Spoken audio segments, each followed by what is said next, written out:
Fatally Flaky by Diane, Mott, Davidson. Performed by Barbara Rosenblat. Bridezilla Billy's wedding reception menu. Aspen Meadow, Colorado. For her wedding on June 8. No, July 15. No, August 22.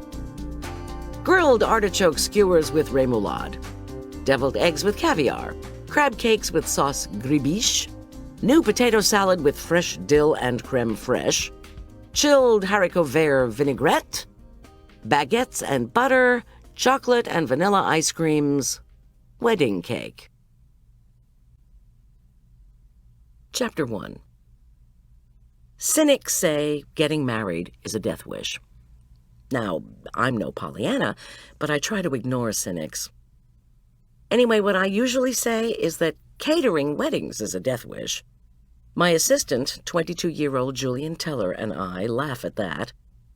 Yucking it up provides a bit of comic relief within the stress of serving trays of appetizers with drinks, then lunch or dinner with wine, followed by cake with champagne or asti spumante, and doing it all quickly to 100 guests. Trust me, if there's one thing caterers need at weddings, it's comic relief. Unfortunately, the events surrounding Bridezilla, Billy Attenborough's wedding, proved the truth of the original axiom. Still, it wasn't a death wish that proved troublesome. It was death itself. And as the bodies piled up around the Attenborough nuptials, I began to think someone was gunning for me, too. Turned out, I was right. I'm always telling my husband, Tom, an investigator with the Furman County Sheriff's Department, that I should adore weddings. The reason? I love being married. To him, that is. With his mountain man build, handsome face, jauntily parted cider-colored hair, and eyes as green as a faraway sea, he's not only kind and loving, he's gorgeous. You're prejudiced, he says. So what? I reply. You're still the greatest. There are any number of criminals in our state penal system who would take issue with that assessment. I'm not married to one of them. Uh-huh. Actually, having Tom for a husband means I can watch brides and grooms kiss, laugh, and embrace, and I can smile to myself knowing I'm going home to a great man. So when there are wedding glitches, I remind myself I'm helping people get married. And by and large, this is a good thing.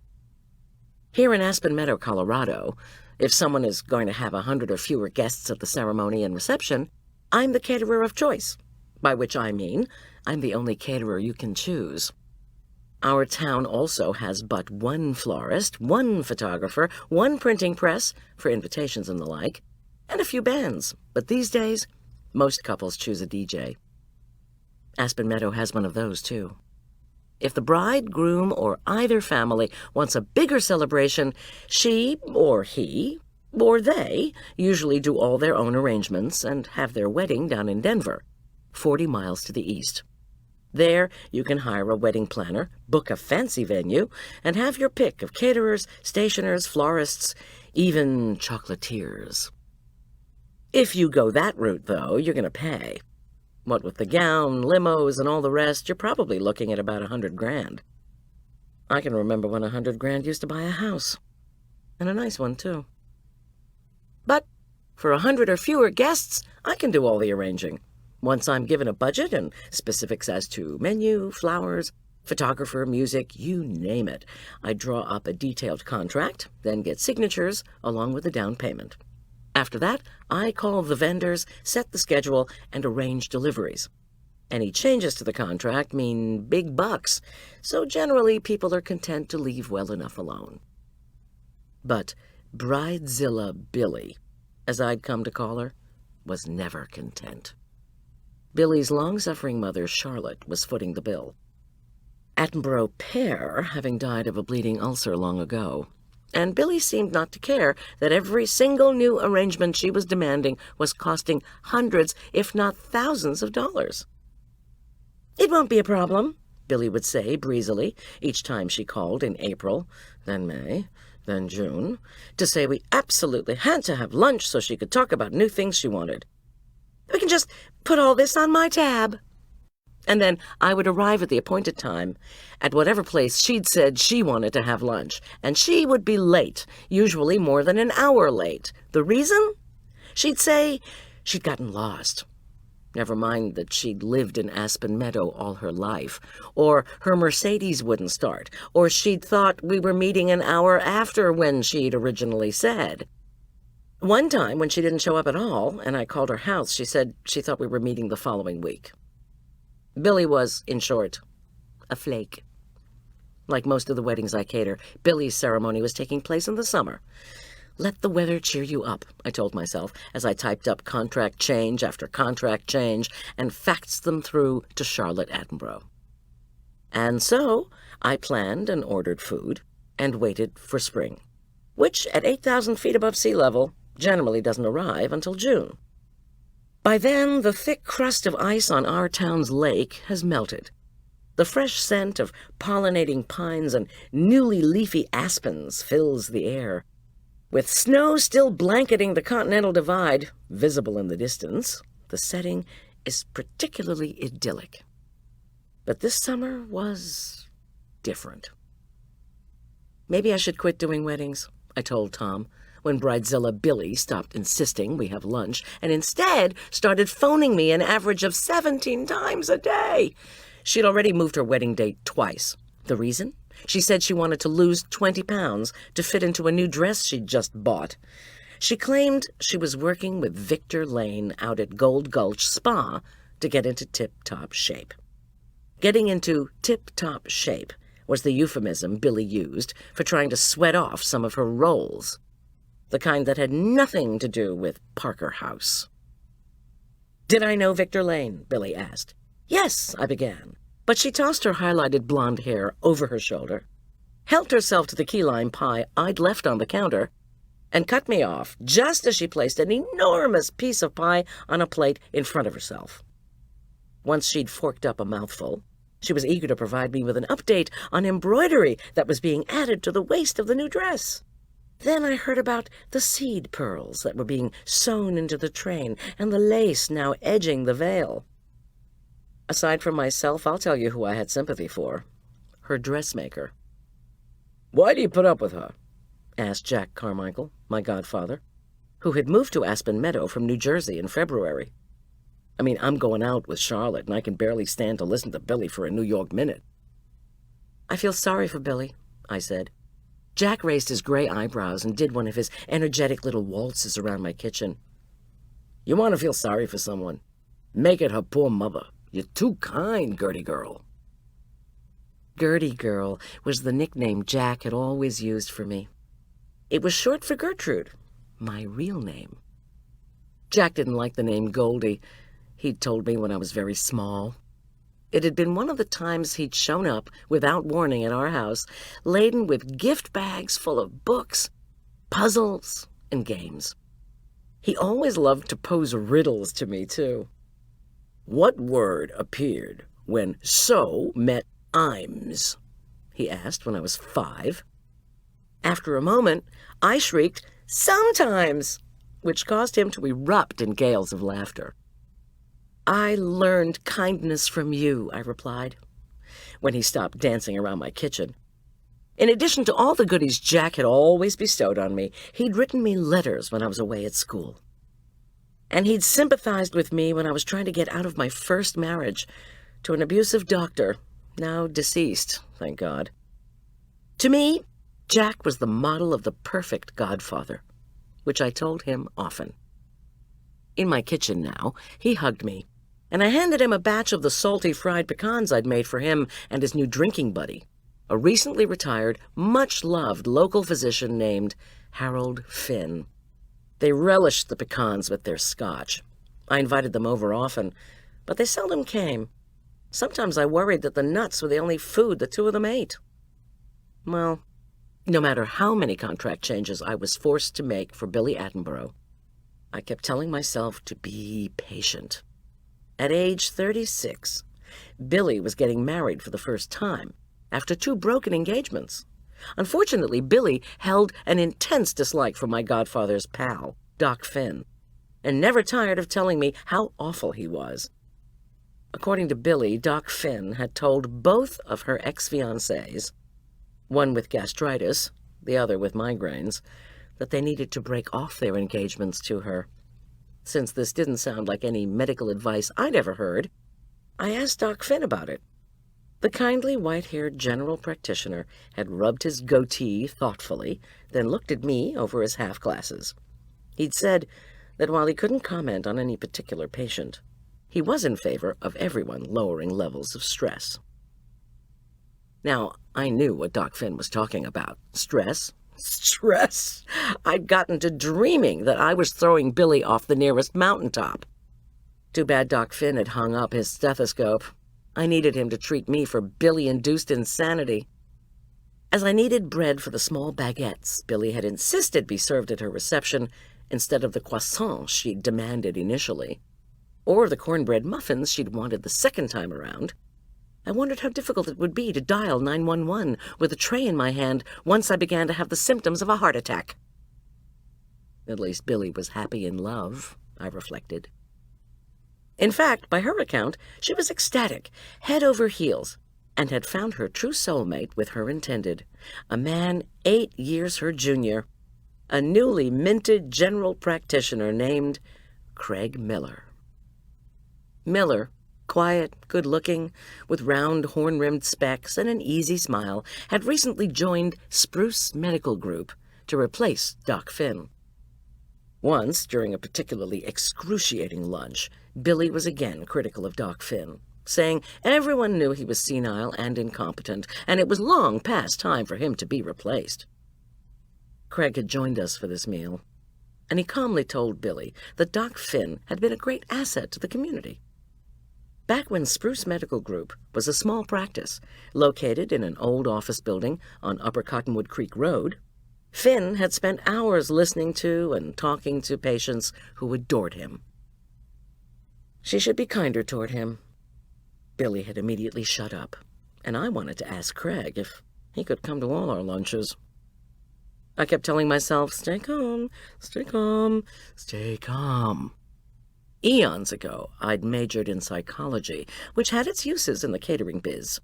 Billy just hadn't learned how to get along with people, I told myself. Even though she graduated from college, she'd never held a regular job. She'd been jilted by 2 fiancés.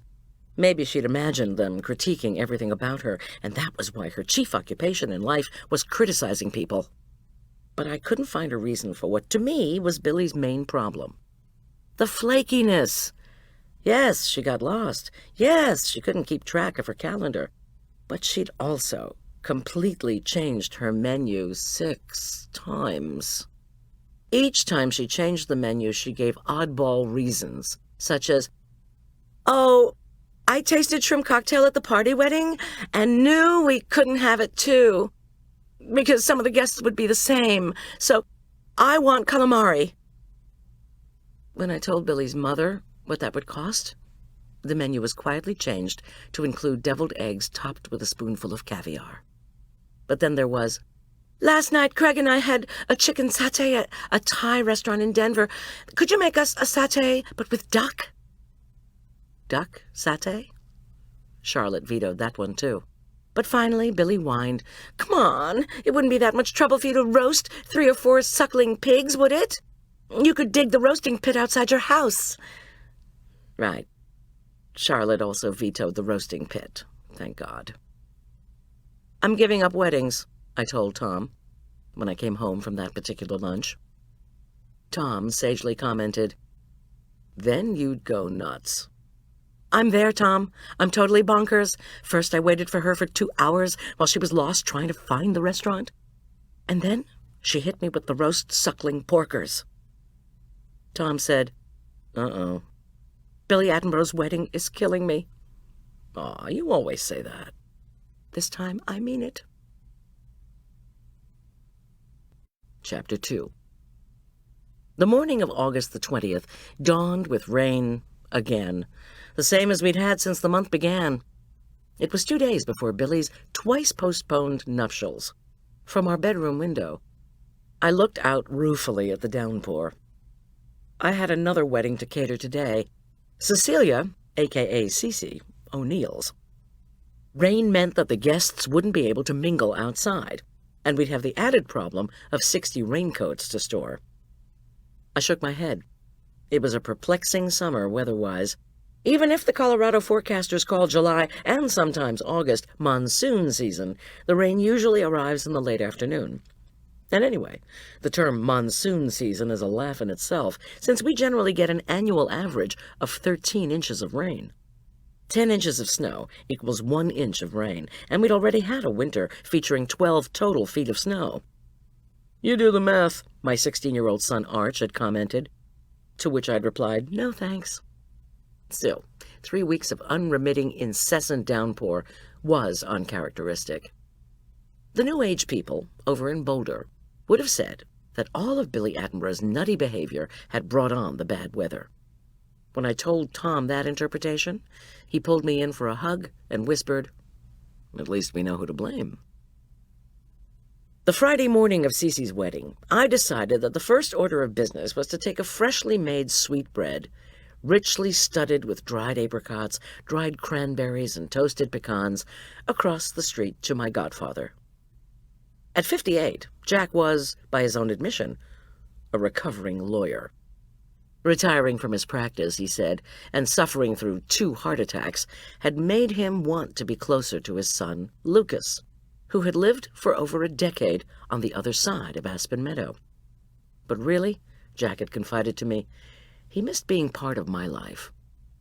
"And anyway," Jack admitted, "it's best for Lucas and me if we take each other in small doses. I know he's my son, but I'm telling the truth. I mean, after he got divorced, I paid for him to go to physician's assistant school. And when he graduated, what did he do? Told me to stop smoking and drinking. That's gratitude for you." "You should stop drinking and smoking," I immediately countered. Jack snorted. "You too." To Lucas Carmichael's further dismay, Jack had not moved close to him when he'd moved to our town. Instead, Jack had bought a dilapidated mansion across the street from us. The house was a 60-year-old Victorian-style monstrosity that had served as an inn, a restaurant, and a bar, all pretty much unsuccessfully. Now, the old painted lady was in something of a state of disrepair, and Jack, a multi-millionaire who confessed to knowing next to nothing about remodeling, was cheerfully bending his staccato energies to hiring people to fix up the place. "Hey, Gertie girl." Jack opened his newly sculpted oak door, one of the things he'd actually managed to get subcontracted and completed since he'd been here. "It's good to see you so early." "I brought you something, Jack." "You're wonderful." "I just worry about you eating right." "Don't you start." He peered out at the mailbox at the end of his driveway. "You bring me my mail from yesterday? I was a bit too trashed last night to get it." "No, but I can—" "Oh, Goldy, are you here again?" whined Lucas, who was standing behind his father. Lucas, who was about 30, had a face like an inverted triangle, a broad, pale forehead, wide-set blue eyes, and a pointed chin. And that face reminded me, as it usually did, of a mouse having just recovered from a near drowning. He frowned at me. "Jack said you were catering a wedding today." Jack said gently, "Goldy can bring me bread if she wants to, Lucas." Lucas brushed back his blonde bangs, then shoved his hands into the pockets of his rumpled jeans. "Well, I hope that it's not filled with ingredients that are bad for you." Lucas and I had always had an uneasy relationship. To me, he'd always seemed somewhat wretched, and no matter how many times I'd tried to be nice to him, he'd always held me at arm's length. I worried that Lucas was jealous of my relationship with Jack, and Jack, moving in across the street from us, hadn't eased that apprehension. "Thanks for the bread." Jack took the proffered loaf from my hand. "I'll see you at Cece's wedding. When does it start?" "You're coming?" I asked, surprised. "She adores Doc Finn, and he's an honored guest. I'm riding Finn's coattails to the party." "Great!" I waved to Lucas and hightailed it out of there, unwilling to deal with Lucas's complaining or desperate rodent appearance. The old anxiety about Lucas's competitive feelings toward me bloomed as I scampered back across the street. For it wasn't just the puzzles, games, toys, books, and fantastic birthday presents Jack had always given me that made me worry. In a moment of too much booze weakness, Jack had confessed to Lucas that I was in a terrible marriage, the one to my first husband, also known as the jerk, and that he, Jack, wanted to help me. Without warning, Jack had given me a large sum of money to get away from the jerk. When Jack told his son about this, hoping to be congratulated for his generosity, 3 Mile Island hadn't had a meltdown to match Lucas's. Since then, Jack had told me not to tell Lucas about any gifts that came my way. I promised not to, but I still felt uncomfortable. I ducked through the rain and into our house. In the kitchen, I was surprised to see Tom consulting my printed schedule for Cecilia O'Neill's wedding. Cecilia was due to get married at my conference center at noon. "What are you doing?" I asked. Tom raised an eyebrow in my direction, then shuffled to the walk-in, pulled out a box, and brought it to the counter. "Helping you," he supplied. Tom was ever the master of laconic communication. "Don't you have to go to work?" "Got somebody filling in for me." "Tom, what is going on?" "Cece's mother just called." Tom cocked an eyebrow at me. "Her name's Dodie O'Neill." When I nodded, Tom went on. "It seems her ex-husband is threatening to show up at the wedding. Dodie's hired some security guards, and so I'm going to help you and Julian in the kitchen. When we get over there, I'll explain the situation." Great, I thought, as Tom and I loaded my van. 2 days before the twice-delayed wedding of bridezilla Billy, and I had been doing all in my power to put everything dealing with those worrisome nuptials out of my mind. What was it about nature? Something about it abhorring a vacuum? Now we had a threatened disruption to what had promised to be a fairly straightforward wedding. Stay calm. I found myself whispering my new mantra to myself as I piloted my van through the downpour to my event center. Tom, behind me, was driving his own vehicle, in case he was called away by the department. "Stay calm. Stay calm," I said again. "See?" I said to no one but myself, since I was alone in the van. "Talking aloud with no one there? I am going nuts." Okay, well, security guards or no, I needed to concentrate on Cece O'Neill's wedding. Cecilia, unlike Billy, had been easy to deal with. A tall, 25-year-old woman who had a cap of short, black curls, Cecilia was unfailingly kind and gracious. She was also a selfless single mother. When she'd heard about an orphanage in Romania that needed adoptive parents, off she went on a discount flight to Eastern Europe, which was more than I would have done, and brought home little bawling Lissa, then an infant. Cece doted on Lissa. More than once, I'd thought of sending Cece over to where Billy Attenborough lived with her mother in Flicker Ridge, an upscale development not far from Aspen Meadow Country Club. My idea was that Cece would give Billy a class in basic civility. But I frowned at the thought of security guards. I already knew that Cecilia's biological father, Norman O'Neill, had decamped soon after Cecilia was born. This was right after Dodie had finished putting Norman through law school, which established good old Norm in the jerk category. After a brief internship at a large firm, Norman had established a flourishing practice right here in Aspen Meadow. When we were doing the contracts, Dodie had related how Norman had wangled his way out of paying much in the way of child support. Still, for 20 years, Dodie had proudly worked as a secretary, no euphemistic administrative assistant for her, down at the University of Denver. My cell rang, interrupting my reverie. It was Dodie O'Neill. "Sorry about the security guards," Dodie apologized. "Tom told me. Don't worry about it." Dodie said, "Last week, Norman announced to his firm that he would be giving his daughter away. And not only that, but he boasted that he'd been asked to give the first toast at the reception." Oh, Lord.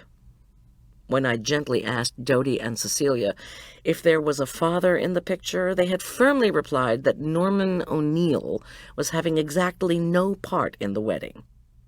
Dodie would be giving her daughter away, and Doc Finn was doing the first toast. Period. "Problem is," Dodie said now, "Norman has a terrible temper. I've always wondered how lawyers could get away with being bullies. Now I know.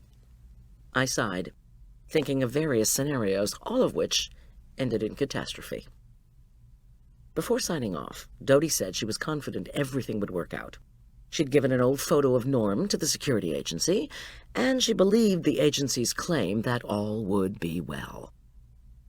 After 10 minutes of carefully driving through the rain, I pulled into my gravel parking lot. Tom was right behind me. I could hear his argument now. If armed guards were needed, so was he. It was just before 9, 3 hours before the wedding was set to begin. The 2 guards who were helping the valets were already on duty. I told them we were the caterer and the caterer's husband, and they let us right through. No identification requested. Some security. My cell phone buzzed, and I glanced at the caller ID. Oh, I should have expected it. Billy Attenborough. Sometimes I wished I were a lawyer and could charge for calls. With the way Billy was always phoning, well, I could have retired. I could just imagine Billy tossing her blonde mane and complaining bitterly and loudly that I was refusing to talk to her. I knew that losing weight could make people grouchy, but in Billy's case, it was making her certifiable. I ignored the cell and parked as near the event center's side entrance as I could get. Tom was still behind me. Then I flipped up the hood on my rain jacket and hopped out of the van. "Forget it," Tom called through the downpour. "You're not unloading the van in this weather. I'll do it." "Oh, no, you won't," I replied. I'd been single for a long time before marrying Tom, and he'd been unattached even longer. This had made us, as the saying goes, set in our ways, which is French for stubborn. As Tom was sliding open the van's side door, my cell phone beeped again. Could it be Arch? My son was enjoying the last of his summer vacation by spending night after night either at the home of his half-brother Gus, the product of one of the jerk's flings, whom I had embraced after his mother died, or at Arch's best friend, Todd Druckmann's house. Sometimes the 3 of them stayed at Todd's before decamping back to Gus's, or vice versa. There was no way Arch and his pals would be up this early, but I always worried. As I checked the caller ID again, I thought if it was Billy, I would disconnect the phone. Arch could call Tom if he was in a real jam. It was not Arch. It was Julian. Even if most 22-year-olds had trouble rousing themselves from bed to get to work, Julian's ambition of becoming a vegetarian chef meant he was always up early, scouring Boulder's farmers markets, and then taking off to help me, or showing up to toil long hours in a vegetarian bistro near the University of Colorado. "You're not going to believe this," he began, and I thought if his inherited Range Rover had broken down on the way over from Boulder, I would throw myself into the lake. "Is whatever you're about to tell me going to upset me?" I asked, as Tom heaved up a stack of plastic-wrapped trays. "Hi, Billy," Tom yelled into the cell phone before schlepping his load toward the kitchen door. "What is Billy Attenborough doing at Cece's wedding?" Julian asked in disbelief. "Was that Tom talking to her?" "No, Julian, that was Tom trying to be funny. He thought I was on the phone with Bridezilla. Now what am I not going to believe?" "Billy just called me." "What?" "She's very pissed off that you're not answering your phone. She says she needs to talk to you, and if you don't start answering, she's going to come find you. She sounded as if she meant it." "I hope you didn't tell her where I was going to be." "Nope, but you know how she is." I did indeed. Once, when I'd refused to answer our home phone or my cell, Billy had driven over to our house and started knocking on the front door. I was busy cooking for a party, so instead of answering, I'd nipped into the bathroom. Billy traipsed around back and started tapping on the windows that Tom had installed to face our backyard. Still getting no response, Billy returned to her Mercedes convertible and leaned on the horn. I came out of the bathroom and watched through our partially closed blinds as Billy continued to honk. Finally, Jack came out of his house and yelled that he was calling the cops. His pal, Doc Finn, who had preceded Jack out the front door to watch the action, had shaken his head.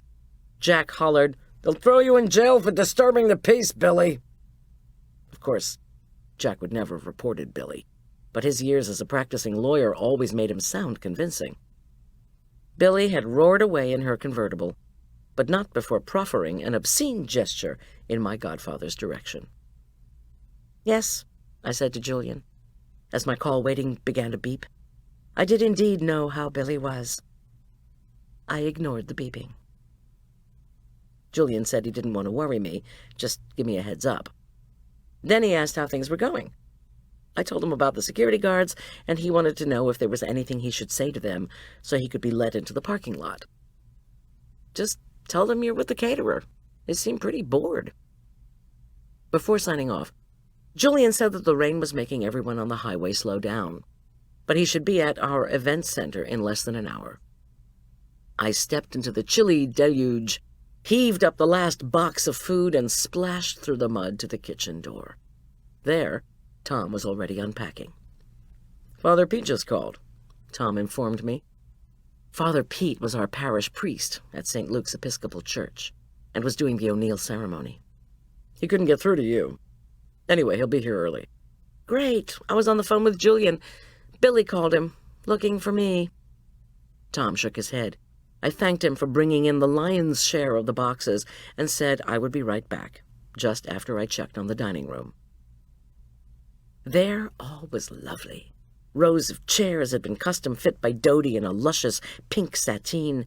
She'd sewn the slipcovers and made Cecilia's wedding dress herself. For the 12 top tables, now pushed to one side and hidden behind a curtain, Aspen Meadow florist had done a phenomenal job. Centerpieces of pale pink carnations, baby's breath, and ivy had been Dodie O'Neill's low-cost choice. Pink faux linen napkins, also sewn by Dodie, looked exquisite next to the snowy white tablecloths. As if to reassure myself, I said aloud, "Everything's gonna be great!" If only. Chapter 3. Swathed in an apron, my handsome husband was refrigerating the trays of hors d'oeuvres that we would start to heat once the bridal procession began. Together, Tom and I finished unpacking and setting things in order. From time to time, we consulted the printed schedule I had taped on the kitchen island. Julian arrived with a cake, a frothy pink and white 3-layer confection that he had triple-wrapped in plastic. Tom and I oohed and ahed appropriately. Blushing with pride, Julian thanked us. With his wavy brown hair, clean-cut face, and compact swimmer's body, Julian would be sure to attract a few oohs and ahs himself, especially from the unattached 20-something females who would be in attendance. The three of us worked for the next hour and a half, finishing our setup. Julian set the cake on its own special table behind the curtain with the 12 tops. Tom laid out row upon row of martini glasses. When the guests began to filter into the main dining room, Tom methodically filled each glass with shredded lettuce, then moved on to arranging poached shrimp on top. Just the sight of Tom, bent so intently over his work, warmed my heart. My good mood lasted until my cell phone tooted and I checked the caller ID again. Billy Attenborough. Ah, gee, why should I have been surprised? Tom saw me make a face. Now what? Bridezilla Billy has some new demand. Remind me when her wedding is? Day after tomorrow. I set the phone to vibrate and put it in my apron pocket. I'm still not taking her call. Good idea, Julian interjected. She's nervous. Tom's tone was sympathetic. Maybe she'll find somebody else to bother. Don't be too hard on her, Miss G. I shook my head. Whatever reservoir of compassion I'd had for Billy Attenborough had dried up long ago. When I was checking the temperature of the champagne Doc Finn would use for his toast, my cell phone buzzed against my skin. If it was Billy Attenborough again, I was going to turn it off. But it wasn't Billy. It was Jack Carmichael. I checked my watch. 11:30. He and Doc Finn couldn't have already started drinking, could they? Uncle Jack, I said, glad for the break. I thought you were coming to Cecilia's wedding. Gertie girl. He sounded a bit worried. Is Finn there? Doc Finn? Yeah, Doc Finn, the old coot. He was supposed to pick me up, and he never came. Maybe he forgot. He does do that sometimes. Let me check. I ducked into the dining room. About 50 guests had already taken their seats. They looked at me expectantly. Food already? I don't see him, Jack. Did you try his cell? He's not answering. I'll just drive over to your center. Maybe he's in the parking lot visiting with somebody. Okie doke. When you get here, come and say hi to us. We'll be in the kitchen. He hung up. But before I could return to the kitchen, I saw a weaving figure duck into the dressing room, which was right next to the dining area. He was not a member of the wedding party. I was guessing it was Norman O'Neill, the difficult father of the bride. So much for the security guards. Tom was ferrying the shrimp cocktails to the small refrigerator in the curtained-off dining area. It looks as if Norman O'Neill is here, I warned. There could be trouble. He just walked in a very unsteady fashion right into the dressing area, where Cece is supposed to be. Tom bobbed swiftly behind the curtain to the dining area, and I followed, unsure of what to do. But Tom showed no signs of uncertainty. He slid his tray into the small refrigerator that we'd set up next to the cake stand and headed to his left, right into the makeshift dressing room. Behind him, I murmured, "Maybe you should be careful. This guy's an attorney." "All the better," Tom replied, without breaking stride. There was no way I was going to stand by while my husband, who lifted weights and was in spectacular shape, flattened the father of the bride. "You're my ex-dad," the bride was whispering angrily at the tottering male figure in a rumpled suit. The loveliness of Cecilia O'Neill, whose white dress fit her stunningly, was ruined by the flaming spots on her cheeks and her furious expression. "Please leave," Cecilia hissed when Norman O'Neill didn't move. "I don't want to see you." "Where's your mother?" Norman demanded, pulling himself up straight. He was under 6 feet tall and had a gray bottle-brush mustache and a puff of gray hair just above his forehead. He positively reeked of alcohol. "Sir," Tom said calmly, "I'm going to have to ask you to leave. I'm asking you nicely. And I want you to leave nicely." "Who the hell are you?" asked Norman O'Neill. "I'm police," announced Tom, one eyebrow raised. Norman O'Neill's roomy blue eyes took in Tom, who was still wearing his apron. "I don't think so." Lissa O'Neill, who was now an adorable 18-month-old with wisps of blonde hair framing her face, clung to her mother's dress and began to whimper. In the main dining room, the hum of voices from more waves of arriving guests rose. I couldn't imagine that this little conflict between Tom and an inebriated attorney, no less, was going to end well. "Where's Harold Finn?" Norman O'Neill demanded querulously. With his index finger, he scratched his mustache. "If Doc Finn's in this wedding, then I'm going to be too." "Sir," Tom began again, still patient. The curtain swished open, and everyone except Tom jumped. It was not the first time I'd thought he had better hearing than I did, not to mention a sixth sense as to who was approaching. "Dear me," said Father Pete, our short, corpulent priest. He cleared his throat and took in the anxious faces of our little tableau. All anxious, that is, except for Tom, whose eyes had never left Norman O'Neill. "Who are you?" demanded Norman O'Neill, reeling unsteadily toward Father Pete. Father Pete was as kind and pastoral as the midsummer days were long, but he didn't suffer fools gladly. "Where's your mother?" Father Pete asked Cece, who had picked up the now crying Lissa. Father Pete looked around the small makeshift room. "Cecilia, where's Doc Finn? I thought he and your mother were walking you down the aisle." "I don't know where any of them are," Cecilia wailed suddenly. She began to cry, too, which brought a fresh onslaught of tears from Lissa. As mother and daughter clung to each other, I thought, there go the hair and makeup. Two bridesmaids, both clothed in their floaty pink dresses, appeared at the curtain, widened their eyes at the scene, and whisked themselves away. "This is my ex-dad," Cecilia said, sobbing to Father Pete. "He's insisting he's going to be part of the ceremony. Plus, he's wasted. He's going to ruin everything." There was a sudden hush in the large dining room on the other side of the curtains. All ears were apparently now attuned to the dressing room drama. Luckily, the DJ must have sensed something was amiss, as he started playing some Led Zeppelin a bit too loudly. "He's not going to ruin anything," Father Pete was saying soothingly. That's because he's going to get out of here right now. Off you go, ex-dad. At that point, Father Pete, who was wearing his robes and surplice, took hold of Norman O'Neill's elbow and began pulling him back toward the curtain. Norman O'Neill hollered, "I'm not gonna allow a cop in an apron and a priest in a dress to tell me what I am or I'm not gonna do." At that point, he took a wild swing at Father Pete. Tom moved swiftly to plant himself between the two men, but Father Pete was too fast even for Tom. Our priest caught Norman O'Neill's arm with one hand and delivered an uppercut to his chin with the other. Norman O'Neill flailed awkwardly, grasped bunches of the curtain to the area with the dining tables, and crashed backward, landing in Julian's perfect wedding cake. "Oh, Christ," said Father Pete. "I didn't think I hit him that hard." Norman O'Neill, his backside covered with frosting, didn't move. Tom bent down to feel his pulse. "I'm going to call an ambulance," Tom announced quietly. "You're not going to charge me with assault, are you?" Father Pete asked, his eyes filled with worry.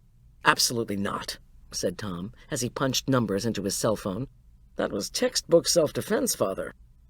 Tom asked me to send someone to find Julian, which I did. Father Pete, meanwhile, had moved to soothe Cece and Lissa. 2 seconds later, Tom was giving quick directions to emergency services. Then he hung up his cell and hoisted a still unconscious, frosting and cake-covered Norman O'Neill. "Any way I can get to the kitchen from here without going through the main dining room?" Tom asked me. "Yes, I'll show you," I said quickly. I was trying to suppress a wave of nausea. "Say, Father Pete," Tom said, as he heaved Norman O'Neill toward the kitchen, "where'd you learn to box like that?" Father Pete stopped comforting Cece and smiled shyly. "In my former life, before I was called to the ministry, I won the Golden Gloves." He beamed. "Twice." Once Tom, a lolling, closed-eyed Norman O'Neill, and I were in the kitchen, there was a knock at the back door. 2 uniformed security guards had heard they were needed.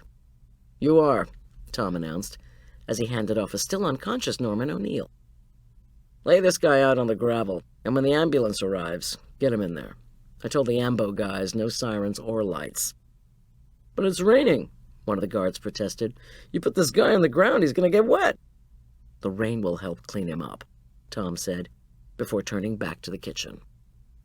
The guards obligingly took hold of Norman O'Neill and dragged him across the gravel outside the kitchen's back door. Once he was laid on the ground, Norman woke up enough to begin puking. Julian, meanwhile, had reappeared in the kitchen. "What the hell happened to my cake?" he demanded. "Norman O'Neill happened to it," I said. "Sorry.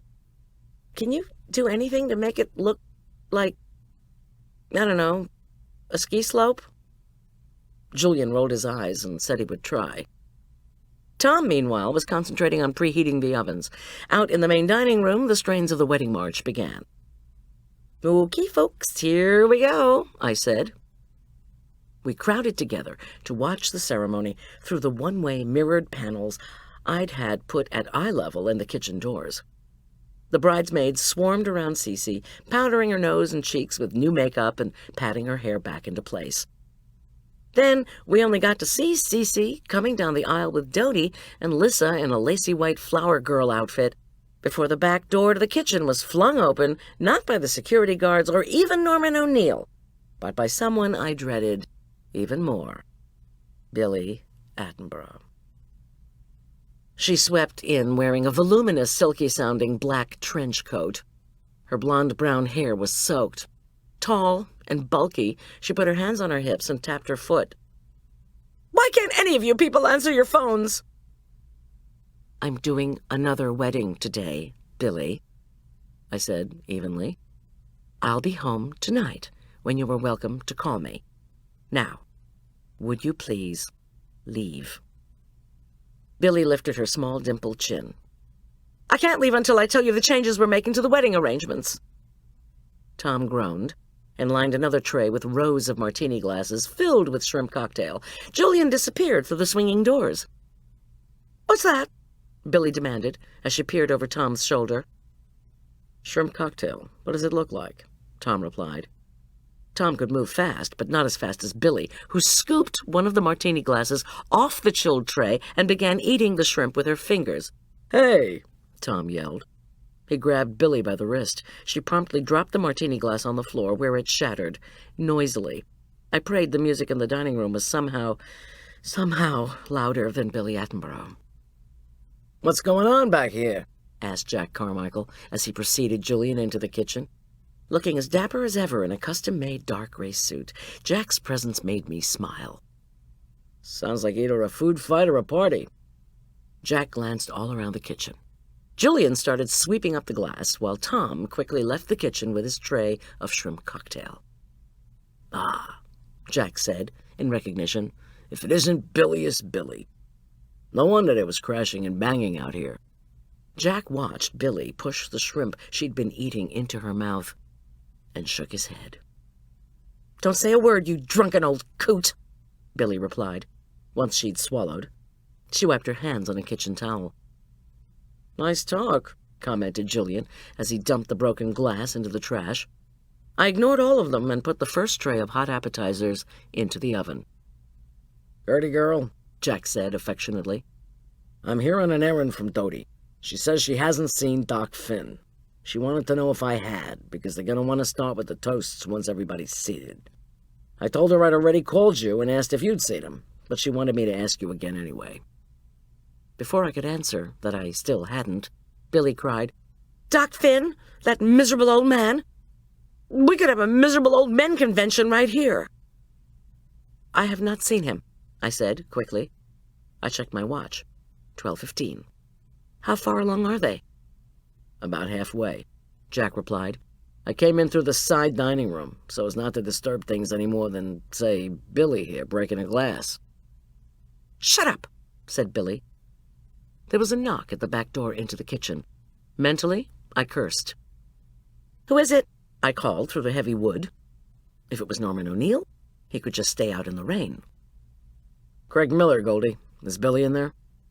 I shook my head and opened the door to Billy Attenborough's fiancé, Craig Miller. Wait, I forgot to think of him as Dr. Craig Miller. Important title, that. Before Billy and Craig were engaged, my best friend, Marla, had told me that Billy had told her that her next fiancé was going to be a doc. Marla had told Billy she might want to find someone with whom she shared mutual love. But Billy had dreamily countered that she'd always wanted to be introduced at Aspen Meadow Country Club as Dr. and Mrs. So much for love, Marla had remarked.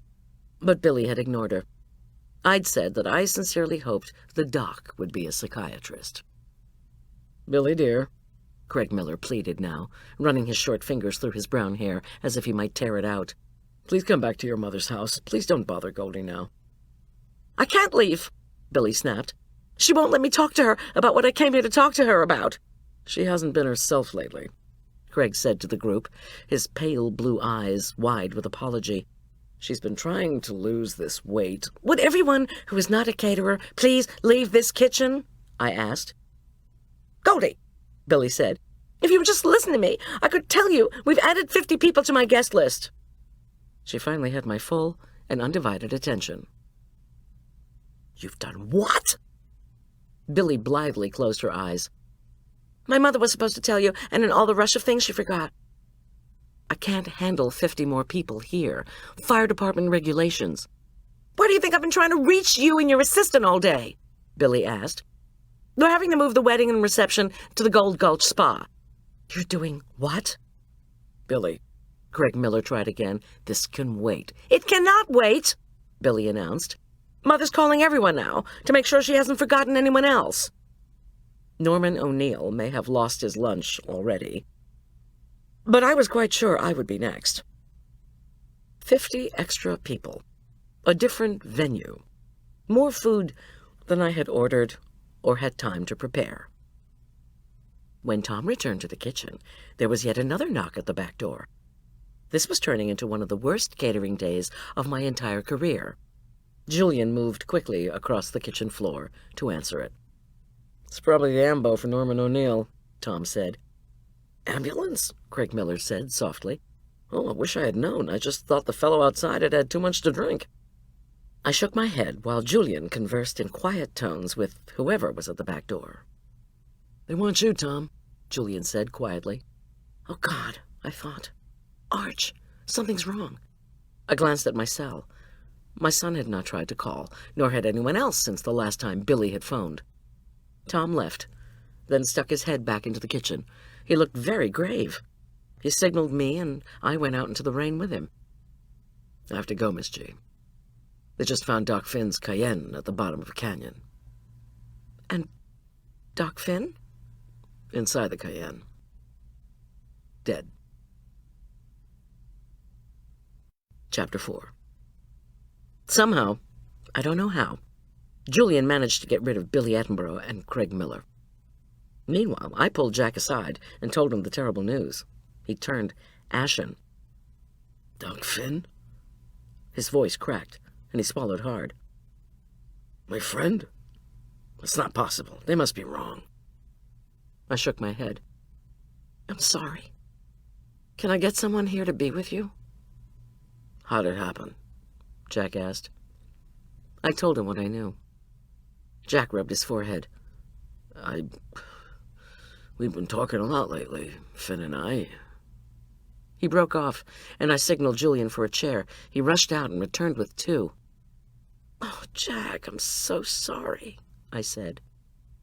My friend, Jack was mumbling. Doc Finn, I can't believe it. I don't believe it. How could this have happened? His pale blue eyes beseeched me, all his energy drained. I don't know, Jack. And, oh my God, this endless rain. Jack's non sequitur took me by surprise. When I didn't respond, he said, It's just that Finn was a great driver, and that SUV of his was excellent. A ravine? I don't understand. I didn't know what to do. Finn had been Jack's only friend in Aspen Meadow. But now I was worried about Jack. Maybe his son Lucas would be able to come be with him and take him home. Can we go outside? Jack asked me. He was my godfather. He had brought me games and puzzles and endless days of joy when I was a child. I loved him unconditionally, totally, and forever. Now his best friend had died, and he was a mess. He had helped me when I desperately needed it. I simply could not abandon him. I looked around helplessly for Julian. He understood the situation in an instant and brought me an umbrella. Tom told me what's going on. Julian's voice was low. He didn't know what to do about Dodie and Cece, but he thought the wedding shouldn't be more ruined than it already has been. They've got a couple of deputies stationed outside your French doors to tell Dodie when the ceremony's over. Wait. As soon as the bride and groom say I do, pull Father Pete aside and clue him in. He'll know how to handle things. Good idea. How's Jack? I shook my head. Julian turned on his heel and moved quickly through the kitchen, intent on making this already messed-up wedding seem as normal as possible. When Jack and I stepped outside under the umbrella, the ambulance was just pulling away, presumably with Norman O'Neill inside. Jack wrinkled his face in puzzlement, and I murmured that a wedding guest had gotten sick. One of the sheriff's department deputies had given Tom a windbreaker. Tom and 2 more investigators were deep in discussion. Tom's discarded apron lay, sodden and forgotten, on the ground. Investigators? Julian had said 2 uniformed cops were outside the French doors, for when the time came to notify Dodie. So what was going on?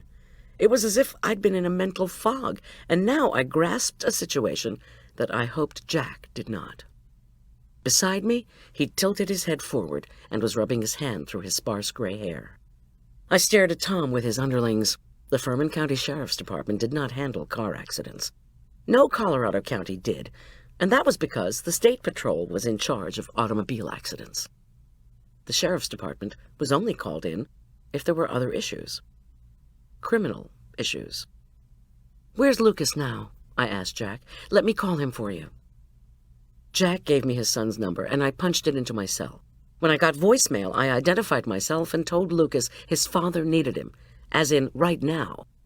I told Lucas where I was and hoped his resentful attitude of that morning didn't mean he'd ignore my message. Without thinking twice, I punched in Marla's number. Like me, she'd been unhappily married to the jerk. Unlike me, she had inherited wealth and had no physical fear whatsoever. Those two attributes had allowed her to clean his clock, financially and physically, when he'd come after her. We'd been fast friends ever since she divorced him. She had a wonderful heart, and although she might not particularly want to come take care of Jack, she'd do it anyway. "Just a sec. Jack, take the umbrella, okay?" While he protested, I moved out into the rain. Marla's home phone rang and rang. "Pick up," I said to Marla's voicemail. "I know you're there, and I need your help. This is an emergency, and I do mean a genuine bona fide emergency." On the other end, the phone crashed and clicked. "For God's sake, Goldie," Marla said dramatically. "Now what?" "Marla, I mean honestly, Goldie, tell me one time your life hasn't been a crisis. I have to get lots of sleep so I can just deal with all the energy I have to expend." "Doc Finn's dead," I said quietly. Oh, why hadn't I brought 2 umbrellas outside? Jack had moved off to talk to Tom, which was not something I wanted, and I was getting soaked. "Dead?" Marla echoed. "Doc Finn? What happened?" "A car accident. Marla, please listen. I'm under a time crunch here. I'm at my event center, trying to do Cecilia O'Neill's wedding. But, oh really, how could I summarize the events of the last 2 hours? I couldn't. I need you to come over and be with Jack, my godfather. Take him to your place. Take him to his place. Do whatever. Just be with him. He's a wreck, and I can't get hold of Lucas. Please?" All right. Why didn't you say so? I'll be there in 10 minutes. Wait, did you try to reach Charlotte Attenborough? She and Jack have been going out for the last 2 months. Oh, Lord. In the confusion, I'd forgotten about Charlotte.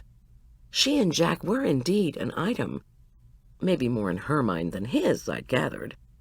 Charlotte could be imperious and was used to getting what she wanted, but compared to her daughter, she was Mother Teresa. Still, I simply couldn't face any more Attenboroughs today, and I doubted Jack could either. No, I didn't call Charlotte, and I don't want to. It's a long story. Look, Marla, I'm outside, and I'm totally sopping wet. Could you just please come over and get Jack? We'll be in the kitchen. I'll give him a drink or something. Do you even keep scotch in that event center of yours? Or are you strictly a wine type of gal? Marla, please. She groaned and signed off. I quickly stepped over to Jack, who was trying to elicit information from Tom. My friend Marla's coming to get you, I announced. Please, Jack, could you come into the kitchen? Tom looked me up and down. You have a dry outfit inside? I told him I did. Then I shepherded Jack back into the kitchen, where Julian was giving 2 of the servers instructions on how to serve the egg rolls. I shouldn't be bothering you, Jack announced suddenly. He looked around the kitchen, his eyes wild. You got other things to do here. And where's Dodie? I should be helping her. I should, I don't know, be doing the first toast or something. His face became even more agitated. Do you know anything I could say about Cece? He rubbed his forehead. I think Dodie just invited me because she wanted Finn to have company during the reception. Jack, I remonstrated, you're in no condition to do any such thing. I reached into the cupboard behind the dry vermouth and drew out a bottle of Johnny Walker Black Label. I poured Jack a hefty drink, plopped in some ice cubes, and drizzled in a very little bit, of water. Then I asked him please to sit down in one of the chairs Julian had brought. Julian then wondered aloud if he should send Dodie outside to talk to the 2 uniforms, as she kept asking him if he'd seen Doc Finn. No, Jack said suddenly, draining his drink and setting the empty glass on the counter. Don't ruin her special day with her daughter. Let me go talk to Dodie. Tell her Finn was unaccountably delayed because of some medical thing, I don't know what. And does she want me to make the toast? No, Goldie, don't go getting stubborn on me because I'm much more stubborn than you are, and I've been at it a lot longer. Dodie can learn what actually happened once the reception is over. and godchild," he said tenderly. "You need to get into some dry clothes. Take care of yourself for a change, instead of everyone else." Julian and Jack disappeared through the swinging doors.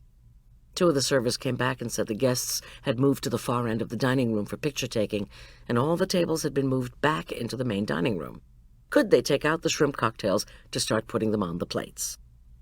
I gratefully said that would be super, then headed off to retrieve the clean uniform I kept in the restroom closet. Somehow we got through the next 2 hours. Jack did a wonderful toast, holding little Lissa with one arm and his glass with the other. Marla showed up as lunch was being served and told Jack he was going home with her, no argument permitted. Besides, she added, she had a bottle of Johnny Walker Blue Label, which he needed to open with her. Jack even managed to smile. He hugged me and said we'd talk later. The lunch, a chilled curried chicken salad recipe I had been working on for a while, was served on a bed of baby lettuce alongside cold raisin rice salad and was a big success. The cake, which Julian had miraculously frosted with our backup supplies into a replica of Keystone Mountain, was enjoyed by all. By the time the DJ started playing the music, I was ready to collapse with relief. Guests at wedding receptions don't like to hear the sound of dishes being clanked around as they're washed. But I had asked the servers I had hired for the event to bring all the dinnerware and flatware to the kitchen as soon as the guests were done. I gave them their pay, told them I needed them to come to Gold Gulch Spa and not my event center for Billy Attenborough's wedding the day after next, and hustled them on their way. Julian and I then used our patented ability to clean silently and washed, rinsed, dried, and packed up all the dishes, serving platters, trays, and flatware. By the time Dodie O'Neill appeared in the kitchen and handed me an envelope stuffed with bills, the cooking space was sparkling. "Dodie, please, you've already given us the gratuity. It was part of your contract." I looked inside the envelope and realized the number of 20s she'd given us amounted to nearly $1,000. This is way, way too much extra money. Goldie, don't protest. Like some other women her age, Dodie managed to look older than her 45 years. Her thin face was perpetually lined with wrinkles of worry, and she dyed her short blonde hair at home. I didn't know if the cops had talked to her yet, but I doubted it. "I feel as if I ignored you throughout the proceedings," she went on, frowning.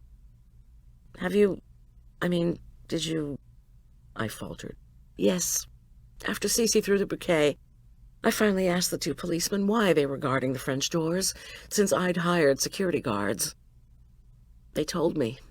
What a disaster. And so sad." "Yes," I said, remembering the times Doc Finn had treated me for bruises and cuts, all caused by my horrible ex-husband. Doc Finn had tried in vain to get me to report John Richard to the police, but I'd been too afraid.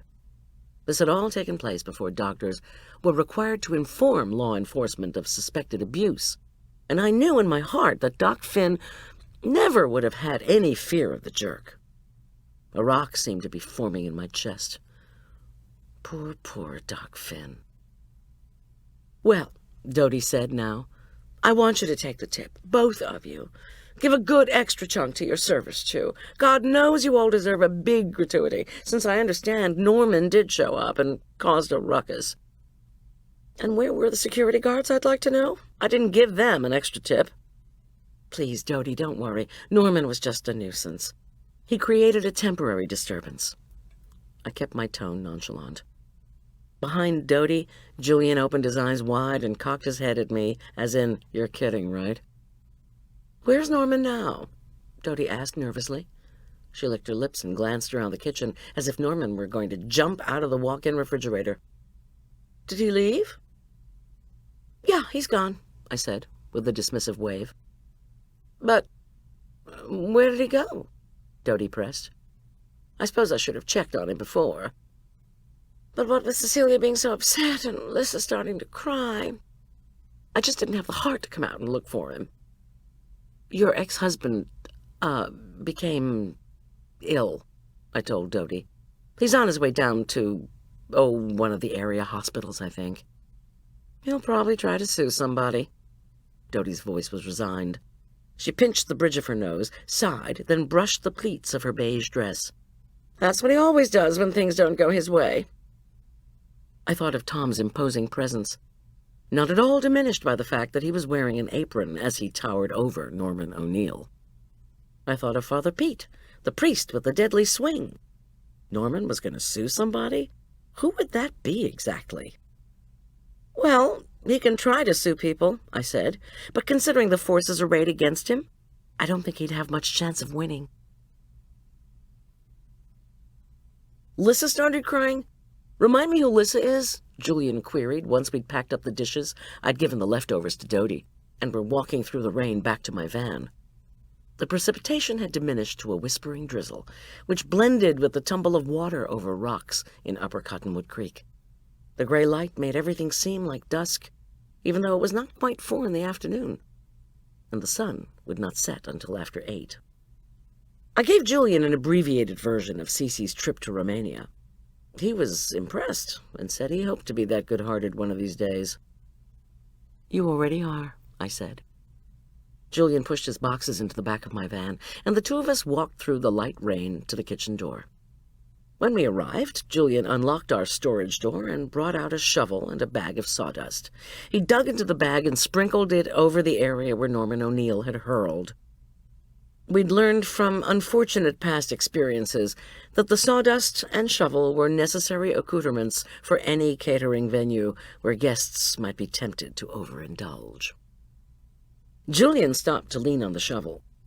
And, boss, what are you going to do about Billy Attenborough changing the venue for her wedding?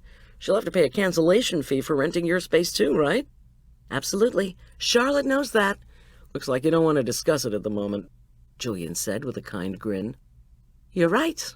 I really didn't want to think about Billy Attenborough and her latest crisis. I could envision my entire evening, when I had wanted just to go home and cook for Tom, going down the proverbial tubes as I called the florist and all the other vendors. Of course, if Tom was involved in an investigation of Doc Finn's death, the evening was already shot. My heart squeezed again. Poor Doc Finn.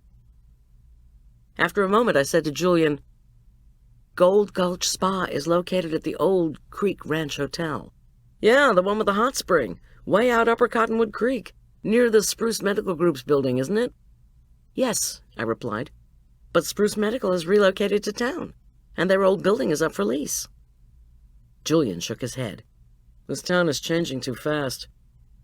You know, with Gold Gulch Spa as the venue for Billy's wedding, we're going to have to deal with Victor Lane. That guy's an asshole, Julian remarked. I wish somebody would dump him into a ravine. Now, Julian, stiff upper lip. He thinks he knows about food, and he doesn't know Jack.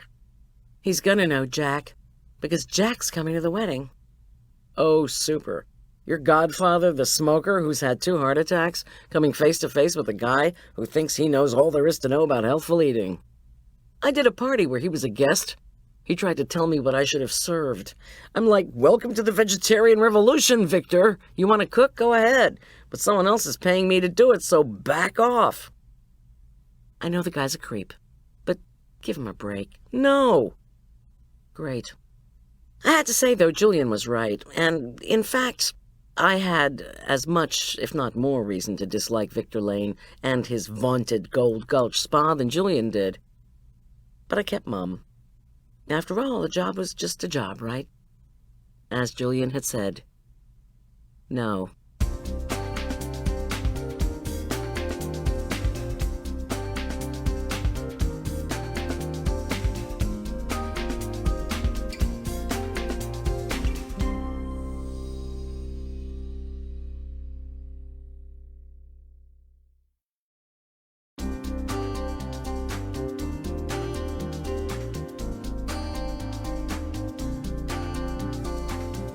Chapter 5. As I headed home, tatters of dark cloud hung in front of a lighter sky. Gray drizzle continued to fall. Once I'd unpacked the boxes, I fixed myself what I call my summertime special. 2 to 4 shots of espresso, depending on how badly I needed the caffeine, with whipping cream and ice cubes, and sat at our oak kitchen table to collect myself.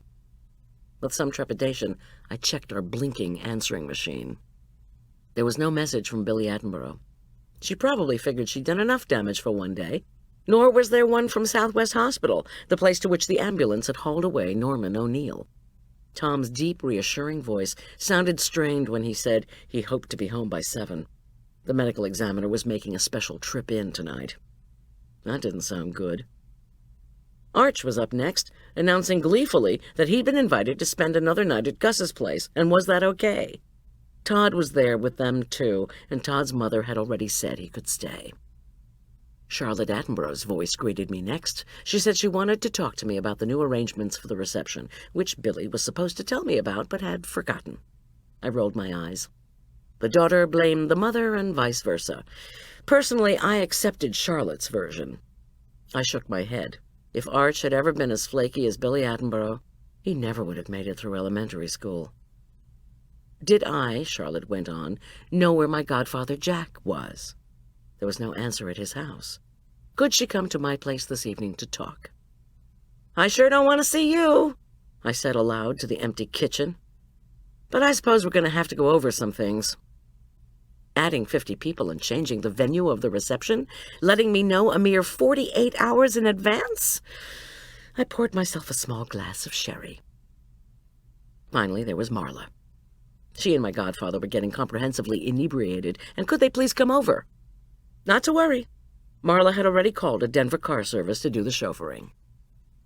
"Call me as soon as you get this message, will you?" Marla demanded. "I'll have to tell the car service what time." She stopped to give Jack directions to her garage, where he'd find more scotch. "I know you live less than a mile from me, Goldie, but you can't be too careful with cops waiting around every corner. Just dying to hand everyone DUI citations. I don't mean Tom, of course." "Yeah, sure, bring the bourbon, too," she shrieked at Jack. "Now listen." Here she lowered her voice. "I've got the church women coming tonight for a fundraising discussion. Remember that dessert you promised to make for me? I still need it, and I won't be able to stay at your place long, okay? So you need to take care of your godfather once I get there." "What, Jack?" she called. "You can find more ice in the refrigerator in the garage." She hung up. So, at this point, I was left to worry about how much booze 2 former heart attack patients, Marla and Jack, were downing, whether I could come up with realistic contract changes for Charlotte Attenborough, and making a dessert that I'd completely forgotten about. I wondered how the Episcopal Church women would feel about vanilla ice cream in a graham cracker crust. Probably not very good. But I always had backup plans, so our walk-in or freezer should yield something. I called Marla and told her to contact the car service. She replied that they'd be along as soon as humanly possible. "How was Jack doing?" I asked. "About what you'd expect," was her cryptic reply. He must have been sitting right there. Next, I phoned Arch and said it was fine for him to stay with Gus. He thanked me profusely and promised they'd be over the next night. I told him not to worry about it. I called Charlotte Attenborough, got her voicemail, and said sure she could come over this evening, as long as it was before 10. I opened the walk-in and looked around for dessert ingredients from Marla. My eyes lit on a cœur à la crème that I'd drained overnight, with the intention of serving it to Tom to celebrate our love. It being wedding season and all, I could fix Tom another one, and the churchwomen would be more likely to open up their checkbooks if they were actually served something that Marla said was incomparably rich. It was just past 5. Marla was due to come over with Jack. But what with a car service having to make it up the mountain, that was probably at least an hour away. I drank my sherry and thought about Doc Finn. He had been a wonderful man, absolutely dedicated to healing. When Arch had been running a high fever during one of our periodic blizzards, his pediatrician's office had not been answering their phone, nor had Arch's father, the jerk, chosen to come home. He'd said he was staying in Denver, although I knew he was with his girlfriend. In desperation, I'd called Spruce Medical, and Doc Finn had jumped into his Jeep and driven out to us that night. I told him I didn't know doctors still made house calls. Doc Finn had tried to touch my swollen cheek. Another gift from the jerk. And I'd shied away from him. I'd said Arch was in bed, and didn't he want to see him? Doc Finn had been kind and gentle with Arch. He'd taken my son's temperature, listened to his chest, and checked his ears. Doc Finn's verdict? Arch had pneumonia. But Doc Finn had brought a bag of meds, including antibiotics, and we had weathered the storm, literally and figuratively. As Doc Finn was leaving that night, he turned to me thoughtfully and said, "Doctors are supposed to heal, not hurt." I'd burst out crying and taken the card Doc Finn had proffered. It hadn't been his card. It had belonged to a divorce lawyer. I finished the sherry and traipsed upstairs, where I peeled off my catering clothes and decided on a shower. Doc Finn had been such a wonderful man, so thorough in his diagnoses, so good with patients, young and old. The town would miss him terribly, as would Jack Carmichael. My heart was wrenched thinking of my godfather and his dear friend. What would Jack do without Doc Finn? While the hot water soothed my body, I tried to put the image of Doc Finn at the bottom of a ravine out of my mind. But when I did, the vision of today's wedding crashers, Norman O'Neill plus Billy Attenborough with her fiancé Craig Miller in tow, came up. Better to dispense with them, too. Instead, I pondered Marla's pie. I had pecans in the walk-in and could make a nut and butter crust. This I would pack with the chilled cur filling. On top, I'd put concentric circles of blueberries and raspberries, and I'd give Marla a bowl of whipped cream to place on the side. All this would go over well with the churchwomen, I had no doubt. With the least of my problems solved, I dried off and donned jeans and a sweatshirt. It was still cool and drizzly outside, so a hot dinner for Tom and me, and Jack, if I could convince him to stay, would work well. I always wanted Jack to feel welcome to eat with us, but he seldom did. Said he'd been a bachelor for so long, he resisted mothering. I opened the freezer side of the walk-in and surveyed the contents. In February, I'd made and frozen a pork ragout.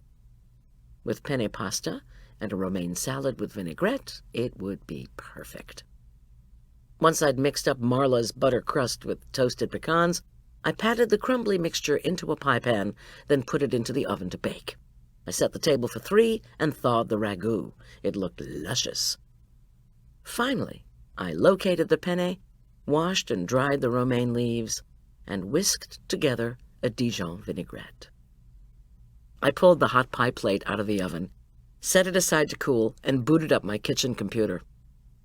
Reluctantly, I pulled up Billy Attenborough's menu. I had my basic money-making formulas for different recipes. They all allowed for some overage, because you had to, but not for an extra 50 people. I was a true believer in love and all that, but if you were a caterer, weddings were the last place you should be feeling charitable. I stared at the menu. On such short notice, how in the hell was I supposed to come up with 50 extra guests' worth of crab cakes with sauce gribiche, labor-intensive deviled eggs with caviar, artichoke skewers, and the 2 salads? Plus, would the wedding cake Julian was making even be big enough? And what about having enough servers? Well, Billy had said Victor Lane's staff would be willing to help, and doggone it, help they were going to have to. I printed out a list of extra foodstuffs we would need, plus the recipes that would go with those ingredients. I knew the chef at Gold Gulch Spa.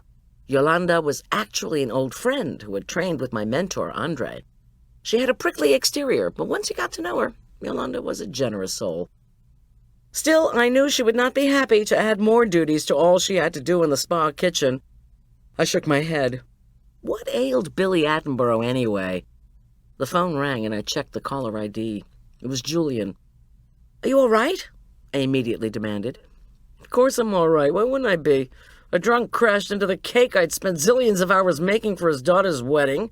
And why? Because apparently the priest flattened him. And then while I was trying to fix the cake, the bitch whose wedding we're doing the day after tomorrow showed up in the kitchen with a whole new set of demands, which include adding 50 people to her guest list. What about that strikes you as not all right?" "Oh, Julian, I'm sorry." I just was worried about you. And I'm worried about you, boss. I was just sitting here thinking of all that extra work Billy's dumped on you and wondering how you're going to manage casing a new venue while buying more supplies while doing a kick-ass new amount of new cooking. So, are you staring at your computer now or what? I sighed. You got it. All right, email me your shopping list and recipes and I'll get it done tomorrow. Plus, I know I'll have to make an extra layer or two for the wedding cake. I always leave the assembly to the last thing, so that'll work. And I've already asked for the day off from the bistro. But Saturday's your busy day there, and you can't possibly do all this in one day. Don't worry, okay? You've got enough on your plate. Speaking of which, boss, have you eaten anything? I'm heating up dinner now. Jack's with Marla, and she's going to bring him over. Tom will be home late, and Arch is with Gus and Todd. Okay. He sounded relieved. Now tell me you're not sweating seeing that prick of a spa owner Victor Lane too much. I'm not sweating it, I lied. You don't sound convinced. When I said nothing, he said, All right, just email that stuff over and I'll get cracking. I know a fancy food store here that carries caviar by the case, and they have organic free-range eggs, too. I can get some fresh new potatoes, dill, artichokes, and haricot vert at the farmer's market first thing in the morning. Okay, listen, I've got plenty of pasteurized crab to do an extra 100 crab cakes, plus sauce. That should be way more than enough. You're welcome to do all the rest. Please know that I'm grateful. I'm so glad we don't have to dump all the extra work on Yolanda out at the spa. Wouldn't she just love that? No, she wouldn't. And by the way, you're the best. Oh, and don't I know it, he said. But he didn't. Julian was the most humble 20-something I'd ever met. Now be sure to get plenty of rest tonight. Any word from the Attenborough coven? Charlotte called. She's going to have to come over tonight so we can do the extra contract.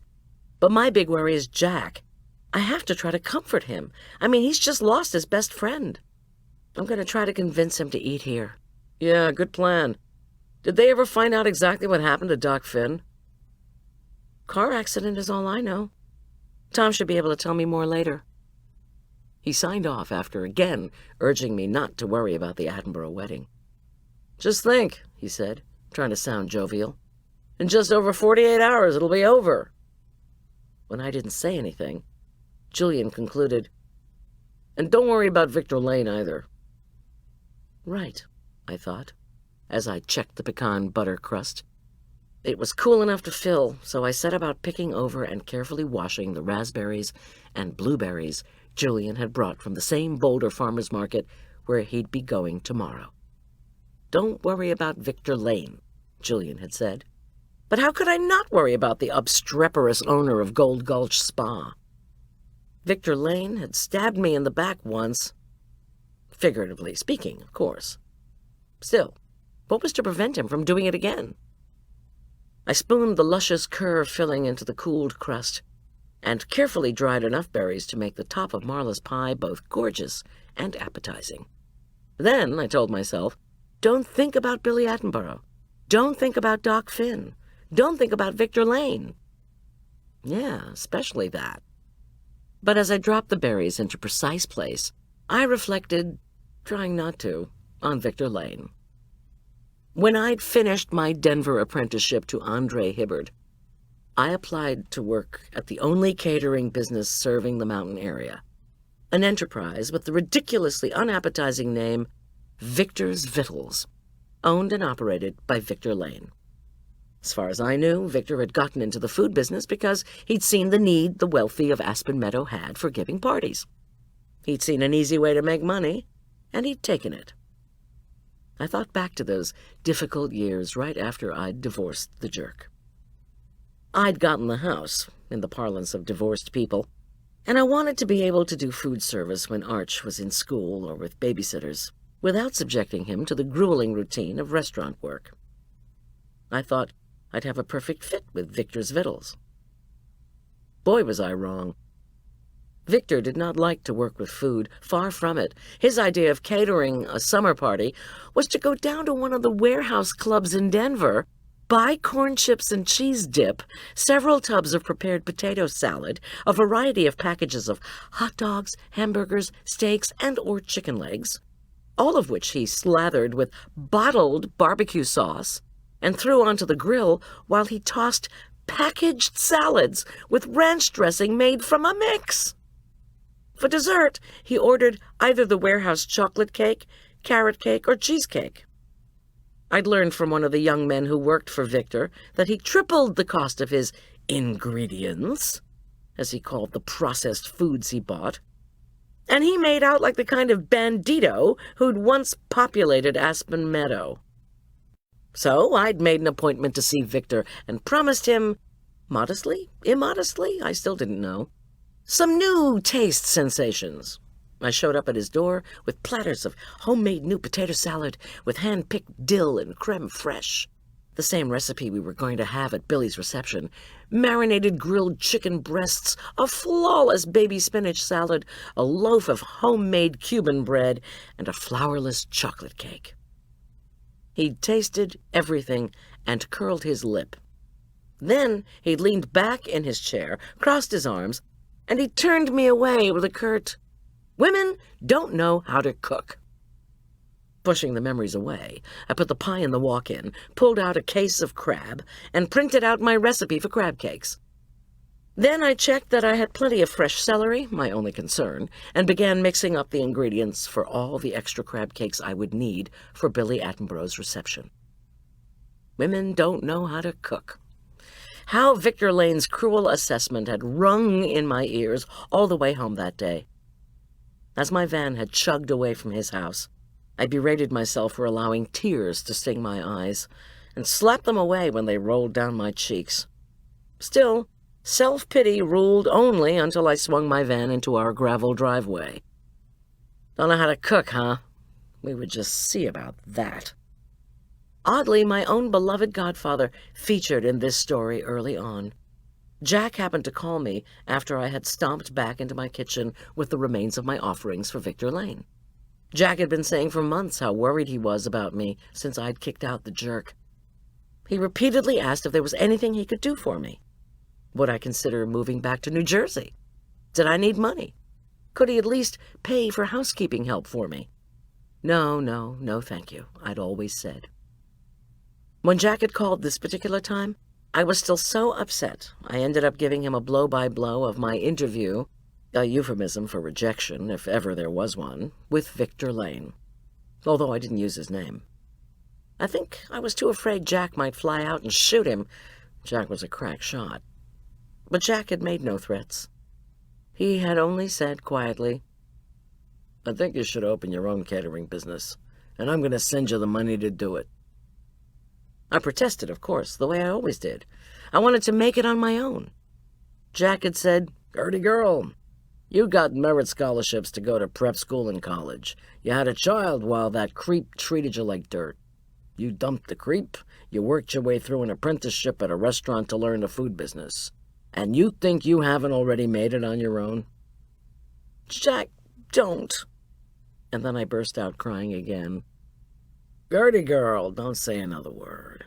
And stop crying. I'm sending you a check. No loan, mind you. A gift. And I'm paying the gift tax. I've made more money in the lawyering business than I know what to do with. Now get used to receiving a gift, damn it, and make this catering business work. So you can show this new creep just who knows how to cook and who doesn't." The next day, FedEx delivered a check for $50,000. Aghast, I called Jack. I simply couldn't accept a gift that large. Or maybe I could, I didn't know. But I needed to thank my godfather, or do something. But Jack's secretary said he was in court. He'd told his secretary to say he didn't want to hear from me until I'd driven some stupid creep, as she gleefully put it, into the poorhouse. It had taken only 6 months. I'd bought equipment and had my kitchen retrofitted to pass the vulture's eye of the county health inspector. I'd found Alicia, my supplier. I'd had cards and brochures made up. I'd given clients who referred me to new clients a 10% discount. And I'd cooked. madly, insanely, with all the energy of a woman scorned. Victor's Victuals had quietly closed its doors. But Victor Lane had not allowed me to take the processed cheese out of his mouth so quickly.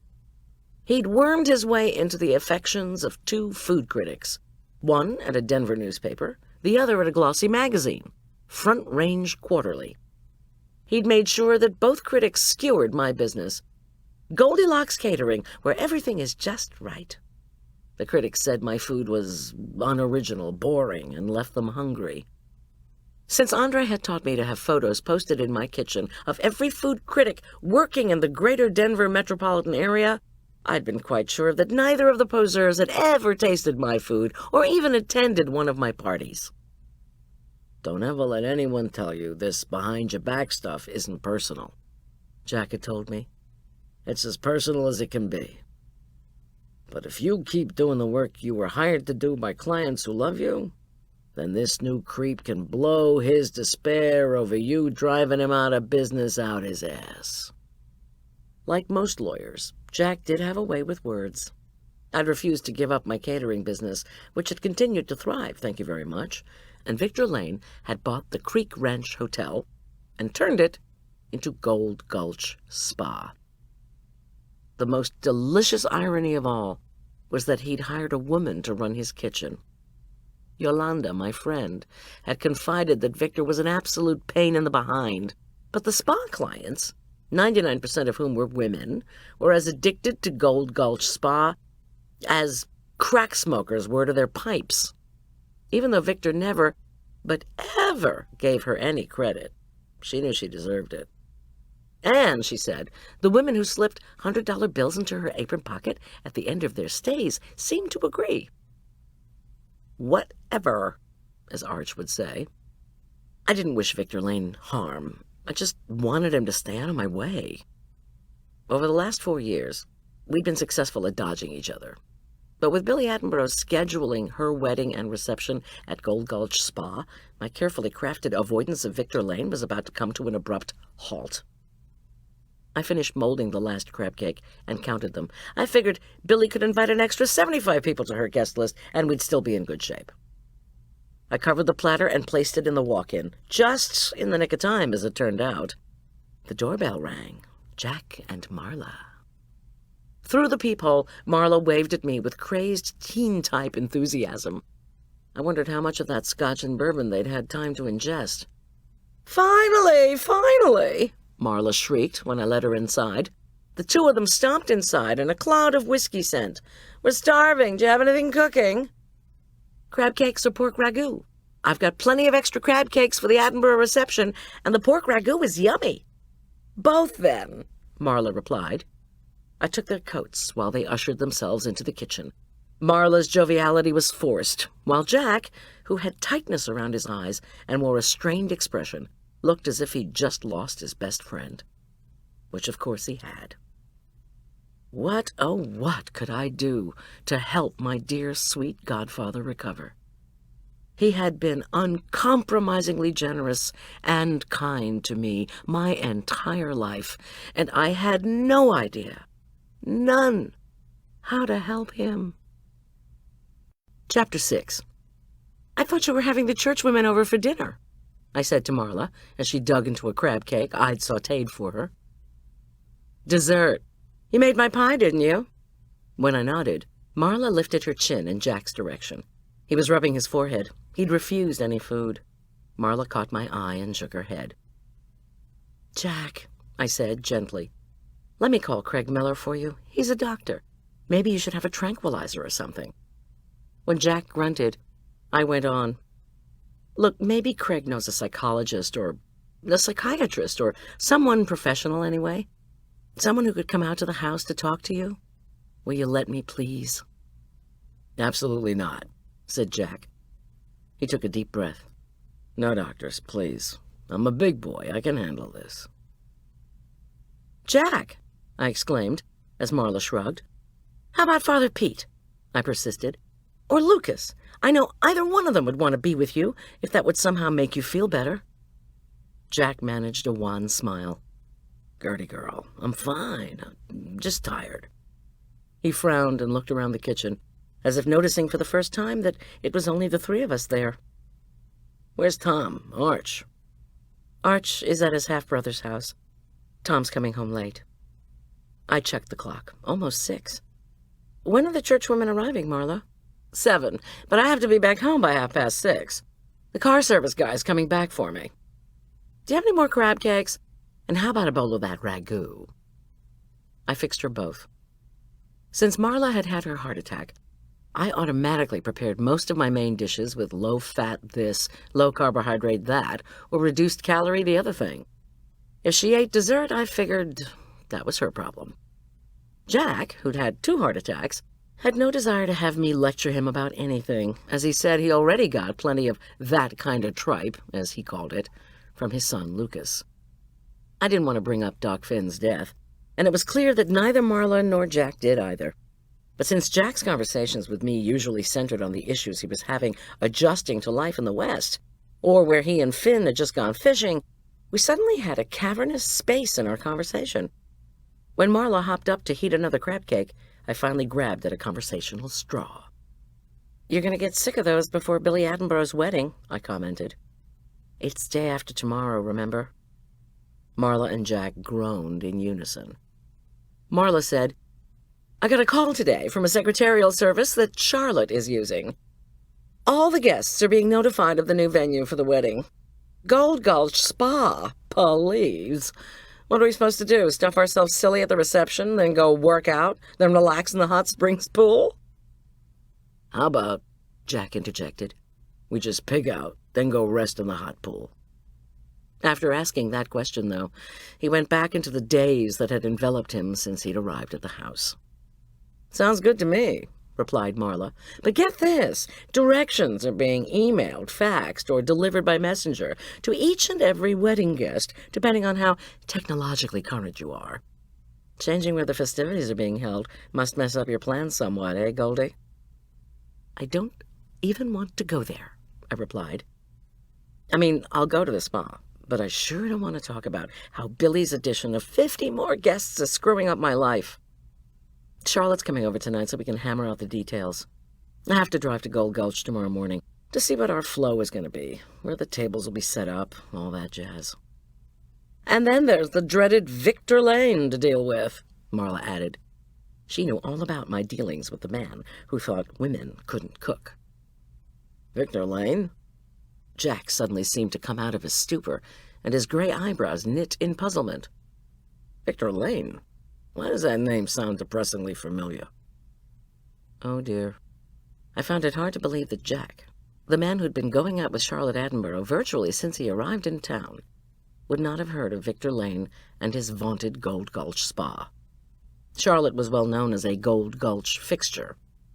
To forestall discussion of a subject that could upset Jack even more, I offered Jack and Marla something else to drink. When they declined, I poured myself another glass of sherry. But Marla didn't take to forestallment. "Don't tell me Goldy hasn't told you about Victor Lane of Victor's Victuals? Victor Lane told Goldy that women don't know how to cook." Jack nodded at me appraisingly. "That son of a bitch? That same guy from all those years ago?" I nodded and took a large slug of sherry. "All those years ago?" Marla asked in puzzlement. "This is the guy from all what years ago?" Marla shook a bejeweled finger at me accusingly. "Goldy, did you have a fling with Victor Lane and not tell me?" I laughed so hard, sherry shot out of my nose, and I started to cough. Marla took that as confirmation that I had not rolled in the hay with Victor. "I wonder why he would ever say that women don't know how to cook," Jack said. "Tell that to all the women across America who find themselves standing over a stove for much of their lives." "Look, Jack," I said soothingly, "if you hadn't helped me see that Victor was as full of crap as he was of himself, there might well be no Goldilocks Catering here in Aspen Meadow." The doorbell rang, and Marla groaned.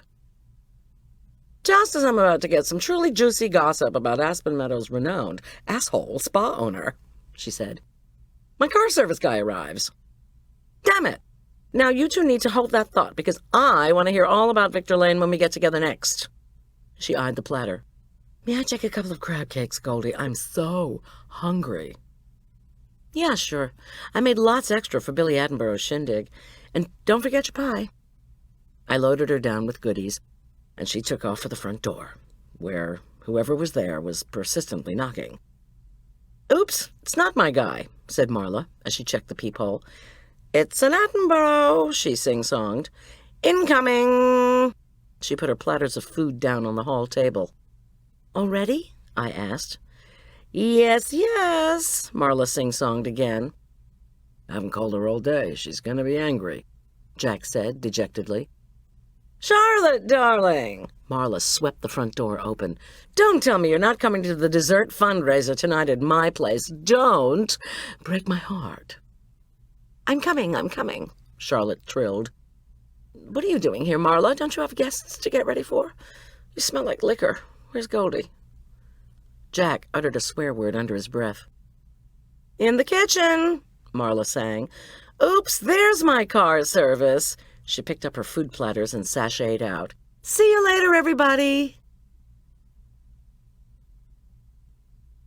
I knew I should have been more ready for Charlotte, but I wasn't.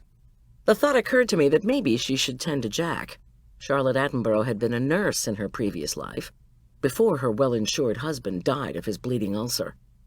According to Marla, Charlotte had used the insurance money to buy a struggling local magazine with the uninspiring name Aspen Meadow Monthly.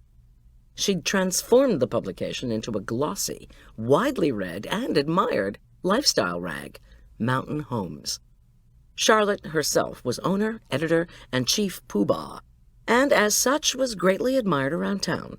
She'd offered me free monthly, full-page advertising for a year as an added incentive for doing her daughter's wedding. I joyously accepted. But that had all been 9 months ago, and since then, I'd had second, third, fourth, ad infinitum thoughts telling me that no advertising was worth getting a bleeding ulcer myself. Goldie, do you have my new contract? No, sorry, Charlotte, I said. I didn't offer any excuses, such as having my godfather's best friend found dead in a ravine, dealing with a combative biological father at a wedding, or even actually having had another wedding reception to cater today. I'll get right on it. I turned to my computer, booted it up, and began typing changes to our contract that would reflect additional guests and a change of venue. Would you like a drink? Or some food? I asked as I pressed the print. We have lots of everything. Jack, Charlotte said, surprised. What are you doing here? I stopped what I was doing to turn back to them. I'd told Tom that Charlotte was perfectly preserved. Like jams? He'd asked. I'd merely shaken my head. I knew Billy was 36, and Charlotte had made a point of telling me she'd given birth to her only child when she was 20. But there was no way Charlotte Attenborough was in her mid-50s. She was 65 if she was a day. She wore her short, gray-blonde hair swept up in what boys from the 50s would have called a duck-tail. She was at least 5 feet 8 inches tall, but the ramrod-straight way she held her slender self, shoulders back, abs tight, made her look more like 6 feet. This night she wore a mid-calf, dark gray sheath-style dress. Despite its fashionable draping, her attire gave her the look of a drill sergeant. Well, she said to Jack. As if on cue, both of our family's animals, a big, floppy, exceptionally affectionate bloodhound named Jake, and a long-haired feline named Scout, made their presence known at our back door. I'd called them to come in when I'd first arrived home, but neither had been interested then. I'll let in the pets. Jack leaped up from his chair and went to the back door before I could say, "Careful, they're going to be muddy," which in retrospect would have been a very good idea, but not nearly as much fun. Charlotte, who clearly did not like dogs, flinched when Jake came bounding in. She screamed when he jumped up on her and muddied her impeccable sheath. The thick mud on his paws might not have done so much damage to Charlotte's dress if she hadn't then shrieked, "Stop you!" and tried to whack Jake away. Even though I called him and tried to snag his collar, Charlotte's recoiling move made Jake want to be friends even more, so that he sprang up again on Charlotte, who tried to bat him away. "You stupid dog!" she cried. "Go away!" Jake, who didn't like to be called stupid, began whimpering, and again vaulted up on Charlotte, who had turned her backside on him, which meant Jake's paws landed on the reverse side of the sheath, which I figured was now pretty much ruined. "I'm so sorry, Charlotte. I'm so sorry. I'm so sorry," I kept repeating. My godfather, who had tried less successfully than I had to contain Jake, slumped in defeat on a kitchen chair. When I finally managed to snag Jake's leash, I led him out of the kitchen. Scout, the cat, who was much better at figuring out when he wasn't wanted, had already slunk away. I managed to corral the two of them in the pet containment area, where I gave them a perfunctory drying off with fresh towels that I kept in their little home just for this purpose. Oh, Lord, but I wish Tom would come home. "Well, Charlotte," I said, in my conciliatory voice when I returned to the kitchen. "Again, I'm sorry. Would you like to see the contract?" She was at our sink, where she was rubbing her muddied dress with a wet paper towel. When she faced me, her eyes were slits. "This is a disaster," she said, and a cold finger of guilt ran down my spine. "Dogs do get muddy when it rains," Jack said, attempting mournfulness. "It's, what do you call it? A force of nature." "Stop it," Charlotte retorted. "I've been trying to phone you all day, too, but you won't return my calls." Now Jack's voice was genuinely mournful. "My best friend was found dead in a ravine, Charlotte." She turned to him, startled. "Who, Finn? What was he doing in a ravine?" Her tone implied that death could be avoided if one could but stay out of ravines. Jack just shook his head. "It was a car accident, Charlotte," I said, in a low voice. "Was anyone else hurt?" "I don't think so." "This is a tragedy," she said to Jack. "I'm so sorry." "Thanks," said Jack disconsolately. Nobody said anything for a few minutes, and so I took a deep breath. "Now, Charlotte, here are the contract changes." I handed her the sheet. She perused the paper. "This looks fine." Charlotte kept glancing at Jack, who would not meet her gaze. I reflected once more on how much beyond me it was to know how or why these two had managed to keep a relationship going for a day, much less 4 months. Charlotte was elegant, perfectionistic, and expected to get her way, even if she had to pay for it. Her house in Flicker Ridge looked like a furniture showcase. Jack was generous, open-hearted, and a slob. And the house he was renovating looked like a tornado had blown off the roof and thoroughly jumbled the interior, and no one had bothered to clean up since. From the beginning of their odd relationship, I'd suspected that there was more desire to keep things going on Charlotte's side than there was on Jack's. He told me he'd been gentle but firm when she said she wanted him to stop spending so much time with Doc Finn. Doc Finn was his friend, and Jack wanted to go fishing and do, well, whatever his friend wanted. Charlotte had said he should want to spend more time with her. Jack had demurred, but Charlotte had persevered. In fact, the previous month she had confided to me that she expected to become engaged to Jack very soon. After a couple of weeks had gone by, I gently hinted around to Jack about this, as in, "Do you think you'd ever be wanting me to do your wedding reception?" He'd shaken his head at the suggestion and told me he had no plans to get married again. His first wife had died of cancer before I'd known her. All this made me think that there were no nuptial festivities for Jack and Charlotte in the foreseeable future. "I suppose that's the cleanest I'm going to get it." Charlotte had put the contract down and was working on her dress again. Now she turned away from the sink and gave me a forlorn look, as if the dog and Jack's unhelpfulness had hurt her deeply, and I was supposed to do something about it. But I didn't know what to do. "So, Charlotte, what do you think of the figures?" I tried again. "They're fine." But she'd spent only a moment looking at them. She pulled out her checkbook and wrote me a check. "Goldie," she asked, "can you be out at Gold Gulch Spa at 8 o'clock tomorrow morning so we can do the walkthrough and you can figure out how to use their kitchen?" "Sure," I replied, although I didn't feel too sure of it, frankly. "Yes," said Jack, "I'll bring her." "That's not necessary, Jack," I said. "Jack," said Charlotte, attempting to be mollifying. "You don't need to be there. I want to spend time with you, but not there, not tomorrow. If you need to grieve for your friend, then you should do that. Out at the spa, you'll just get in the way, sweetheart." Sweetheart? When nobody said anything, Charlotte said, "Will you call me tonight, Jack, if you need me?" He looked up at her hopefully and nodded.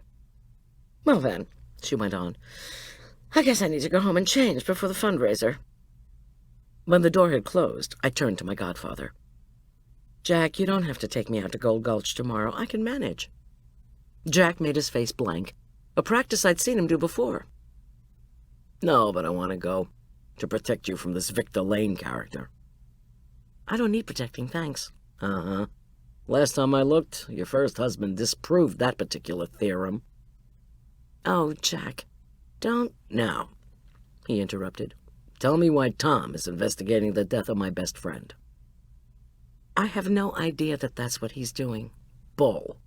When I had too much to drink and hit a tree with the '71 Mercedes I had before I got the '73, the whole thing was handled by State Patrol. That's how they do accidents in this state. I know, 'cause I asked." "Jack, I don't know—" Yeah, you said that already." He stood up. "All right, I'm walking across the street to my own house." "Jack, you're not angry, are you?" I asked anxiously as I walked him to the door. "I really don't know what Tom is doing now, but I want to help with you feeling better about Doc Finn." "Uh-huh." He heaved on his jacket and opened the front door. "Let me tell you something I learned in the years before I became a recovering lawyer." "Jack," I began, but he held up his hand. "I always know when a witness is lying." Doggone it, I thought, as I cleaned up Marla's dishes. I wasn't lying. Okay, I did suspect that Tom's disappearance from the O'Neill wedding was related to the discovery of Doc Finn's body. But I knew no more about the situation than Jack did. When Tom finally came home, it was almost 9 o'clock. I'd kept the ragu going on a low simmer, just in case. "Miss G, you should have gone to bed. I'm sorry I'm so late." "Did you eat?" "No, I'll fix myself a plate." "Sit," I commanded. Tom washed his hands and slumped at the table. He shut his eyes tight, either from exhaustion or to block out what he'd seen that evening. When I put a dish of cooked penne, steamed broccoli, and ragu in front of him, you'd have thought it was steak on the QE2. "Oh my," he said, "this looks wonderful." While he ate, I gave him an animated account of the rest of the day after he'd left, the reception, packing up with Julian, the visits from Marla, Jack, and Charlotte Attenborough. He shook his head and smiled briefly. But then, the smile vanished. "Can you tell me what kept you down at the department?" I asked. "I can, but you can't mention a word of it to anyone. Especially that nosy lawyer godfather of yours." "Don't worry." "Last night, a driver going west up the canyon spotted a reflection in the rain. Called in that she thought a vehicle might have gone off the road and landed down in that deep ravine where folks dump trash sometimes." "Yeah, I know the spot." Despite the no-dumping sign, people didn't chuck their unwanted furniture and garbage down that hillside sometimes. They did it as a matter of routine. Last night, State Patrol had their hands full with accidents in the rain. But they finally got around to checking that ravine, and there was Doc Finn's Porsche Cayenne on its side. "Did he slide off the road?" "The mud has made it impossible to tell exactly what happened.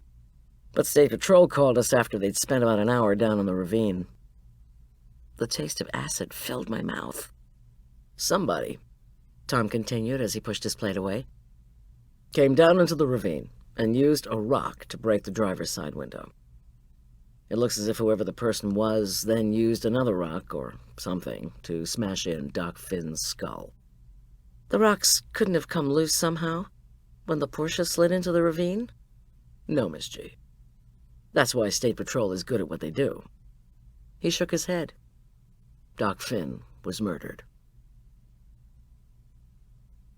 Chapter 7. I slumped into the kitchen chair closest to Tom. My feet and hands were suddenly freezing. "So, what are they up to now, down at the department?" "The ME's been called. They'll try to do the autopsy as soon as they can, and our department is analyzing the contents of Finn's car to see if that'll give us any leads.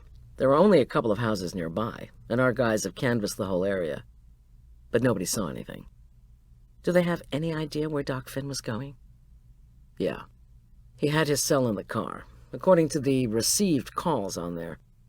He got a call from your godfather last night, but that went straight to voicemail. Before that, there was a longer call. It came around 7:30 Wednesday night, from Southwest Hospital, from inside a patient's room. He saw a neighbor as he was backing his car out of his driveway, and he said he was off to see an old patient. Only problem is, that room is on the maternity ward, and the patient in that room was out with her husband looking at their baby at the time, and she's never been a patient of Doc Finn's. She's never even heard of him. No security cameras recording the goings in and out of the patient's room, I take it? Nope. My gut tells me we're talking about a clever killer here. Of course, during visiting hours, there are all kinds of people in the hospital, so basically it could have been anyone. Did Doc Finn even have patients in Southwest Hospital at the time? That's something we're checking on. I hugged my shoulders, but that couldn't dispel the chill I was feeling. You know, Jack's going to be devastated that his pal was murdered. Tom nodded. I figured. He really wanted to talk to you tonight. He waited here a long time, wondering where you were, asking questions. Said when he hit a tree, remember, not long after he got here? State Patrol handled the whole thing. He kept asking me why you were down at the department. It was almost as if he knew something was wrong with Doc Finn's accident. Tom pulled out his small notebook. Almost as if he knew something was wrong, huh? Oh, Tom, for heaven's sake! Doc Finn was Jack's best friend. My tone grew hot and defensive. And anyway, Jack wanted to talk to you. Tom pushed his chair back from the table. Well then, maybe we should oblige him. Care to take a walk across the street? You're going to interrogate my godfather? I'm just going to ask him a few questions. Tom! Trust me, Goldy. Your godfather is a wily old coot.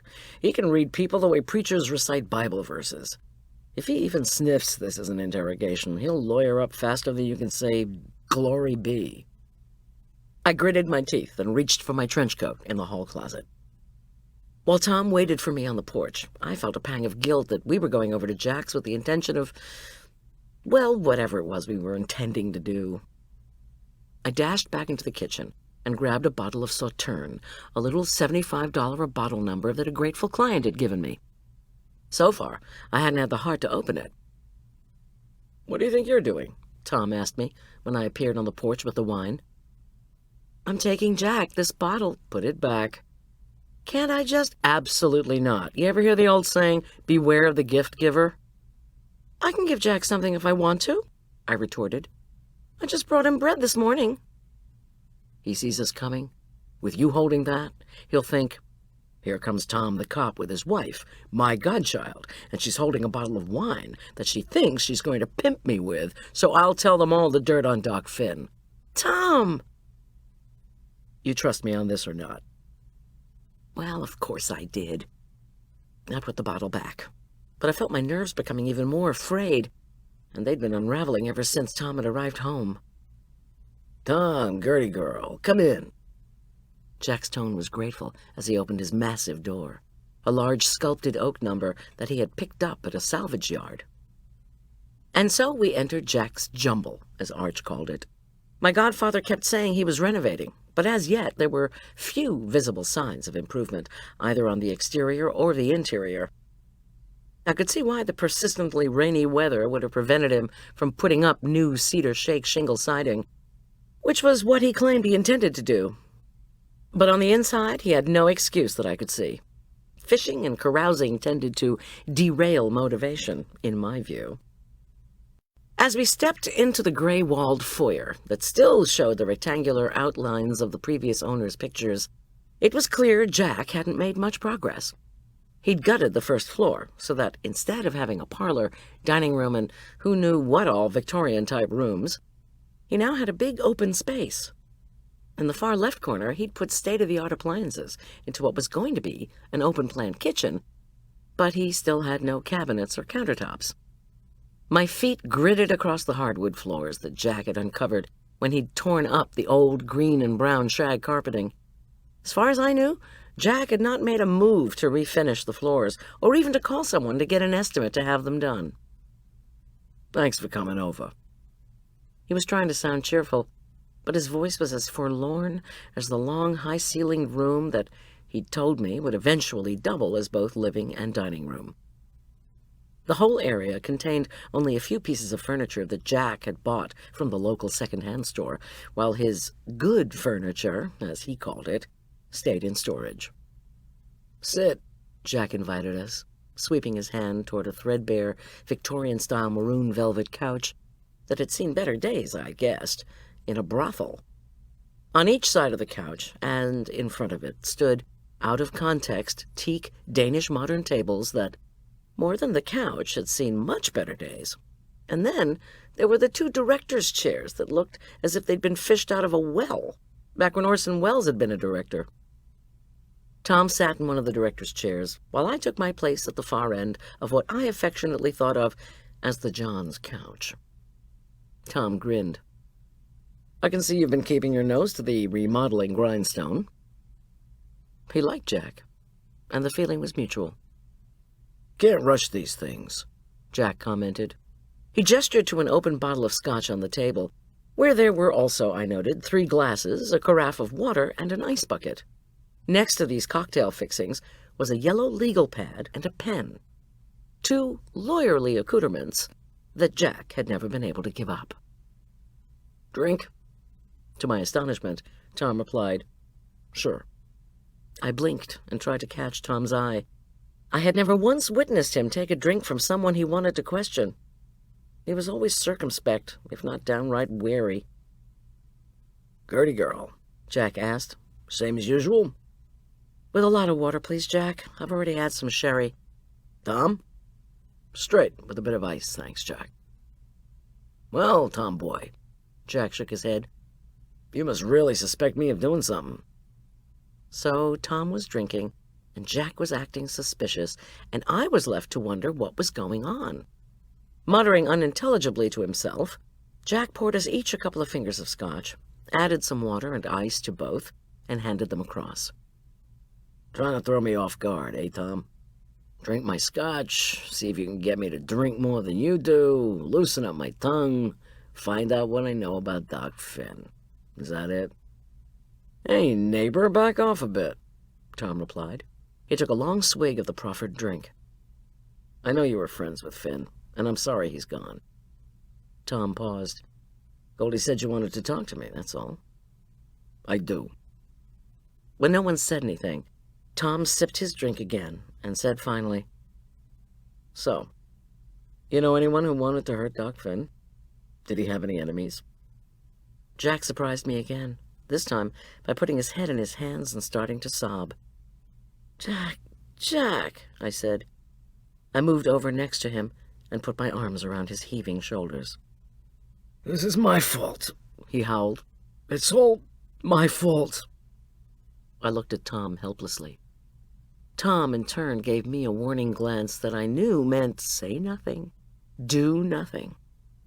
But Jack was my godfather. I'd always loved him. For crying out loud, I'd known him before I'd even met Tom, so there was no way I was going to follow Tom's directive.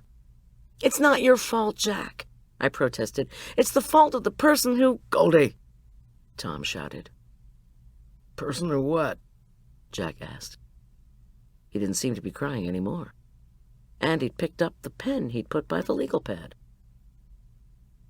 I took a deep breath and settled back into the lumpy couch.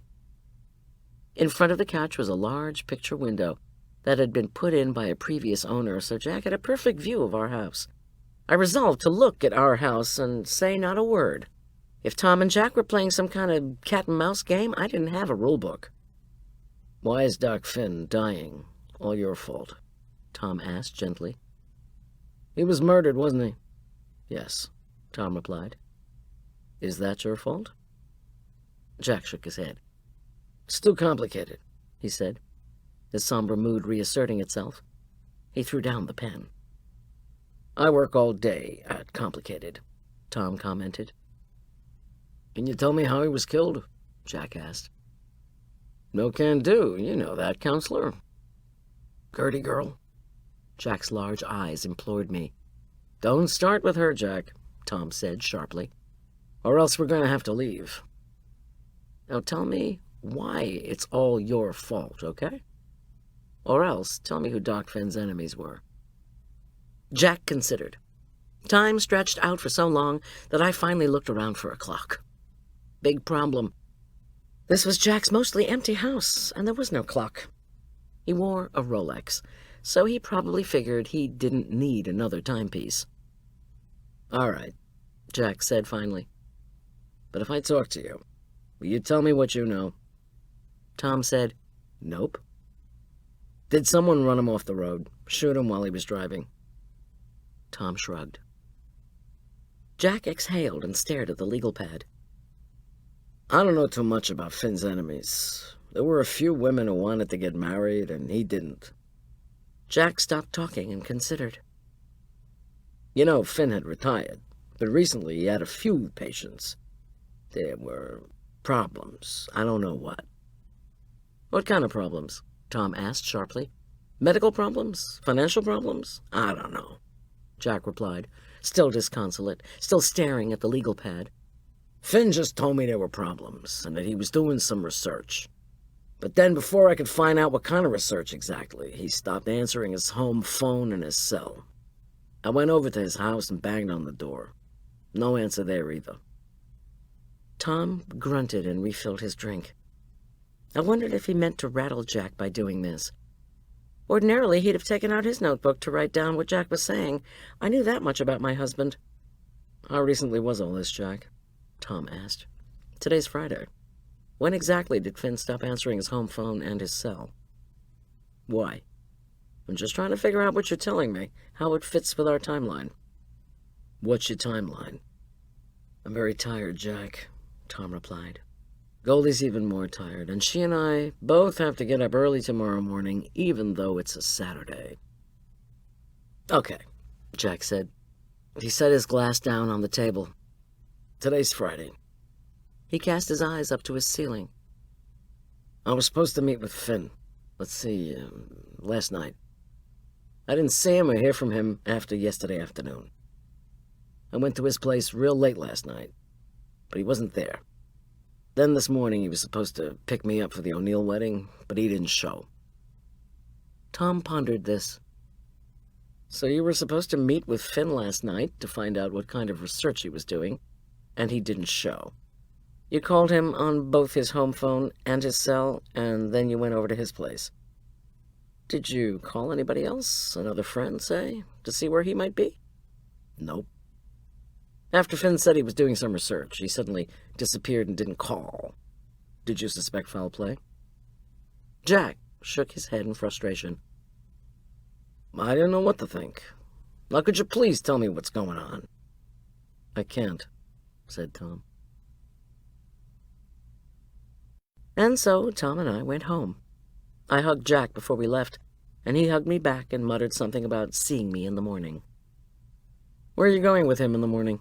Tom asked me, once we'd come into our house and put the animals back outside. Gold Gulch Spa.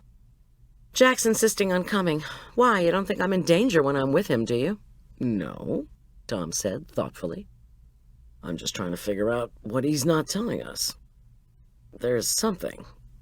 I just can't put my finger on it. He's secretive. You know that. He loves puzzles. He used to give me all kinds of different ones when I was growing up. Plus, he's a risk junkie. Maybe he's sure he can figure out what happened to Doc Finn on his own. Oh man, that's all we need. Another amateur sleuth mucking things up. What do you mean he's secretive? We moved into the kitchen and sat down. I said, I didn't even know until a week before he got here that he was moving to Aspen Meadow from New Jersey, and that he'd bought that decrepit old place across the street. You didn't know anything? Nope, and that was only 6 months ago, as you know. Plus, I think the only reason he told me about the move was that he had told his son, Lucas, what he was doing, and Lucas had had a fit that Jack wasn't moving across the street from him. So to avert Lucas showing up on our porch and accusing me of trying to steal Jack's affections, which he'd done before, mind you, Jack calmly called and told me his plans. Huh. Tom looked around our kitchen and insisted on tidying up. It'll give me a chance to think. While he was washing dishes, I said, "Listen, Tom, you've probably already heard this from 6 different people." Tom turned off the water, wiped his hands, and gave me his full attention. Go ahead. "Well, just some of those questions you were asking Jack." Tom waited. Finally, I said, "Enemies Doc Finn had?" "Billy Attenborough didn't like Doc Finn." Stop while I get my notebook. "You know," I went on, "she always blamed him for losing her first 2 fiancés. She blamed him loudly." Billy does everything loudly. "And," he added thoughtfully, "you know how nothing is ever her fault? She doesn't take responsibility for a thing. Everything is always your fault." When I looked stricken, he said, "No, not you, Miss G. At least not all the time." When I frowned, he went on, laughing, "Don't go getting paranoid on me. Guys down at the department are always saying women are just too sensitive." This time I narrowed my eyes. "Okay," Tom concluded, his tone apologetic. "For Billy, everything is always somebody else's fault." He closed his notebook. "We'll check this out, thanks. Now let me finish these dishes." I thanked him and put my feet up on a chair. When the phone rang, it startled me. 9:15. Jack calling to try to get information out of Tom? Billy Attenborough phoning with a new demand? It was neither. The caller ID said merely Southwest Hospital. "Looks like somebody might be trying to set up one of us," I commented, and told Tom about the call's provenance. "I'll deal with it." With wet hands, Tom took the phone. After a moment, he said, "Actually, you want my wife." I shot him a murderous glance, but only sang into the phone, "Goldilocks Catering, where everything is just right. Whoever this is, I usually don't do business this late in the evening." "Is this Goldie?" a tentative male voice asked. "It is." I racked my brain to figure out who I knew in Southwest Hospital at the moment. Someone from the church? Someone I was supposed to do a party for? "This is, Norman O'Neill." I shook my head. Cecilia O'Neill's didn't want to be irresponsible anymore, ex-dad. "Norman, last time I saw you, you didn't look too good." "Okay, yeah, sorry. It's just that I can't remember today very well. I'm down here in the hospital, and I can't figure out what I did to get here. I'm not sick, or at least I don't think I am. One of the nurses told me I busted up my daughter's wedding, and I'm really hoping that isn't true." "Well?" "Oh, God, I did bust up Cecilia's wedding, didn't I?" "Not really. You busted up the cake. I am curious, though. Why are you calling me? Why not call Cecilia if you want to apologize?" "She's on her honeymoon, I guess, and her mother isn't answering. I'm desperate. I looked in the yellow pages for caterers and churches in Aspen Meadow, and your name sort of sounded familiar, so I called you." "But why?" "Oh, right. Well, to make a long story short, I want to get back into my daughter Cecilia's life." I'd majored in psychology, and I knew Carl Rogers would have wanted me to spit that right back at him. And anyway, I didn't know what else to do. "You want to get back into your daughter's life," I said, slowly. Tom raised his eyebrow and gave me a quizzical look. I shook my head. "You don't want to know." Norman O'Neill's voice rose hopefully. "Do you think I have a chance of getting back into Cece's life?" I licked my lips and tried to think of what to say.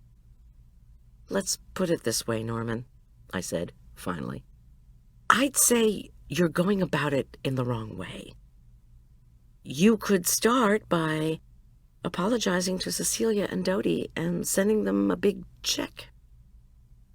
"Please, Goldie, help me." Norman O'Neill took an unsteady breath. Have you ever had a close brush with death, Mrs. Schulz? You're married, aren't you? Should I call you Mrs. Schulz? Mrs. Schulz is fine. And yes, I've had a close brush with death. Doesn't it make you reorder your priorities? Mr. O'Neill. Norman. Tell me what's going on. Look, I have a granddaughter I've never seen. I know she's just adopted. I mean, not Cecilia's by blood. Oh, that didn't come out right. But still, I want to be part of Cecilia's life. Sort of start over, you know? I want to get to know this granddaughter. Even if she is just adopted, you know? Just adopted? I thought of Julian, who was just adopted. And it turned out just fine, thank you very much. You might want to rethink your diction when it comes to referring to your granddaughter, Norm. And where does the brush with death part come in? I heard my granddaughter almost died. So, I wanted to reorder my priorities. Please, won't you help me? Wait a second. Almost died? What do you mean? There was no reply, just some gargling from the other end. Norm, I said, really, I'd love to help you, but was interrupted by the sound of Norman O'Neill, once again, puking his guts out, this time on the hospital floor.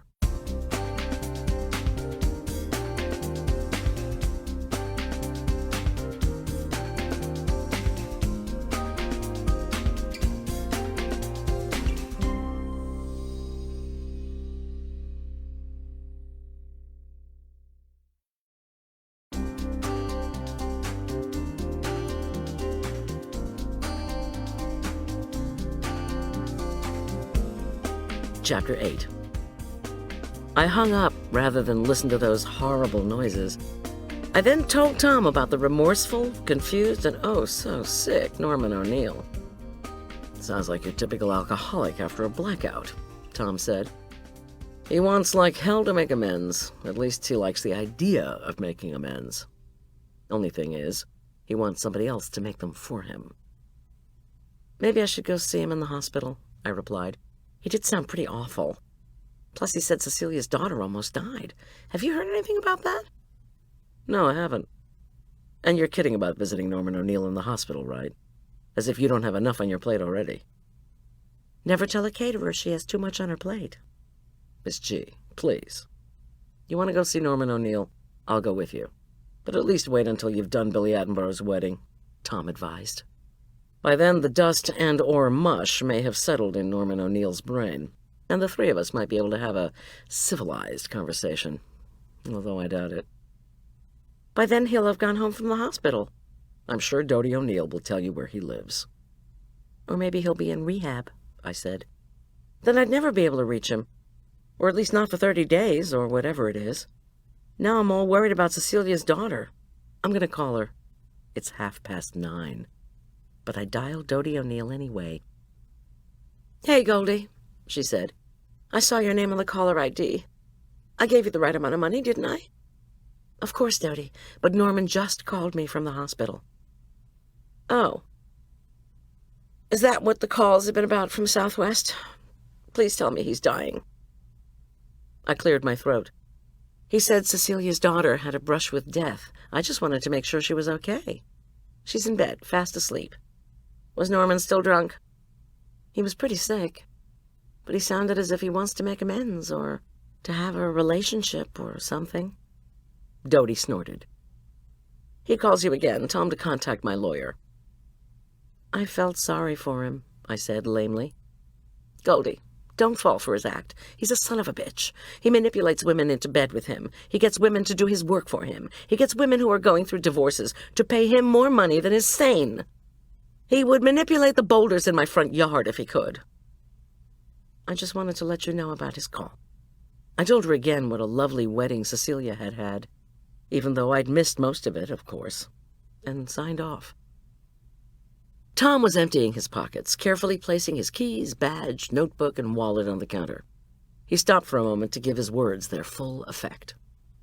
I don't get you, Goldie. a drunk, a lawyer no less, comes and almost screws up the wedding of one of your favorite clients. He makes said client, the bride no less, cry. He makes his granddaughter cry. The lawyer takes a swing at our priest. Our priest pops him one, and the offending father of the bride, who, let us not forget, was entirely in absentia as his daughter was growing up, passes out. The drunk lawyer gets hauled off to the hospital where, when he wakes up, he probably begins preparing his papers to sue Father Pete. But he takes a break from preparing those papers and calls you to blubber. And you feel sorry for this asshole? Oh, Tom, he just wants to have a relationship with Cecilia and her daughter. And you make it sound so... You want to do something for a few drunks? Make cookies for the AA meetings we have down at the jail. Trust me, drunks who are drying out love sweets. But do nothing for that SOB Norman O'Neill. You do anything, visit him, send him flowers, he'll say in court, see, even the caterer felt remorse over what happened. She brought me roses. I shook my head. I married a cynic. No, you married a realist. He leaned over and gave me a kiss. Not meaning to bring up the past. I mean with the jerk and all. But you've already felt sorry enough for one asshole to last an entire lifetime. That's hitting below the belt, Tom. My dear sweet wife, Tom said, as he gathered me into his arms. First of all, I would never hit you. Second, there are any number of fun things I would love to do with you that involve activities below the belt. And so we went to bed. Although we didn't actually go to sleep for a while.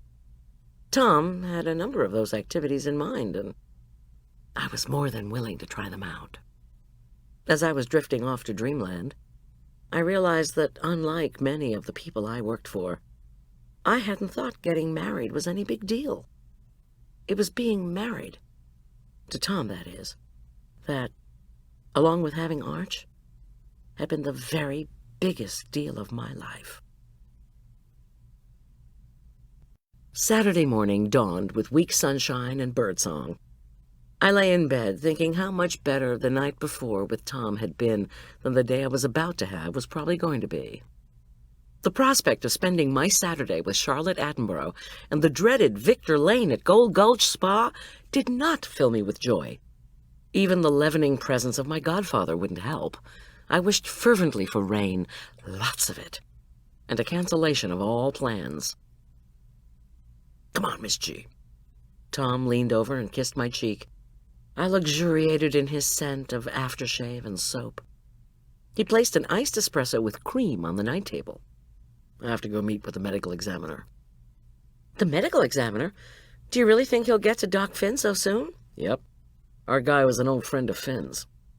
And he wants to perform that procedure on his old friend?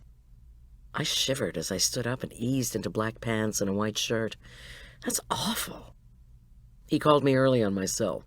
Said he doesn't want anybody else to do it, and that he was coming in early and wanted me there. Finn was going to the top of his list. We were interrupted by the sound of Jack's horn, a custom contraption he'd had installed in the old sedan. Dweep, dweep, doop, dweep, declared his presence out front. I glanced at the clock. Not quite 6:30. If the neighbors didn't love me because of my godfather habitually rolling in noisily after a night of carousing with Doc Finn, they sure as heck didn't love me now, with him beeping to indicate he was ready to go. Guy lives across the street, Tom commented, and he can't phone or come over when he's ready to go. He has to honk the horn on that dead, blasted car of his. He's from New Jersey. They honk there. And you know how he loves that horn. It may be after 8 o'clock on the East Coast, but it isn't here. 6 months ought to be long enough for someone to get used to changing over from Eastern Standard to Mountain Daylight Time, don't you think? Tom, that secretive slob of a godfather of yours isn't always as loving as you think he is, that's all I'm saying. All right, let me go and talk to him. Please be nice. I'm always nice. While Tom went out front, I slipped down to the kitchen and looked around frantically. What did I need for the trip out to Gold Gulch Spa? Whatever it was, I needed to gather it up quickly because Jack was not a patient man. I booted up my kitchen computer, brought up Billy Attenborough's revised menu, numbers and table settings, inserted a new flash drive, and backed up the files for Yolanda. Bless Yolanda's heart. I knew she would be out there this early, as the overnight guests had to have breakfast. I also quickly opened a morning email from Charlotte. She said she was bringing extra place cards, linens, candles, centerpieces, china, and flatware to the spa. Maybe she should be leaving all this up to Billy, since her flakiness, bridezilla, was the one screwing up this whole thing. Except for the crab cakes.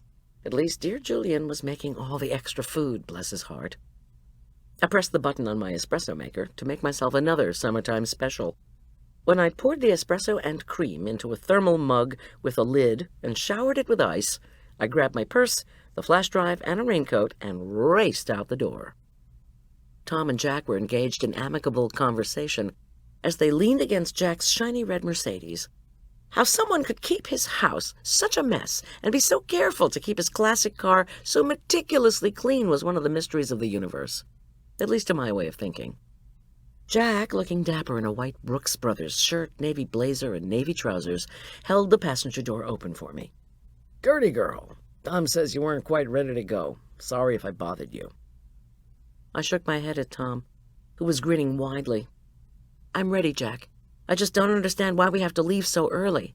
The spa's only 25 minutes away, and I don't think they serve breakfast to the overnight guests until 7 or so." "We have to get Charlotte. She called me at 6 and asked if we would pick her up.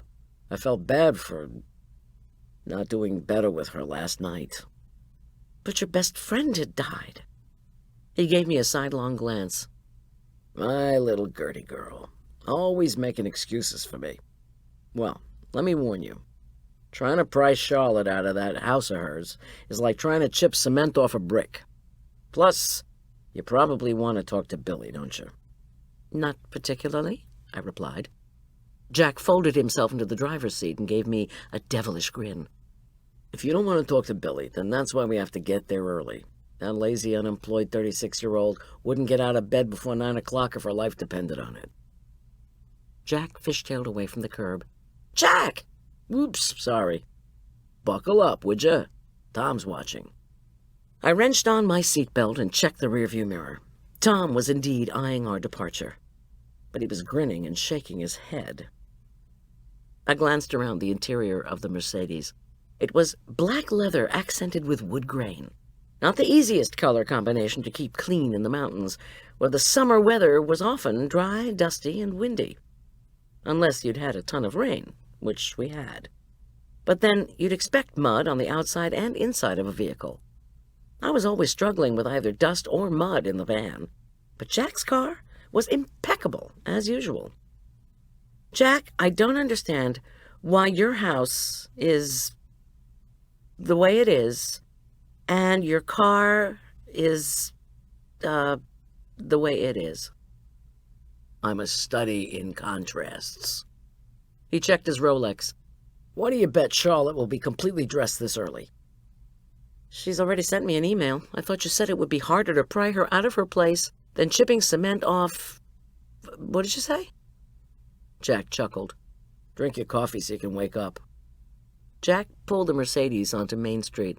"I didn't say Charlotte wouldn't be dressed. I said she wouldn't be ready to leave." "Maybe she's used to you showing up early." Jack shrugged. "That woman doesn't like to be surprised. She is utterly predictable." Not a study in contrasts, then? Jack laughed all the way to the Attenboroughs' big place in Flicker Ridge. "Ah, Jack," said Charlotte. "Thank you for coming." She'd opened the door before we'd even mounted the steps.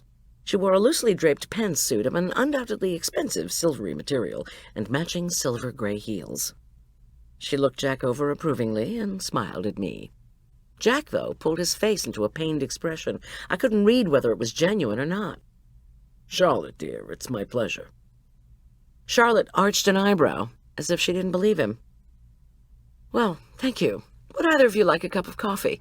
I still have a few things to pull together here." "No, thanks," said Jack. "Thank you," I said. "I'd love some." Charlotte turned her attention back to Jack. "I have some pictures to show you of how you could decorate your living room. I think they're wonderful and would really tie the whole Victorian scheme together for you." "Thanks," said Jack. "I like things untied." Charlotte drew her perfectly colored brown-pink lips together in a frown. "It'll just take a minute." Jack ground his teeth, then said that of course he'd look at some pictures.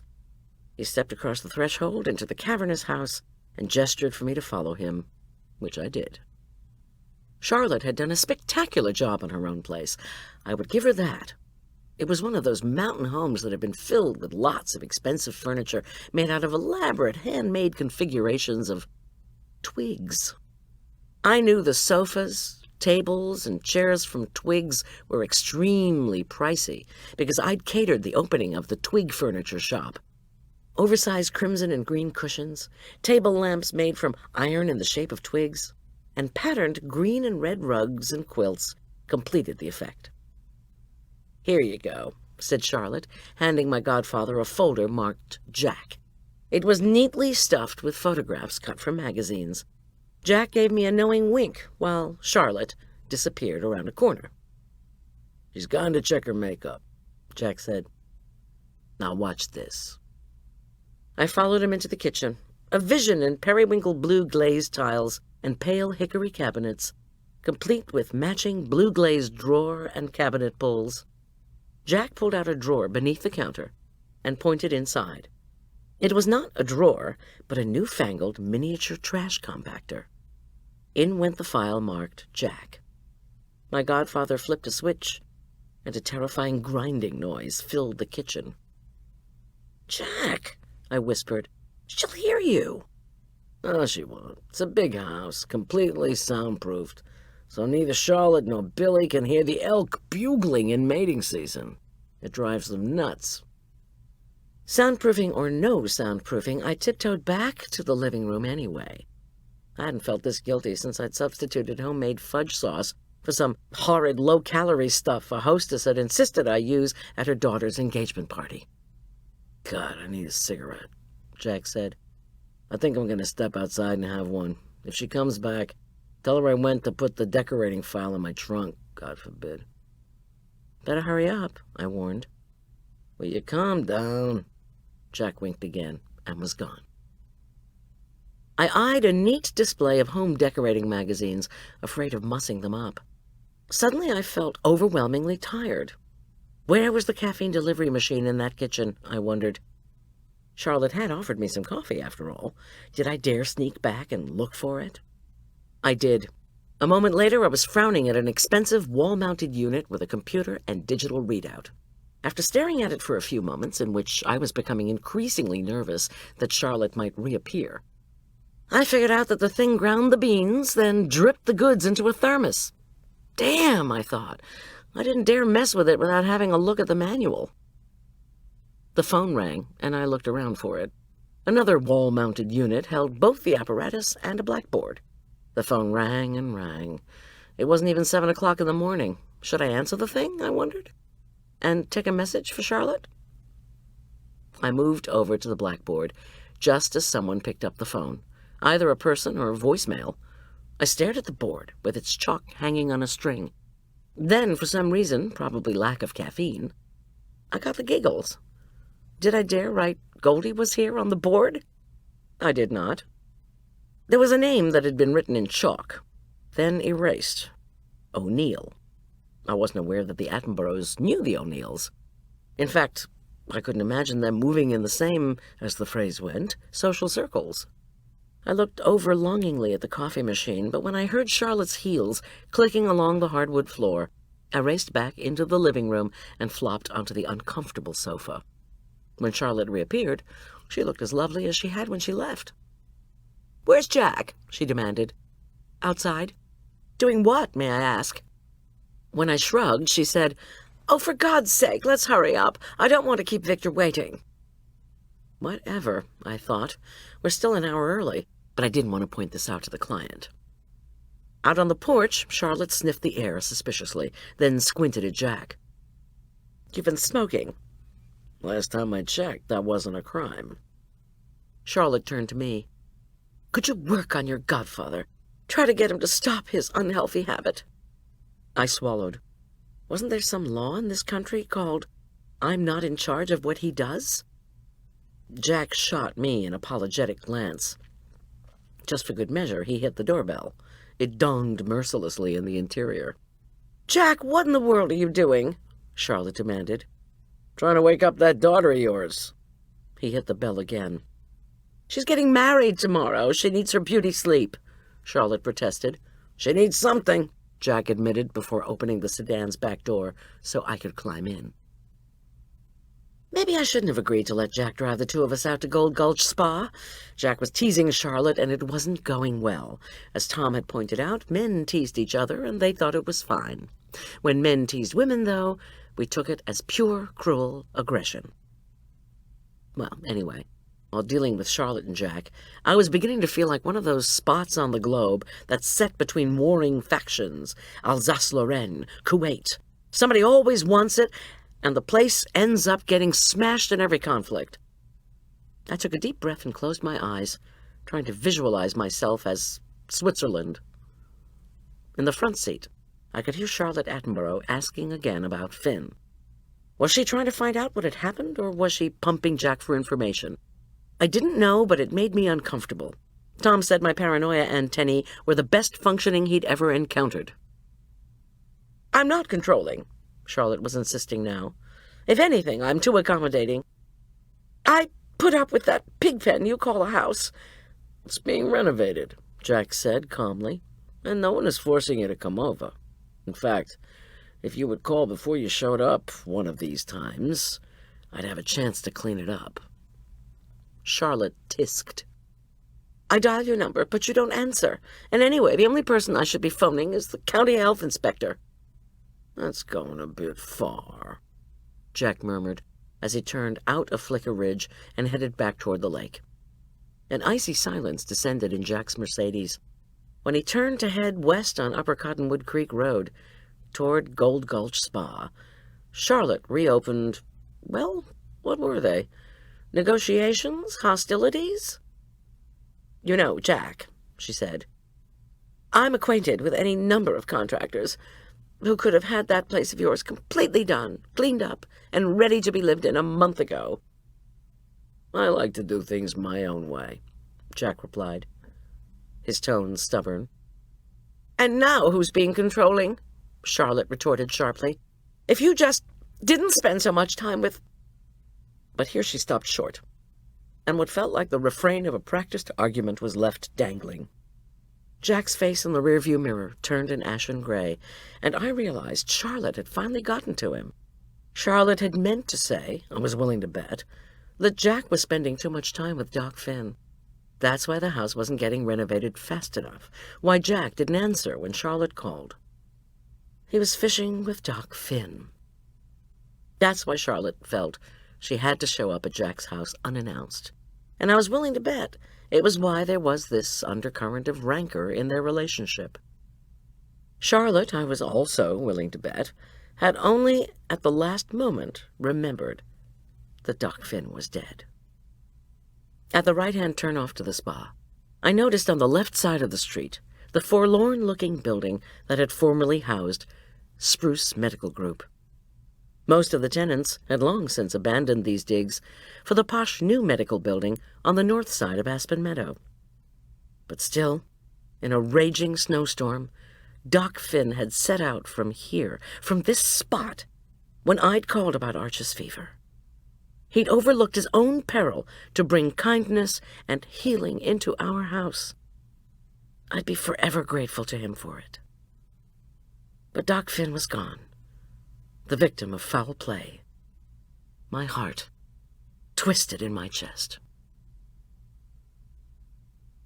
Chapter 9. "Ah, the prodigal mother of the bride," Victor Lane cried when we pulled up and disembarked. "I'm so happy to see you, Charlotte, dearest." While Victor Lane ostentatiously kissed Charlotte Attenborough on both cheeks, Jack inverted his eyebrows, pointed to Victor with his thumb, and gave me his patented, "Who the hell is this guy?" look. I shrugged and shook my head. Let Charlotte introduce them to each other. I knew I was invisible to Victor Lane, too. He just wanted to show me how unimportant I was. Victor continued to fuss over Charlotte, who cooed back. Victor was a slender, unattractive man with pit-marked cheeks, a shaved head, and virtually no chin. His facial skin seemed to be pulled too tightly over the bones, giving him a skeletal appearance. In truth, I decided he looked like a reject from the bowling ball factory. This day, he was wearing a ridiculous-looking pale green sweatsuit and black high-top sneakers, which gave him the appearance of being as innocuous as a lime lollipop. Still, I knew not to underestimate him. In the distance, a bell gonged, and women emerged from the various dormitory doors and began to move along the dirt trails that led, according to signs, to the week-long spa check-in. The day spa check-in, the living room, the dining room, the gym, the hiking trails, the regular pool, and the hot pool. I looked at my watch. 7:45. When had all these guests had breakfast, I wondered? And when was lunch? From the longing looks the gals were casting at the dining room, I had the feeling breakfast was in the distant past, and lunch was in the even more distant future. "This is Jack Carmichael," I said loudly to Victor Lane, once he'd disengaged from Charlotte. "My godfather." "Of course," said Victor, extending a skinny hand. "The happily retired attorney. Charlotte has told me so much about you." "And you remember Goldy," Jack rejoined, with a smile and exaggerated politeness. He bowed in my direction, then straightened up. "She's the vastly successful caterer whom you believed couldn't cook." So much for a peaceful visit. I smiled brightly, trying to envision Geneva or Lake Lucerne or some other sunny spot in neutral Switzerland. "Yes, of course." Victor's smiling mouth, full of yellow teeth and exaggerated enthusiasm, made me cringe. "I knew your ex-husband, of course. Great doctor. And, our chef, Yolanda, she's looking forward to visiting with you." He turned back to Charlotte. "We want everything to be perfect for our Billy." "Our Billy?" Jack asked, but I nudged him. I interrupted the conversation to ask for directions to the ladies' room. Victor said it was off the TV room, next to the dining room. He then invited the three of us to come inside. I hustled ahead of them to the TV room, a pine-paneled space with overstuffed faux early American sofas. I stared at the far wall. There were 4 unmarked doors hidden in the paneling. I knocked on one, heard no response, and opened the door, praying all the while that it wasn't reserved for men, and that one was not lurking inside. Did men even come to this spa? I had no idea. The restroom was unisex, a 1-seater. I opened the window, an old-fashioned crank type, and inhaled fresh, moist, pine-scented air. I closed my eyes, did some yoga breathing, and listened to the sounds of women calling to one another about where they were going. Massage? Hot pool? Aerobics? Why, this might as well be camp, right? I had loved camp. I'd gone to the same one on Cape Cod for 4 years, from age 7 to 12. I'd done swimming and boating, and when it rained, arts and crafts, where I made lanyards in every shade of the rainbow. There'd been lots of rib-sticking food, too, and with all the activity, you were always ravenous for it. This was like that, I said to myself, breathing deeply. And the wedding tomorrow evening? Why, I was just fixing a really big dinner for all the campers, who'd be dressed up in costumes. With my new positive attitude firmly in place, I reached to close the window and saw Jack hustling off toward the hiking trails, a lit cigarette dangling from his mouth. Apparently, he'd had enough of both Charlotte and Victor. Okay, but I was being positive. I straightened my back and stepped out of the restroom, where I immediately came face to face with a thin, black-haired woman who'd had such a bad facelift. Tight skin, eyes pulled back. She looked like a cat who'd learned how to stand up. "Didn't you flush?" she demanded. "I was just using the, window." She tisked, pulled open the door of one of the other restrooms, and slammed it behind her. Guess she and I wouldn't be sharing s'mores tonight. I hustled into the dining room, where one of the staff members was giving a talk to a group of women. Charlotte and Victor were waiting for her to finish, and this appeared to make the speaker nervous. "Gold Gulch Spa," the tour group leader said, flicking her eyes over to Victor, who made a circling motion with his hand to hurry her along. "Was at various times a mining camp, a hot springs retreat for the wealthy from Denver, who would make the horse and buggy trek before there were roads." "All right, Isabel," Victor Lane interrupted. "Could you please take the ladies out to the hiking trail that leads up to Mount Redtail Hawk? I'm sure they'd enjoy that. I mixed up a batch of smoothies about 20 minutes ago. Why don't you pour them now so the ladies can have smoothies for their walk?" The ladies murmured their appreciation. "When you get halfway up the mountain, you can give them the background on the spa. Here's the key to the smoothie cabin." "Yes, Mr. Lane," Isabel replied with alacrity. Thin, fine-boned, and what my mother would have called interesting-looking, which meant not really pretty, Isabel was about 20, had thick bunches of curly red hair, and freckles everywhere. "This way, ladies, to the smoothie cabin. How do fruit smoothies sound?" It sounded pretty darn good, apparently, because I wouldn't have thought that many overweight women could move so quickly. "We use less than half this space at any one time," Victor began, sweeping his hands to indicate the huge dining room. "We give our clients lots of individual attention, so the spa accommodates no more than 65 week-long clients at a time, plus staff. We average between 10 and 12 day spa clients every day except Sunday. On Sunday, we clean the rooms and get ready for a new group of guests who arrive on Monday morning. So, a Sunday wedding is perfect." The room contained a collection of extremely large round tables, each of which was surrounded by 8 chairs. "We'll have 10 of these moved out, with just enough to set up for Billy's guests. Then we'll save this side of the dining room for the head table." And on he droned. He seemed to have thought this out fairly well for someone who had just been asked to have the wedding and reception at the spa. Maybe he'd done it before. I certainly hadn't heard of Victor giving parties out here. But after all, he used to be a caterer, so maybe this kind of thing came easily. "But Victor," Charlotte protested, "are you sure all these women will be completely gone by Sunday morning?" I couldn't help smiling. Maybe she'd noticed how quickly they'd all repaired to the kitchen in search of smoothies, which was the term health foodies used for milkshakes. "I absolutely promise," Victor reassured her. "And I've already lit a fire under our staff saying they have to be done cleaning the whole place by lunchtime, otherwise they don't eat." Great. Starving the staff didn't usually work as a motivator. Maybe I should see if I could hire a couple of extra cleaning people. "Oh, Victor," Charlotte said flirtatiously, "you're such a card."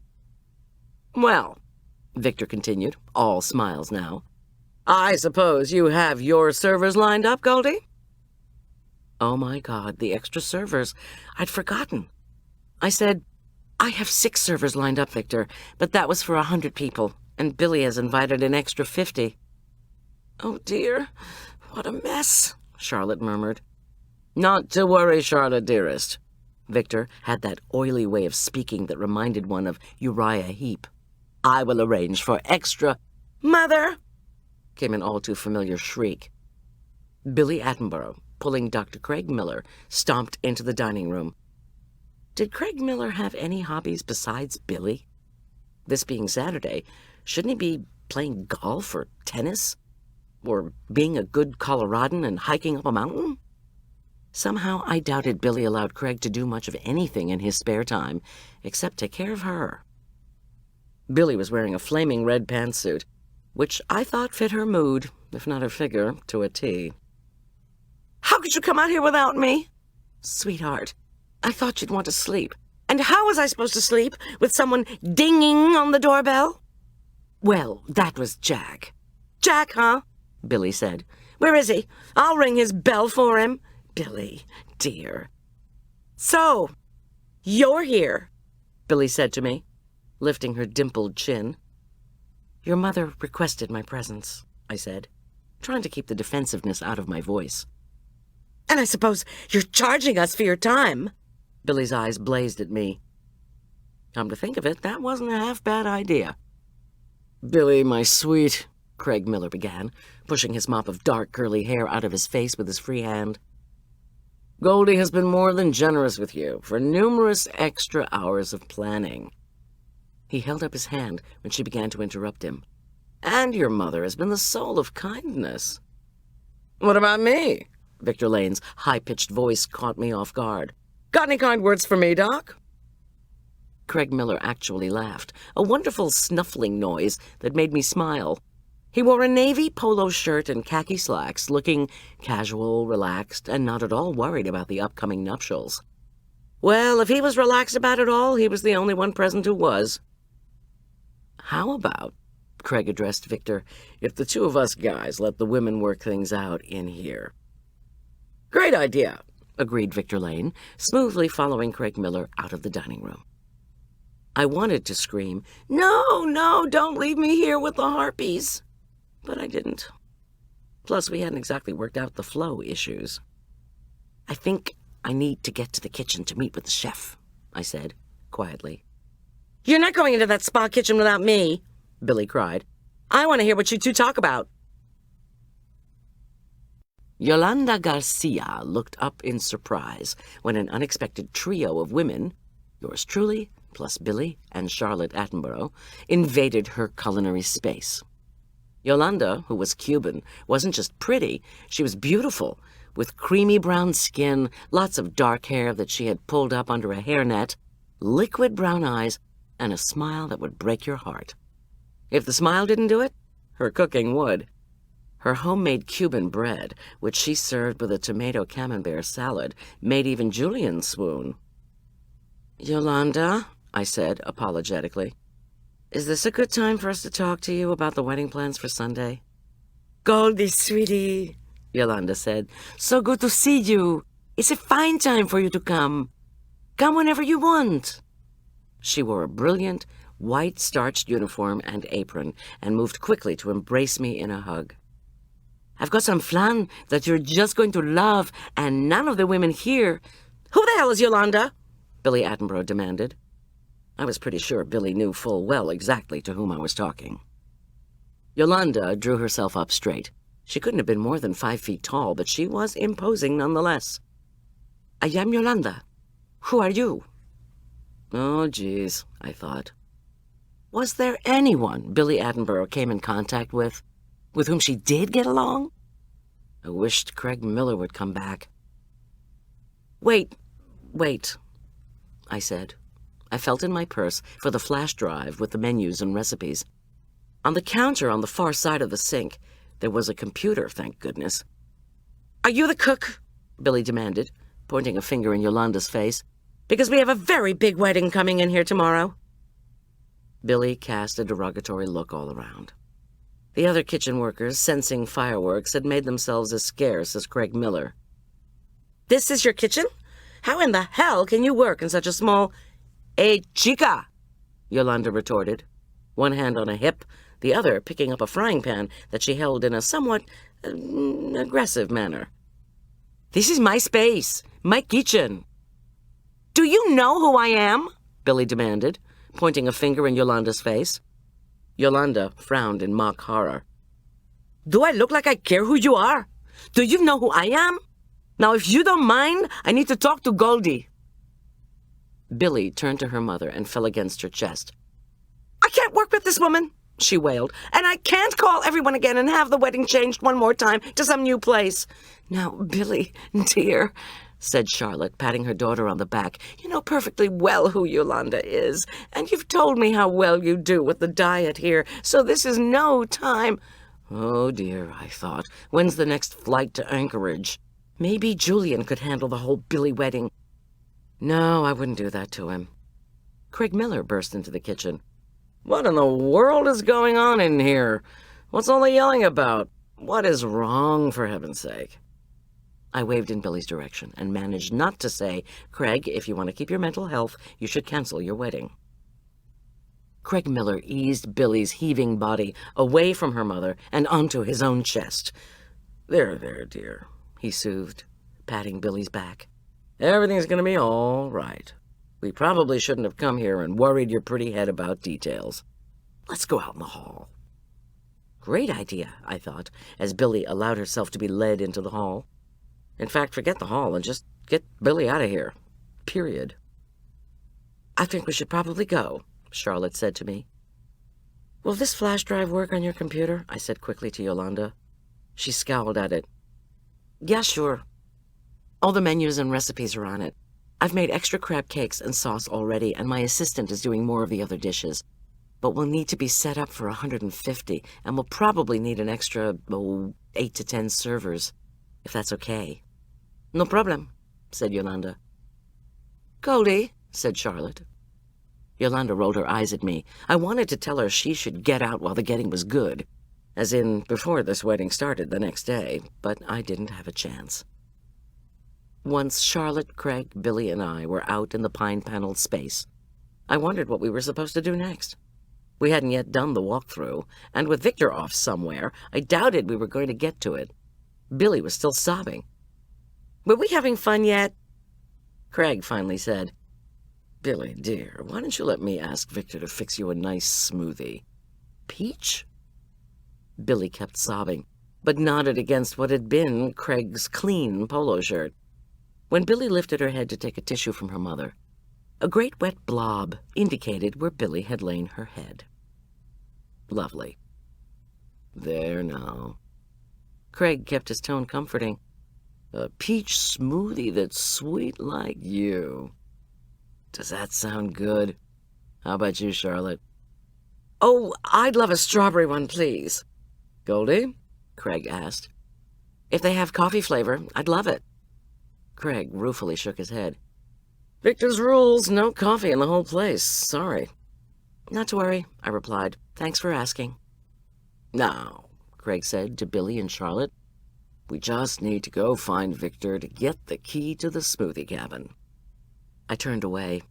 Actually, what I really wanted was another iced latte, preferably with 2 or 3 big scoops of coffee ice cream jammed on top, and a spiral of whipped cream on top of that. I doubted Gold Gulch Spa offered such a treat, so I decided to go in search of my godfather instead.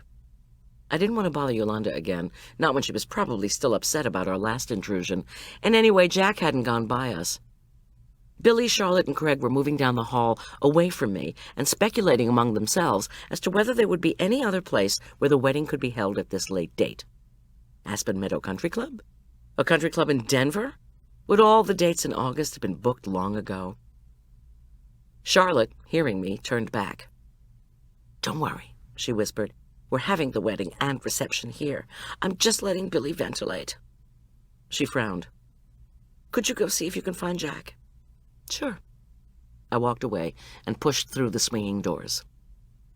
After a moment of indecision, I chose the path that led to the hiking trails. Boulders had been placed along the way, and late-blooming bushes of pink muskmallow and perennial daisies hugged the crevices between the rocks. All the recent rain we'd been getting had left swaths of puddles along the trail, and as I hopped, skipped, and jumped along, I almost missed the sign that said, Smoothies, with an arrow pointing toward the very last section of the building, which also housed the kitchen, dining room, and TV and living rooms. The woman who had been shepherding the ladies along on their walk, the 20-something Isabel, was nowhere in sight, but the ladies themselves were lolling about on freestanding porch-style swings, and they were all sipping pastel-colored drinks from large, clear plastic cups. Best thing about this place, one was saying to another. I'm so glad Isabel said we could skip the hike. This smoothie is yum. I can't believe it's low-fat. Me either. I wanted to have 2 yesterday, even offered to pay. And Victor said I couldn't, that it was too many calories. Mean. I asked first one, then another gaggle of women if they'd seen a dapper fellow in his 50s walking past, maybe smoking a cigarette. I worked my way through the groups of women, and they all replied in the negative. I looked up the boulder-lined path, then drew back as the odor of sulfur invaded my nose. Clouds of steam were drifting down from a place up the path, and with my marvelous powers of deduction, I figured that was where the hot springs pool was. I scanned the woods and what I could see of the paths again. Jack really couldn't have gone hiking by himself, could he? Not after 2 heart attacks, both the results of his lawyering days, he said. Plus, he smoked, and he hated exercising. But then, where could he have gotten to in such a short time? Nearby, 2 women were swinging contentedly. "Maybe their smoothies really do have sugar and cream in them," one of the women commented. "It sure tastes like it. I could just kill for another one before lunch." Talk about a fixation. I'd have to get the recipe for this concoction before I left the next day. Maybe that's why they won't let you have 2 in one day. They really are fattening. "We're being weighed tomorrow morning, Sarah Ann. That's why they won't let us have more than 1 at a time." "Well, yesterday my roommate didn't want the mango one she ordered, so she gave it to me. I drank it right after I had my blueberry one, and I felt so mellow. I decided to sunbathe instead of exercising." "Oh, Sarah Ann, you risked the wrath of Victor by not showing up for water aerobics? Did he get in your face later?" "Yeah, but it was worth it. And anyway, I told him I wasn't paying for him to yell at me, so he backed off." At that moment, both women looked up at me expectantly. Was I eavesdropping, or did I have another problem? Their look said. "You still haven't seen my godfather?" I asked lamely. "No," said Sarah Ann. "Why don't you check in the bushes beside the dining hall? That's where people go to smoke sometimes. When they're hiding out, that is." "Thanks." I got the bright idea to try Jack on my cell. But the screen said no service. I tried again, heard the characteristic chirp of Jack's phone, then lost the service again. I glanced around once more. No Jack. The door to the smoothie cabin was firmly closed. And as if that weren't enough, a shut sign hung by a rope over the door. I moved closer to the sign, retried Jack's cell, and heard it chirp again, but only once. Before it could go to voicemail, I lost the service again. Well, doggone it. I tiptoed right up next to the smoothie cabin, where whispering voices were just audible within. If the smoothies made you want to sunbathe instead of go to water aerobics, had somebody figured they wanted to get a really good tan this afternoon? I knocked on the door, and there was sudden silence. "Jack!" I called in a stage whisper. "It's me, Goldy. Charlotte's looking for you. Are you in there?" There was still no response. By this time, I was very curious as to what was going on behind the smoothie cabin door. Could Jack be inside? Could he be in trouble? He didn't seem like the getting into trouble type somehow. He seemed like the causing trouble type. But still, I did worry about him. At least that was what I told myself as I traipsed through mud and puddles and around 2 dumpsters to get to the other side of the building. I jiggled the locked door handle, then realized the door was ever so slightly ajar. This must be the entrance that the staff used for taking out the trash and for receiving deliveries of supplies. I was careful not to bang the door as I entered, yet for the second time that day, I found myself tiptoeing. This time, to where I judged the smoothie cabin wall began. There was some kind of window there. The window looked into the smoothie cabin, and there I gave a start and gasped. To my astonishment, Jack was inside the smoothie cabin, really just a glorified closet, and he was with Isabel. I waved and waved to them, but they couldn't see me. For crying out loud, I wasn't looking through a window. I was gazing into a one-way mirror, the reflective side of which was facing Jack and Isabel. They were not doing anything untoward, but were looking through cabinets. Jack was holding what looked like a small key. I could barely hear Jack's whispered words. "Do you have any more keys? Does anyone?" I could not understand Isabel's response. What were they looking for? Protein powder? Whey whip? My fist was poised, next to the glass, to knock and alert them to my presence. But I was frozen. I wasn't spying on them, I told myself, more in bewilderment than anything else. I was just trying to figure out exactly what was going on. But before I could do anything, I heard the raised voices of Craig Miller and Billy and Charlotte Attenborough. "Quick," Jack whispered. "Put it all back together."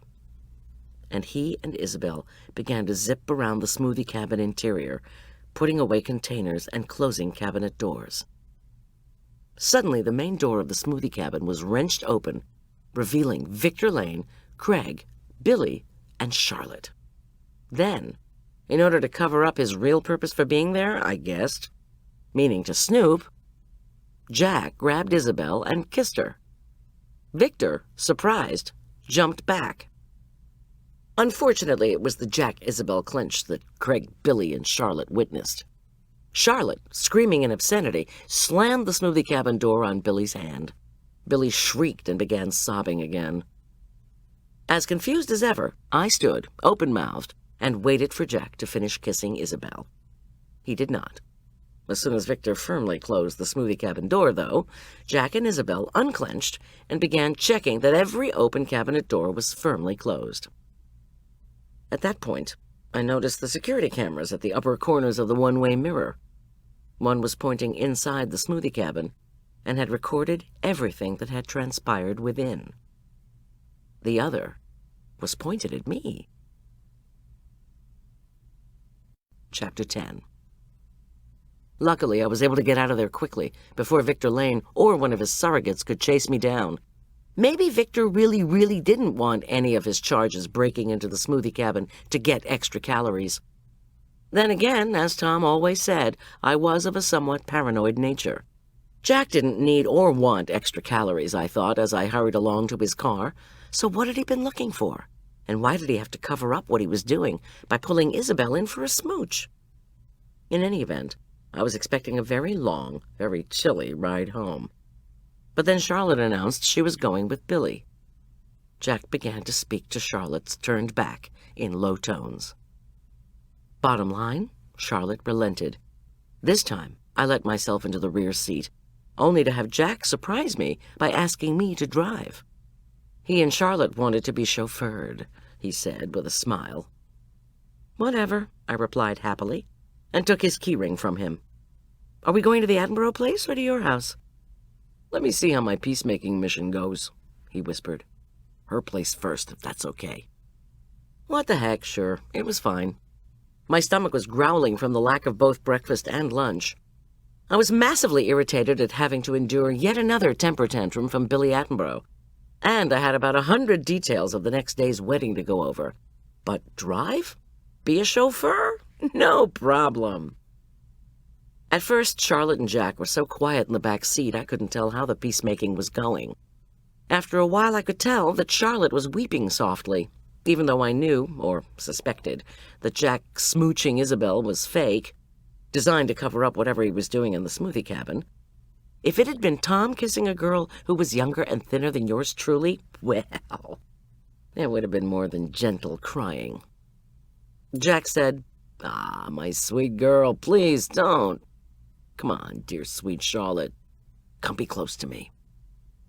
Eventually, Charlotte sniffed and whispered that with Jack always off with Doc Finn and ignoring her ideas for fixing up his place and not wanting to spend tons of time with her, well, she didn't know why she even kept seeing him. Clearly, she wasn't his girlfriend, and he seemed to be making it clear he didn't want to get married. So what was she to him? She wanted to know. Jack said that Isabel was supposed to be making him a smoothie, and all of a sudden she'd grabbed him and started kissing. This was a lie, of course. I wondered if Charlotte would buy it. Why not just say, Isabel and I were hunting around for something in the smoothie cabin, so when you, Victor, Billy, and Craig suddenly opened the door, I had to conceal what we were doing. I couldn't think, so I grabbed her and made it look as if we were hiding out to smooch. I know it looked bad, but how would that work? Do you mean to tell me, Charlotte whispered fiercely, that a 50-something man would prove to be so attractive to a 20-something woman, an employee of the spa no less, that she would grab him on spa property and start kissing him? You must think I'm awfully naive, Jack. Let me ask you this, Charlotte, Jack replied, his voice low. Do you think Isabella's nice-looking? Charlotte sniffed again. No, I don't. She's too thin. Not all the women in the world are as lovely as you, my dear. Jack, don't. I'm not done. Do you think it's even possible that she would want to try her making out skills on an old guy like me. Maybe because she thought I wouldn't say no? I rolled my eyes. Charlotte said, "Oh, Jack, come on." Jack said, Look, Charlotte, I'm sorry. Isabel was helping me look for something. I heard people coming, so I grabbed her. End of story. "What were you looking for?" Just something that didn't belong there. That's all. Look, will you come over and spend the night with me, please?" Again, I had to remind myself to keep my eyes on the road as it twisted and wound all the way back to Aspen Meadow. As far as I knew, aside from Finn, Jack had never had overnight guests. I didn't want to ponder why he was suddenly offering Charlotte an invite. Unless he thought she had some information about Doc Finn. Maybe Billy had confessed something untoward to her mother. I wondered. Jack liked Charlotte. He didn't love her. I wondered if that was enough for Charlotte, and if it was too much for Jack. Man, relationships. You think once you get out of high school, all the mucky mess of emotions and expectations and disappointments are behind you. Newsflash to the uninformed. They last your whole life. Charlotte was saying, "Stay in your house tonight?" "Jack, thank you. Please listen, though. My only daughter is getting married tomorrow afternoon, and I have 1,000 things." "May I come over to your place, then? You're always inviting me. This afternoon, I'll take you out to lunch, and then we can have some fun, and then I'll take you out to dinner, and we can have some more fun." "I thought you were taking me to the rehearsal dinner tonight." "Oh, yeah, the rehearsal dinner. Forgot about that. Where is it?" "Well," Charlotte said tentatively, "since we changed the venue, we're doing the walkthrough, a rehearsal, yes, at Aspen Meadow Country Club. Then I'm throwing a dinner party for the bridal party, also at Aspen Meadow Country Club. You're invited. You've always been invited." Jack said, "May I take you out to lunch? Wherever you want to go." Charlotte paused. I couldn't resist. I looked in the rearview mirror. Jack was kissing Charlotte on the neck. It sure as heck wasn't Charlotte who was all charm. Charlotte sighed. "All right, then," she whispered at last. "But you have to promise to be out of the house by 8 tomorrow morning." As I piloted my godfather's Mercedes down Upper Cottonwood Creek Road, I called Tom on my cell phone. There was no answer. He was probably still with the county medical examiner. Reluctantly, I punched the numbers for Arch's cell. "Geez, Mom," he said, when he finally picked up. "It's summer, and I'm still in bed over at Gus's house." "Sorry, buddy." One of the conditions of our buying Arch a cell phone was that he was not allowed to turn it off. Ever. Unfortunately, Arch's teenage sleeping pattern didn't match my grown-up working one, and invariably we were at odds over who was bothering whom. I said sweetly, "Listen, bud, can you get up and come get me over in Flicker Ridge?" "Now? You have got to be kidding me." "Yes, now. Sorry." Just after his 16th birthday in April, Tom and I had bought Arch a used VW Passat. One of the conditions of that purchase had been that he would help out occasionally with running errands. Since Arch's driver's license had been freshly minted, he'd been very happy to get a ride, as he put it, although it seemed to me that what he was getting was not a ride, but wheels. Another mom job. Learn how nomenclature differs from one generation to the next. Arch said, "Do you remember that Gus and Todd are coming with me and spending the night?" "Oh my, I forgot." "We're not going to bother you, Mom. It's way past our turn to have everybody." Actually, he was right. This summer, the Druckmans and the Vicarioses had done the heavy lifting in the entertain the kids department. They'd always insisted that they loved having the boys as much as possible, and I believed them, but my gut still gnawed with guilt. The Druckmans were leaving on Monday for a family fishing trip in Montana. When they came back, school would be starting. I needed to do my bit, as Arch had reminded me. Over the protestations of Jack, I gave Arch the address of the Attenborough residence. "Just take my car home," Jack said. Charlotte can run me back to my place in the morning. I cannot run you anywhere, Charlotte said huffily. I'll be too busy. At the Attenborough place, I told Charlotte and Jack I would just wait inside Jack's car until Arch arrived.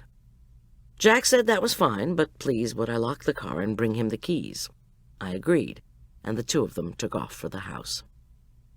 Truth to tell, I also wanted to stay in the car because I figured the last place Billy would look for me was right out in front of her own house. To make sure, though, when Craig Miller drove up in his Lexus, I ducked. I felt childish, but I really didn't want Billy to catch sight of me. After what I thought was a safe interval, I lifted my head, only to scream when I saw Craig Miller smirking at me through the driver's side window. He had his hands in the pockets of his khaki pants, and he was rocking back and forth on his loafers, the preppy cat who swallowed the canary. "You about scared me to death," I said, after I finally found the proper button to bring down the window. "Are you hiding from Billy?" Yes. Is she coming out here to tell me she wants some more changes to the menu? I doubt it. I saw you, but she didn't. She was too busy complaining about the spa venue.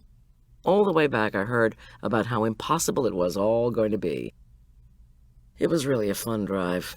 But don't worry, she's going to stick with having everything there. Since the date has been changed so much, we had to go with some later reservations to the Greek Isles. So we'll actually be staying at the spa for the first couple of days of the honeymoon. He laughed that snuffly laugh of his, but I wasn't disarmed by it. When Craig glanced up at the house, I felt a twinge of fear that he would signal Billy.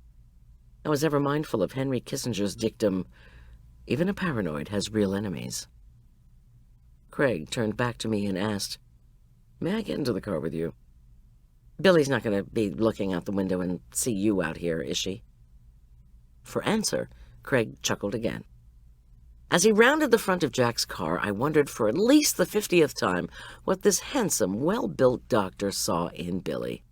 He was a self-assured professional who, Marla had told me, was only 28. Billy was 36. Not terribly attractive, and a bitch. Her mother was nice, and she was rich, but Craig wasn't marrying Charlotte. Then again, who was I to decipher the motivations of love? My first time around, I'd married a violent narcissist, which showed you how much I knew. "I know I've said this to you before, Goldy," Craig began once he was sitting in the passenger seat. He turned to face me, his expression all earnestness. "Billy and I are just very appreciative of all the work you've done for us." "I'm just doing my job, Craig." He smiled. "It seems to me you've gone above and beyond the requirements of your job." "Thanks." I really didn't want to talk about the wedding, or Billy, or anything related to Billy or the wedding, so I plunged in with, "Actually, I knew a doctor once with the last name Miller. Philip Miller. Ever heard of him? He went to the University of Colorado Medical School." "No, can't say that I have. What kind of doc is he?" "Was. He's deceased." "I'm sorry. Sounds as if he was a friend." "Yes, that's true." Was I so transparent, or was Craig Miller just really good at reading people? Well, that was his job, I supposed. Philip Miller had been able to read people, too, and it had gotten him killed. "Do you want to talk about it?" Craig asked. Again, all earnestness. "No, thanks."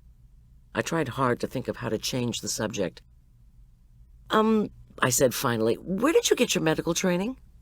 "The Caribbean," Craig said, "and after living there year-round for 4 years, I swore up and down I was going to live in a place with a really cold winter and lots of snow." I burst out laughing. "Do you think you ended up in the right place?" His smile filled the car. "Oh, don't I know it." I was afraid he might go back to talking about the wedding, but he didn't. Come to think of it, it's women who love talking about weddings, not guys. Craig eyed me with the sly expression Arch used to employ when he wanted something from the cookie jar. "That was quite a stunt your uncle pulled at the spa." "He's my godfather, not my uncle. And trust me, he pulls stunts all the time." "Which one were you talking about?" Craig raised an eyebrow. "Making out with a 20-year-old in the smoothie cabin? Has he no shame?" I gave Jack's it-wasn't-my-fault version of the kiss in question. I even managed not to smile when I said that Isabel was the aggressor. You expect me to believe that? Craig asked. That a spa employee tricked an older man into a glorified closet so she could kiss him? Why not just ask him out on a date? I shrugged. At that moment, Arch's battered Passat drove into view. I explained that I needed to get going, as I still had so much to do before the you-know-what the next day. Craig said that he understood and hopped out of the car. He offered to take the keys up to Jack, but I said I'd promised to deliver them myself. I locked the Mercedes and followed Craig up the steps to the house. When Jack came to the door, I said, "Jack." Once Craig disappeared through the living room, I hesitated. Should I bawl out my godfather for A, honking his horn this morning, B, disappearing during the spa visit, and C, pulling the stunt with the smoothie cabin? I've upset you, Jack said. I screwed things up out at Gold Gulch, didn't I? Sort of. I felt uncomfortable. You know how much I love you, don't you, Gertie girl? When I nodded, he pulled me in for a hug. I'm sorry. There was a reason for my stuff at the spa. I'm just not ready to tell you yet. Will you forgive me? With my head on his shoulder, I said, "Of course." He thanked me, hugged me again, and took his keys. He said he'd see me the next day. You want to drive, Mom? Arch asked. From the back seat, Todd and Gus gave me sleepy greetings. Not particularly, I began. I just drove all the way. But then I had a good look at Arch. He appeared to have slept in his rumpled, none-too-clean shorts and T-shirt. He had dark bags under his eyes, which he could only manage to keep half open. So maybe he hadn't actually slept at all. While he was waiting for me to answer, he yawned. I said, "Yeah, sure, give me the keys, hon." Arch, Todd, and Gus all fell asleep on the way back to our house, which was less than 20 minutes away. I shook my head. When Arch was an infant, he had numerous sleepless nights. Sometimes I'd found that the only solution was to take him out for a ride in the car. As soon as we'd gone half a block, he'd always be in dreamland. Looks as if things hadn't changed that much. Marla called on my cell when we were halfway home. The buzzing of the phone didn't seem to bother the boys, and I resolved to call Marla back later. But she would not be deterred. She called again and again and again until I finally answered. "I need to see you," she said breathlessly. "Where are you now?" "Almost to our house. Want to come over? I have extra crab cakes." "Ah, the promise of food. Yes, please. And I have such a juicy and delicious piece of gossip for you. You won't believe it." The boys groaned when the car stopped and didn't move again. Finally they piled out, extending their arms, cracking their joints, and complaining more than Rip Van Winkle with a backache. Arch yawned and asked if he could make his pals pancakes, if he promised not to get in my way. They were so hungry, he added, and he wouldn't make any mess.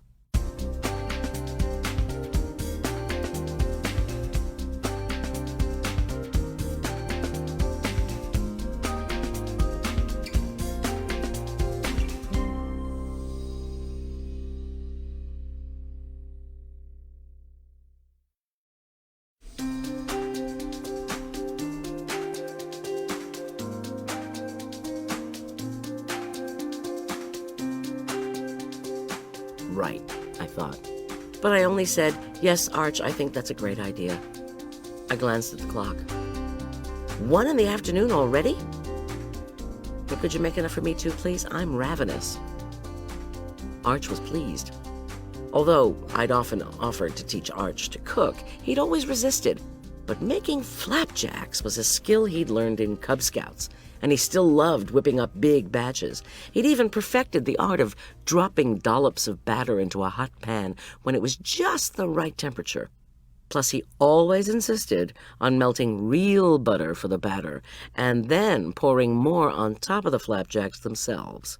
He'd even learned to make clarified butter, which he made and froze in small batches, to use in the pan so the fat wouldn't burn before he ladled in the batter. I guess he was his mother's son after all.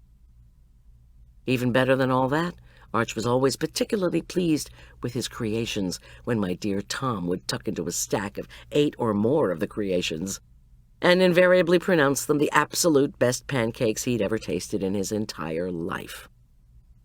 While Arch gave directions to Todd and Gus on setting the table, I checked the messages. Julian had called to say he had located plenty of new potatoes to make our salad for the additional 50 people. Was I doing okay? I left a voicemail message on Julian's cell saying I was fine, no problem. Was I fine? Did I have enough food for the Edinburgh wedding? Suddenly I wasn't so sure. So while Arch sizzled clarified butter in our flapjack pan, I began measuring out the ingredients for extra crab cakes. "Gosh," Gus asked, "who's all the crab for?" "A wedding tomorrow." "Who's getting married?" Todd wanted to know, as he frowned over the cutlery drawer. "Billy Attenborough and Dr. Craig Miller. He's a doctor at Spruce Medical Group." "Oh, man," Todd commented. "My mom hates Spruce Medical Group. She took me there when I had that torn rotator cuff, you know? The one I had the operation for at the beginning of the summer. My mom wanted an MRI, but whoever was in charge there said I only had a sprained arm. Anyway, the guy told me to start lifting weights. He even showed me how to lift the weights, especially with my left arm, which was the one that was hurting so much, especially at night." "Which guy did you see?" I asked. "Oh, I don't remember his name," Todd said. "You're such a wuss," Gus interjected, which brought some spectacular left jabs from Todd. Okay, you're not a wuss," Gus hollered in defeat. "So, did lifting the weights help?" I asked. "Not even, Stephen," Todd replied. "I did those stupid weights every day for a couple of weeks, and by then the upper part of my left arm felt as if it was falling off." "Hello," said Arch, as he measured out buttermilk. "Your upper arm can't fall off. Only your whole arm can fall off." "And it's called resistance training, Todd," Gus said, laughing. "Thanks for the updates, guys," Todd replied. "Okay, it felt as if my whole arm was coming off when I did resistance training. How's that?" Anyway, my mom took me someplace else, and whoever was in charge there said I needed an MRI, which showed, that I had a torn rotator cuff. And so I had surgery. I told her we should sue Spruce Medical, but she said people make mistakes all the time, and I should just cool it. Gus sighed dramatically. "Don't we live in a litigious society? That's what my grandparents say." I had no idea what that meant, so I looked up litigious. It means we all sue each other too much. Arch said, "Will you guys quit yakking and get out the butter and the maple syrup? They're both in the walk-in refrigerator." When Marla arrived, Arch, Todd, and Gus had polished off seconds in the pancake department, and I was just starting on my own. They were delicious. Arch whizzed cottage cheese in the blender to add to the batter, and this gave them a nubbly texture, a modicum of protein, and a tangy taste that people invariably asked about. By the time I had started on my second stack, my mood had improved considerably. "Ooh, flapjacks!" Marla cooed as she admired the table. "Are these from Arch's extra special recipe?" Arch blushed, but said they were, and he'd made lots of batter and would Marla like some. "You bet." Marla put her hands on her hips, which were swathed in an ample burnt orange and lime green Marimekko shift. When she wiggled, I noticed she was wearing large, dangly lime green earrings. She looked like a big orange tulip. "I've already had lunch, so this'll count as my dessert, I guess. Maybe I'll have to break down and visit Gold Gulch Spa one of these days, eh?" While Arch was frying Marla's dessert, Todd and Gus did their dishes, then told Arch they were going out to the Passat to get their stuff. Meanwhile, I gave Marla an abbreviated version of that morning's trip up to Gold Gulch. "Smooching with smoothie?" Marla asked. "Sounds like a horror novel." "It wasn't smooching with smoothie. Oh, don't get technical." She shoveled in the last bite of pancake. "That was great. You know that t-shirt, 'Life is short, eat dessert first'? What else have you got around here?" "Marla, I have to make sure I really do have enough crab cakes, even if Billy adds another 50 people to her 150 guests." So, make your sauce gribiche, then keep going on the crab cakes. Give me the first one to taste, and I'll tell you whether it has too much salt, that kind of thing. I try to put in somewhat less salt than a dish might need. Then, there you go, getting technical again. You want to hear my news or not? You're going to like it. The first part has to do with Doc Finn and your godfather. The second is incredibly juicy and has to do with this wedding you're doing tomorrow. I hauled out industrial-sized jars of mayonnaise, bulbs of fresh garlic, and other things I would chop to go into the sauce. I said to Marla, with her dubious cardiac history, maybe you shouldn't be having this. Marla tisked. Okay. Remember I was having that fundraiser for the church at my place last night? How could I forget? It was just dessert, right? Oh, hell no. Well, actually, I thought it was just dessert, but then somebody called and said, did I remember it was snacks and dessert? Think light dinner, heavy dessert. I don't know. And I cursed and said I didn't have any snacks. And she said to just pull out what I had. Well, I didn't have enough wine to serve 30 people. And I did have cheese for an appetizer. But I did have a case of 110 proof vodka, which I could serve either neat or as martinis. Plus, I had lots of olives, nut-stuffed olives, pimento-stuffed olives, Kalamata olives, you name it. And when people haven't had dinner, but only have olives and vodka, you get great gossip. I hope nobody was driving. No, Goldy, they all walked to my house and then stumbled home. For crying out loud, one of the perks of this little event is that I had the car service again, in case people needed to be ferried to and fro. I'd forgotten the wine and appetizers, but I'd remembered the cars. You can't have everything. Marla? She heaved a voluminous sigh. Are you going to let me tell my story or not? When I said nothing, she went on. You know Lucas Carmichael? Unfortunately, yes. Marla's ears perked up. Why unfortunately? I tried to make myself sound nonchalant. He just doesn't like me. Marla cocked a knowing eyebrow. He's jealous of how much love, attention, and money Jack's lavished on you. I sighed. Afraid so. Well, you know Lucas's ex-wife Paula is an attorney. Yeah, down in Denver? Yep. Then why was she at... Marla held up her hand. Paula has kept her membership at St. Luke's, which was the reason she was at the fundraising shindig. She even told me it's her way of keeping tabs on wealthy potential clients. After 3 martinis and only a couple of olives, what Paula also told me is that she's still unbelievably pissed at having to pay spousal support to mousy little Lucas. But if she has to dish out dough, she can also dish dirt, eh? And check this out. Now, she does prenuptial agreements exclusively. She didn't do one for herself, but now, oh man, the irony. I couldn't imagine where this was going, but I'd already been bawled out enough by Marla for interrupting that I just printed out my recipe for the crab cakes and began spooning mayonnaise into glass measuring cups. Yesterday, Paula had a hard day in the trenches trying to keep money away from grasping potential spouses, Marla went on. Or at least so she said. I'm telling you, she kept slinging back dirty vodka martinis so fast. She was like the before poster for Alcoholics Anonymous. I even told her to take it easy, and you know I never do that. She laughed and said she wanted to get her money's worth. $500 a person for new cabinets for the church kitchen and no dinner for the donors? Well, she was pissed in every sense of the word. Marla, I'm getting there, Goldy. Hold on to your gear shift. Okay. You know how we ex-wives occasionally are weak enough to sleep with our ex-husbands? Not among my finest moments after kicking out the jerk, I admitted. Nor mine, Marla agreed. But anyway, Lucas and Paula got all intimate a couple of weeks ago, and Lucas confided that he'd been hoping Paula would not be having to pay alimony to him much longer. He'd been hoping? Yep. Marla raised an eyebrow.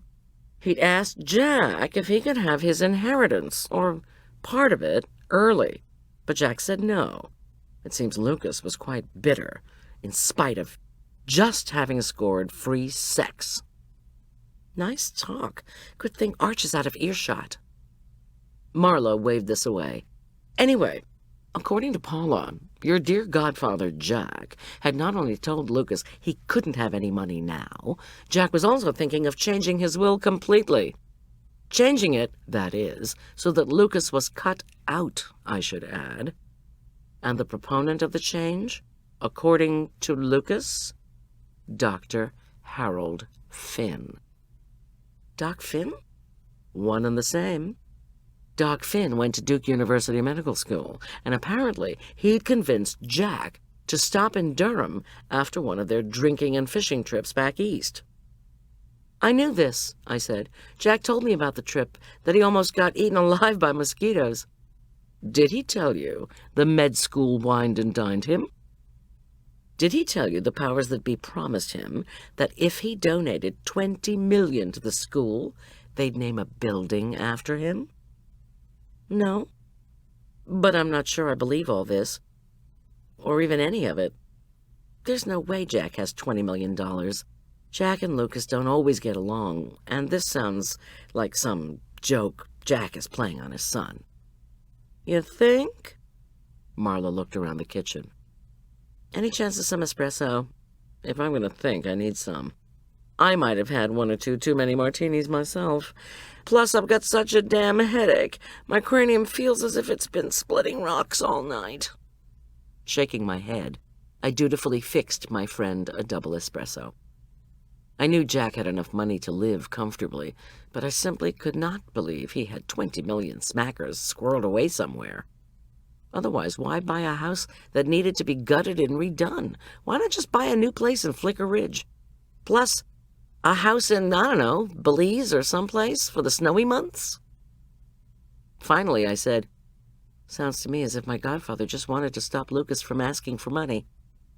I think he was also pulling his son's leg. I voiced those very sentiments to Paula. She shrugged. She'd told Lucas the same thing, but he was disconsolate. First, he was pissed that Jack would even have 20 mil that he hadn't shared with his own young whippersnapper. He sent him to physician's assistant school, I inserted. And second, that he would even think about leaving it to, as Lucas put it, some stupid med school. Oh, dear.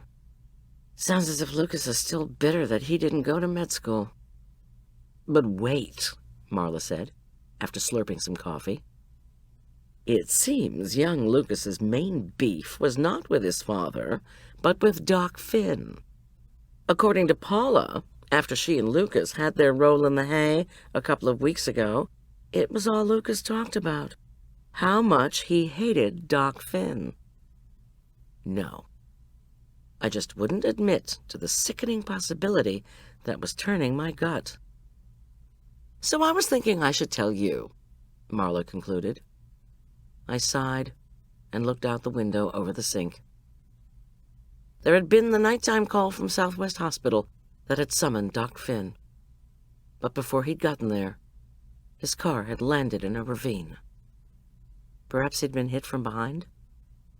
Then, somebody had traipsed down into that ravine and killed the old doctor. I said, I'd better call Tom. Chapter 11. Tom still wasn't answering his cell phone, but a helpful person at the sheriff's department informed me he'd just left to run some errands. After that, he'd said he was going to come home for a few hours. I looked at the clock. It was just after 2. If Tom was only coming home for a little bit, that meant he and his team were going to be working late, very late, and he wanted to give me the bad news in person. Or maybe it was something else. I didn't know. Still, usually when there was a fresh homicide, Tom worked the case almost continually for at least 48 hours. You haven't heard the rest of my news, Marla said, pouting. Ah, yes, this is something juicy about the wedding I'm doing tomorrow? Juice is my middle name, girl. Given the food connotation, maybe it should be yours, I don't know. But it's mine. Your middle name can be Coffee. I gave her an exasperated look and began to chop celery for the sauce gribiche. Then I drained the capers. A pungent, fresh scent filled the kitchen. All right, getting to this wedding you're catering tomorrow. Ever heard of an old-fashioned dowry? Of course I have, silly. I paused. Don't tell me Billy Attenborough has a big old dowry. Marla waved a dismissive hand. Not exactly, honey bunch, but you're close. Anyway, they don't call it a dowry these days. They call it making a marriage contract that involves a lot of money. What in the world are you talking about? I had to be careful that I didn't slice my hand open with the knife, but Marla's revelations were messing with my head. The information she had gleaned sounded distinctly fishy and made me think the sheriff's department should attend more church fundraisers. I put the knife down and faced her. Is there a prenuptial agreement between Billy Attenborough and Craig Miller that involves a lot of dough? Ah, my dear, not between Craig and Billy. Between Craig and Charlotte. What are you talking about? I demanded. And who was your source of information this time? Same drunken one as before. I told you Paula Carmichael, Lucas's ex, did those kinds of contracts, right? After the whole story about the alimony that isn't going to end because Jack won't give Lucas money, Paula said I couldn't imagine how boring her work was. I murmured sympathies and poured her some more vodka. This time she waved away the vermouth and olives and asked if I had a bigger glass. So I gave her a big tumbler with a few ice cubes thrown in. Thank God for the car service, I thought. I would hate to think of what would have happened if Paula Carmichael had downed that much liquor and then gotten behind the wheel. Reflecting on Arch, driving while drunk drivers were wreaking havoc on the roadways was almost more than I could bear. Are you telling me that Paula Carmichael got so smashed she just happened to spill the details of a prenuptial agreement? I picked up my knife and moved on to the smooth, pale cloves of garlic, which I began to crush. It wasn't that easy, Marla huffed. I had to dig for it, darling. Lucky for me, it was after Charlotte Attenborough had left. Lucky for you? Wait for it. What happened was that I said to Paula, always boring? What about prenuptial agreements between really, really rich people? Can't they be pretty exciting? She said, no, they're depressing because they always remind me of what I should have done before marrying Lucas. Then she got all pensive, as if she was thinking hard about whether to tell me something. But she was so comprehensively inebriated, I could have gotten anything out of her, I think. She was slumping precariously on my sofa, and I had to prop her up with one hand. Finally, she said, I did do a contract, not prenuptial. It wasn't like anything I'd done before, but it did involve a marriage, or it will when the wedding takes place. She made sense like that? Not really, I'm interpreting. But after a while, Paula said, okay, picture this. A woman has a loud-mouthed brat for a daughter, and that daughter has just turned 36, with no marital prospects in sight. I mean, who would want to marry a monster? Try catering for her. Then Paula says, so this mother goes to her doctor for bunions.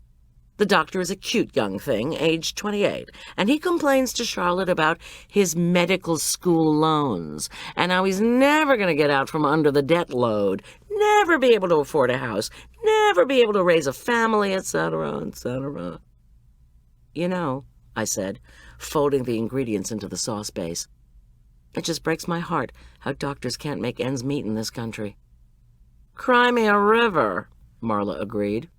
Lawyers can't make any money either, according to Paula, but that's only when they're stupid enough to have to pay spousal support ad infinitum.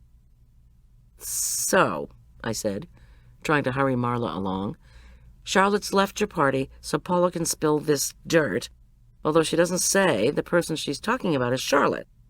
But anyway, there's Charlotte with her doctor. Did Paula ever tell you it was Charlotte when she told you this story? Marla raised her eyebrow. Give me a little credit, Goldy. I figured that part out. See, hanging out with you and Tom has really sharpened my deductive skills. I gave her an absolutely sour look and pulled out my long knife plus the cutting board. "You don't need to threaten me with sharp instruments," Marla said in mock horror. "Anyway, back to this doctor. Charlotte, hereinafter known as the client, Marla, okay. Charlotte described the doctor to Paula as very attractive, just without money. And there Charlotte is, with lots of money and an unattractive, unwed daughter. This daughter has no job, a fluffy education at a second-rate school where she got C's and no skills apart from spending money. Up until that moment, Charlotte must have been thinking she was never going to be able to catapult Billy out of the family homestead. So, after Craig moaned and groaned about his financial situation, Charlotte said, "I have a lovely daughter I'd like you to meet. I mean, you've been such a great doctor to me. Taking you out to dinner would make this old lady so happy." I stopped slicing. Charlotte called herself an old lady? Marla nodded, grinning broadly. I guess she wanted Craig to feel sorry for her.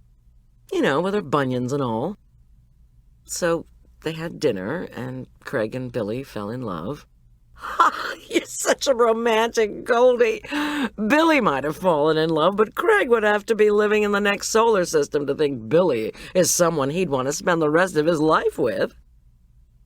Try the next galaxy. So after this dinner, Marla continued, which went okay, apparently, Charlotte found out from her boyfriend, Jack, about his ex-daughter-in-law, Paula, who does prenuptial agreements. Charlotte called Paula for clarification on how to set things up. Then Charlotte called Craig with a proposition. "I want to do a contract with you," Charlotte said. "It's not a prenuptial contract, because that's just between a bride and a groom. This is a regular old contract. Marry my daughter, stay married to her for at least 5 years, and I'll give you $4 million on signing and another $1 million a year after the 5 are up." Marla crossed her arms in triumph. "Jeez," I exclaimed. "I've heard of the cost of free agency in baseball, but this is ridiculous." Marla raised an eyebrow. "Do you think?" Paula still hadn't told me who the doctor and the lady with the problematic daughter were. But at the end of the story, she said, "I did the contract, and the doctor and the lady's daughter are getting married this Sunday, right here in Aspen Meadow." So that's when I fired up ye olde deductive reasoning again and concluded, ladies and gentlemen of the jury, that the couple she was talking about consisted of Billy Attenborough and Craig Miller. I carefully blended the crab cake ingredients in an enormous bowl, then began forming and rolling. As Marla ran water over her dishes, I remembered earlier in the day when Craig had circled Jack's Mercedes. At the time, I'd wondered why I couldn't decipher the motivations of love. A cute late-20s doctor bonding with a difficult mid-30s woman. I think I finally had the answer to the motivation, and love had nothing to do with it. Marla left not long after relating all her gossip. I called Yolanda through the main switchboard at the spa and asked her if she'd had a chance to look at the menus and arrangements. She said yes, and that all would be well. She apologized for yelling at Billy, but I told her to forget it. After I'd finished forming the final batch of crab cakes, I hopped up the stairs to check on Arch and his pals. There were murmurings going on behind the door, so I knocked. When Arch opened up, I noticed that the boys were stuffing their backpacks with M&Ms, granola, salmon eggs, hooks, and other hiking and fishing essentials. "Going on an expedition?" I asked. "It's a mite late in the day to be starting out." "Time is relative, Mom." Arch frowned, his brown eyes serious. "These days, the sun doesn't set until after 8. Todd is going to Montana on Monday, and we're trying to take advantage of the last days of summer." I took a deep breath. "So where are you going?" "Up into the Aspen Meadow Wildlife Preserve." "Don't worry," he said, smiling. "We'll be back in time for a late supper. We're hoping to snag a few trout that we can grill." Take rain gear, I advised. You never know. And cell phones, you know how I worry. Once Arch and his pals had roared off in the Passat, I finished the grabiche and took a shower. By the time I was out and getting dressed, Tom had arrived home. Incredibly enough, I didn't have any more cooking to do for Billy Attenborough's wedding, as Julian was doing the extra food, including the rest of the rolls, which he could get from a marvelous Boulder bakery, the green beans vinaigrette, and the cake. The first batch of rolls was made and frozen. Perhaps before the boys got home with our fish to grill, Tom and I would have a chance to kick back, have some fun together. One look at Tom's face, exhausted and slack with worry, made me cancel the have some fun idea. Even though it was only 4 o'clock, he sat at the kitchen table with a glass of scotch in front of him. Tom? I knew better than to ask whether he was all right. Clearly he wasn't. He was a veteran. He'd headed hundreds of death investigations. I didn't know how he could do what he did, but he kept on, claiming he loved the work. He spoke for the dead, he said. He championed them, but the work took its toll, and I was looking at it. Tom, what can I do for you? Is there something I can get for you? He looked up and gave me a rueful smile. Nothing except yourself, Miss G. Come sit down with me. First, I poured myself a glass of water, and then I sat next to him and sipped my water. Mindful of the story Marla had just told me about over-imbibing, I didn't want to be tempted to overindulge. Anyway, I knew that after Tom told me what was going on, which was his way to unburden himself, I was going to want to cook. Not have to cook, want to cook. I put my glass on the table, sat down, and scooted my chair over by Tom's. Then I gave my husband a long, wordless hug. He embraced me back, holding tight. When he let go, he looked around the kitchen, as if registering his surroundings for the first time. Don't you have prep to do for the wedding tomorrow? It's done. I did extra crab cakes and grabiche just in case. Julian offered to do the rest of the extra cooking for the added guests. Arch and his pals are here, though.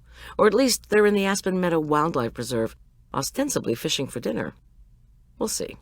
Maybe I should get out some steaks. Good idea. If the boys bring home trout, great. I'll throw it on the grill. His expression turned pensive. I can eat here, but then I have to go back tonight.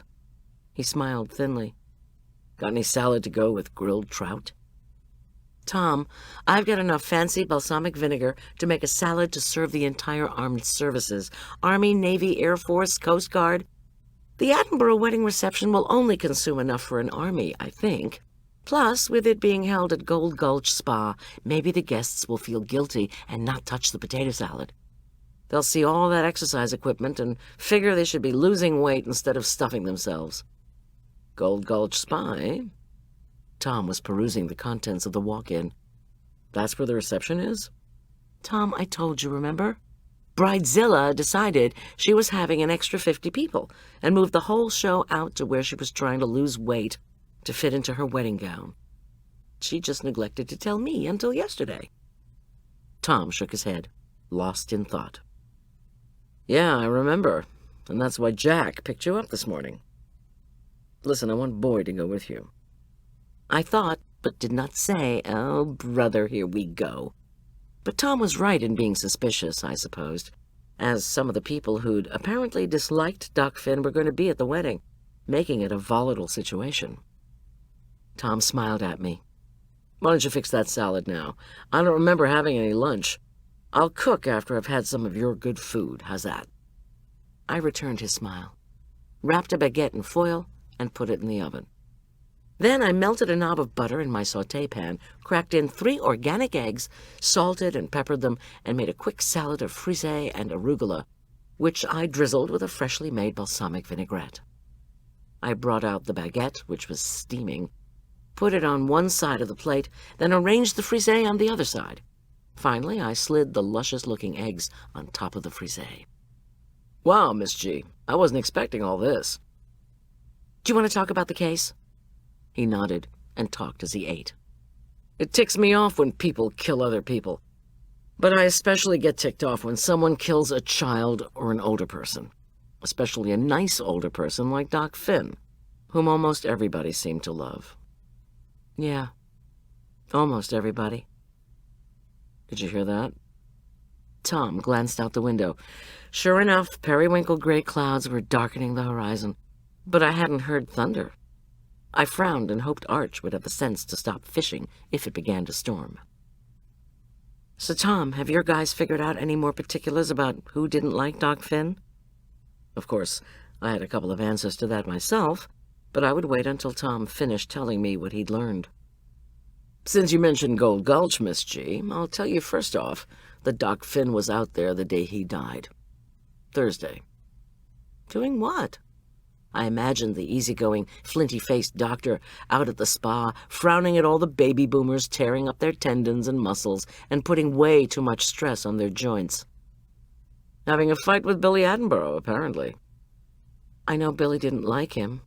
Do you know why they were fighting? Nobody seems to remember that exactly. Doc Finn was talking in low tones, but everybody could hear Billy.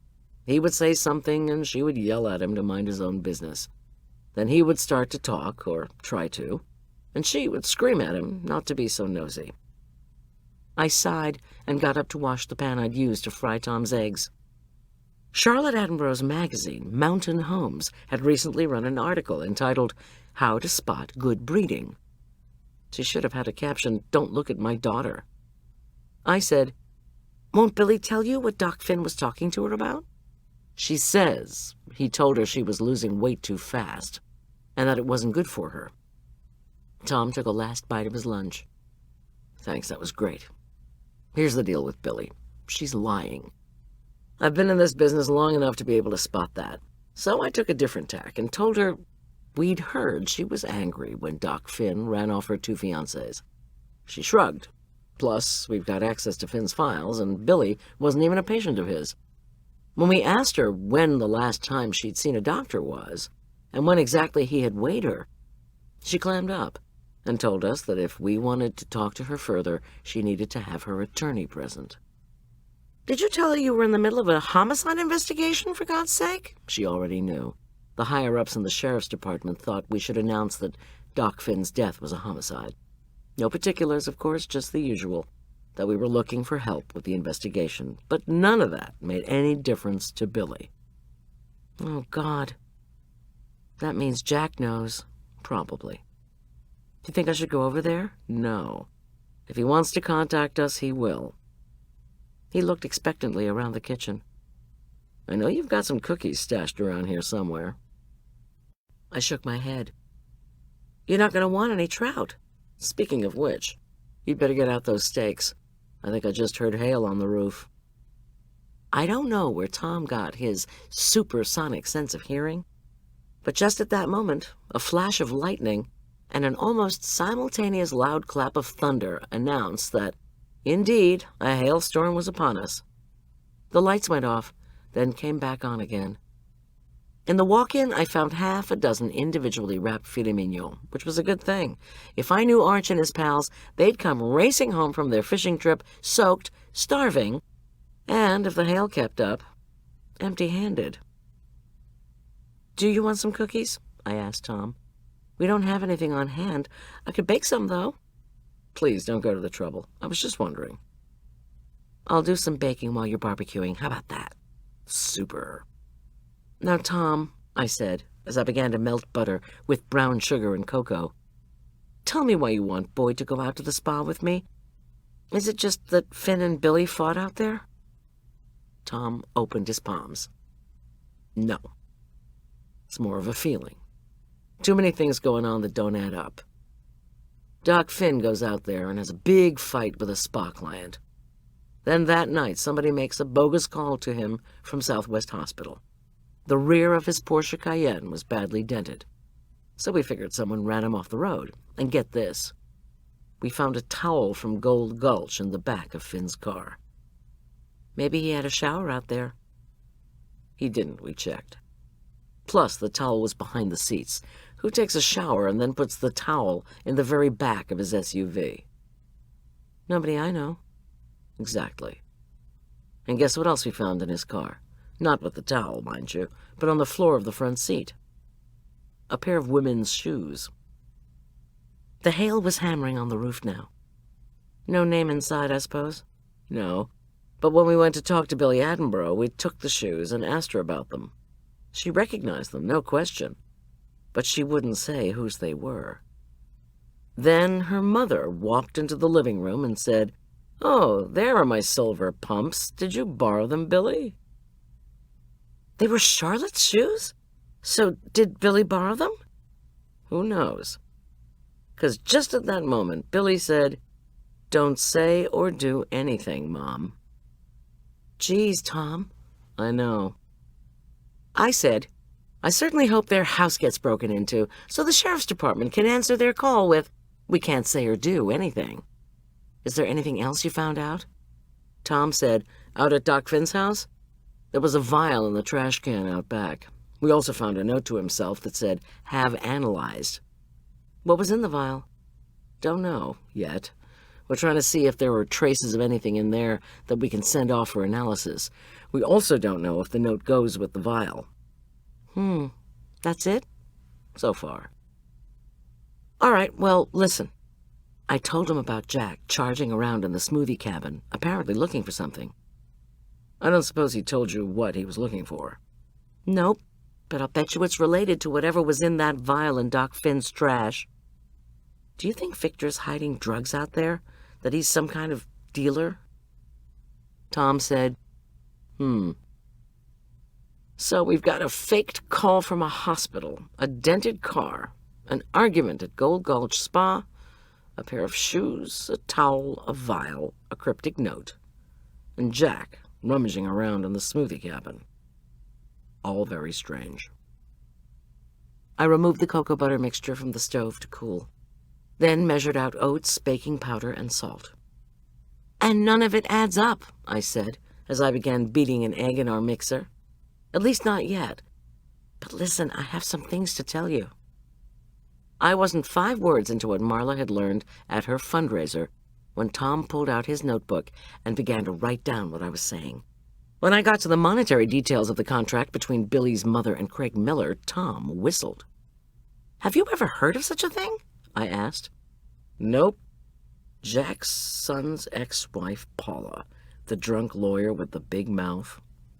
Did Paula mention if she'd shared this information about the $4 million with anyone else? Specifically, Billy Attenborough?"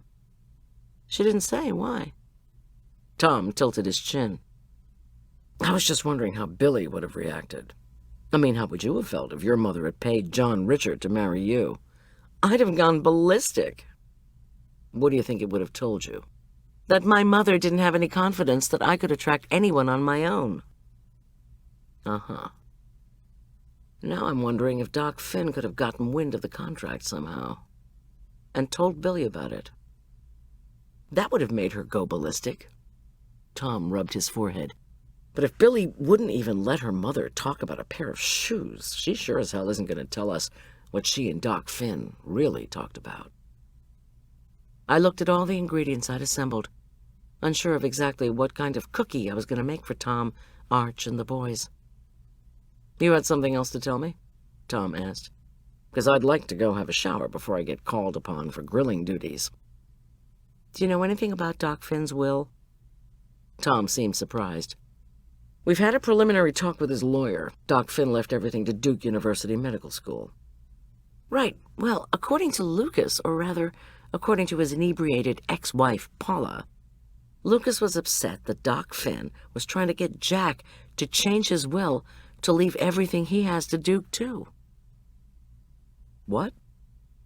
I spooned some flour into the cookie batter. "Yep, and Lucas was very put out about it. Because if Jack did that, it meant Lucas would never get out from under depending on Paula for spousal support, which isn't that great for the old ego." "Yeah. Why rely on spousal support when you can inherit money?" Sounds as if Lucas might have had a reason to hate Doc Finn. Tom stood up and reached for the phone. "I thought you were going to take a shower. Who are you calling?" "Southwest Hospital. I'm going to find out if Lucas was on duty Thursday night." Chapter 12. No, Lucas Carmichael had not been on duty. Interestingly, though, the nurse to whom Tom identified himself mentioned that she had seen Lucas in the cafeteria around 10 Thursday night. She was sure of the time because her nephew had called her during her dinner break, which began at 9:45. She'd been in the cafeteria drinking coffee, asking herself if it was ever going to stop raining, when her cell phone had buzzed. Lucas had been there too, the nurse remembered. He'd been alone, looking out the dark window. Before her cell phone beeped, she'd been thinking that Lucas too might have been wondering if the rain was going to go on forever. How long had Lucas stayed there, Tom asked. The nurse didn't know. She'd gone outside, under a porch roof, to get better reception on her cell. Also, the hospital didn't like people to use cell phones in the building. When she came back, Lucas was gone.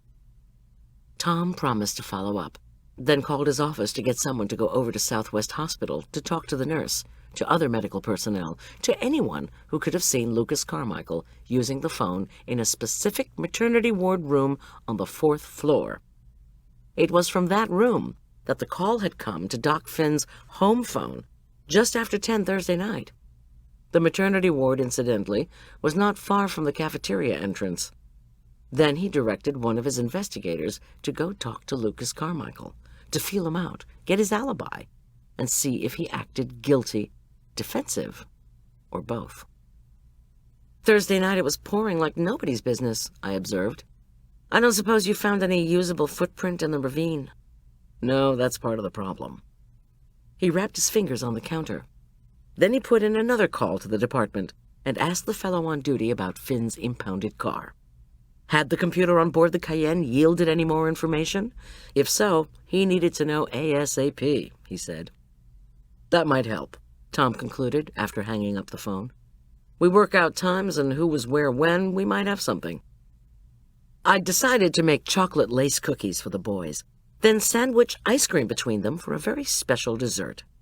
To Tom, I said, Charlotte, Billy, Lucas, you looking at anyone else who might not have liked Doc Finn? Tom shook his head. According to the elderly receptionist who still works for Spruce Medical Group, everyone loved him. Former patients, church friends, you name it.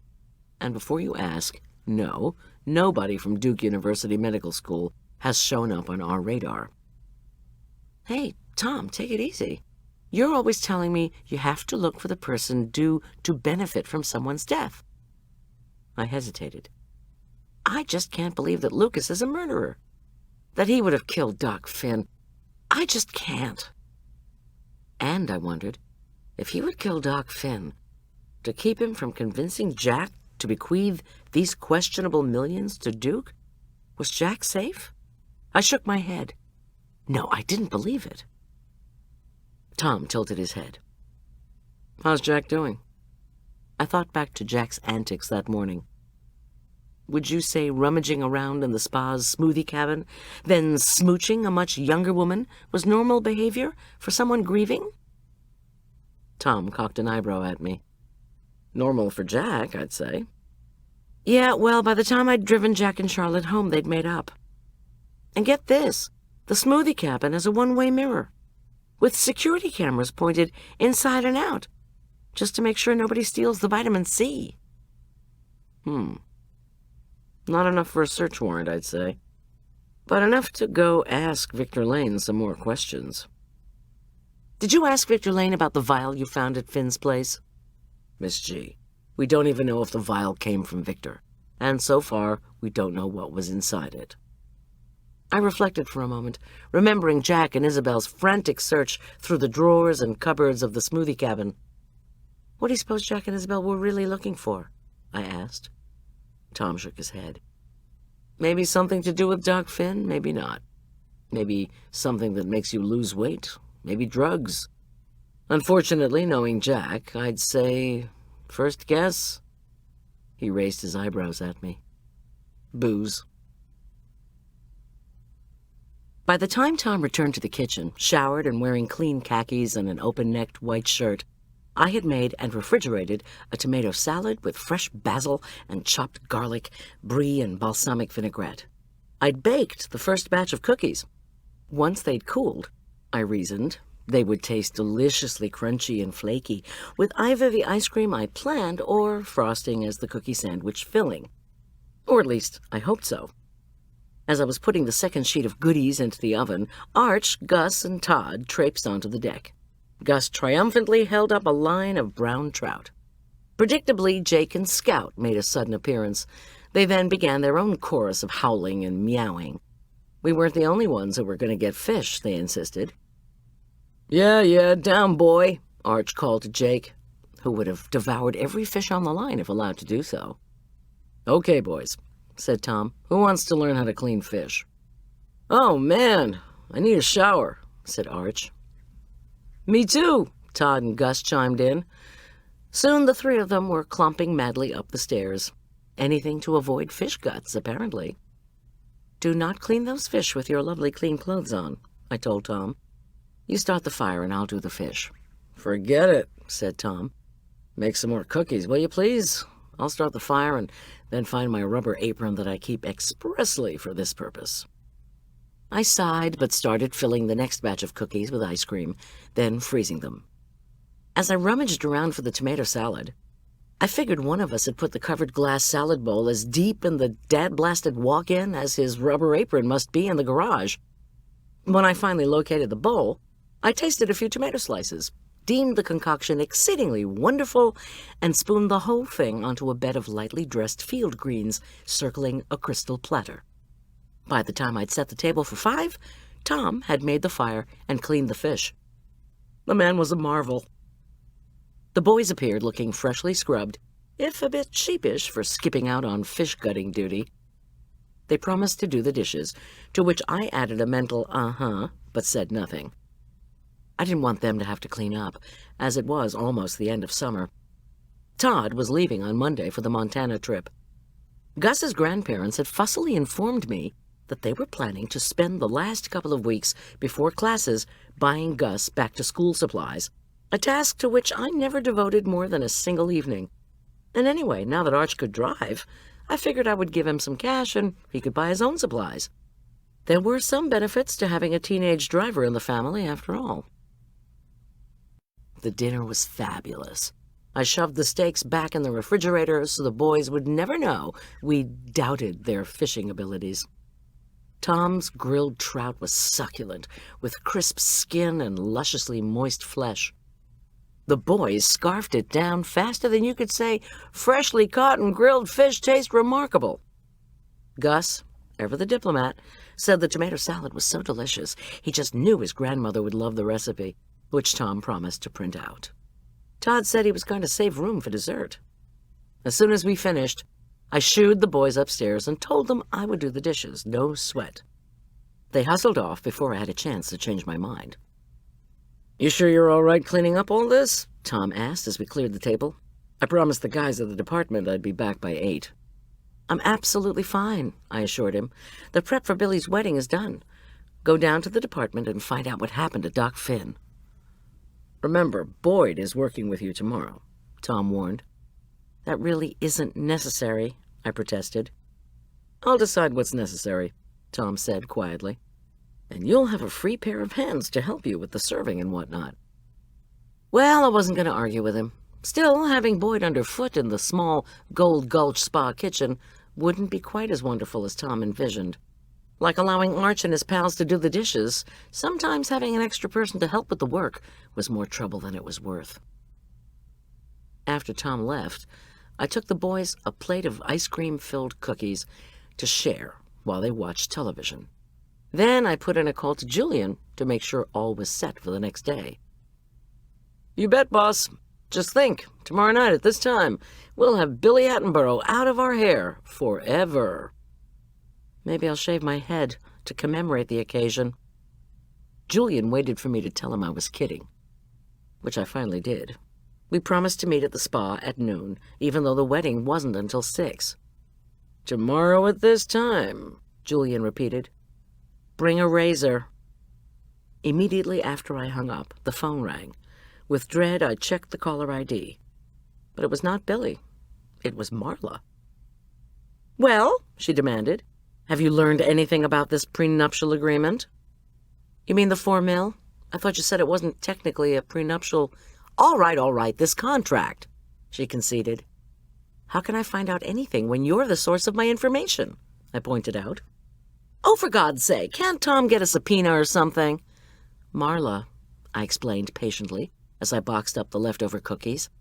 In order to get a subpoena, you have to have a reason. Stop right there, she interjected. Legal terminology gives me a headache. So, what are you serving at the wedding tomorrow? Although the last thing I wanted to do was discuss yet again the menu for Billy Attenborough's wedding, I did it anyway. Marla loved to anticipate food. Oh my God, it sounds yummy, she said when I finished. I'd better wear a dress that's a size too big. You know you can have any of this you want any time. You don't have to wait for a wedding. Yeah, I don't even have a date for this thing. Date, listen to me. My invitation said Marla Corman and escort. Like I was going to hire a male prostitute. Oh, Marla, come on. By the way, Sergeant Boyd will be there. He's supposed to be helping me in the kitchen, but I'd just love it if you asked him to dance with you. Really? She said, cautiously. He is cute. Oh, Lord, if you could take care of him, that would take an enormous load off my mind. But won't he be wearing a caterer's uniform? She said, dubiously. Black pants, white shirt, and oh man, I can just imagine what Charlotte would say if I started waltzing around the spa dining room with a cop wearing an apron. Don't worry, I'll have him remove his apron. He'll look smashing, and if anyone threatens to disrupt the proceedings, say, like Billy herself, well, we'll have a built-in cop, which is what Tom wanted anyway. If you're sure it's no trouble, Marla said plaintively, and I realized then, painfully, how much Marla wanted to have male company for the wedding, and how unwilling she was to ask for it. No trouble at all, I assured her. It's just that Victor Lane made me feel so damn insecure the last time I was out there, she blurted out. What are you talking about? Like all the rest of society, he's nice to the slender women and mean and judgmental to the overweight ones. And to think he owns a damn spa. He told me if I exercised and lost some weight, I'd have a much better social life. I asked him, how did he know I didn't have a smashing social life, thank you very much? I shook my head. He's a son of a bitch, always has been, always will be.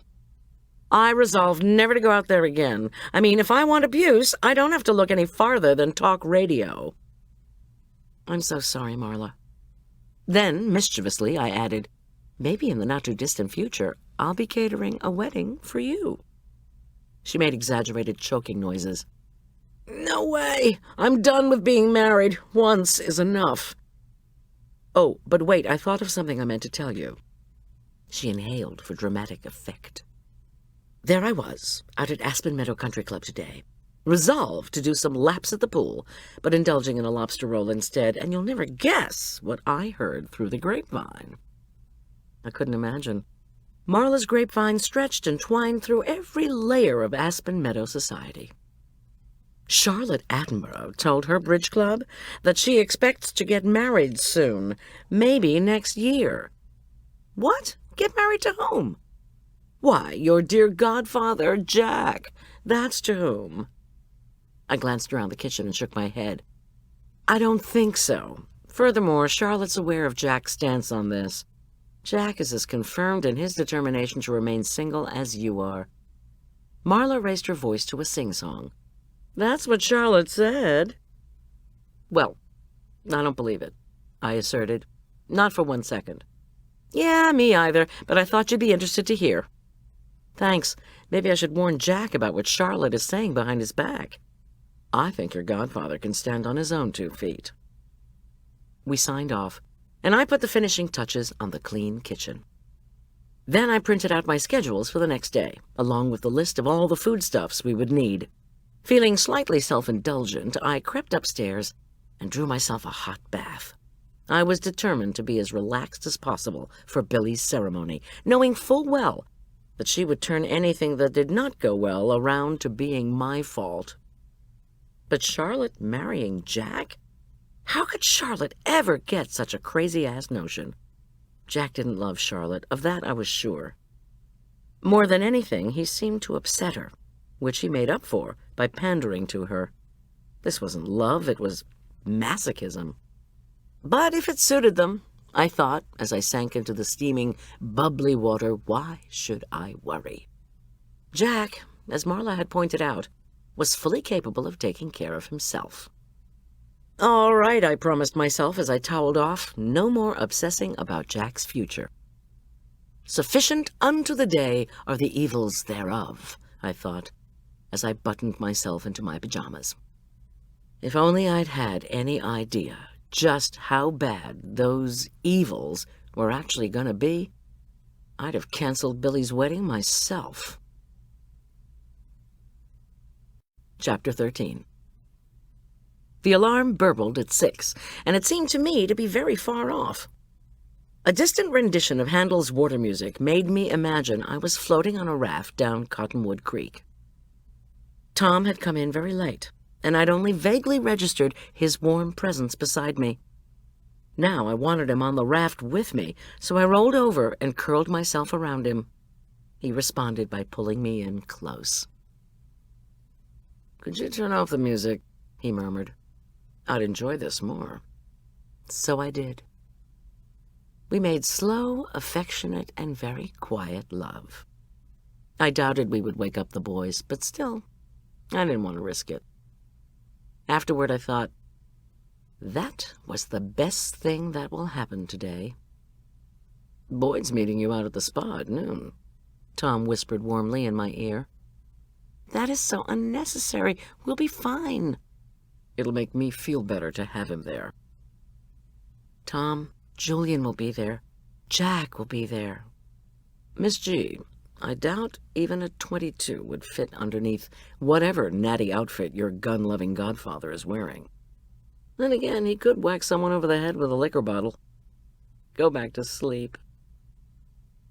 I tiptoed into the bathroom, where I took a long, hot shower that felt great. Back in our bedroom, I slid onto the floor and began doing yoga. I'd already told myself my routine should be twice as long as normal, so I could build up a reservoir of calm before the day's stresses began. Feeling serene, cool, and unable to be ruffled, I crept down to the kitchen, fired up the espresso maker, and pulled 4 shots, which I used for a high-test summertime special. I might feel composed, but I needed to get the old energy going, that was certain. I turned the ringer on our phone off when I'd gone to bed, and it was a good thing, as 2 messages had come in while we were sleeping. After turning the volume to low, I pressed the button. The first message was from Charlotte Attenborough. Of course, I wasn't surprised. "Goldie," she whispered, "Jack's fixing me a drink in the next room. But I just wanted to let you know how sorry we are that we had to change the venue at the last minute. It was because of all the rain. Since Billy had wanted guests to be inside and outside at your center, she was afraid everyone wouldn't fit inside if the rain kept up." And the 50 extra people, I wondered? Where did they come from? But that was coming.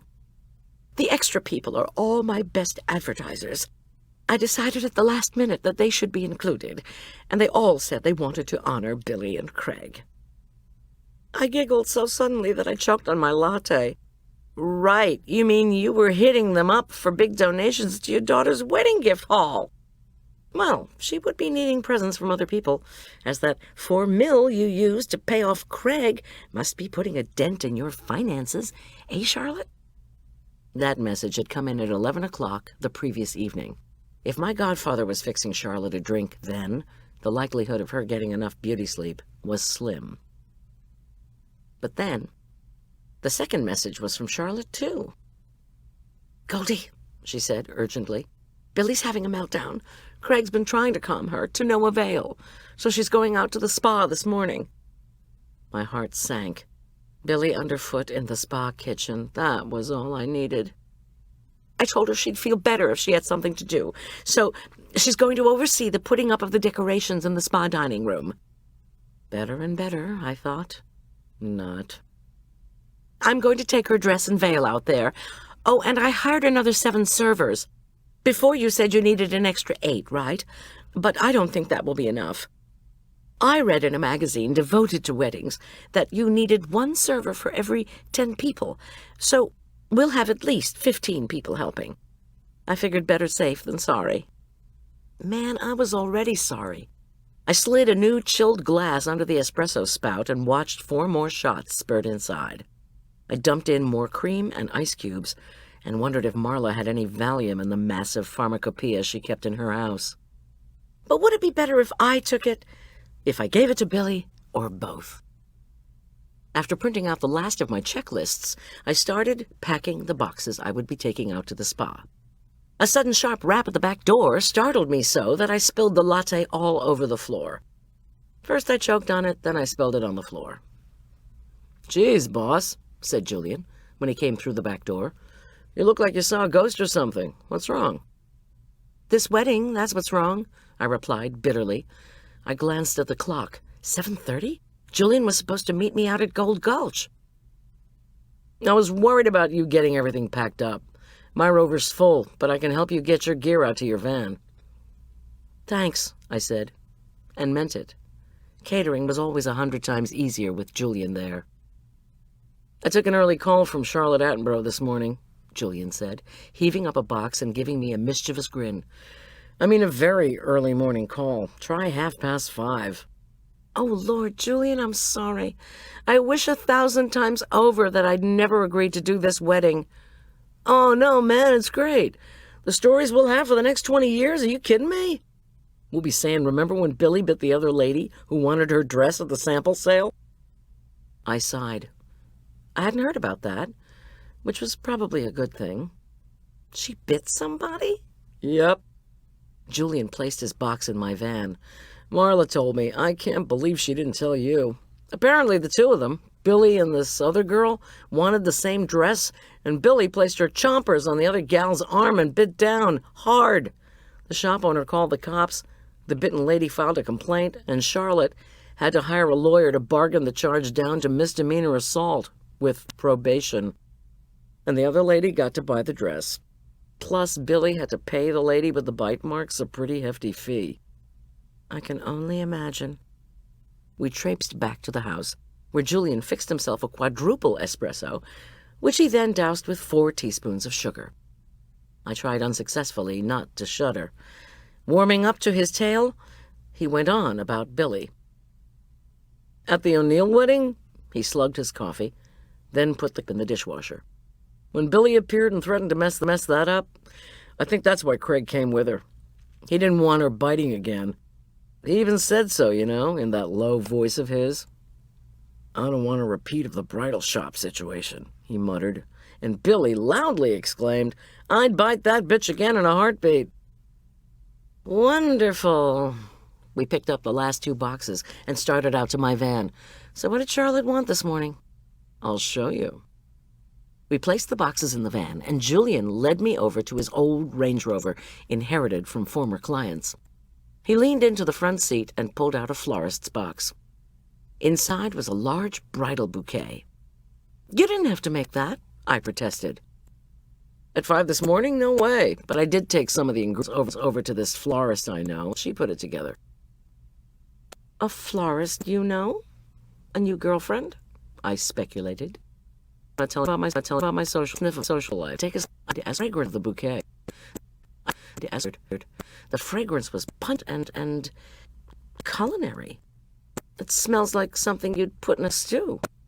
"Garlic, bay leaves, and chives," Julian reported. "Charlotte was insistent and is paying me big bucks to bring it today to replace the already ordered. "Why the garlic, etc.? "In medieval times," Julian said, "at least according to Charlotte, that mixture warded off evil spirits." "Oh, for God's sake." "Yeah, well, I thought I'd tell Father Pete, see what he thinks." He closed the door to the Rover. "All right, let's bounce."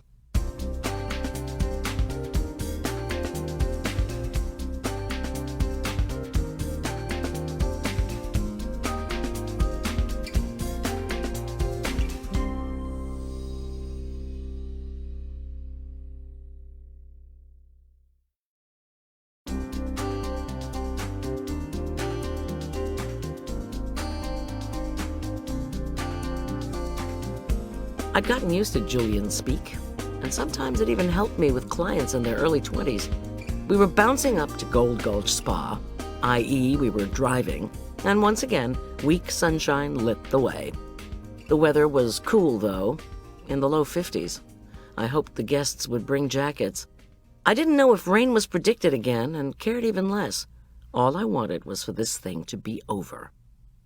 My cell phone buzzed when we made the turn that led to the spa. "Where are you?" Charlotte Attenborough demanded. "Charlotte, I'm almost at the spa. I'm getting ready to set up. Where are you?" At home. Jack's here with me, and I'm just so worried." Her voice was mildly hysterical. "Billy's not answering her cell." "Cell reception out here is pretty bad. You want me to go look for her?" "Yes, then call me." "Okay, but Charlotte..." I'd either lost the signal or she had disconnected.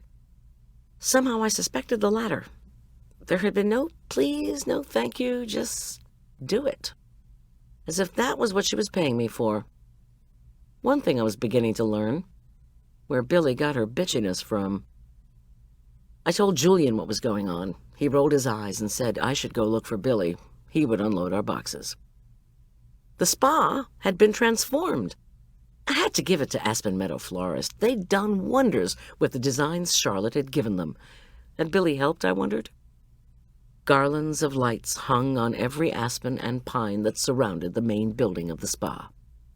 Ropes of fresh white flowers and ivy had been draped at 6-foot intervals under the eaves of the building, and the main door itself was also bedecked with flowers. The dining room had undergone an even more spectacular metamorphosis. The theme of Billy and Craig's wedding was medicine. I guess so Billy would be sure everyone knew she was marrying a doctor. Even though I thought that was as tacky as a bride, even a biting one, could possibly get, Aspen Meadow florist had once again outdone themselves. The tablecloths had a black underskirt and a white tablecloth on top, onto which rows of buttons had been sewn, a la lab coat, with Billy and Craig machine-embroidered in fanciful black script in between.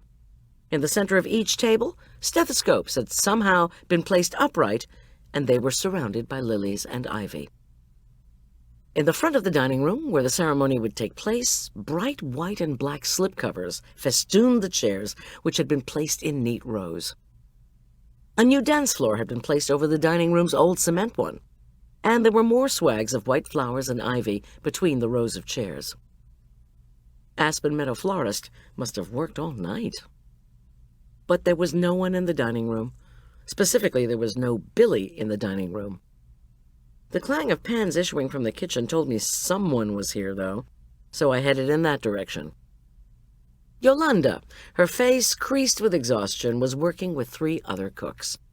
Julian, who was piling up the boxes, gave me a warning look. Don't ask. But I was puzzled and upset that she was even here. "Yolanda," I exclaimed, "you really didn't have to be here. Julian and I already have all the food for the wedding reception made. And we have all kinds of helpers coming." Yolanda tossed her head. "Yeah, well, I need to keep my job, okay? And Victor said that Charlotte, the mother of that bitch, the bride, what's her name?" "Billy," Julian and I supplied in unison. "Yeah, well, Charlotte told Victor, who's my pendejo boss, that I upset Billy the bitch, so my punishment is that my cooks and I have to make 3 more appetizers for this stupid reception." "But, Yolanda," I protested, "we're already making 2 appetizers." "Now you got 5 then," Yolanda said. "We all got 5 appetizers, right, girls?" she asked her crew. "Yeah, we got 5, they replied. "Yolanda, I'm so sorry," I began. Yolanda put her hand on her hip. "What are they going to do with 5 appetizers if you're giving them dinner too?" I shook my head, then took a deep breath. "You happen to know where Billy the bitch is? She was supposed to be decorating the dining room." "The dining room's all decorated," Yolanda said. "So Billy couldn't find anything to do or anyone to bother. And I wouldn't talk to her, I'm telling you, when she came out here. She seemed all smug and whatnot, being happy that I had to do all this extra work. So she started asking me questions. Where is this and where is that? But I said, no habla inglés, chingada. And then I just spoke Spanish to my girls here, didn't I? See, they replied. I swallowed and said, please tell me you didn't really call Billy a chingada. Beside me, Julian was laughing. I sure as hell hoped Billy didn't speak Spanish. Yeah, I did. Yolanda was defiant. And she finally left. Her car's still here, Julian pointed out. I hope she's up in the gym exercising, Yolanda said, and that she's sweating so hard it hurts. Better stick to Spanish, Julian advised, before he and I took off for the gym. But the gym was locked and dark, as was the entrance to the indoor pool. The guest rooms were arrayed on 3 floors of large houses, or dorms, and each floor boasted a large front porch. Cleaning crews were working their way through the guest rooms as their carts were lined up on different porches and people in uniforms ducked in and out of the rooms. Since I very much doubted Billy did cleaning of any kind, I figured the dorms were a no-go. My cell phone beeped. Charlotte Attenborough again. So in some spots out here, I did get a signal. I ignored it anyway. We should split up, Julian said. There are hiking trails all over this place. Wait, I said. Did you see the sign for the smoothie cabin? Yep. Try there. It's easy to find. I'll go up to the hot pool. Maybe she's relaxing, or trying to. Julian took off down the sidewalk that led back to the spa's main building, while I began to negotiate the rocky path that led to the geothermal pool. Trees lined the path, and I thought that if you became really relaxed in the ultra-hot water, a single misstep on the way back to your dorm could be, if not fatal, at least injurious. Not far down the path, a thick cloud of steam billowing through the trees indicated I was getting close. "Billy," I called, tentatively. "Yes," came her response. Her voice sounded, for once, positively languorous. "Who is it? I'm taking a break." "It's Goldy." "What do you want?" she asked, back to her normal sharp glass vocal intonation. "I've already checked in with the kitchen. Everything's moving forward." "Your mother can't reach you," I replied, as I finally reached the side of the pool. The steam had made the pavement slippery, so I backed off a bit. Billy heaved a voluminous sigh. I finally saw her, naked, in the pool. Great. "Hand me that towel, honey," Billy said. I looked around for a towel, then realized suddenly that she wasn't talking to me. Craig Miller was with Billy. I could barely make him out, but it looked as if he at least was wearing a bathing suit. "Here you go," said Craig. Through the steam, he appeared to be handing her a towel. "Take these dishes and glasses, Goldy," Billy ordered. "Victor made us some bellinis and sandwiches and cookies. He said he'd be back up for everything, but I don't want him to be bothered." Of course, it was okay for me to be bothered, but I was used to Billy by now.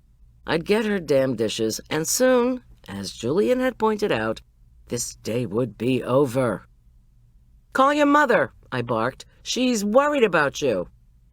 "She's always worried about me. To hell with her." Okay, no wonder Charlotte was willing to pay $4 million to be rid of her 36-year-old brat. This time I noticed Craig hadn't been able to say he was sorry for the way Billy was acting. Too bad.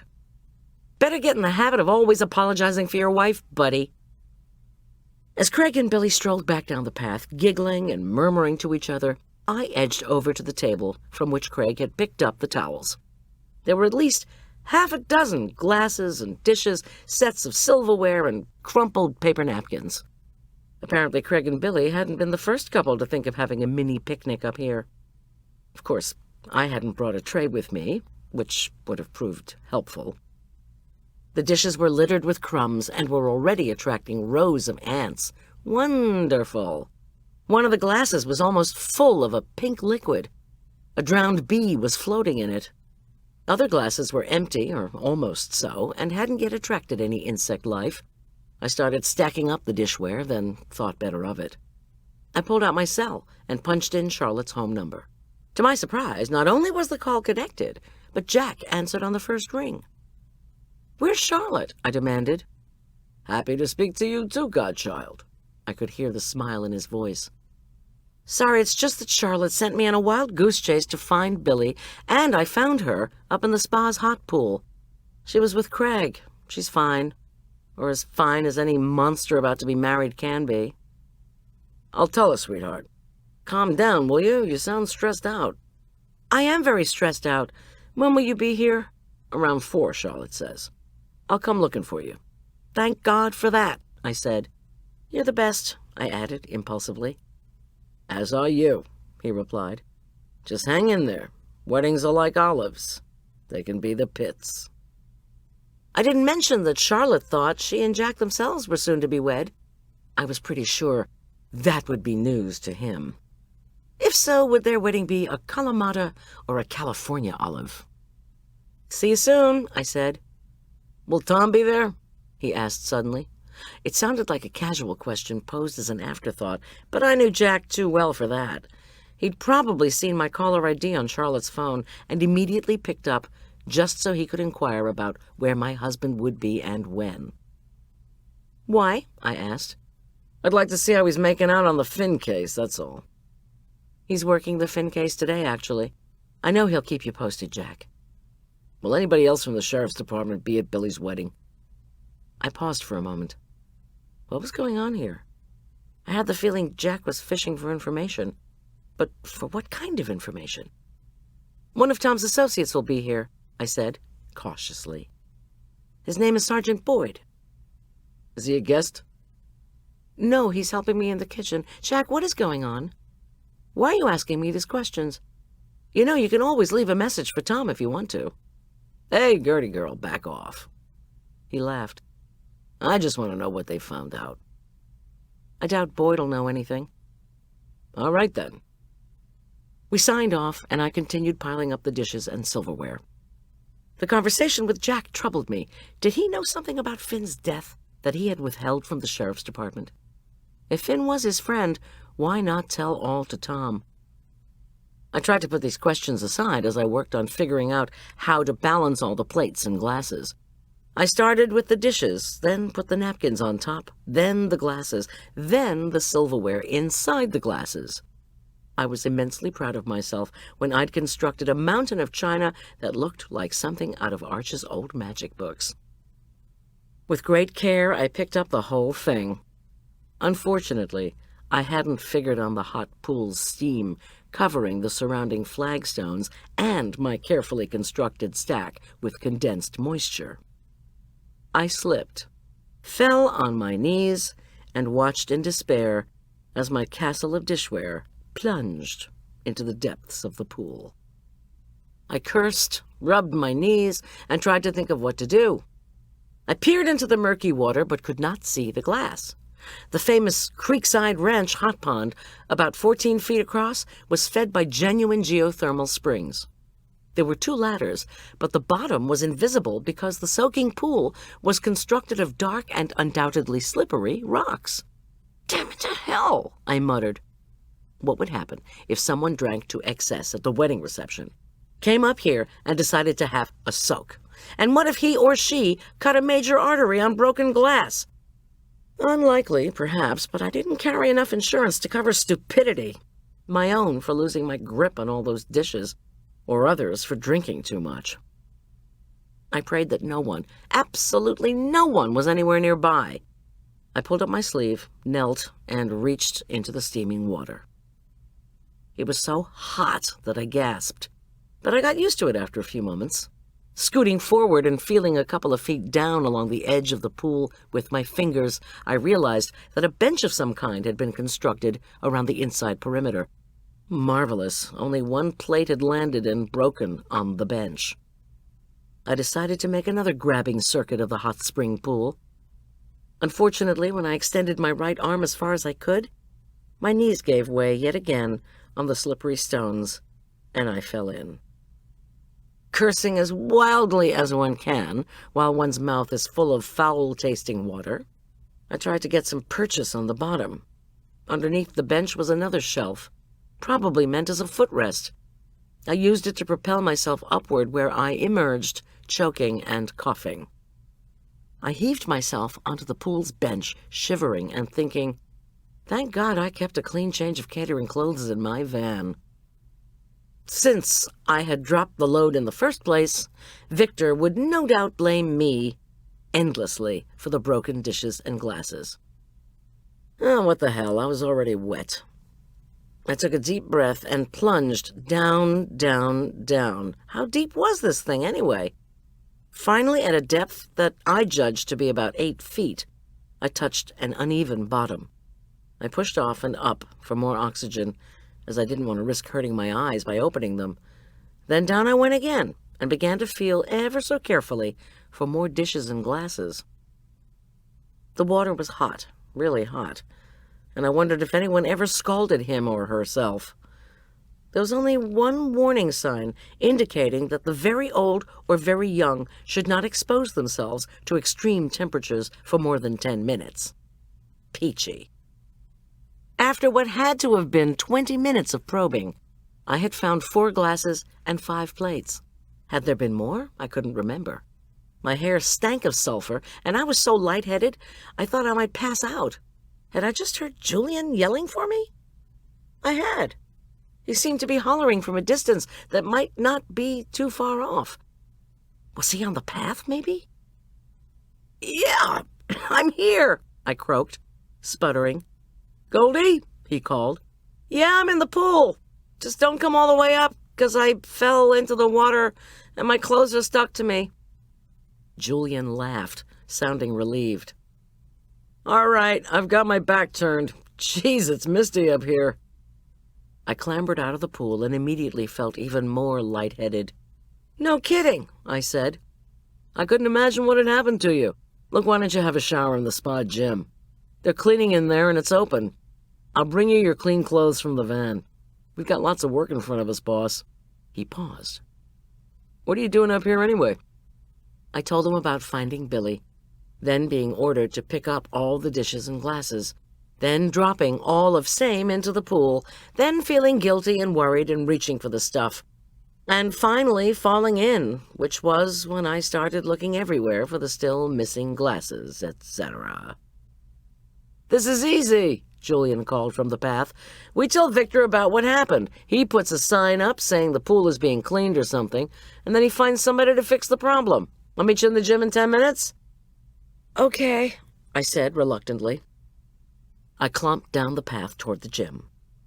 I simply could not wait for this day to be over. Chapter 14. Sergeant Boyd, whom we'd always only ever called Boyd, had arrived and immediately gone off looking for me up one of the hiking trails. Billy, apparently, hadn't bothered to tell anyone where I was. Man, I thought I was going to lose my job over you being abducted or something, he said, running his carrot-shaped fingers through his unfashionable black crew cut when I reappeared in the kitchen, showered, shampooed, and dressed in clean clothes. In fact, lose my job? Forget my job. Schulz would have killed me. Julian just shook his head. Yolanda, who wore her hair up in an intricate cascade of curls, giggled. Apparently she thought Boyd was kidding. Yolanda looked happy anyway. After their set-to the other day, maybe Billy was giving Yolanda a wide berth. Come on, Sergeant, she said playfully. Taste one of these. You won't want to go looking for anyone else the rest of your time here. She plucked a paper napkin from a pile and put what looked like an empanada on top. I peered more closely at the napkins. They said, Billy and Craig, in embossed silver letters. I supposed with all the scheduling changes, Charlotte had given up on having a date printed on them. Here's one for you, Goldy, Yolanda said demurely. Julian won't want one, because it has meat in it. I tasted her offering. It was crunchy on the outside, with a smooth pork filling and a chili finish, with a definite kick. Yum, I said. After all my time in the hot pool, I was strangely famished. I was also strangely dizzy. When black spots appeared in front of my eyes, I reached for the kitchen counter and swayed. Julian grabbed me. You need to drink some water or a sports drink or something. You're dehydrated from being in that hot pool for so long. You were in the pool all that time? Yolanda demanded. Why? I gave them an abbreviated version of Charlotte's request to find Billy, my hunting expedition, the mishap with the plates, and finally, my sulfur water diving escapade. Yolanda held her hand up in an almost closed position, as if she were handling an invisible potato. I hate that woman, Billy. I curse her and her wedding. You don't need to go that far, I protested, ever wary of evil people bent on providing real curses. We'll all be fine. Yolanda lifted her chin. I curse her anyway. Boyd and Julian, who were apparently impervious to Yolanda's cursing, ducked out of her way as they ferried plates from the spa cupboards to the counter where Julian had taped my signs showing where everything should go. Victor told Isabel she had to help with the serving, Yolanda said, her face ablaze. We're going to have too many servers as it is, and now Isabel? And it's all because Charlotte complained about her too. Yolanda lowered her voice. Isabel, she was kissing the boyfriend of Charlotte? Well, I began, he was kissing her. I'm just so sorry you and Isabel are having to give up your Sunday. Don't be, she said, playful again. I kind of like your friend Boyd. I just broke up with my boyfriend, so I'm available. And Boyd is cute. Get it? Boyd friend? I didn't mention that I'd half-promised Boyd to Marla for a dance at the reception. Man, these things could get complicated. But before we could chit-chat further, Julian bolted into the kitchen.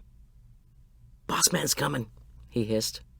Yolanda immediately turned back to her deep fryer, and I opened the first box I could find, which contained the chilled crab cakes. I see you've begun working, Victor boomed.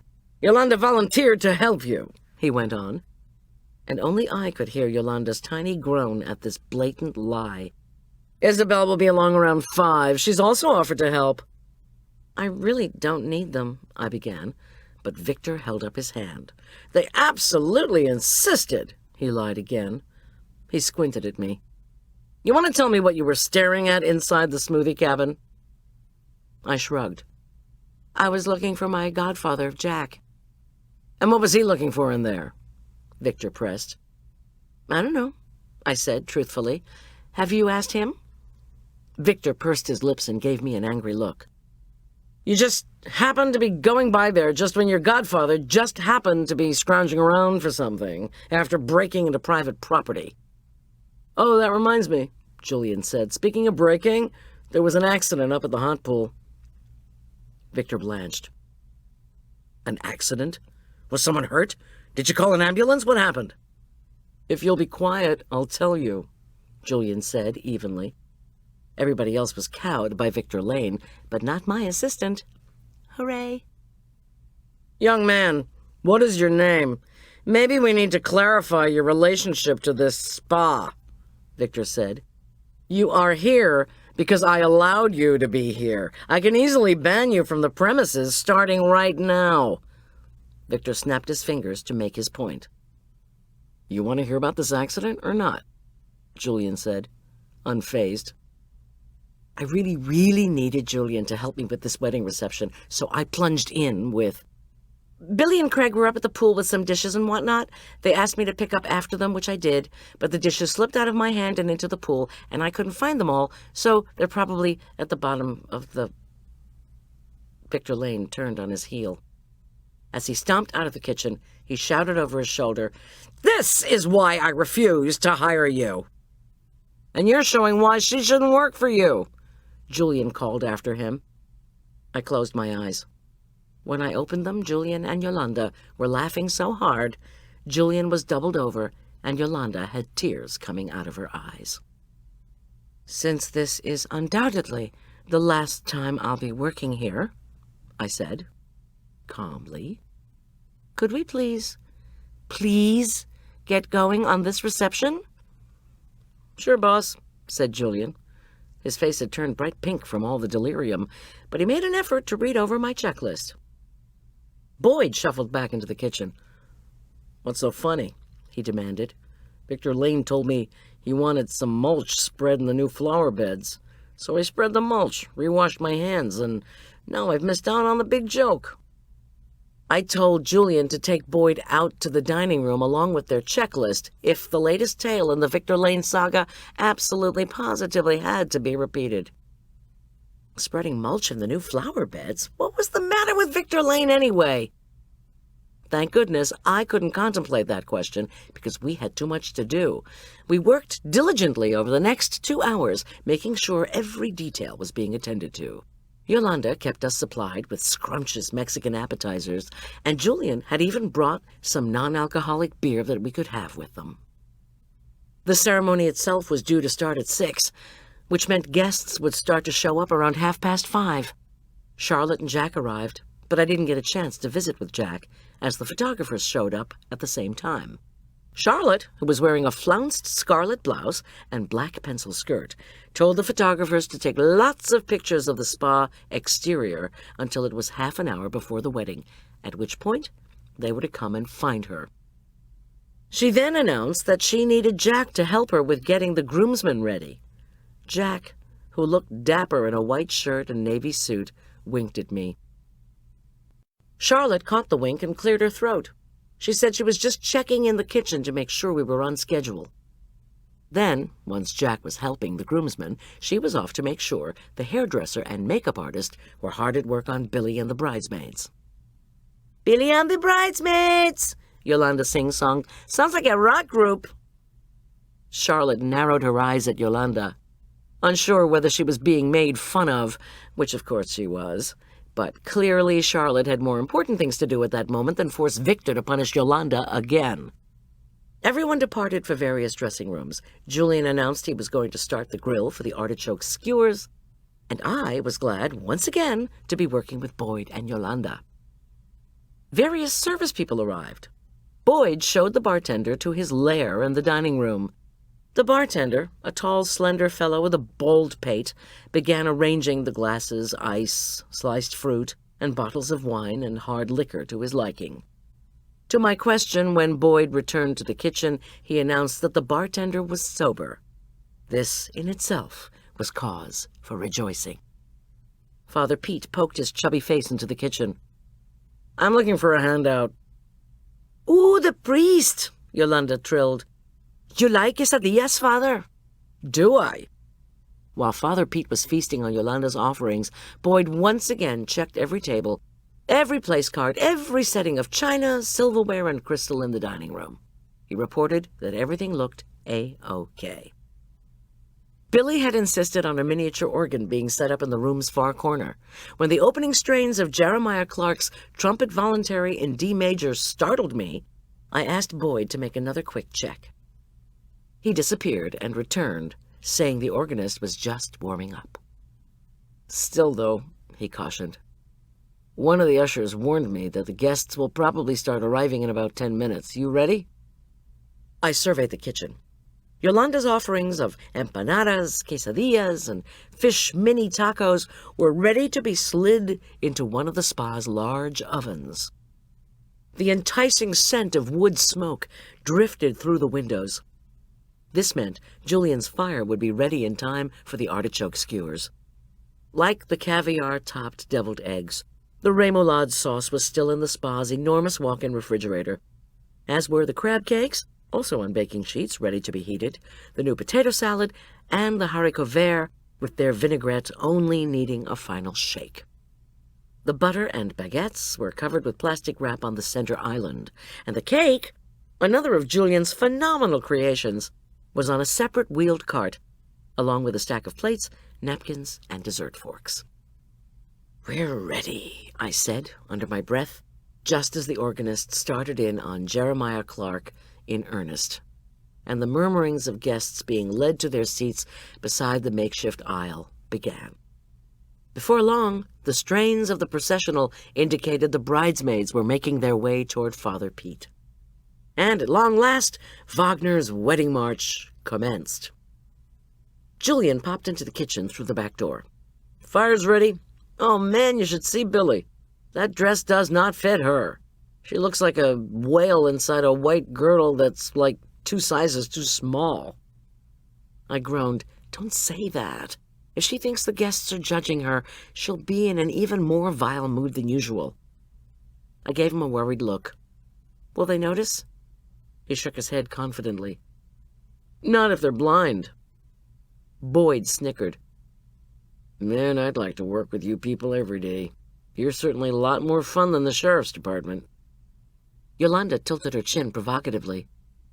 We would like to have you work here. In fact, I would like it very much. Is that so? Boyd asked. How are your cheese enchiladas? This banter went on for about 20 minutes as we worked. When we took a short break, I handed out the tip money from Dodie O'Neill, including Yolanda and her servers, in the disbursement. Then, suddenly, from out in the dining room, Father Pete's sonorous voice announced something, and the guests clapped. Boy, that was quick, Julian said in surprise. Guess the bride and groom didn't write their own long, elaborate vows. I'll go start the skewers. As prearranged, Boyd and the rest of the servers worked to move the chairs away from the aisle. That side of the big room would be the dance floor, while the dining tables and their chairs would be reserved for people who just wanted to sit and relax. The wedding party, meanwhile, was outside having their photos taken.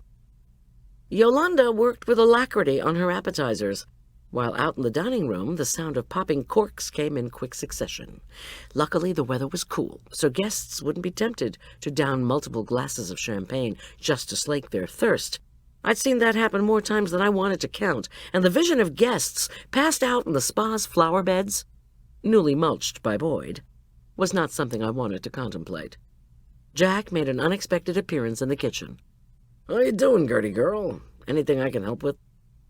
Oh, thank you, but no, I said quickly, intent on the tray of deviled eggs with caviar in front of me. We've got everything under control. Why don't you just go enjoy the party? I'd rather not. Where's your bodyguard? I gave him a quizzical look. You mean Sergeant Boyd? What makes you think he's my bodyguard? Gertie girl, I may have been born at night, but I wasn't born last night. Where is he? Moving chairs, I said, impatiently. I want to talk to him, Jack said. I took the remoulade out of the refrigerator and stirred it, then began to spoon it into small crystal bowls. Jack, please, if you want to talk to Sergeant Boyd, he's out there somewhere, but please, please, don't give him a lecture on taking care of me. He will. Jack held up his hands in protest. Okay, he grinned widely, then disappeared. I forgot about Jack, Billy, Charlotte, Victor, and everyone else as our crew worked quickly to serve the appetizers, then start the crab cakes heating and get everyone seated. I didn't know who was making the first toast, and didn't care. Julian gave me the high sign when it was time to start serving the dinner, and the servers whisked away with their trays. The satisfying clink of silverware against china, mixed with the incidental music being provided by Aspen Meadow's one disc jockey, who had arrived without my noticing. The organist had apparently been dispatched, and this had not made a ripple in my consciousness either. How are we doing? I asked Julian when all the dinners had been served. Great. The guests are loving the food. When we were serving the appetizers, several people asked if you'd share the recipe for the deviled eggs. I've never had that happen before. Julian, I mean, they're great, boss. He colored, then smiled. It's just that people don't go to the trouble to make deviled eggs so much anymore, that's all. When the conversational noise rose again, it was a sign that the meal was coming to a close. The servers zipped out of the kitchen with trays and began what I hoped was a subtle clearing of the tables. Yolanda filled the kitchen's tub-like sinks with scalding water and soap, and, with one of her co-workers, began a quick, quiet, professional dishwashing enterprise. After 10 minutes of clearing, one of the servers announced that the tables were ready. I'm taking out the cake, Julian announced, as he rolled the cake stand toward the dining room. The ice cream! Yolanda shrieked as she peeled off her rubber gloves. We never have it here in the spa, and I forgot to let it soften. If that's the worst that happens during this meal, I said, then we'll be in good shape. But it was not the worst that could happen. The toasts did not take long, nor did the serving of the cake, which was a miracle. considering Julian had to use his swimmer's arm muscles to dig ice cream out of the big containers. I helped Yolanda with the dishes, and soon the dance music began. I didn't see Billy and Craig perform their first waltz, which was probably just as well. But I was genuinely surprised when Lucas Carmichael slammed into the kitchen and marched right up to me. I pulled away from him, which only made him lean in close to my face. "Did you sick the cops on me?" he demanded. He wore a pale blue suit that must have had heavily padded shoulders. Instead of making him appear more fit, which was probably the effect he was after, the suit made him look like a kid who'd been dressed up for a Sunday school presentation. "I'm really tired of you and your manipulations, Goldy. I mean, we both know my father's an easy touch, so you worm your way into his affections," Lucas said, "with all your crying and moaning about your ex-husband. Then, 4 months ago, when he decides to move out here, you convince him to buy a decrepit house across the street from you, not near me." "I didn't," I protested. "I didn't even know Jack was leaving New Jersey until he was practically here." But Lucas had closed his eyes and was shaking his head. "You feed him food full of stuff he shouldn't have." "I don't," I tried again. "I try to give him heart-healthy meals." Lucas pointed his right index finger at my nose. "And if all that weren't enough, you tell the cops that I was involved in the death of Doc Finn." After my years with the jerk, I'd learned to stand my ground. "You are exaggerating, Lucas," I said, evenly. "You've got problems with your father, or with law enforcement. Those are your issues, Lucas, not mine." But Lucas was going to have his say. "This past Thursday night, I happened to be at Southwest Hospital, checking on a patient on my own time, not calling Doc Finn to set up..." Ugh! Sergeant Boyd had come up quietly behind Lucas, circled the young man's chest with his powerful policeman's arms, and lifted him off the floor. Lucas's feet flailed wildly, and he was suddenly finding it difficult to breathe, much less bawl me out. "Listen up, pal," Boyd said huskily into Lucas's ear. "You don't belong in this kitchen, understand? It's for food workers only. Get it?" When Lucas did not reply, Boyd loosened his grip a tiny bit. "Put me down!" Lucas managed to squeak. Boyd retightened his hold on Lucas. "Got it?" the sergeant repeated. Yolanda and 2 of the servers were frozen, their mouths open, staring first at Boyd, then at Lucas, then back at Boyd again. I wasn't doing much better. I wanted Lucas out of the kitchen, but I certainly didn't want to alienate the young whippersnapper any more than I already had. Into this unfortunate scene, Marla happened to appear. She breezed into the kitchen, wearing a rosy pink satin designer dress with a matching shawl. In her hair and ears, and around her neck, were barrettes, earrings, and a necklace constructed of masses of pink sapphires. She smiled at our little tableau. "Well, well, Lucas Carmichael," she exclaimed, as if she ran into cops holding physicians' assistants in death grips every day. "When I saw you slip in here, I knew you weren't coming for another crab cake." "Now, Sergeant Boyd," Marla scolded mildly, "whatever it is you want from Lucas Carmichael, I can guarantee he'll give it to you. Right, Lucas?" Boyd released Lucas, who, despite his light weight, dropped heavily onto the kitchen floor. "Come on, Lucas." Marla spoke down smoothly to where Lucas was kneeling on the floor, coughing, panting, and rubbing his eyes. "It looks as if they want you out of the kitchen. Am I right or am I right? Okay, I'm right. And anyway, I want you to dance with me." I... Lucas struggled to his feet, narrowed his eyes to give me a dark look, then glanced over at Boyd. Boyd crossed his arms and raised his thick black eyebrows in a threatening manner. "Okay," Lucas said grudgingly, straightening his pale blue tie. "But I was just trying to..." "Don't start with the excuses, buddy," Boyd said, "or I'll lift you up by your ankles." Marla tapped her foot. "Lucas, I'm waiting." She leaned over and whispered in Boyd's ear. I suspect to say she was going to take Lucas off Boyd's hands instead of asking Boyd to dance. "Lucas?" she asked again. "Are you going to dance with me?" "God, Marla," Lucas said, recovering himself. "Dance with you? You're old enough to be my mother." "Take it easy, dear boy," Marla said, taking Lucas's arm. "Does your mother have a $10 million slush fund?" Lucas gazed at Marla with sudden interest. "Do you?" Marla's expression twinkled as brightly as her sapphires. "Well, I suppose you'll have to dance with me to find out." Yolanda, her co-workers, and I hadn't worked more than 10 more minutes when Julian stuck his head in the kitchen. "Boss," he said to me, "you'd better come have a look at this." "Oh, hell, Julian. If it's Lucas Carmichael again, then I'll bring Boyd with me and we can—" "It's not Lucas," Julian replied. "It's Jack." "Crap," I muttered under my breath. Jack and Lucas fighting? Jack and Billy fighting? When I sidled into the dining room, which had been skillfully turned into an enormous dance floor, I tried to focus on the crowd, to look for Jack. It was a slow dance, which was unusual for a wedding, and made distinguishing people via their backsides somewhat challenging. Finally, though, I saw him. He was dancing very close with Isabel. Again. Oh, hell. She was supposed to be there in a server capacity, not a guest capacity. Yes, the serving was over, but I could imagine the kerfuffle if Victor saw Isabel with Jack again. Oh, geez. Now it looked as if Jack was whispering something in Isabel's ear.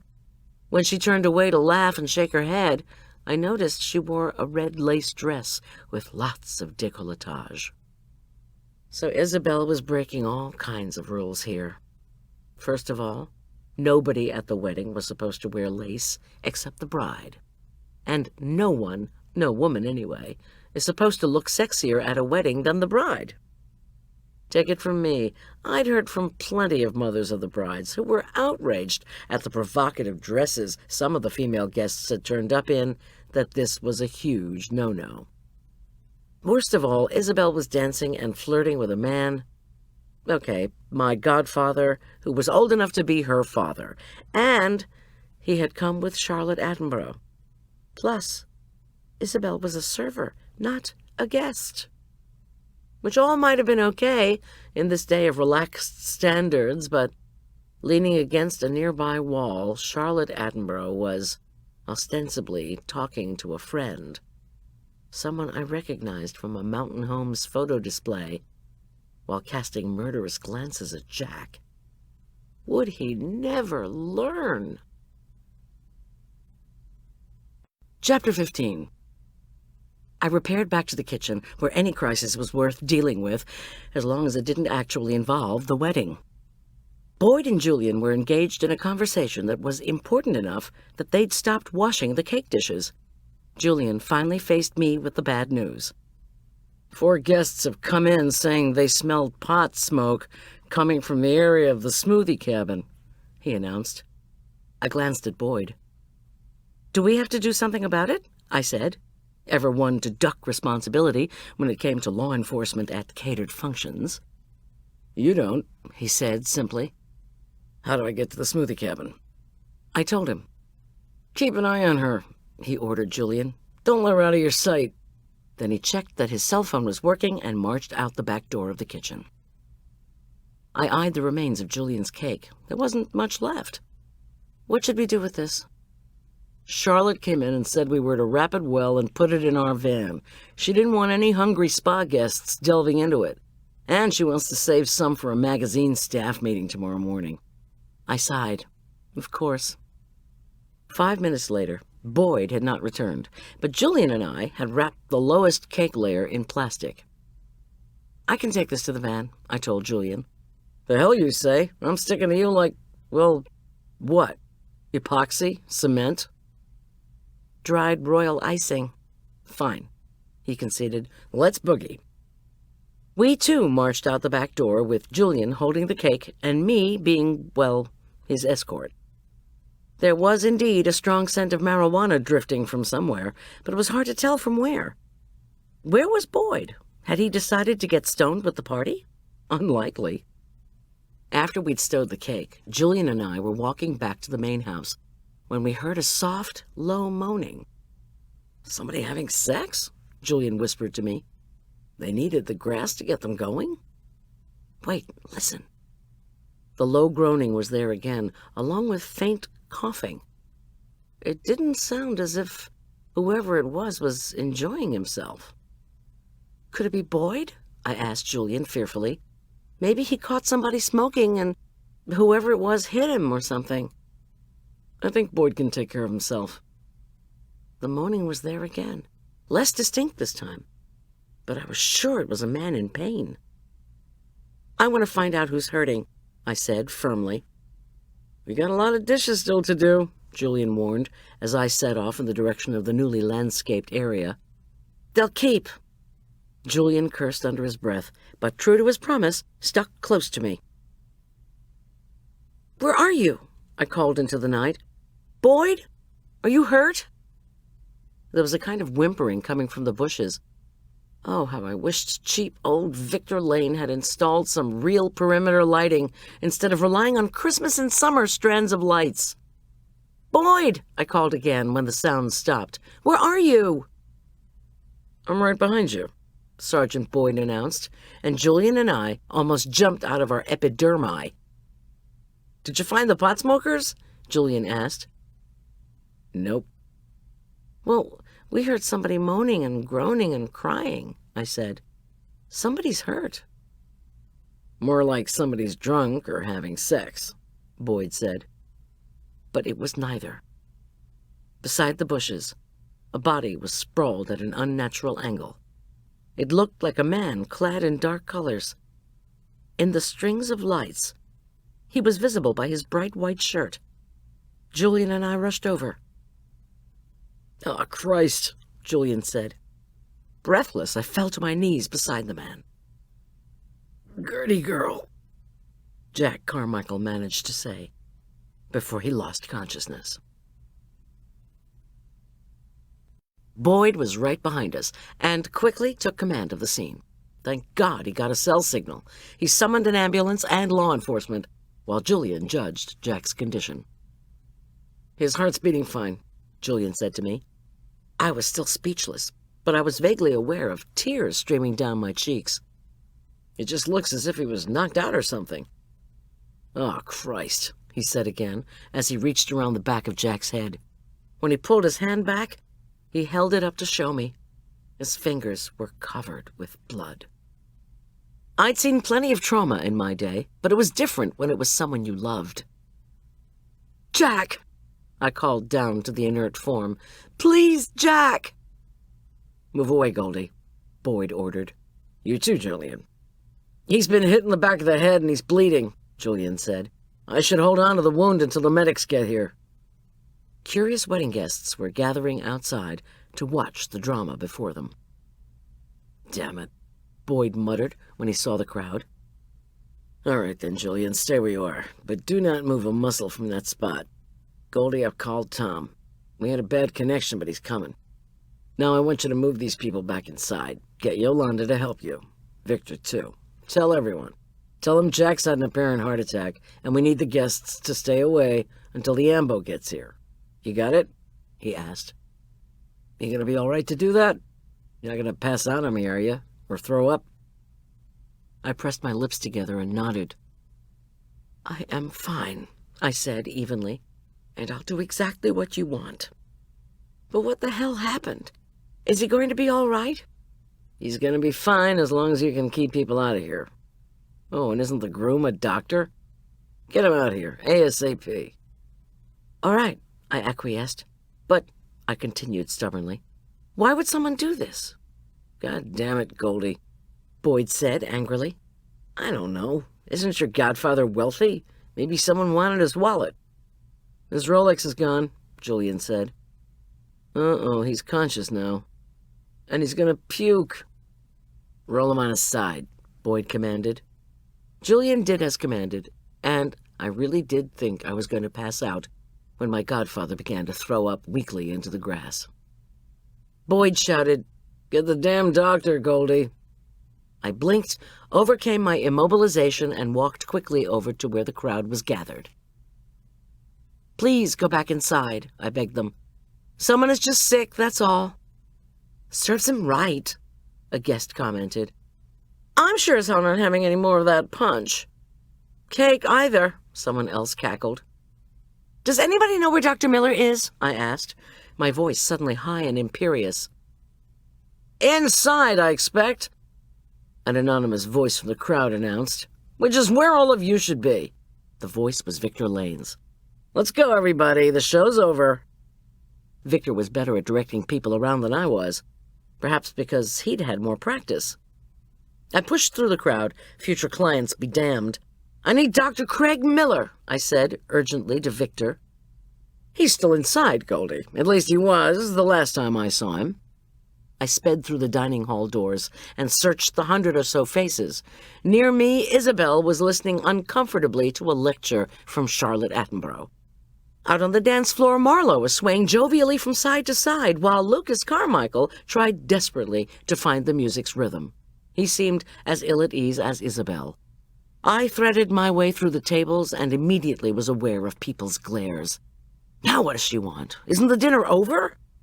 Finally, Billy's loud laugh exploded from the far side of the dining room, and I made a beeline toward that noise.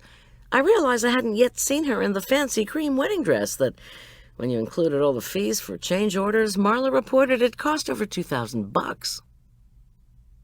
Craig, you are so funny, Billy announced loudly, and the doctor, obviously pleased with amusing his bride, broke into a wide smile.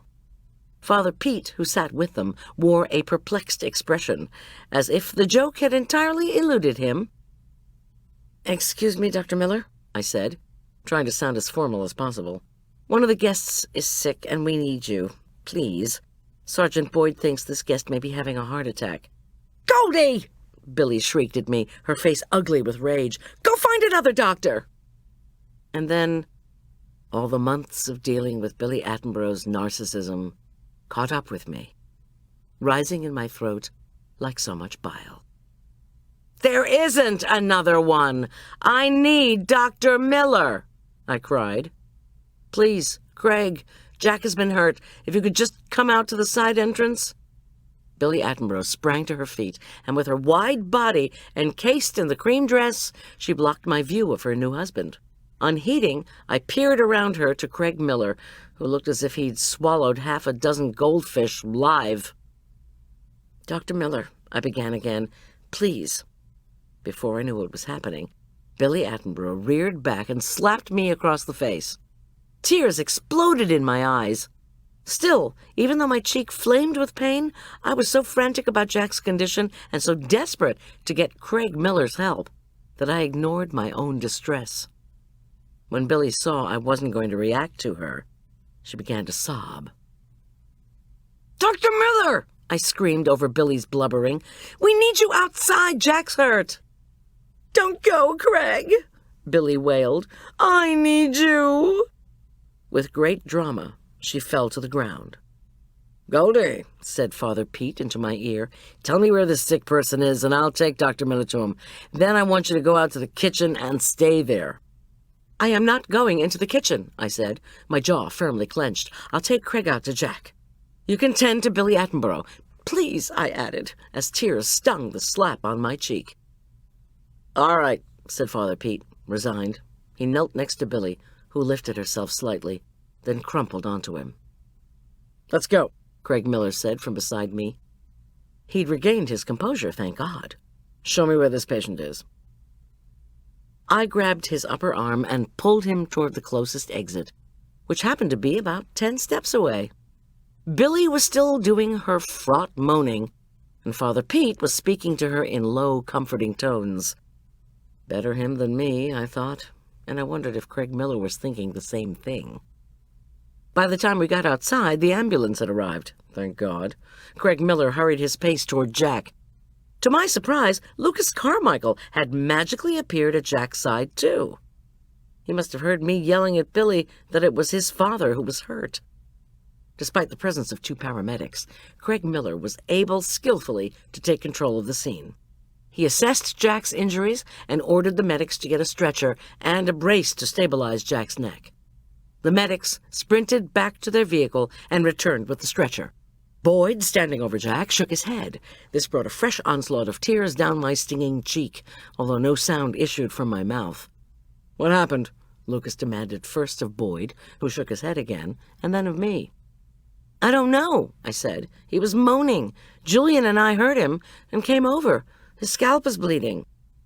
"His Rolex is missing," Lucas said to me, his tone angry. "Do you know where it is?" This time I knew better than to say or do anything.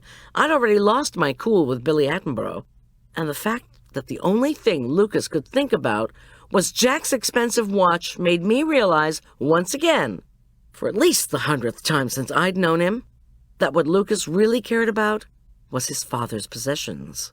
The brat. Poor Jack, I thought, to have such a grasping materialist for a son.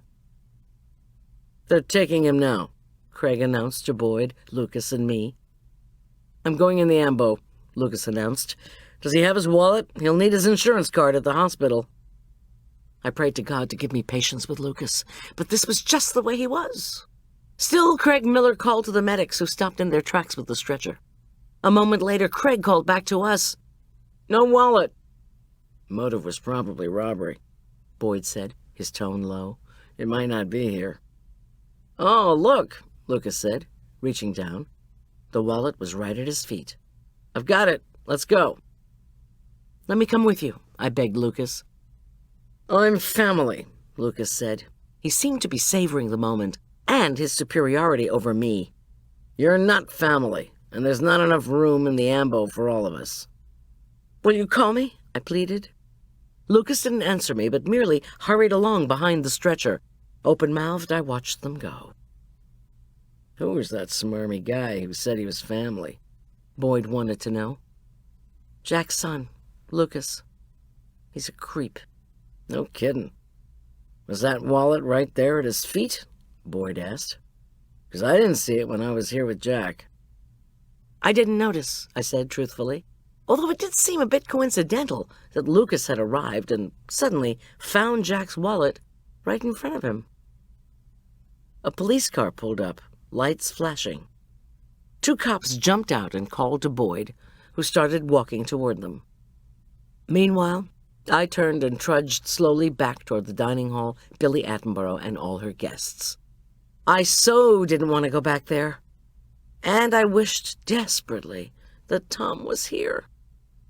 A glimmer in the muddy grass distracted me. I bent down and saw, barely, the gleam of gold. I didn't look around to see if the cops were watching me. I just fluffed out my apron and scooped up Jack's Rolex from the dark spa lawn. Working to appear casual, I stood up, straightened my apron, and dropped the watch into one of its pockets. Robbery was the motive? I wondered. Chapter 16. Somehow, Julian, Yolanda, the servers, and I finished the reception. Billy had left with her mother, one of the servers informed me. Craig Miller and Father Pete had accompanied them. "They said they were going to Southwest Hospital," the server said. She gave me a quizzical look. "Why would a bride and groom go to the hospital?" "Was it the bride's mother's idea?" I asked. "Actually, I think it was, but why wouldn't you just leave on your honeymoon?" "Because the bride's mother pulls the strings," I supplied mentally. In this case, Charlotte Attenborough pulled purse strings, as strongly wired as a ship's ropes. If Charlotte said, "Drive me to the hospital, Billy," then that was where everyone was going to go. "Take my keys and go home," Julian said, once we were down to washing pots and pans. "Wait there for someone to call you about Jack. The cell phone reception out here sucks, so how would you know if someone was trying to call you? We can handle the rest of the cleanup." "That's not what she's being paid for," said Victor Lane, who'd swished through the kitchen doors. "Victor," said Yolanda, pointing a crimson-painted fingernail at him, "do you want me to keep working for you? I did all this wedding, no charge.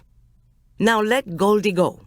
This man who was hurt on your property, he's family for her. I know you don't want to upset the family of someone who was hurt on your property." Victor heard the threat in Yolanda's words, the threat that a family member might sue him for allowing someone to be hurt on spa property.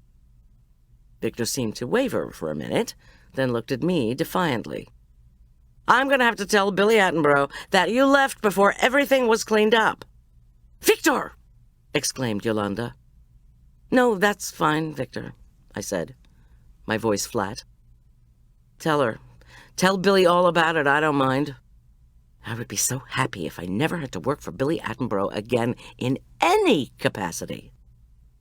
"What did you do to your cheek?" Victor demanded, staring at me. "Did you hurt yourself on spa property? And while we're at it, could you please tell me what you were doing yesterday when you were looking through the glass into the smoothie cabin?" "I told you I was searching for Jack," I said. "He was inside the smoothie cabin with Isabel, as you no doubt noticed when you checked the film." "Jack is her family," Yolanda said. "He's the one who's been seriously injured on your property. And now he's on his way to the hospital. And you're asking her a bunch of questions? Why don't you let her go and let us finish here?" Victor was unmoved. "I want to know what you did to your cheek." His tone was still stubborn. "I didn't do anything to my cheek," I replied. "Billy the bride did that." "Christ," said Victor Lane. I ignored him and stalked out. Meanwhile, Yolanda was peppering Victor with reasons why he should just leave, so she could prepare the kitchen for the new guests coming in that morning, actually, since it was past midnight. I didn't wait to hear a reply. Victor Lane was a pill, but my money was on Yolanda in any conflict. "Wait, maybe I should come with you," Julian said from behind me. "You gave me your keys. You don't need to baby me, Big J."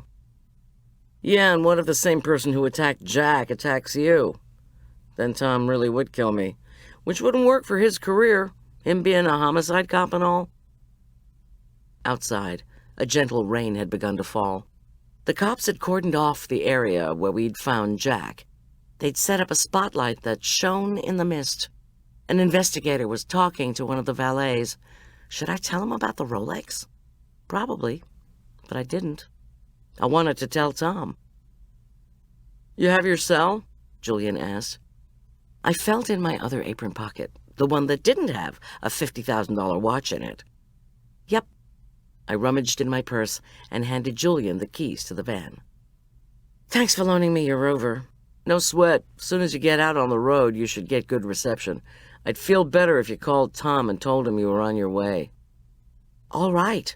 Geez, Julian, you're as bad as he is." "I'll take that as a compliment. Now get going, will ya?" So I took off in Julian's Rover, which splashed through the muddy ruts in the dirt road leading to the spa. When the rain intensified, I was blinded by it, and when I failed to find the windshield wipers, I pulled over. Once I located the interior lights, I managed to turn on the wipers, but still, I sat. I didn't want to go home, even though every muscle in my back and legs and my swollen cheek said that was exactly what I should do. I felt helpless and hopeless. I hated not having any information on how Jack was doing. I told myself I would call the hospital when I arrived home. If I had to get Tom on the phone with them, I would pry out some information on Jack's condition. I figured out how to turn on the wipers and got going again, slowly. Eventually, I reached the main road back to Aspen Meadow. When my cell phone rang, it startled me. I pulled over again and prayed that this was not bad news about Jack. "Miss G." Tom's voice was as comforting as dark chocolate. "Where are you?" I hadn't checked the caller ID. "Home. You out on the main road yet?" "Yes, Julian gave me his—" "I know," Tom interrupted me. I called the spa's landline. Terror rose in my throat. "What's going on?" "First of all," said Tom, "I heard about Jack going out for a smoke and being attacked and robbed. And a little while ago, Lucas Carmichael called here." Tom went on, with amusement in his voice. "It seems your Uncle Jack woke up in Southwest Hospital and had a request." "Request?" Actually, Lucas said Jack stopped breathing in the ambo, and the paramedic had to give him a trach. At the hospital, the first thing Mr. Impatient Attorney wanted was a pad of paper. I laughed with relief. This was so typical. "Wait," said Tom. "There's more." It sounded as if what really upset Lucas was the fact that Jack wrote your name down as soon as he got the pad. Apparently, the person he wants to see is you, his goddaughter, not Lucas, his son. "I'm going down to Southwest Hospital." "Yeah, I thought you'd say that." I tried to tell Lucas that would be what you wanted to do, and would he allow you to see Jack? He said he would. Tom paused. "Will you call me when you leave there?" "Sure. And, Tom, I have to tell you something." Uh-oh. Sounds like confession time.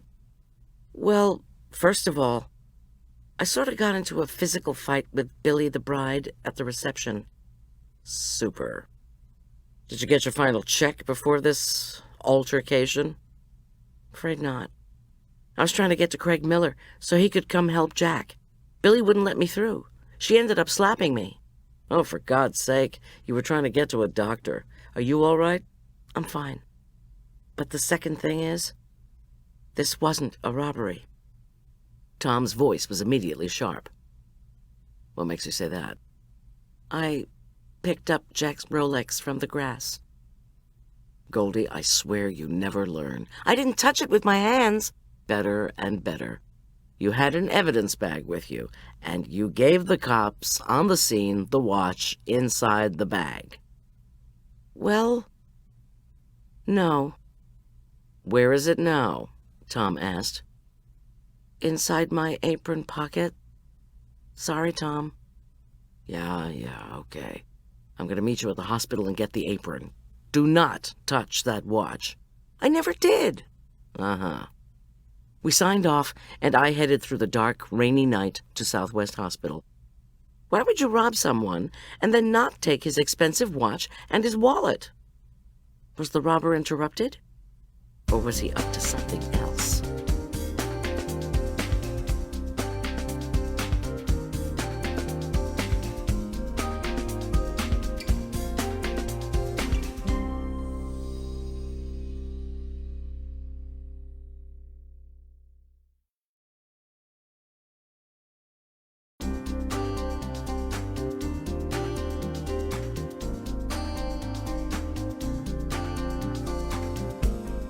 Once I'd parked in the hospital lot, I pulled off my apron, folded it, and stowed it on the floor of Julian's Rover. The rain was still falling, so I hunted around for a slicker of some kind and found a folded plastic poncho in Julian's glove compartment. I opened it, pulled it over my head, and trotted into Southwest Hospital. After assuring the receptionist that I was not here about my swollen cheek, I was directed to the 4th floor and Jack's room. I knocked on the door, which was pulled open by Lucas. He looked incongruous in his fancy suit that had become muddy and creased. Since I was ensconced in the brown poncho, a look of incomprehension wrinkled his thin face. "It's me, Goldy," I said. Lucas's face dissolved into irritation, which I tried to ignore. "He's conscious, but I just don't have the feeling that he knows what's going on. He choked on his own vomit in the ambulance. That's why they had to give him the tracheotomy. Then he was moaning and groaning as if he was in pain, so they've given him morphine in his IV for the head injury." "Stitches?" "Not yet. Not until he's stabilized. They butterflied it." "I'm so sorry, Lucas." "Yeah," he said bitterly. "I'll bet you are." As usual, I couldn't read Lucas's vinegary tone, and I didn't want to waste time trying to. "You might as well come in, then," Lucas said. I'd had more enthusiastic invitations in my day, but again, I didn't care. I was so eager to make sure Jack was his old hale and hearty self that I plunged into the room, then recoiled when I saw how gray and helpless he looked.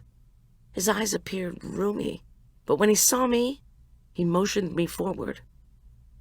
"Don't upset him," Lucas warned me, as if I would. "Jack," I said gently, "I'm so glad to see you." Jack reached out the hand with the IV in it and clasped one of mine. I don't suppose you've washed your hands any time recently, Lucas's voice intoned from behind me. I turned. In a low voice, I said, Lucas, shut up. "All right, listen," Lucas said, as if I hadn't spoken. "Here's what happened. We got him here, and he woke up, and because of the trach, he couldn't talk. But he was acting all impatient in that way he does. So I gave him the pad of paper and a pen. He wrote gold, and I said, 'Goldy?' And he shook his head, 'No.' But then he nodded, 'Yes.' I'm telling you, it's the morphine." Behind me, Jack's ring banging on the bar of the hospital bed brought me back to his side. He had a yellow legal pad. Where had the hospital found one? And on the same piece of paper that he'd written gold, he now penned, "Feel bad, Lucas. Need time with G." Lucas, who after months had finally shown me a teensy bit of politeness and restraint, raced out of the room in a huff. "You know, Jack," I said, attempting humor, "you might want to try to be nice to Lucas so that he and I could get along and share you." Jack grunted and tapped the legal pad. I said, "Do you want something?" He groaned and made a scribbling motion with his hand. Where had the pen gone? Eventually, I found a pencil in a table drawer. He took it and tried to get purchase on the pad of paper, then looked at it in puzzlement. He growled in frustration. "Do you want me to write something down for you?" I asked. "Do you want to tell me who hurt you?" Jack frowned and shook his head. His gray face and the wrinkled skin of his chest, visible above the hospital gown, made me feel sick to my stomach. Hadn't Jack just told Lucas he felt bad and needed to be with me? What did he need me for? What was he trying to say? Unable to decipher his grunts and movements, I felt as frustrated as he clearly was. The door swished open. I thought it must be Lucas, back already. He'd been gone only a few minutes, which might upset Jack. Still, for once I was grateful that Lucas was showing up. Maybe his presence would clarify whatever it was Jack wanted to write to me. But it was not Lucas. To my astonishment, Charlotte Attenborough, Craig Miller, and bridezilla Billy all swept into Jack's room. Charlotte was still wearing her Mother of the Bride outfit, but Billy had changed into a navy blue skirt and paisley blouse. Craig looked as dapper as ever, in khaki pants and a maroon shirt. But why were they here? What the hell was going on? "What do you want?" I asked, suddenly angry that they would see Jack looking so vulnerable. "Shut up, Goldy," Billy scolded. "Shut up yourself," I replied. "Jack doesn't want to see you, trust me." As if in complete assent to what I was saying, Jack let loose with a mighty groan. "You see, Goldy," Charlotte's voice was triumphant, "he does indeed want to see us. Or at least me. Because I am the one he really, really loves." "We just wanted to check up on you, old boy," Craig said with exaggerated cheer. "I told Billy there was no way we could go back to the reception right after you'd been hurt so badly." In response, Jack picked up the pencil and finally scribbled something. His hand shaking, he passed the pad to Craig. Billy grabbed the pad first. She read aloud, "Go on your honeymoon." "You see, Craig, I told you the old coot would be just fine." She tossed the pad back on Jack's chest, and he moaned in pain. Oh my God, I hated this woman. But I wasn't going to upset Jack any more than necessary. My godfather's 2 previous heart attacks loomed large in my mind. "Do you miss me, Jack?" Charlotte asked. To my astonishment, tears pooled in her eyes and spilled onto the hospital sheets. "Do you want me to stay? I will, you know. I'll stay forever." She must be drunk, I concluded. I hadn't seen how much booze people had imbibed at the reception. Although I usually kept a close check on the alcohol consumption, I'd had too many buffets and cakes ruined by inebriated guests not to know when to tell the bartender to slow things down. But too much had been going on at Billy's wedding. There had been half again as many guests as I usually had to deal with, and too much had happened in too short a time. "Did you want me to stay?" Charlotte demanded of Jack. "I will, you know." Jack closed his eyes and shook his head. "Jack," Charlotte implored, "won't you even look at me?" In reply, Jack moaned and kept his eyes closed. "You might be in pain," Craig Miller said. "Perhaps it would be best if we left." "Why does she get to stay then?" Billy demanded, pointing at me. The fact that she'd changed her mind about wanting to go on her honeymoon hadn't seemed to occur to her. Billy should be a politician, I thought. She flip-flopped so often. "Come on, everybody," Craig said, finally showing a bit of leadership ability. "Charlotte, Billy." He gave his new wife a penetrating look. Billy, demure in the face of, spare me, actual authority she respected, flounced out. Charlotte, sobbing, followed her. "Craig," I asked, once the two women were in the hall, "why did all of you come down here?" "Charlotte insisted," he said, shaking his head. "She's had too much to drink, as you can no doubt tell, and I didn't want her to drive, so we all came." Behind us, Jack groaned again. Craig gave him a worried glance. "Should I get the nurse?" "I don't think so. He has the call button right next to him, and he knows what to do if he's in pain. He's trying to communicate something, but I don't know what. He seems confused." Craig's face scrunched in alarm. "I don't like the sound of this." "I'll go ask him," I said. "But if you could just take Charlotte and Billy away, I think that would be the best thing." Craig nodded and swept out. "Jack," I asked, "do you need the nurse? Do you want pain medication?" This time his head shaking was unequivocal. He did not want the nurse or meds. But what did he want? As if in answer, Jack's hand went to the legal pad. Swift and sure, he wrote a word, then tapped on the paper for me to come see. He'd written, "keys." "You want your keys?" I prompted. Jack, looking confused again, wrote, "Finn." But the door was opening. No wonder people said they couldn't get any rest in the hospital. Jack quickly tore off the piece of paper, handed it to me, and gestured to the hospital closet. "Oh, Dad," said Lucas. "Did she finally leave you in peace?" Next to the closet, with Jack's piece of paper in my hand, I froze. As if in answer to Lucas, Jack let out his most fearsome groan yet. I pushed the paper into my pants pocket and turned around. Instead of meeting a chilly stare from Lucas, I saw him leaning over the bed, trying to read what Jack was writing now. "Pain?" Lucas asked. "They just put morphine into your drip, Dad. I don't think—" But Jack groaned again, and Lucas, cursing, took off through the door. As soon as he was gone, I opened the closet and began showing Jack pieces of his clothing. "Jacket?" He shook his head impatiently, and sure enough, there were no keys in either pocket. Shirt? No keys. When I held up the pants, Jack grunted, and I felt in each of the pockets. Finally, I pulled out his bundle of keys. They were covered with a gritty substance. Jack nodded, so I put the keys into my pocket next to the piece of paper. "Okay, here we are," Lucas said, as he re-entered with a uniformed male companion. Doctor? Nurse? I had no idea. Nor did Jack seem to care, as he just closed his eyes again. "I'll be going," I announced. Jack's eyes didn't flicker. "Get well soon," I called to him. He didn't open his eyes. The next morning, our doorbell clanged very early. It was so early, in fact, that as I stared at our bedroom clock, I was convinced that the alarm had gone off by accident. It was not quite 5:30.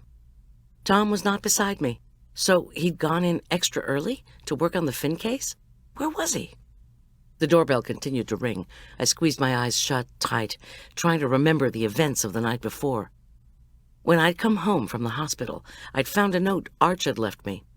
Since Todd and his family were on their way to a fishing trip, he and Gus were going to the Rockies game with Gus's grandparents, then staying at Gus's place. He would call. Not continue to press and press and press the doorbell. Cursing mightily, I pulled on a robe and half-raced, half-tripped down the stairs. My peephole revealed Father Pete. His gray face was unusually somber. His clerical collar was as tight as a noose. Oh, God, I thought. It's bad news about Jack. My mind immediately developed into denial. Didn't Father Pete have to go get ready for church? No, wait, it was Monday, not Sunday. I opened the door and avoided our priest's eyes. Father Pete, I don't understand. Let's go into the living room, Goldy. I wished desperately for coffee, for Father Pete not to be here. But I moved into the living room anyway and turned on 2 lamps. When Father Pete sat heavily in a wing chair, I lowered myself onto the edge of the couch. My denial threatened to slither away. I don't want to hear bad news, I said, weakly. Father Pete's eyes filled with sadness. I cursed inside. I cursed and cursed, waiting for his announcement. I'm sorry, Goldy. I do have bad news. Very bad, I'm afraid. Your godfather, Jack Carmichael, died last night. He had a heart attack. Chapter 17. I'm very sorry, Goldy, Father Pete said. I blinked and blinked at him. Would you like me to come sit next to you? No. My voice sounded disembodied. I'm so sorry, Goldy. I don't believe you. I don't believe something's happened to Jack, I said. In the distant reaches of my brain, a tiny voice said, yeah, but he'd had 2 heart attacks already. He was a smoker, and he looked like hell when you saw him. Why are you surprised? I told the inner voice to shut up. There's been some mistake, my actual voice said weakly. An error. I just saw him a few hours ago. He was getting better. I know. Father Pete's voice seemed to be coming from far away. But he had a history of heart attacks and... Who called you? I whispered. Lucas, Father Pete said gently, keeping his large eyes on me. He leaned forward in the chair. Lucas was with Jack when he died. The hospital staff tried to revive him, but it was just too sudden and too strong an attack. I groaned. I couldn't reach Tom, Father Pete said, but one of his associates said he'd find him and tell him to come home. Meanwhile, I called Marla, and she'll be over here shortly. She's going to stay with you until Tom gets here. Are you wanting me to help with funeral arrangements? I asked. Goldy, eventually we can talk about that if you want. Father Pete's big brown Greek eyes regarded me. I know how much he meant to you, and how much you meant to him. He often told me, please, don't, not now. Tears were sliding down my face, but I was as unaware of where they had come from as I was aware of my irrational desire to get Father Pete out of our house. I made a fist and pushed it against my closed mouth. I will call you later. Father Pete stood up. Again, Goldy, please know how very sorry I am. Marla is supposed to phone me and tell me whether or not you want meals sent in. I took a deep breath and removed my fist from my lips. I don't want or need food. Then I forced myself to say, thank you. Goldy. Father Pete was hovering next to the couch. I didn't want to look at him, so I closed my eyes. You need to take time to grieve. I will be at the church if you need me. Call any time. If I'm not at the church, you can call my cell. I said, thank you. I forced myself up and wordlessly saw Father Pete out. The front door closed behind him with a soft chook. I waited for something to happen, but nothing did. A car rumbled by outside, then another. I went back out to the living room and sat down. When Father Pete had been here, the light in the living room had been wan, the illumination of early morning darkened by the incessant cloud cover that had marked the unending rain. When I stood up again, I still felt as if it wasn't quite my body that was moving, not really my own hands that were punching the espresso machine. I pulled myself 4 shots, added an ounce of Irish whiskey, then drank that down straight, no cream. Then I moved without thinking over to one of the kitchen cabinets Tom had installed I opened it and pulled out a large crystal bowl, an item I'd splurged on after Jack had sent me his generous check. I looked at it in my hands, then let it fall to the floor, where it crashed and broke into smithereens. By the time Marla pounded on our front door, I almost had the mess cleaned up. I would have been ashamed to tell her what I was doing or what I had done, so I took an extra few seconds to wet a paper towel, then wiped up the last of the shards. Just a second, I said under my breath. But Marla would not quit banging. Sheesh, I said. I'm alive if that's what you were worried about. Marla, who wore a sparkly purple sweatsuit, lifted an eyebrow as she appraised my bathrobe, tear-streaked face, and, I saw too late, a cut on my foot that had left bloody streaks in the hallway. Barely alive, apparently. She used her plump self to push the door all the way open, then pointed at my foot and the scarlet trail back to the kitchen. I've heard of stigmata, but this is ridiculous. I couldn't help myself. I laughed. Marla, meanwhile, had made her way to the kitchen, where she was assessing the damage. Okay, she called. This is interesting. What did you break? I started to walk toward her. Suddenly my right foot hurt like the dickens. A bowl. A crystal. Marla turned back toward me and held up her hand. Stop where you are. I'm going to get a wet washcloth, some alcohol or peroxide or something, and have a look at that foot. Truly, she is a great friend, I thought, as I sat on the hall floor and waited for her to come back. The tears were still slipping down my face, and I was snuffling, trying to catch my breath. Denial, anger, bargaining, grief, acceptance, said Marla, as she inspected my foot and used the washcloth to gently remove a sliver of glass. She'd filled a large porcelain serving bowl with warm water and dipped my foot into it, then blotted the foot with, typically Marla, a cotton ball soaked with Irish whiskey. Sorry, this was all I could find in a hurry. All right, where was I? You, oh psychology major, should know about those stages of grief brought to you courtesy of Dr. Elizabeth Kubler-Ross. She patted my foot dry and placed a bandage on the worst cut.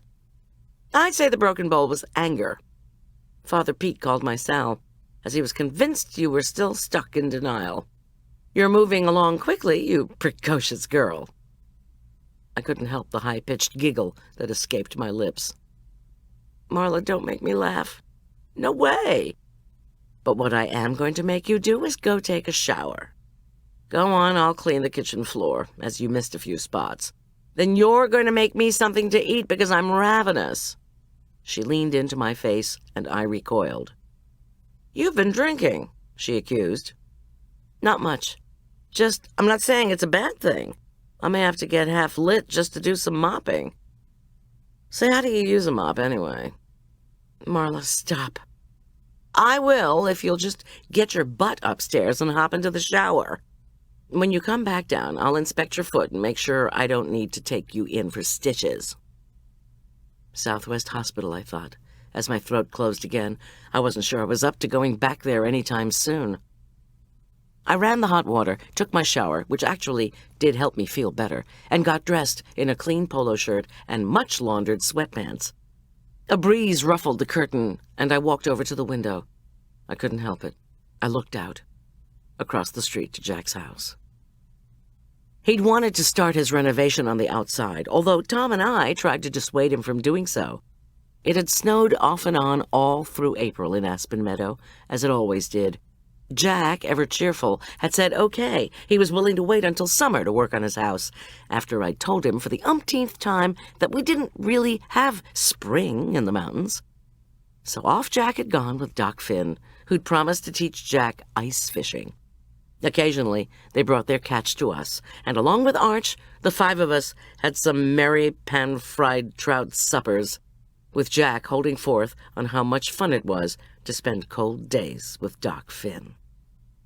We're just two old farts who like to drink and fish. Not necessarily in that order, Jack said, with a wide smile. We get too plastered, Gertie girl. We can just walk across the street and sleep at my place. You have beds with sheets on them for you and Finn? I asked. Because you can always stay here. Oh, dear godchild, Jack had said with mock ruefulness. The things you don't know about me. When I'd given him a puzzled expression, he'd gone on, Of course I have beds with clean linens. I sighed, not wanting to think about what would happen to Jack's house or anything else of his, because basically I didn't want to think. Still, as a neighbor walked her dog up our street, I thought, how can she do that? How can she just go on with her life as if nothing has happened? I felt dizzy and sat down on our bed. After a few minutes, Marla came looking for me. She plopped down on our bedroom chair. I put something together that's vaguely eggy, and now it's in the oven. I smiled in spite of myself. Vaguely eggy, huh? Only very tangentially eggy, but very cheesy. Why don't you come down to the kitchen, because I have no idea how long this thing should cook. I shook my head, but heaved myself up off the bed anyway. A moment later, I was gazing at Marla's concoction in the oven, asking her how many eggs exactly she'd put into her creation, and how much cheese, and so on. She said she couldn't remember. Well, at least a dozen eggs, she said, as an afterthought. Marvelous, I said, and set the timer for 45 minutes. Since I didn't want to be as rude to Marla as I was afraid I'd already been to Father Pete, I immediately apologized. I added, I'm sure it'll be great. I'm not even sure it's edible. Marla paused, then sniffed. Tom called while you were in the shower. He's on his way.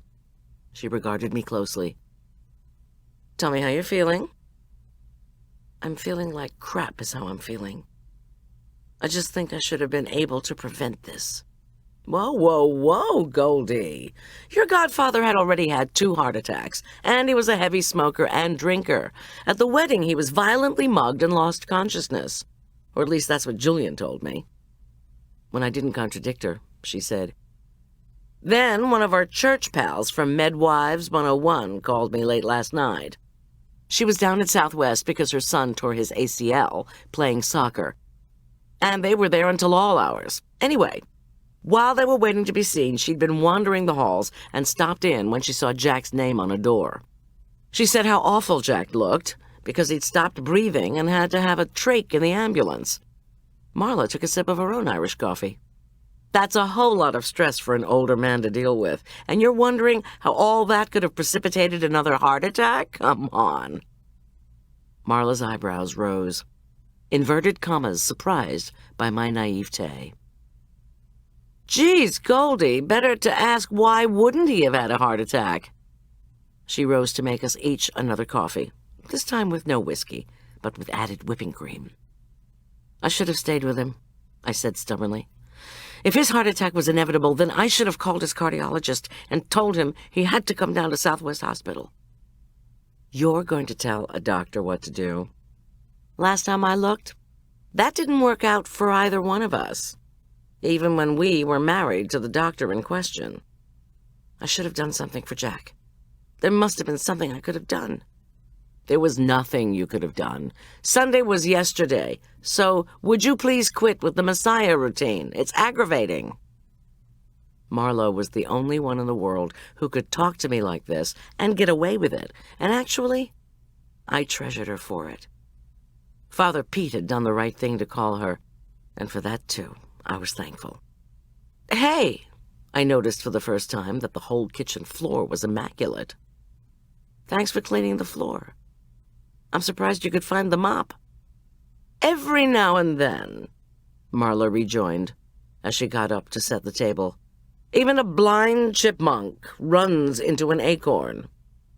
Or a mop, as the case may be.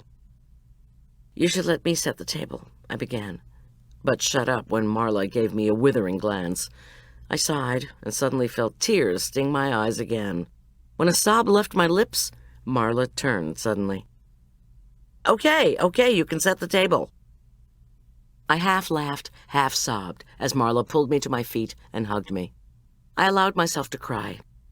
Into this scenario walked Tom. I hadn't even heard him drive up. Miss G, he said, as Marla passed me off to my husband. I'm so sorry about Jack.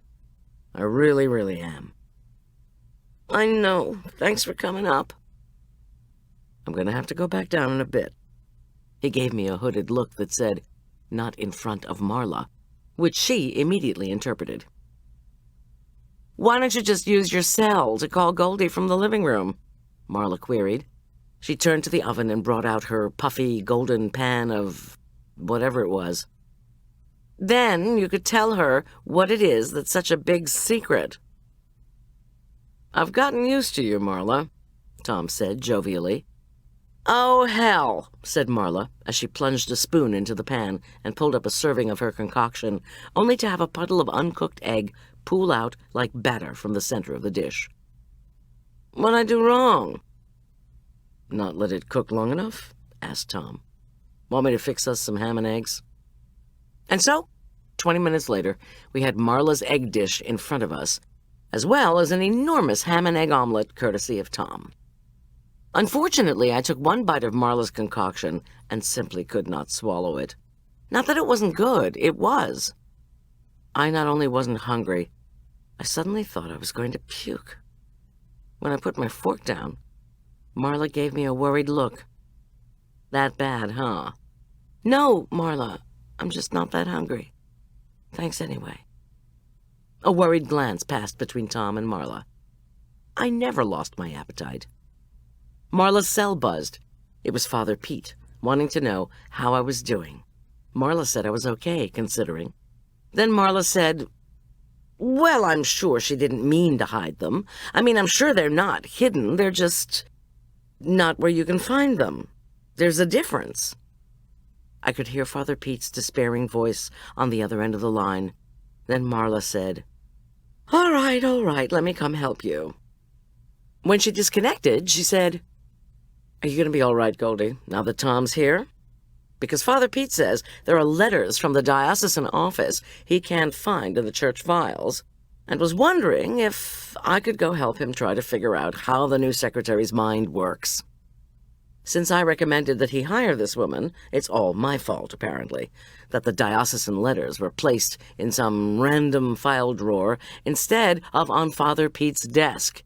I even warned him she had ADD, but he just said he didn't think that would mean needing CIA assistance to find some random letters from the diocesan office."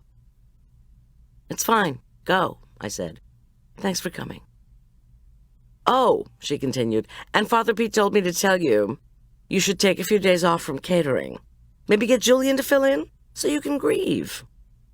"Wonderful," I said, unable to conceal my sarcasm. "That just sounds super. Grieving all day.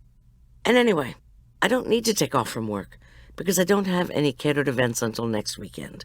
And I've got plenty of money from all the work I've been doing lately, so I don't have to go out and drum up business." "Do you want some work?" asked Marla, as she gathered up her purse.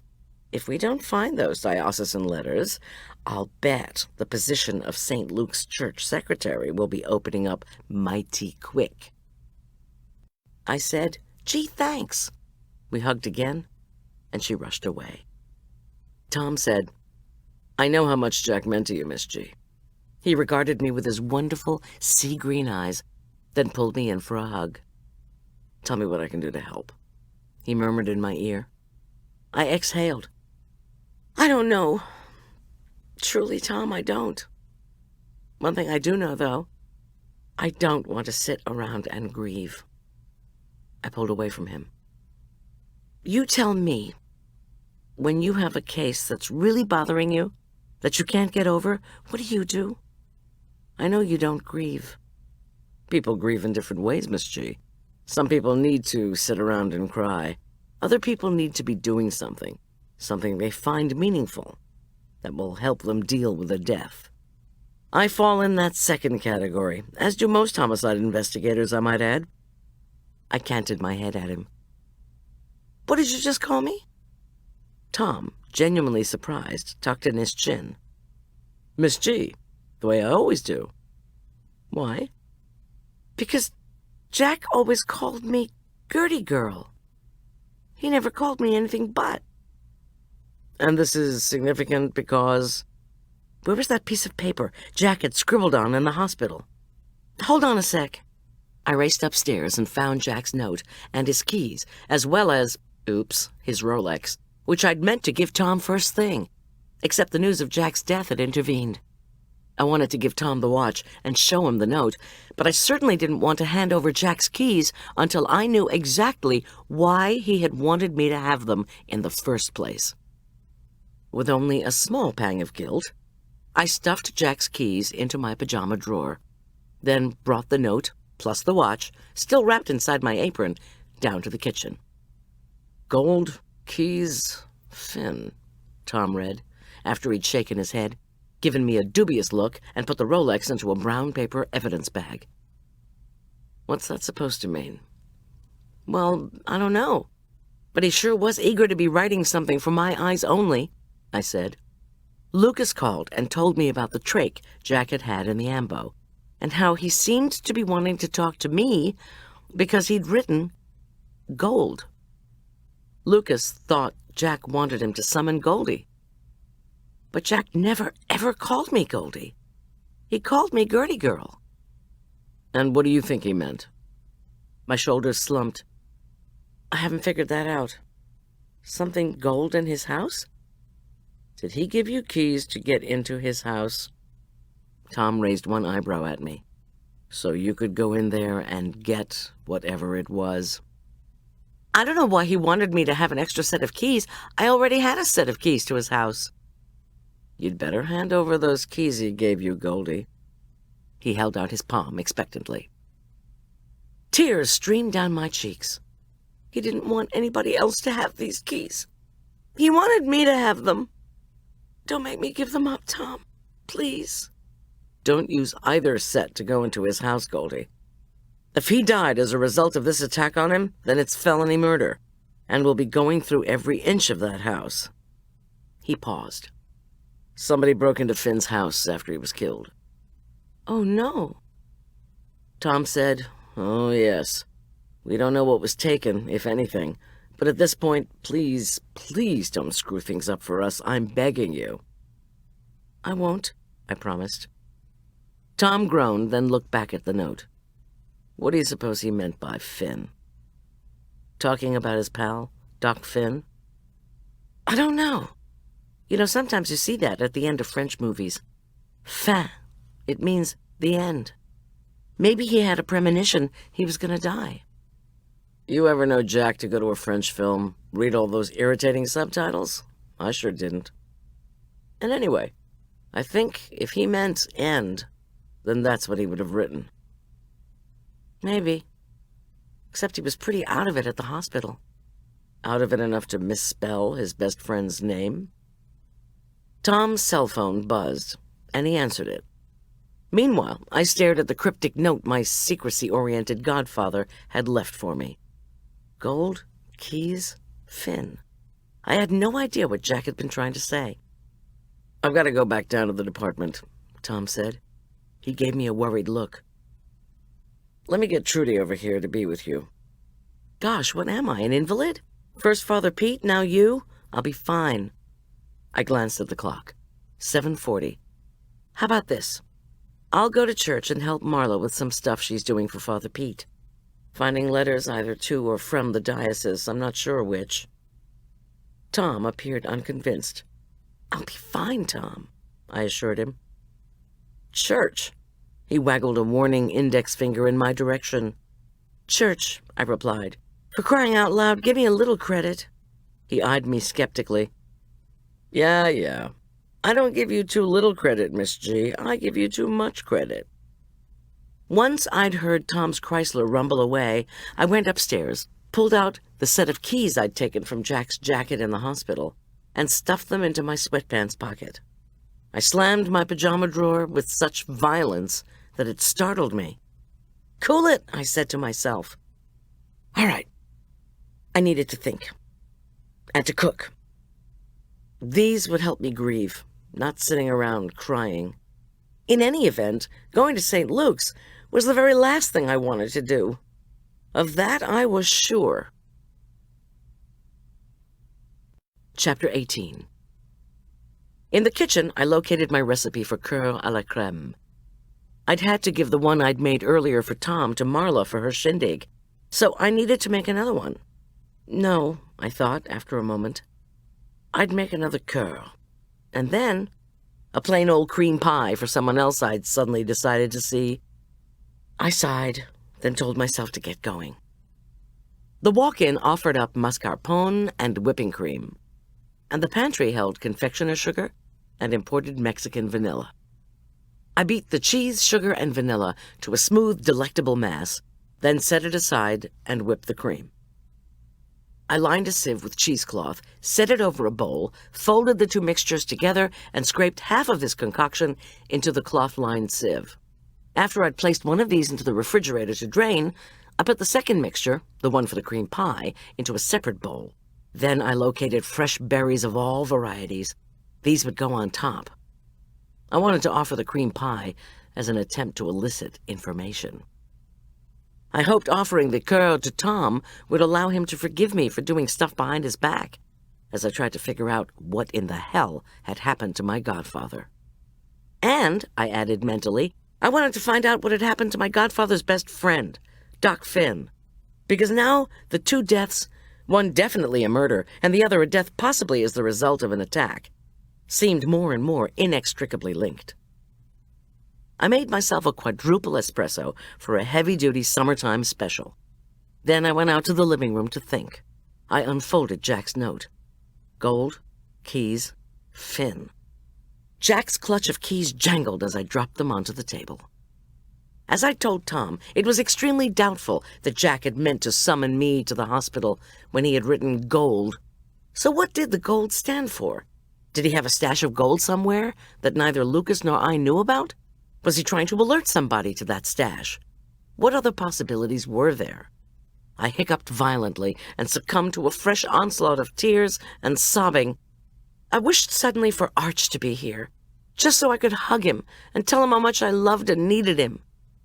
Maybe I should have let Tom summon Trudy to be with me.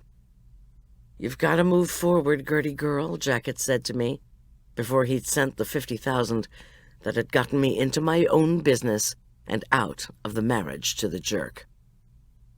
I nabbed some tissues, splashed cold water on my face, rubbed it virtually raw, and looked at my tired eyes and red-slapped cheek. Beauty contest? No. Able to move forward? Yes. I went back to the living room, took a healthy slug of the iced latte, and looked again at the note. Gold. Think. Move forward.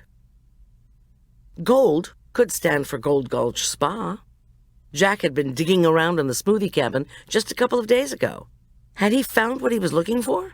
And what exactly had he been looking for? I made a note to talk to Isabel. Unfortunately, I didn't even know her last name. What had she and Jack been up to? When Jack had heard someone coming in, he'd grabbed Isabel and started smooching her. Then, at the reception, he'd been snuggling up to her again. Why? Jack was secretive, that was certain. Maybe he hadn't told Isabel anything. Maybe this note didn't mean anything. Maybe it was just... oh, I didn't know what. Doubt squeezed my heart again as I looked at the word Finn. Doc Finn had been lured out onto the highway at night, hit from behind, and then killed. Jack Carmichael, his closest friend, had been attacked 3 days later in a robbery that wasn't a robbery. I had to believe the sheriff's department would demand an autopsy on Jack's body to determine the exact cause of his death. If the injuries sustained in the attack had led to Jack's death, then it was felony murder, as Tom had said. Maybe the sheriff's department was already investigating, and I didn't even know about it. I exhaled in frustration, then stared at the extra set of Jack's keys. Why had he wanted me to have them? I saw the Mercedes keys on this set, plus some others I didn't recognize. Had he wanted me to go back out to Gold Gulch Spa and get his Mercedes? If so, then why not write that down? Had his mind been wandering so much in the hospital that his notes and his desires didn't really make any sense? A shiver went down my spine. What if his beloved car was not the issue? If he had wanted Lucas, who already had a set of keys to Jack's house, to go to Jack's house for some reason, then why insist on my having this set? I needed to think some more. I quickly stepped into the kitchen and made a graham cracker crust. Then I spooned the luscious filling into the crust, scattered blueberries on top, and melted some apricot preserves on top of the stove. Once I'd strained the liquid from the preserves onto the pie, I carefully placed the pie in the bottom of a cardboard box, stabilized my offering with crumpled newspapers, and placed the box in my van. Then I took off for the Attenborough haunt in Flicker Ridge. Charlotte answered the door. I'd called on the way over, saying we'd never finished our business the previous evening.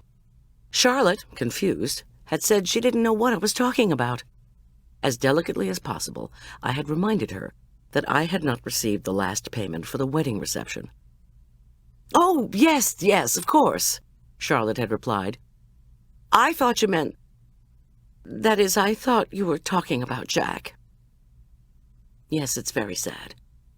I can't stand to stay in my house. Is it a bad time?" Her breath caught when she sighed. "No, come on over, you might as well. I'm just getting packed to go to the spa. I have to get away. I guess I can't stand to stay in my house either." "I'm bringing you something," I said, which sounded lame even to me. "I hope it's not flowers." She exhaled so forcefully, I didn't have the heart to ask her to explain herself. When Charlotte ushered me into her living room, I knew immediately what the flower comment meant. At least 20 bouquets from the banquet tables were ranged around the immense living space. The place looked like a funeral parlor and smelled like a perfume factory. "Well," I said, unsure of what words to use. "Horrible, isn't it?" asked Charlotte as she swept an arm to indicate the room. She wore a bright pink pleated blouse and designer jeans, but her face was a wreck. Deep, dark bags creased the area under her eyes. Her eyes were bloodshot, and her skin was mottled. I handed her the wrapped blueberry cream pie. "Don't know how long you're going to be at the spa, but this should keep a few days in the refrigerator." "I don't know how long I'm going to be there either. Until I feel better, I suppose. Victor's been trying to convince me to invest in the place. I told him before I did that, he'd have to improve the food. He said I had no idea how much it cost to provide lovely meals to the clients. But he'd let me stay for as many days as I wanted until he closed in October." She stopped suddenly and regarded me. "Sorry, I'm running on at the mouth, which is what I do when I'm upset." She pressed her hands into her closed eyes. Charlotte most definitely was not someone you hugged, even in church, even if she was crying. "I'm sorry," I said, my voice low. "It's just terribly sad. We all loved him." "I'm not being very polite," Charlotte said as she walked quickly into the kitchen. "Would you like some coffee?" I thought of all the caffeine I'd already had that day, and asked if she had decaf. She said she did.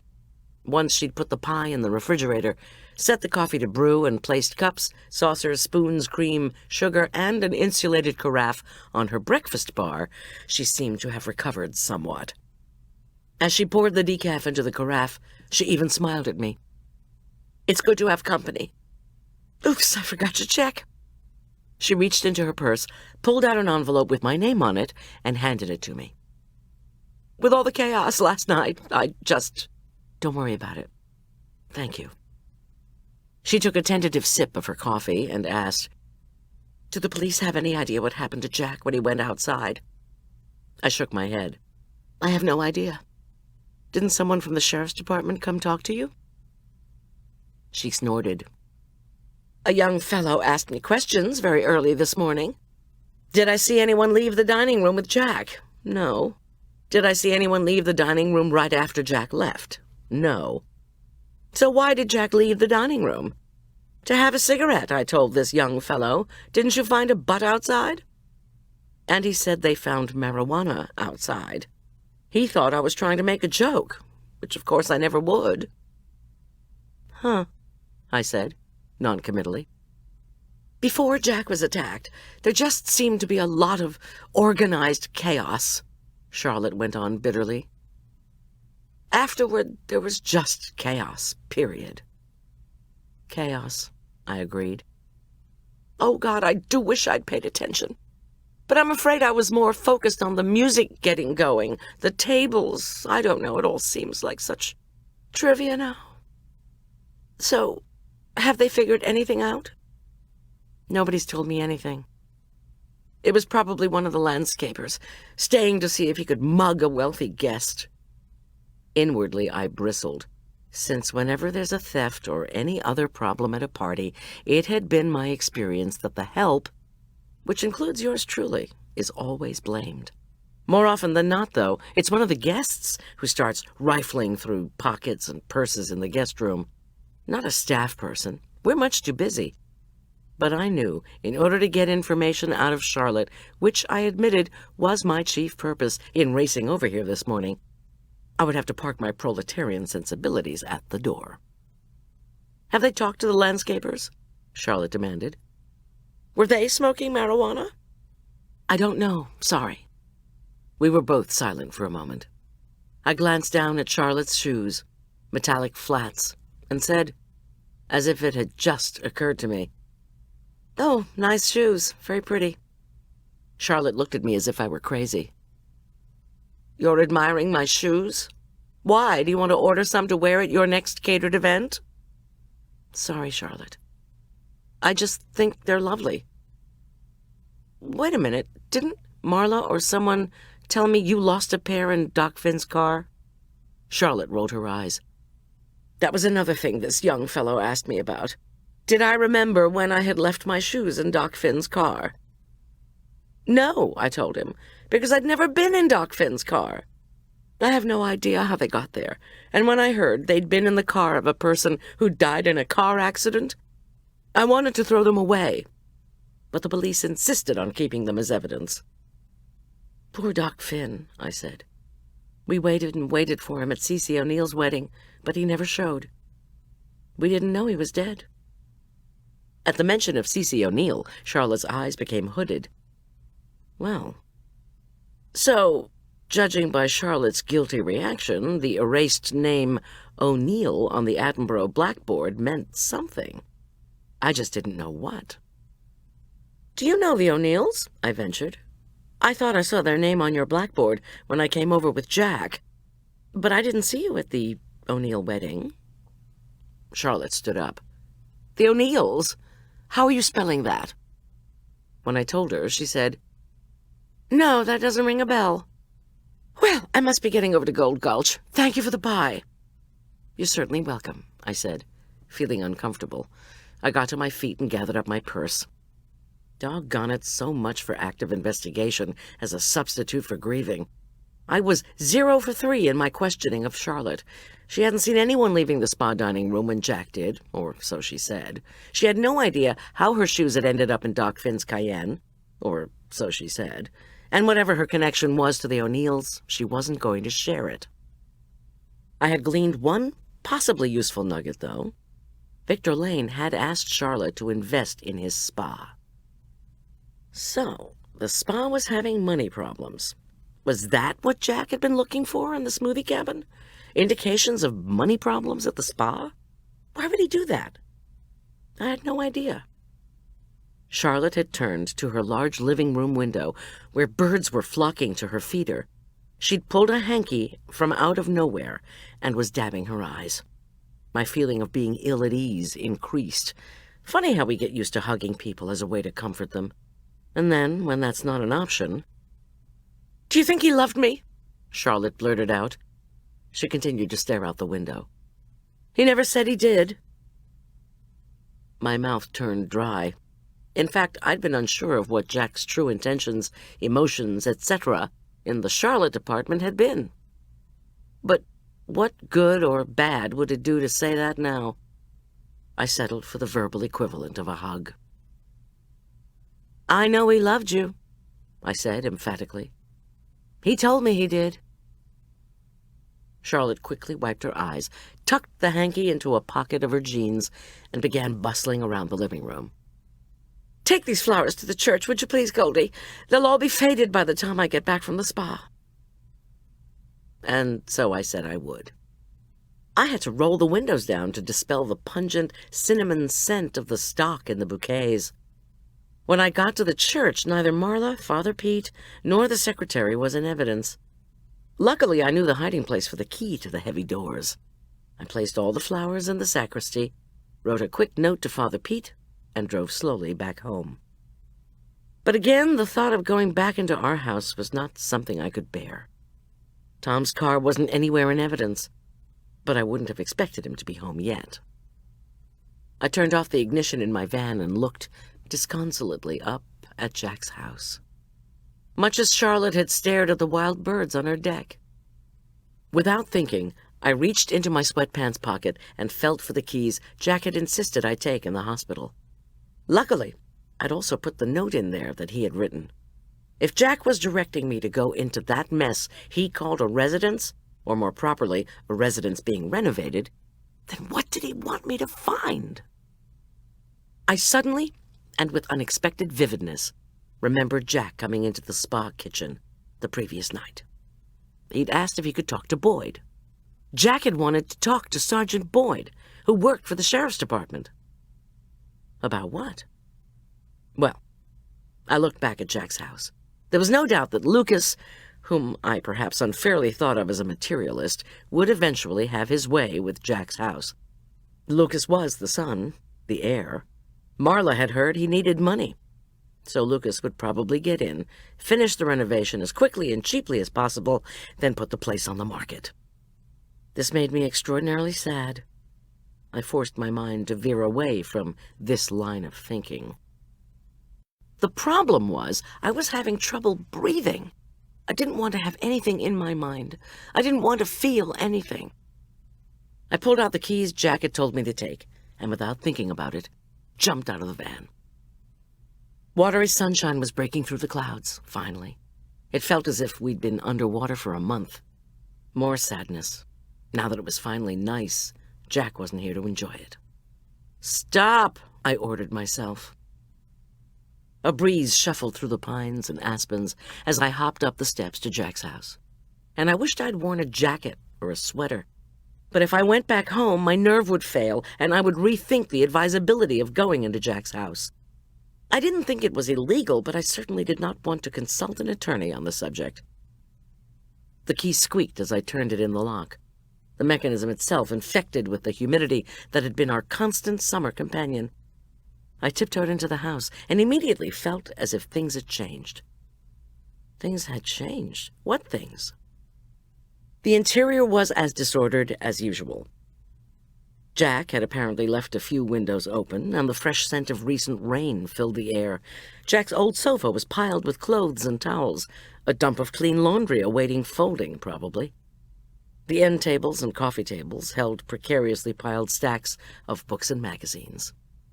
I allowed my gaze to travel around the room, thinking the whole time, what's different? What had Jack wanted me to see in here, if anything? If Jack had been so anxious for me to see something in his living room, then he should have been clearer about it. Wait. Beside the door was a set of golf clubs in a beautiful leather bag. Golf clubs? The clubs in the bag looked brand new, but Jack had bursitis in both of his elbows. It had pained him, and he was always rubbing in this or that new anti-inflammatory cream. Why new golf clubs? Had Jack bought them as a gift for someone? If so, for whom? Were they for Doc Finn, Lucas, or Craig Miller as a wedding gift? They hadn't been here when Tom and I had come over to visit the other night.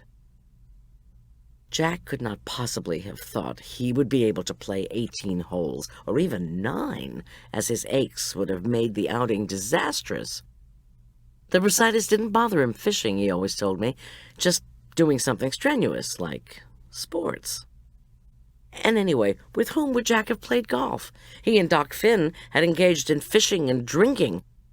Not necessarily, as Jack had always said, in that order. Then I saw something else that had not been there on any of my previous visits. A small gold travel clock was folded into the open position on a tiny end table right in front of the picture window that gave someone looking out a view of our house. If somebody were sitting on the couch, that person would look right at the clock, and then to our house across the street. Golf clubs when he didn't play golf.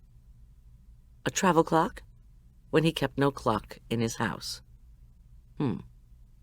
Okay, I was anxious and grief-crazed, and who knew what all.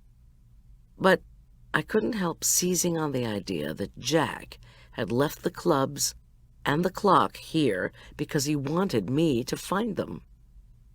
They were one of his puzzles, left for me. Without thinking about it, I moved across to the table and picked up the clock. It was not telling the correct time, and when I tried to turn the tiny crank on the side, nothing happened. Without thinking, I folded the clock back into a square and slipped it into my sweatpants pocket. I walked over to the golf clubs and ran my hand over the golf bag, which was made of a lovely buttery yellow leather. Maybe it belonged to somebody else, but when I looked closely, I saw a price tag dangling from the bag's handle. I simply would not accept what other people might have said, that the clubs and bag and non-working clock were evidence of mental decline on Jack's part. I supposed it was possible he had bought the golf accoutrements, then remembered he didn't actually play golf, and then had wanted to return what he'd bought. As improbable as it seemed, I found myself returning to the puzzle idea. I began to remove one club after another from the bag. I didn't know what I was looking for, or even if I would recognize it if I found it. I had just put a 5-iron on the floor when I felt a slight movement of air behind me. I started to turn around, but I wasn't quite fast enough.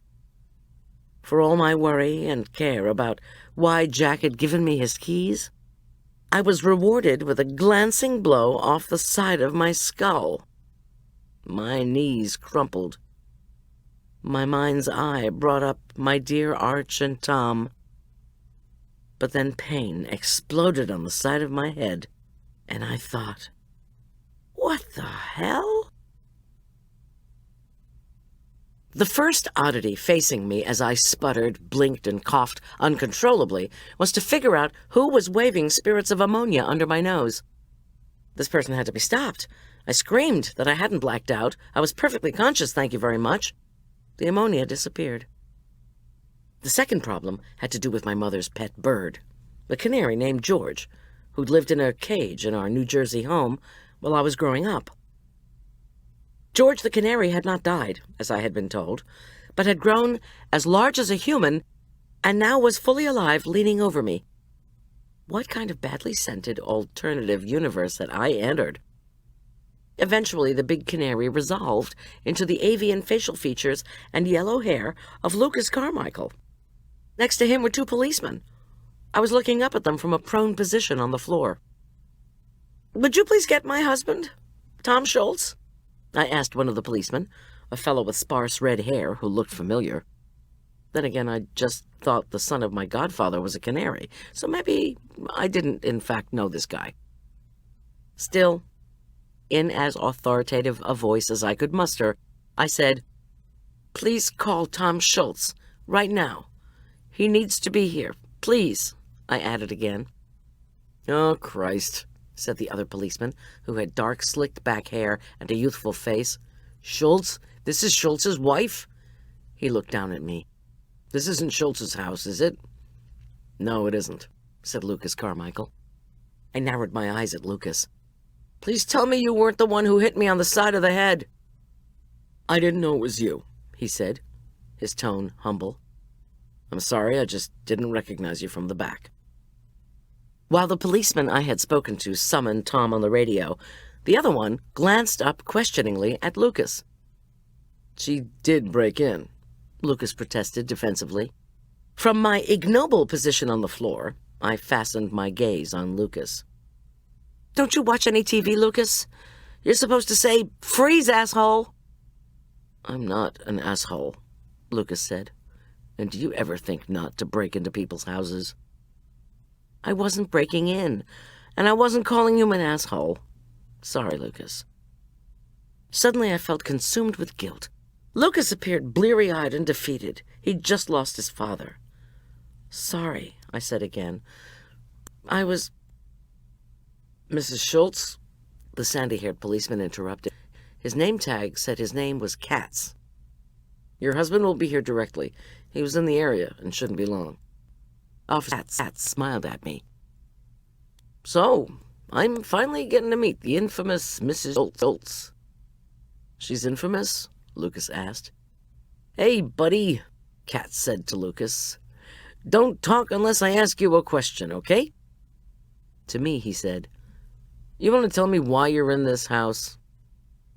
Will you help me up first? Katz offered me a strong hand, and soon I was sitting on Jack's couch. The dark-haired policeman, not wanting, I figured, to be bawled out by Tom for being unhelpful to his wife, scrambled to get me a glass of water from the kitchen. I felt dizzy and in pain. On the floor, not far from where I'd fallen, was a small brass lamp with a broken bulb and smashed shade. It was the bulb and shade, I figured, that Lucas had swung at the side of my head, leaving me stunned, confused, and lying on the floor. I wondered if he could be arrested for assault. I'll tell you exactly what I was doing here. I felt in my sweatpants pocket that held the keys, not the one with the travel clock. Seeing Katz's immediate look of alarm, I pulled out my hand. I'm not going for a weapon, I assured him. You want to feel in my pocket? I was getting the keys Jack gave me, and the note in his handwriting saying he wanted me to have them. I gave Lucas another angry look. Lucas shrugged and stared at the ceiling. It's okay, said Katz. I trust you. Get out the keys and the note. I'm not going to go feeling around in the pockets of the wife of my superior officer, thanks. I withdrew the note and the keys, which Katz studied. If he wanted to make sure the keys worked, then he could go and test them on the door. But I had the feeling he believed me. The dark-haired policeman came over and handed me the water. His badge indicated his name was Allen. He furrowed his eyebrows at Jack's handwriting. I had, of course, left the travel clock securely in the bottom of my other pocket. This your father's writing? Katz asked Lucas, who stared down at the note. These his keys? Yes, said Lucas.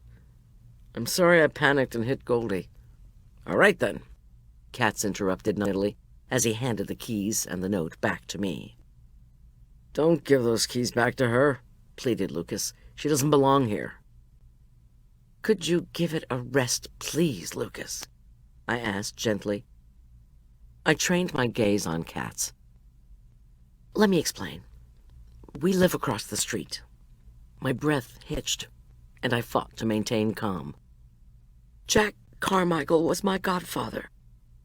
Tears began their unwanted streaming down my face.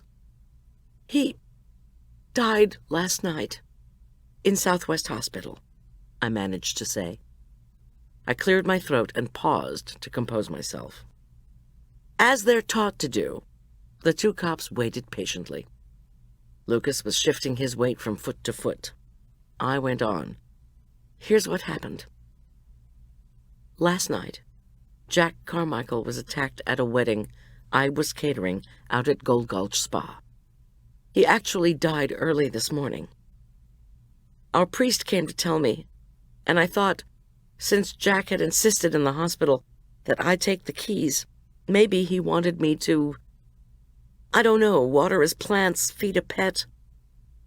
But he has no plants and no pets, Lucas interjected, as you very well know, Goldy. Lucas, I began again, could you please just stop?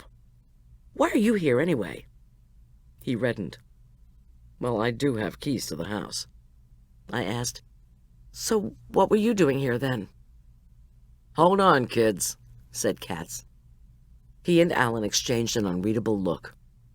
Before Lucas and I could keep arguing, there was a sharp knock on the door. Lucas and I both jumped. Allen held up both hands, indicating everyone should stay where they were. Then he walked over quickly and opened the door. When Tom strode into the room, my shoulders relaxed in relief, while Lucas groaned even louder. Schulz, said Katz. "Thank God." He was clearly relieved not to have to sort out what was going on between Schultz's wife and the dead man's son. But alas, Tom did not seem relieved. I recognized the attitude he assumed, but was usually successful at concealing when he was mightily ticked off. He gave me a bitter look, and I could just imagine the questions he'd pepper me with as soon as we got back to our house. "So, how'd you do with Marla at St. Luke's? Get those diocesan letters straightened out, did you? Oh, wait, you didn't do that." The cops briefed Tom as to Lucas's phone call to 911. He'd heard an intruder in the living room, who had been me, and he needed law enforcement to come as quickly as possible. Then he proceeded to sideswipe me with a lampshade. "I want this house sealed," Tom said to Katz and Allen. "Nobody else comes in except our guys. Understand? We're looking into a suspicious death, and this residence is off limits to anyone not involved in the investigation." "Oh, no, you're not going to seal this house," Lucas protested. "My father had a history of heart attack, and he had another, fatal one, early this morning. It is simply not fair for you to—" Tom's stance, not menacing, but not even close to conciliatory, his penetrating green eyes, his lifted chin, all these he trained on Lucas Carmichael, who closed his yappy mouth, thank God. "Okay, everybody out," Cass ordered, and I was only too glad to meekly follow Tom out of Jack's house. "Goldy," said Tom, once we were in our kitchen, and I had downed some aspirin for my sorely aching head, "what were you thinking?" "I wasn't really thinking. That much is obvious. Down at the department, they're going to have a field day with this. Schultz's wife broke into the house of a guy whose death was suspicious. What do you suppose she was looking for?" "Katz and Allen will say all that? Why?" "Because they're cops, Goldie, and they've got to talk about something when they come off their shift. And the more trouble you get into, the more news you make, Miss G." "I wasn't getting into trouble. I just wanted to find out why Jack left me his keys." "And did you?" Tom moved over to the espresso machine. "No." There was a pause while we looked at each other. Then Tom exhaled, smiled, and shook his head. "You want some coffee?" "I've been thinking I should switch to decaf." Tom laughed. "You?" All right, the good stuff." While Tom rattled around retrieving cups, I said, "There was a new set of golf clubs in his living room." I didn't elaborate, as I didn't want to mention the clock. Stealing merchandise from a potential crime scene? Not something I wanted to share with Tom. My head hung, and I felt an acute sense of misery. I could barely form the words, but I had to know. "So, did Jack die, naturally? Of a heart attack, I mean? Or was the death suspicious?" "Miss G?" Tom pulled shots of espresso for each of us, brought them over to the table, and sat down. "Why are you doing this to yourself? You know that since Jack was attacked and died shortly thereafter, his death is suspicious by definition. I've already called down to Southwest Hospital to have the body sent up to our pathologist. We have to determine cause and manner." He reached out for my free hand. "You know this." "Yeah, okay, I knew it. But the knowledge just increased my misery. The mental image of Jack being cut open, his parts being dissected and weighed, made me ill." "Drink your coffee," said Tom, as he placed an espresso in front of me. Just to placate him, I took a tiny sip. It was hot and scalded my tongue. "Have you found out anything else?" Tom said, "We're still working on getting the analysis back on the vial from Finn's trash. These things take time. But we found out a bit more about the break-in at his house." "What?" "A neighbor came forward and said she saw someone over there on Friday afternoon. Don't know why she didn't call us sooner, but people get scared." "Any description?" "Nope. Just a man, she thought. Maybe older." "Was it Jack?" "We don't know who it was. If the woman had come forward sooner, we'd know more. We still don't know what he took, if anything. The neighbor says the person wasn't carrying anything when he or she came out of Finn's house. So that's why the analysis on the vial is so important." Tom stood up. I have to go back. Will you promise me, pretty please, with a cherry on top, that you'll stay home until I get back? I can call Marla to come over and be with you. I'll call her. Just hand me the phone. Goldy, said Tom seriously, do not go back into Jack's house. Understand? It has been sealed. I won't. Almost as an afterthought, I said, at Billy's wedding last night, Jack said he wanted to talk to you. About what? I shrugged. You think he was going to tell me why he wanted to talk to you? You know how he was. I do indeed. Then he wanted to talk to Boyd. Do you know if he found him? Tom shook his head. I asked Boyd if he'd seen Jack or talked to him, and he said he hadn't. Sorry, Miss G. Tom kissed me and left. I drained my coffee, called Marla, got her voicemail, and invited her over. I had no idea when or even if she would show up. Then, very carefully, I pulled out the non-functioning travel clock. I was still convinced, or I wanted to be convinced, that Jack had left this for me as a puzzle. And if he had, then by God, I was determined to figure out what it contained. There were initials, very faintly visible, I noticed, belatedly, embossed in gold on the leather case. HWF. I blinked, and then it came to me. This old travel clock had belonged to Harold William Finn. Had Jack taken this out of Finn's house? But why? And had the brand new golf clubs been Finn's too? Why would Jack have those? One thing at a time, I told myself. I turned the neatly folding travel clock over in my hand. I had to know why Jack had had it. Jack was not sentimental, and it seemed extremely unlikely to me that Finn would have given Jack a small travel clock to remember him by. I opened the case once more and folded it into its triangular shape. Nothing. Hans Bogan, the master jeweler at Aspen Meadow Jewelers, had fashioned the rings for Billy and Craig Miller. He had vociferously complained to me about Billy's constant changes of mind concerning the setting of her engagement ring, the size of the diamond, or diamonds, and the color of the metal, white gold or yellow. Or should we have platinum? Could Hans order the Versace china Billy had picked out and give them a discount? Why not? And would he take back the hideous desk clock somebody had given them as a wedding present, even though the clock had not been bought from him? Like me, Hans had learned that when dealing with Billy, one had to become adept at caller ID. But after the third change of mind about the setting for Billy's engagement ring, Hans had had enough. He'd told Marla that he'd informed Billy to take her business down to Tiffany's in Cherry Creek. Enough is enough, said Marla, imitating Hans's Swiss accent. Luckily for me, Hans Bogan and I had become partners in pain. He liked me, and had even ordered his wife's birthday cake from me, which I'd given to him gratis. He'd promised I could call on him if I had any jewelry problems of any kind. Call him whenever I wanted to, he said. He lived nearby, and after I'd dropped off his wife's cake, he'd repeated that Tom and I should drop in any time.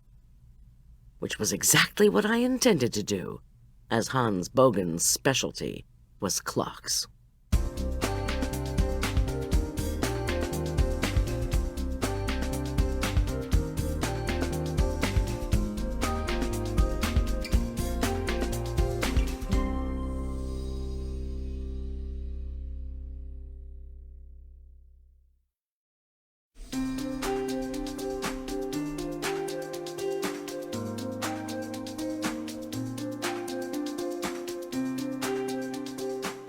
Chapter 19.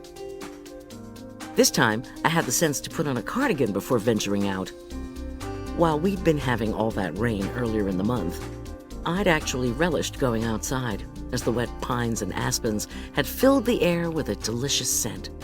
But I was still having trouble catching my breath, and my head continued to throb, so it was hard to smell anything. Jack's death had left me without the ability to use any of my senses, apparently. But I was determined to use my head, or at least that part of it that hadn't been smacked by Lucas Carmichael. Anyway, using my head, that was what would get me through this mess. I couldn't even call it grief. If I did, that would mean Jack was really gone. At the end of our street, I stared at the signs and tried to remember where the Bogan's house was. Finally, I turned right, figuring I would recognize the Bogan's red-painted, white-trimmed, Alpine-style A-frame, even if I couldn't remember the address. And I did. When Hannah Bogan, brown-haired, of medium height, and in her mid-40s, opened the door, she blinked. She wore a denim skirt and a T-shirt that read, "We'll teach for food." "Goldy," Hannah said, without a trace of the Swiss accent that lay so heavily over Hans's speech. "You don't look so hot. Come in." Within moments, we were in Hannah's snug kitchen, which was so clean and scrubbed, I wondered if I could hire her to help do cleanup for Goldilocks Catering. But I knew she would never jump ship to catering, and she was dedicated to, of all things, teaching English literature at Elk Park Prep. She set down 2 steaming mugs of cinnamon tea, a plate of ginger cookies, sliced peaches, and a wedge of Swiss cheese. "I'm not hungry," I protested. Mentally, I added, "and the day I drink herb tea is the day they have to put it in my IV when I'm in a coma.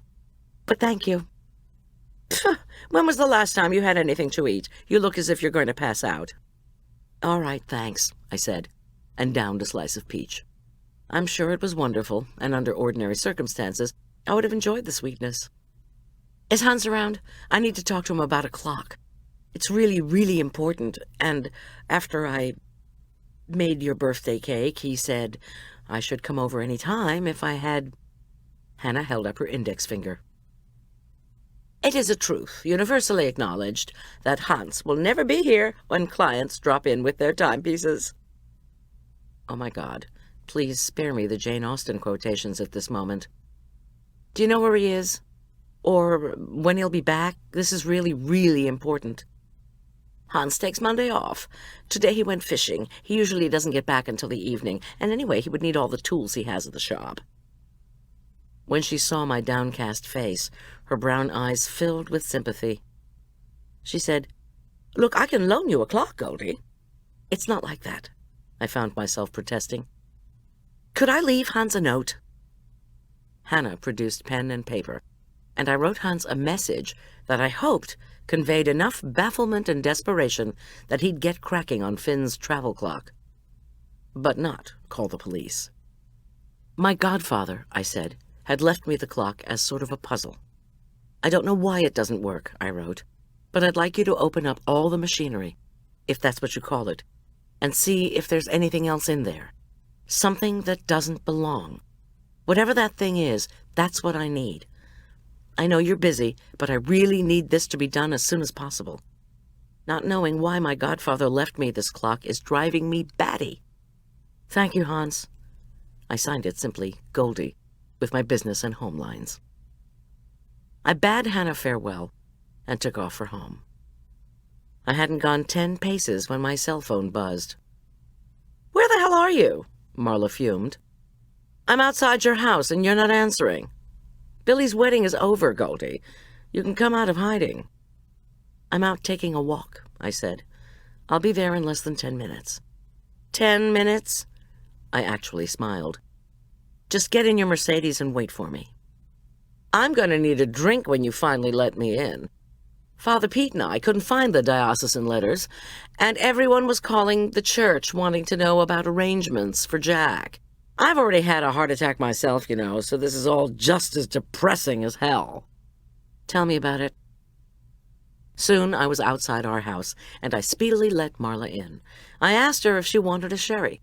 She glanced at our kitchen clock — I was thankful we actually had one — and said to make it Scotch with a splash of soda. "I don't care that it's not technically cocktail time," Marla said. "I need the good stuff, calories be damned. Speaking of which, do you have any food left over from the wedding?" I know we had eggs this morning, but I'm hungry again, and I didn't get very much of that fabulous-looking food during the reception, I'm sorry to say." She grinned widely. "But I'm hungry for it now."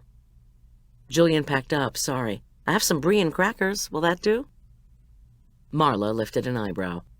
"Works for me. God, that spa was awful, with Victor hovering around, as if he was spying on you, on the wedding, on something. Victor gives me the creeps. He employs Lucas Carmichael there, did you know? The vaunted PA does intake evaluations." "Lucas?" My mind immediately leaped to the possibility that Lucas and Victor, neither of whom was on my favorite persons list, were in cahoots. But in cahoots about what exactly? Marla was squinting at me. "Goldie, what in the world are you thinking? You look awful." "Look, I know, I said I'm sorry about Jack, but maybe I shouldn't—" Marla paused, then reached over and squeezed my hand. "Maybe I should go home. I'm sorry I brought up all this stuff." "It's okay. You can talk about the spa or Victor." My throat closed momentarily. "You can talk about Jack." I felt Marla's friendship embrace me. Oddly, this meant that tears were able to run freely down my face. Marla disappeared, then reappeared with a box of tissues. "Come on, let it out." So I did. But something Marla had said stuck in my head, and when I stopped crying, I stared at her unsteadily. "Damn it, what's wrong now?" She sipped her drink, set the glass on the table, and glared back at me. "You want some other brand of tissues?"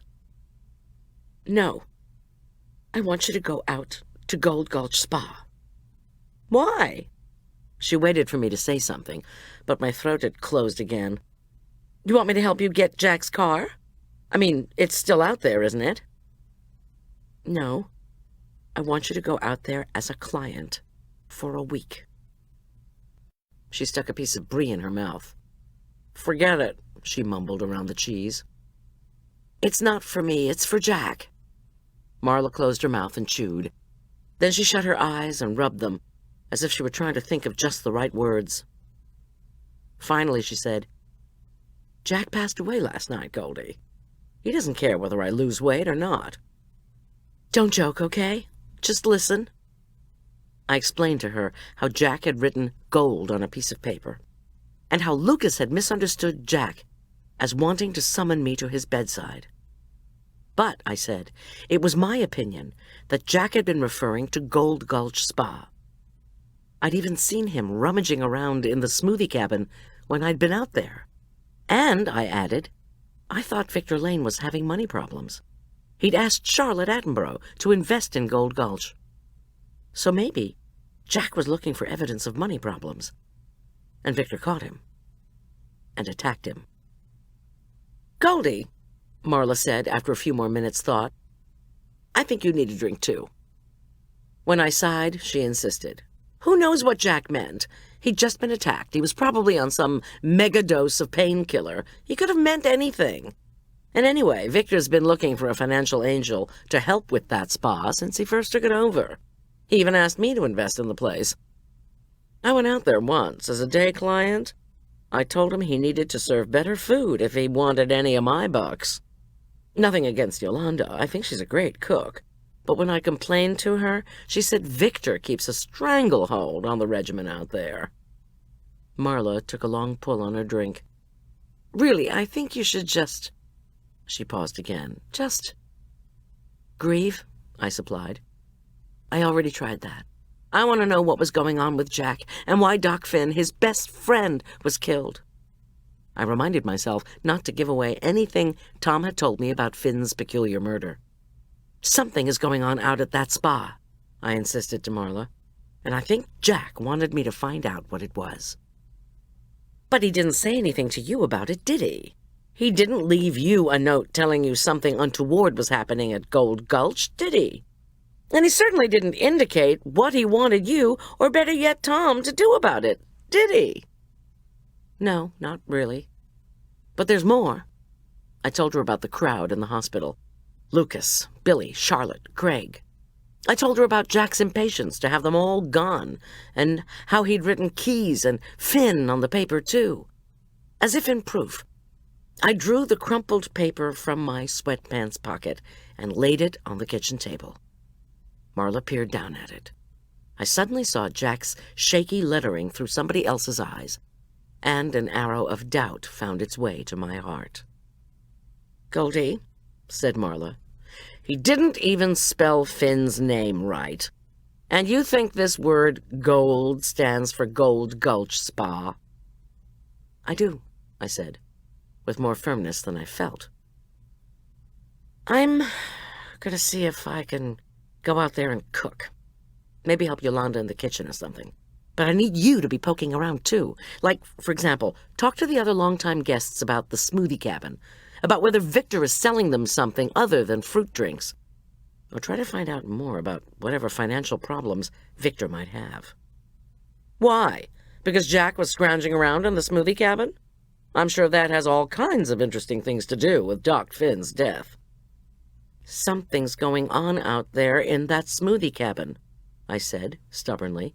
"Victor Lane has cameras focused on the inside and outside of a one-way mirror that looks into the space, and he keeps that cabin locked up tight. Maybe he's worried the clients, desperate for extra food, will get in there and trash the place." I sighed in exasperation. "Why won't you take me seriously?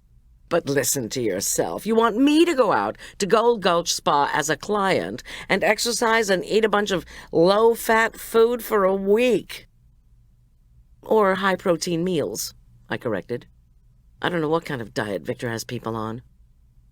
"Okay, so I go out there and eat and exercise for a week, and you'll be working in the kitchen, and in the meantime, I'm supposed to chat up the other guests and see if Victor Lane is a drug dealer.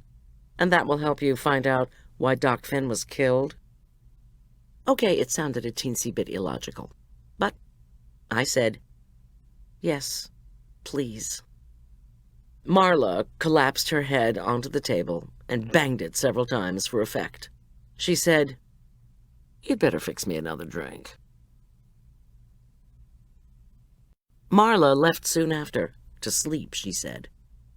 You know, Casanova's aunts used to have to nap for months before he showed up. "Casanova?" I said. "What are you talking about? Are you planning on a tryst out at the spa?" "I wish." "No, I'm planning on withdrawing from booze and chocolate." "Oh, and did I add the part about being exhausted from exercising?" "Look at all the good being out there did for Billy." "All the good that spa did for Billy was negligible," Marla immediately retorted. "Charlotte had to pay her dressmaker to let out that expensive wedding dress ad nauseum. Well, maybe not ad nauseum, because that would have made Billy thinner. Billy lost a total of 2 pounds. And she still ended up postponing the wedding all those times." "Who told you all this?" I asked, absent-mindedly, as I walked Marla to her car. I'd thought getting outside would do me good. But when I saw Jack's empty house looming across the street, my stomach clenched. Marla turned to me. "Goldy, are you listening? Charlotte told me. She figured Billy had some secret supply of fattening food out there. Plus, whenever Billy came home from Gold Gulch, within a few days, she was a nervous wreck." I thought. And why would that be? But I said nothing, because to me, Billy always seemed to be a nervous wreck. But in the end, as I knew she would, Marla promised to call Victor Lane to see if she could book into Gold Gulch for the upcoming week. Back in the house, I splashed cold water on my face and looked hard at myself in the mirror. If I wanted to find out what had happened to Finn and Jack, then Marla wasn't the only one who needed a spa visit. I really would have to go out to Gold Gulch. It wasn't that I didn't trust the police, and Tom especially. I did trust them. But what if Victor hid evidence, clammed up, or hired a lawyer?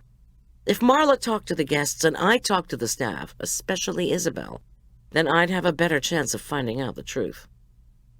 I paced around the kitchen. Victor Lane didn't like me, blast him. So how was I going to get out there? I came back again to the idea of Yolanda. When we'd both worked at a restaurant down in Denver, we'd become good friends. She'd help me out with this, of that I was sure. I put in a call to her house and left a message on her voicemail. Suddenly, before Yolanda had even agreed to let me help her, I had the same worry that Marla did about good food becoming scarce. Tom loved my chilled curried chicken salad, so I preheated the oven, washed my hands, and sprinkled olive oil, salt, and pepper on chicken breasts. If I was going to be going out to Gold Gulch, I reasoned, then Tom would need to have food ready for him, right? Tom, what would he say to my plan, besides that it was cockamamie? Figuring a good offense was the best defense, I called Tom and left a message. I was going out to Gold Gulch Spa to repay Yolanda for all the help she'd given me at the wedding. Could Tom spare Sergeant Boyd to come with me? I speared the chicken breasts with a meat thermometer, put them in the oven, and began hunting for the other ingredients. When the phone rang, I was just finishing draining juice from the mandarin oranges and pineapple tidbits. I figured the ringing phone was Yolanda calling me back, and I picked it up quickly and delivered my sing-songy business greeting. "Goldie, are you out of your mind?" Tom spluttered. "Oops. Guess I shouldn't have answered the phone." "Oops? You don't need to help Yolanda. What, you want to go out and mess up another crime scene?" "Wait a minute," I protested, as I measured out mayonnaise. "What was the first crime scene I messed up?" "You know I'm talking about breaking into Jack's house," Tom said, with an attempt at patience. "And now we've had—" "Hold on," I interrupted as I nabbed chutney from the walk-in. "I didn't break into Jack's house, and it isn't a crime scene." "Wait now, Miss G. Within hours of Jack dying, you used a dubious legal basis to employ Jack's own keys to enter his house without knocking or ringing, according to Lucas." "Lucas needs to make fewer accusations and hit fewer people on the side of the head," I replied, indignant. "Listen, Tom," I said, as I worked on my own patience. "I'm sorry if I upset you, as well as Lucas, but I was just trying to figure out why Jack—" "Where's Marla?" Tom demanded. "I sent her home to nap." "Nap? Why does she need to nap?" "She had too much to drink over here, what with the Irish coffee this morning and scotch and soda this afternoon. Plus, she's going to try to come out to the spa this week, too. For that, she needed to rest up." Tom said, "Jesus." Then he paused, thinking, "If Boyd can't go out there with you, you're not going." "All right." The call waiting beeped, and I glanced at the phone's readout, which is what I should have done before picking up to hear Tom being angry. "Yolanda's ready to talk to me. I've got to go." After Tom warned me again not to go into potentially dangerous situations, he signed off. Sighing, I clicked over to Yolanda. "Are you out of your mind, Goldie?" Yolanda asked me. "Don't start. Tom's already bawled me out." "How long has it been since you worked in a restaurant?" "Come on, Yolanda, let me help." "Oh, and Tom says I have to have Boyd with me if I'm going to be working out there." "There's not enough room in that kitchen for you, me, my 2 assistants, and a cop," Yolanda said flatly, "even if the cop is kind of cute. There's hardly enough room as it is. Plus, Victor's such a jerk. He'd never let you work in there for no good reason." "You can tell him I'm repaying you for helping with the wedding." "He'll never buy it." I pondered the salad dressing I was making, as well as the situation with Yolanda. She was right about the Victor piece of this. "How about this?" I proposed. "You call Victor and tell him you have appendicitis or something. And it's an ailment so sudden and dreadful that you have to go into the hospital. You tell him you've asked me to take over, since we used to work together in a restaurant, and I know what I'm doing. Then I take your place for 2 or 3 days, and Boyd helps me. We manage in the small space. You come back after those days off, and I pay you your entire salary for a week." "Why do you want to get in there so badly?" Yolanda demanded. "I hate Victor, but I really need this job. If you make trouble for him, he might fire me." "Oh, don't worry," I said, although in the far reaches of my brain, the ones that oversaw vengeance for not hiring me, I saw making trouble for Victor as a plus. Still, though, Victor was Yolanda's boss, and I really didn't want to create problems for my old friend. "Goldie, you didn't answer my question." What do you think you're going to find out at the spa? I set the blender on high and walked into the other room. Should I explain to Yolanda about the note from Jack? Well, if I was trusting her to lie for me, then perhaps I should. So I told her about Jack dying after being attacked at the spa. Did you see anyone skulking around outside? Did anyone come through the kitchen to use your exit? I've already talked to the cops about this. We were working hard, you know that. Did you notice anyone going in or out? No, I wish I had. And if anyone came in or out, I certainly don't know when they were around. The one thing I remember, Jack crept through, made some kind of joke, and said he was going out for a smoke. Then he slipped through the door we use for putting out our dirty aprons and towels. He, didn't come back in. I took a deep breath and told Yolanda about the note Jack had written for me in the hospital. Huh? He wrote gold on a piece of paper? Said Yolanda, incredulous. And you think he was referring to the spa, and not you? He didn't call me Goldie. He called me Gertie Girl. Yolanda paused. Did he write anything else on the paper? Yes, he wrote Keys and Finn, which was the name of his best friend, although he didn't spell Finn's name correctly. Look, Yolanda, does Victor ever have you make up smoothies in the smoothie cabin? No, Victor does all that. He makes up batches of them, and then has some of the staff pour them for the guests, usually. It's not as if it's a secret recipe, he tells me, but he still won't let me do it. It's less work for me, anyway. Do you think he would let me do it? I'm sure he would not. He says he has to monitor the calories the clients get. Right, I thought. Do you think Isabel would let me into the smoothie cabin? I doubt it, but she might. Even though Victor told her he was going to fire her if she let anybody else in there. Okay, I'll talk to her when I get out there. She can't fake appendicitis too. Don't worry, Yolanda. And thanks. Goldie, she replied, you should have your head examined. Will you call Victor and pave the way for me? Yes, and you don't have to pay me all that money. Yes, I do. Jack was my godfather. My voice cracked, and I silently cursed it. I loved him, and I want to find out what he was looking for in the smoothie cabin. I want to find out what happened to him. The cops have been out at the spa all day. She sounded exasperated. What do you think you'll find that they missed? I don't know, I said truthfully. But I know I'm not going to rest until I at least make an effort on behalf of Jack. Yolanda exhaled again. That's why you don't have to pay me, she paused. I didn't need my appendix anyway. Chapter 20. I woke in a sweat before the alarm went off. Our room wasn't hot, and I was not menopausal yet. I glanced at our clock. Not quite 5. I slid out of bed and tiptoed over to flip the switch to keep the clock from awakening Tom. Perhaps worry about the upcoming day had jolted me out of sleep. Those worries included, would Victor Lane, who long ago had insisted to me that women in general, and I in particular, couldn't cook, be nice to me? Fat chance. Would the spa clients like the food I prepared? Not if they were anything like Billy.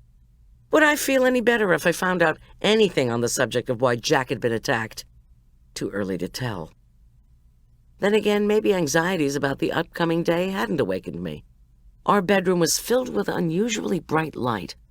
I pulled back the curtain and couldn't believe that after all our weeks of rain, sunshine streaking through the pines and aspens now dappled our street. I veered away from looking at Jack's house and instead spread out my yoga mat. I lay down and tried to summon an attitude of optimism to match the weather. But that would entail forgetting that my dear godfather was dead. It would also mean consigning to the river of forgetfulness the colossal argument I'd had with Tom the night before. As I stretched and breathed and tried unsuccessfully to clear my mind, I recalled how the first thing that had happened after dinner was that Yolanda had called me back. She'd phoned Victor with the bad news of her sudden attack of appendicitis and having to be down at Southwest Hospital. Instead of being compassionate, Victor had started yelling. No surprise. Yolanda had grunted and groaned her way through a fake pain attack and managed to say she'd hired a replacement, who was yours truly. Victor had been pissed, she said, laughing, but he'd agreed to let her off until Thursday dinner, when she'd better be back or be fired. Oh, for crying out loud, I said. Who's he going to get if he lets you go? Hey, Goldy, good question. But I groaned big and he told me to stop, so I managed to thank him. I also told him I'd call my assistants so they could be there to help you with breakfast. You don't have to show up until 5:45. Can you manage that? Absolutely, I promised. Do you think he suspects you were faking? That's the only thing that worries me. I keep telling him he needs to see a shrink, get on some anti-paranoia medicine. Jeez. I remembered Victor blowing his top about Jack's search of the smoothie cabin and how he'd questioned me as to what my godfather had been up to. Had I put on a good enough act? I wondered. Totally, but listen, she warned. In addition to Boyd, you might need Julian to help you with dinner. It's not the extra cooking that makes the last meal of the day difficult. It's the serving. The clients just get really, really hungry by the end of the day.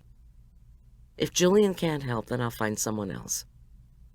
Yolanda had promised to email me the menu for Tuesday, so I would know what to expect. She also told me the recipes were stored in the spa's kitchen computer and gave me the password. WEIGHT. She made me swear to call her if I needed her back, and she still didn't want me to pay her. I told her I'd had lots of catering assignments this summer, was up to my chef's hat and money, and had a free week to boot. She laughed and said she was capable of making a rapid recovery. I thanked her again and signed off. Then I called Julian, who said, "Oh, no, I don't think I can do low-fat food." When I told him the emphasis was on health, not weight loss, he said, "Okay, I'm down for it," which was Julian speak for yes, he would help. Tom, unfortunately, had been even angrier than Victor Lane when he heard I'd had Yolanda lie so I could do a fill-in job at Gold Gulch. I'd broken the news to him when we were chopping the last ingredients for the chilled curried chicken salad. Tom had stopped slicing, put down his knife, and shaken his head. I told you on the phone, Goldie, you're not going out there again unless Boyd goes with you. And I said that was fine. He just has to be there at 5:45. Tom called Boyd with the specifics and nodded curtly when he got off the phone. So Boyd must have been down for it, too. I handed Tom a spoon with a dollop of the curry dressing. "It'll be better when it's chilled." He tasted and nodded. "Know what, Miss G? You'd be better if you chilled." Very funny. Not meaning to be. Look, investigating the Finn case is proving more difficult than we'd anticipated because of all the mud and trash down in that ravine next to the highway. If I have to worry about you and what you're up to every minute, then my work becomes more challenging than my cardiologist wants. "What cardiologist?" I asked. I spooned the pineapple, mandarin oranges, raisins, shreds of roast chicken, and chopped red onion into a crystal bowl and tossed them together. Then I ladled on creamy dollops of the curry and chutney lace dressing and stirred again. "When did you start going to a cardiologist? And does this mean I should have used low-fat mayonnaise?" Tom began washing the cutting boards. Now who's being the funny one? Anyway, all that is beside the point. Look, Tom, I'm insisting on going out to the spa because Jack wanted me to. I feel it in my bones. So much for empirical analysis, Tom said dryly. Tell me, do you feel it in your bones that Jack wanted you to get hurt? Hurt the way he was, I mean? I gave him a look full of vinegar. He wrote gold on a piece of paper. Ah, the infamous meaningless note. And remember, Boyd will be with me.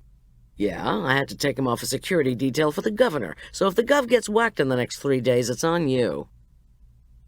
I ignored this. because I knew Boyd wouldn't have been taken off an important security detail unless they'd found someone to replace him. So, I went on, Boyd will be helping me. The bistro where Julian works is closed for the month of August, and he's going to come over and lend a hand, too. And there will only be 61 guests at the spa. Piece of cake. Tom rolled his eyes at the ceiling instead of making a joke about the cake. Tom, I will be fine. He bristled. Fine. Fine. I'll take my cell phone. Service out there is spotty. That's what we discovered when we were looking into the attack on Jack. His shoulders slumped. All right, if you're determined to do this, Boyd sticks to you like epoxy, and you go through the spa switchboard if you need me. I agreed. I called Arch. Gus had already invited him to stay at his house for their last free week before school starts. So much for Gus's grandparents' school supply shopping plans. It's not like you're going to prison next week, I said to Arch. Arch said, Mom, you haven't been in an American high school lately. I didn't want to argue, so I told him I'd be back Thursday.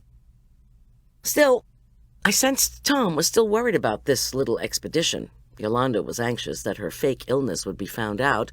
Marla was bitching about going to numerous exercise classes every day. And Julian was okay with healthful recipes, but was dead set against cooking low-fat food.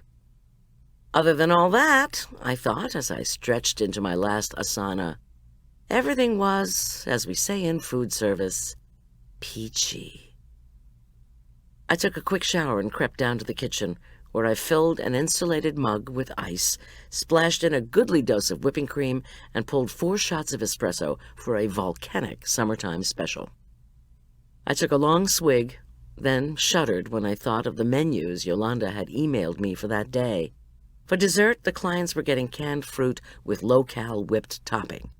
That didn't sound too healthful to me. When I loaded the cooking equipment I couldn't live without into the van, my eye snagged on the facade of Jack's Victorian. The unfinished front porch, with its higgledy-piggledy assortment of flower pots, made the place look even more forlorn. I looked away, down at the grisly saloon, where an early morning worker was sweeping the porch. By 10:30, the place would be filled with patrons, usually men, sad to say, who couldn't get through the day without booze, and plenty of it. I gunned the engine.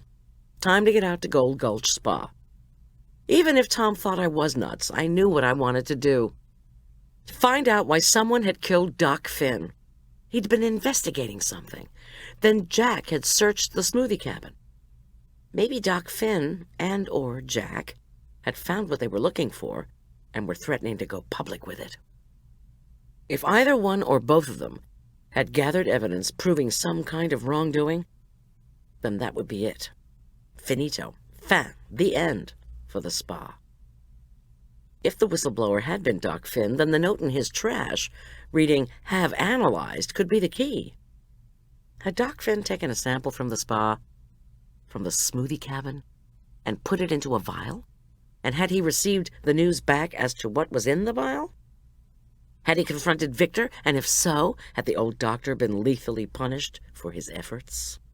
And how did Billy Attenborough, now Billy Miller, play into this, if at all? She and Doc Finn, whom she had already professed to hate, had been having a large, loud argument out at Gold Gulch Spa, right before he was killed. Billy had said Doc Finn had told her she shouldn't try to lose weight so quickly. I still didn't believe this. I couldn't remember when Craig Miller had said he and Billy would be leaving for the Greek Isles for their honeymoon. I just recalled how much I wanted them to be on it, instead of hanging around Aspen Meadow. I also wanted to know what the hell Charlotte was up to. To my mind, she hadn't really explained what her shoes were doing in Doc Finn's Porsche. Was my theory about Victor possibly having it in for Doc Finn and/or Jack likely or unlikely? What was Lucas up to, if anything? Where did Charlotte, Billy, and her new husband fit in, if at all? I pressed my lips together and wound up Upper Cottonwood Creek Road on the way to Gold Gulch Spa. No question, it would pay to be extremely vigilant. My cell phone rang, startling me out of my reverie. "Okay, boss," came Julian's crackling voice. "I'm on the interstate, and Sergeant Boyd is right behind me. He said to call you and tell you not to drive into the spa until we catch up. Tom's orders." "Well," I said, with a nervous laugh, "make it snappy." I glanced at the car clock. 5:30. "I would," replied Julian, "but remember Boyd's a cop, and he's driving like a cop. Right behind me, slowly." "Is he in a police car?" "No, but I have a feeling that if I go 20 miles per hour over the speed limit, he'll get out the handcuffs." 20 minutes later, the five of us, Boyd, Julian, Yolanda's two female assistants, and yours truly, were madly scrambling eggs, toasting whole wheat bread, and swirling soft tofu with spring water to mix into oatmeal. The two breakfast servers were filling the skim milk and decaf coffee machines. "I thought you said this was a high-class place," Boyd commented as he peered into the walk-in refrigerator. "I'm not seeing any expensive low-fat breakfast meat in here. In fact, I'm not seeing any kind of breakfast meat in here." "Better for your arteries, Mr. Policeman," Julian commented. "Yeah," said Boyd. "Kiss my ass, Mr. Vegetarian." Boys, I scolded gently. "This is no place for a food fight, even a verbal one." But the two of them were already racing around the kitchen's big island like a couple of kids. Julian snapped a dish towel at Boyd. Boyd snatched a wet pot scrubber and hurled it at Julian. The two kitchen assistants began giggling as the fight escalated to Boyd and Julian swinging kitchen implements at each other. The assistants' laughter reached hyena levels. While the two guys banged around and yelled taunts, I prayed that Victor Lane was far away. I also began to wonder where the $7,000 a week that each client paid to visit Gold Gulch went. The kitchen didn't hold a single piece of fresh fruit, and only the most desultory collection of fresh vegetables. Frozen chickens, thawing for tonight's broiling and tomorrow's lunch, had been bought in bulk, as had the pork tenderloins that I was fixing for the next night's dinner. Why would Yolanda put up with preparing such foods instead of insisting on high-quality, fresh ingredients? She must really need this paycheck. I frowned. Of course, there was no way I was going to tell Victor Lane how to run his spa. Still, when I'd started out in catering, it had taken me a while to figure out how to calculate what exactly I had to charge to make a profit in food service, and Victor, I was sure, had done the same thing. The basic rule of thumb was that you took your raw ingredients and tripled them. As far as I could figure, Victor Lane was paying less than $2 a day per person for his raw materials. So if the clients were paying $1,000 a day for food, shelter, and exercise, I wondered how much the shelter, cleaning, and exercise classes cost. Charlotte had told me Gold Gulch was almost always full, with a waiting list, even year-round. Victor must be making a killing, but if that was true, then why was he trying to convince Marla, Lucas, and Charlotte to invest in Gold Gulch? While I was wondering about all this, Boyd and Julian picked up sauté pans and clanked them together like swords. I tried to filter out the racket while looking more closely at the menus Yolanda had posted in the kitchen. Scrambled eggs and canned fruit cocktail for this morning, baked tuna with tomato salad for lunch, broiled chicken, cauliflower, and broccoli for tonight, with packaged angel food cake for dessert. If you were allergic to anything, you got yogurt. Whoopee. Tomorrow, the clients were getting more scrambled eggs with toast, or oatmeal with tofu and sugarless applesauce for breakfast, chicken salad with fat-free mayo for lunch. I gagged. And roast pork tenderloin with more sugarless applesauce plus steamed green beans for dinner, with yet more angel food cake. Another day of awful.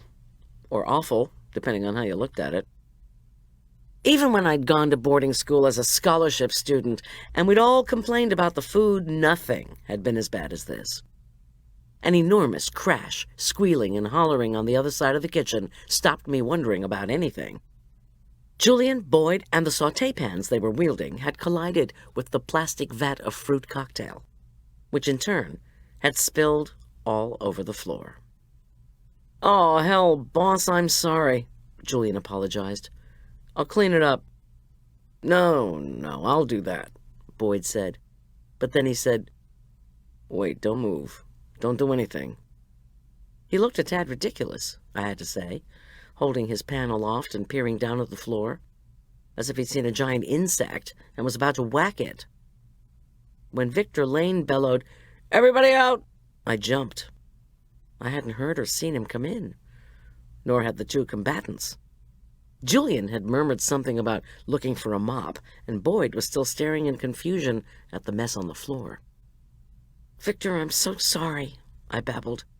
"These two, my staff people, that is, were just trying to help me. I'll clean up the spilled fruit, I promise." "Oh, no, you won't," Victor Lane retorted. His skeletal face loomed too close to mine, and I reared back defensively. "I should have known Yolanda would screw up my place," he continued angrily.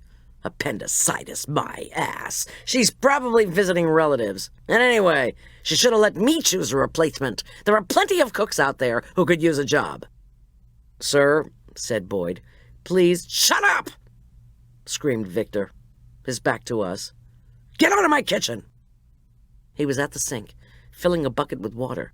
He ignored Boyd and picked up the full bucket. Then, to my astonishment, Victor doused the section of the floor covered with fruit cocktail with water. The water, syrup, and about half the fruit were whisked down a floor drain. Victor was cleaning up something? Why? I'd never seen him do anything other than give orders or criticize. "Sir," said Boyd. "Be quiet and get out!" cried Victor. Chapter 21. "That guy's a nut," said Boyd, his voice low. "No," said Julian. "More of a legume, a peanut." "Guys, you're driving me bonkers," I said. We were sitting outside in my van, the only place we felt safe enough to talk, until we were sure Victor was out of the spa kitchen. "Maybe he's a soybean," said Julian. "Full of protein, but bitter." "Don't the two of you start up again," I warned. They were sitting side by side in the back seat, wearing guilty little boy expressions. "I don't want to get us thrown out of here. Listen, Sergeant Boyd, what did you see in the fruit cocktail?" He shook his head. "That wasn't just fruit cocktail. There was something in it. Something that didn't dissolve." "What?" I asked, thinking of the smoothie cabin. "I don't know," Boyd said carefully. "But you noticed the clients were only supposed to get small cups of it? One little cup each, no seconds." "Yes," I said thoughtfully. "Okay, look," I began. Then I told them about Jack searching the smoothie cabin and my conviction that something suspicious was going on behind that particular locked door. "I need to get into that smoothie cabin," I concluded. "We'll go together," said Boyd, his voice protective. "Girls and boys," said Julian, "how about I take samples of all the food to get tested?" "You're on," I said. "I'm just wondering if I should warn—" But I didn't get a chance to finish the thought, because the person I wanted to warn was Marla, now on a path leading from one of the dormitories. She wore a giant pink muumuu, pink sunglasses, and pink flip-flops. She raised one dramatic hand to her forehead, Tallulah Bankhead style, and waved with the other. When she came a bit closer and saw that Julian and Boyd were with me, her waving became genuinely enthusiastic. "3 of my favorite people all in one place," she cried. "It's okay for me to be in the van, right? I mean, Victor warned us last night not to fraternize with the help." "What?" I squealed. "My sentiments exactly," said Marla. "We met all the exercise instructors last night, and not one of them is attractive, trust me." "You mean none of them is an attractive guy?" Julian teased. "Well," said Marla, fluffing out her hair and peering into the back seat, "none of them is as attractive as, say, Sergeant Boyd here." I checked the rearview mirror, and tough as steel Sergeant Boyd was indeed blushing. "I'm going to have to get back to the sheriff's department," Boyd said. "Working at this place is proving beyond my capacities." "I doubt that," said Marla, keeping the flirtatious lilt in her voice. "And I certainly hope the 3 of you have been fixing a marvelous breakfast here. Last night we had an intake assessment and a demonstration of the athletic equipment, which we were all required to be involved in," Victor said, "for insurance purposes. What the hell does that mean? If you die after the first night, it's not his fault?" Well, anyway, I about dropped dead, but I didn't, because I only walked for 10 minutes on that blasted treadmill. So now I'm famished, and if whatever you're giving us today is as pathetic as the fish and fruit they gave us last night, I'm going to quit now. Fish and fruit? Boyd asked sharply. What kind of fruit? Marla paused, then looked over the seat again. Canned peaches! It's the middle of summer, and we're in a state that grows peaches, for God's sake. So why were we having canned peaches? Will somebody please tell me? What did Victor say? I asked. Victor didn't say nada, Marla replied. Yolanda was the one in charge last night, and she said Victor had done all the calorie calculating, and only canned peaches worked for his careful dietary whatever. Why? She was suddenly curious, as if I might give her a gossipy tidbit that would get her through exercise class. I tell you something else, though. The women say the smoothies are wonderful and make them feel dreamy. Dreamy? I asked. How can a smoothie make you feel dreamy? I don't know, Marla replied. But we're all only allowed one a day. So maybe they limit dreaminess the way they limit calories. A rustling emerged from the back seat. Then Boyd reached forward with 2 zipped plastic bags. Could you save me some of your fruit cocktail this morning? And some of your smoothie this afternoon, please? Why? Asked the increasingly inquisitive Marla. What do you think is in them? I don't know, said Boyd flatly. That's why I need you to gather some up for me. Preferably when no one is looking, if you can manage it. But you must suspect, Marla had begun, when the bell rang for breakfast. Look, Marla, I said, we do suspect Victor might be putting something in the food. We don't know what. Another bell rang. Oops, gotta run. Victor said we had 1 minute after the second bell rang to make it into the chow line, and then the line was closed. That's what he called it, too. A chow line. Like we're a bunch of dogs who need to... Oh, man, I have to run. I'm starving. She stuffed the plastic bags into a copious pocket of her muumuu and opened the door. Then she pointed into the back seat with a pink-painted nail. I'm doing you a favor, Sergeant Boyd, and I'm going to expect a favor in return. Christ, said Boyd when Marla shut the door. I wonder if Schulz will take me back now. Victor just left, said Julian. We better hustle in there if we're going to help with breakfast. And off we went. Inside, I dished out the scrambled eggs, using the little scoops marked egg measurement. Julian and Boyd spooned oatmeal into small bowls for the clients who wanted that instead of eggs. Yolanda's assistants sprayed butter substitute onto whole wheat toast and put little dabs of sugar-free jam on top. The very few male clients, 4 to be exact, were stoic, but the women kept commenting that they were ravenous. It made me wish I'd brought some brownies for them. Well, what are you doing here? Asked Billy Attenborough Miller, the last woman in line. I was so taken aback to hear her voice that I dropped the serving spoon. Julian came rushing over with another. Oh, my God, said Billy. This kid's here, too? Where's Yolanda? Sick, I managed to squeak. Meanwhile, my brain was madly fluttering with questions. Dr. Craig Miller was nowhere in sight. Was he still in bed? Had they even consummated the marriage? Ah, the bride, said Boyd, more smoothly than I could have managed. You, said Billy, the cop. Why are you here? Boyd said solicitously, I'm here helping Goldy since Yolanda has appendicitis.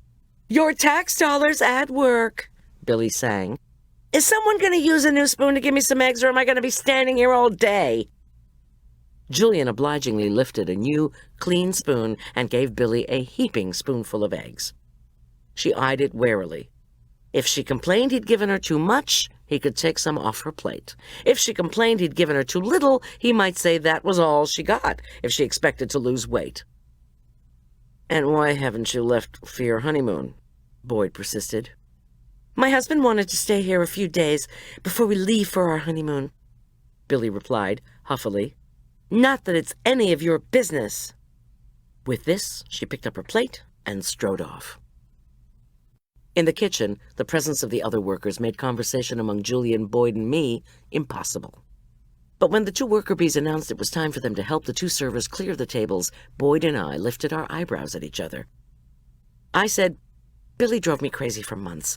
Then, after changing the date twice, she finally got married. And they're staying here, eating this food? Is she trying to lose more weight to fit into her bathing suit? I remember now that Craig Miller told me he had to change their tickets for getting to Greece. But why not stay in a hotel?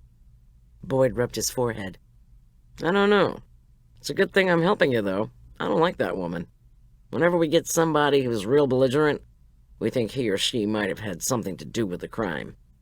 And I'll tell you what, she was like a pit bull when we questioned her after Jack Carmichael was attacked. Tell me about it. And where is Craig Miller? Sleeping in? I didn't really want to see either of the Millers, but I did have someone I wanted to talk to. I had the idea of checking the calendar of classes right outside the dining room. When I came back, I asked Boyd, any chance you and Julian could finish washing the dishes and then sit up for lunch? I need to go find someone named Isabel. She works here and is the only one who might have a key to the smoothie cabin besides Victor, I added. I promised your husband I wouldn't let you out of my sight, said Boyd. Then look out the front kitchen windows, I said. I'm going to pause out there where Jack was attacked. Then I'll be walking along a highly visible path to the gym, which is a highly visible structure where Isabel is. Boss, said Julian, we should really start fixing lunch as soon as we get breakfast cleanup done. Any chance you know what Yolanda wants us to make? I showed him the kitchen computer, then booted it up, entered the password, and brought up the screen with Monday lunch.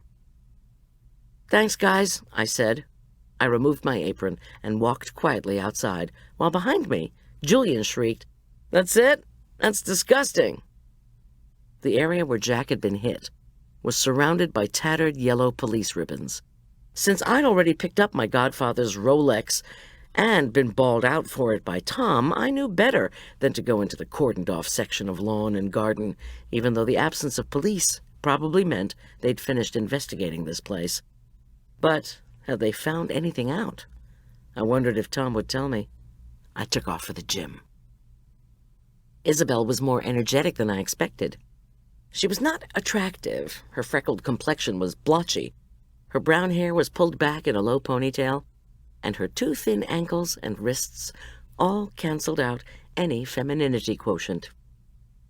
But she knew how to move to a beat, and maybe her lack of prettiness gave the guests confidence in a perverse way. I was amazed when she convinced even the most recalcitrant of the bunch, always in the back row, just like elementary school, to step up and wiggle their behinds.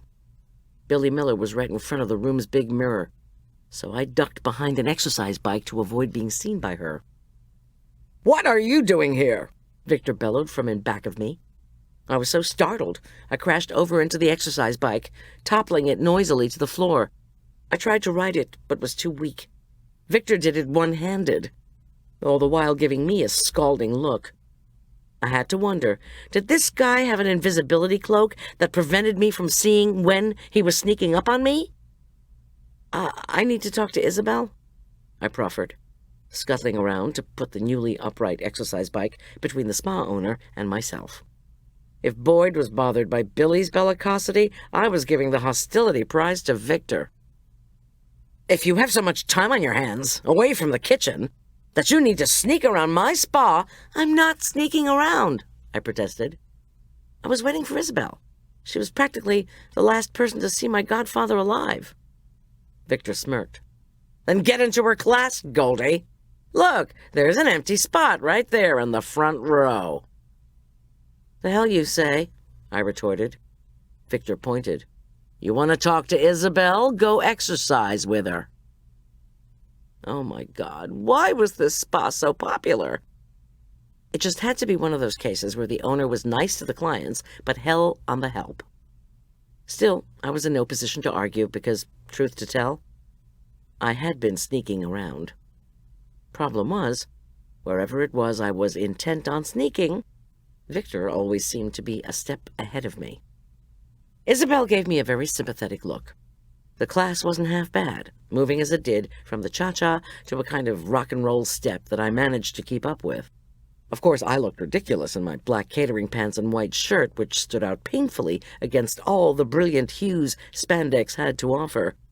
But for the most part, the clients really were overweight. So it wasn't as if we were at the Aspen Meadow Athletic Club with its high-voltage classes and even higher-voltage clientele. "You wanted to see me?" Isabel asked quietly. Once we'd gone through a stretch routine that was so relaxing, I almost fell asleep. "I don't have a class for another hour." "Yes, please." I paused to take a drink of water from the conical cup Isabel offered. "Thanks." I tried to think of how to pose the questions I knew I needed to ask. "My godfather, Jack Carmichael. I heard he died. I'm sorry. He was a nice man. And funny, you know. Not funny peculiar, but funny ha-ha." "Right. I saw you two in the smoothie cabin, and then dancing together at the reception." Isabel blushed. "I don't know why he wanted me in the smoothie cabin. I mean, he said it was for cover, whatever that meant. He was searching for something." "What, do you know?" She shook her head. "He said the less I knew, the better. That's what I told the cops when they talked to me." "Please, Isabel," I begged. "He must have given you some idea of what he was up to." Isabel cast a furtive glance around. "We were alone. He did ask me." She stopped. "I don't want to lose my job. I mean, it's a crap minimum wage job, but I need it." "If he didn't ask you to do anything illegal, then you're fine. You saw how well Victor Lane and I get along. Which is to say that we don't. So I'm not going to be talking to him about what you tell me." Meanwhile, I was thinking, a crap minimum wage job? If Victor didn't buy high-quality foodstuffs, and he didn't pay his people anything, what was he doing with all the money he made from the spa? Maybe those insurance costs he'd mentioned at the meeting Marla went to were particularly onerous. "Jack wanted to know about Doc Finn," Isabel whispered. "Jack knew Doc Finn had been out here last week. Jack wanted to know every single thing Finn had done while he was at Gold Gulch, how much time Finn had spent, with whom, and what had happened. I did tell the cops all this," she concluded. I thought of Jack's scribbled notes. Finn. I said, "I heard that when Finn was here, he had a big fight with Billy Attenborough." "He did." Isabel's voice was barely audible. "She told me Finn was mad at her for losing weight so fast." Isabel waited a moment and then shook her head.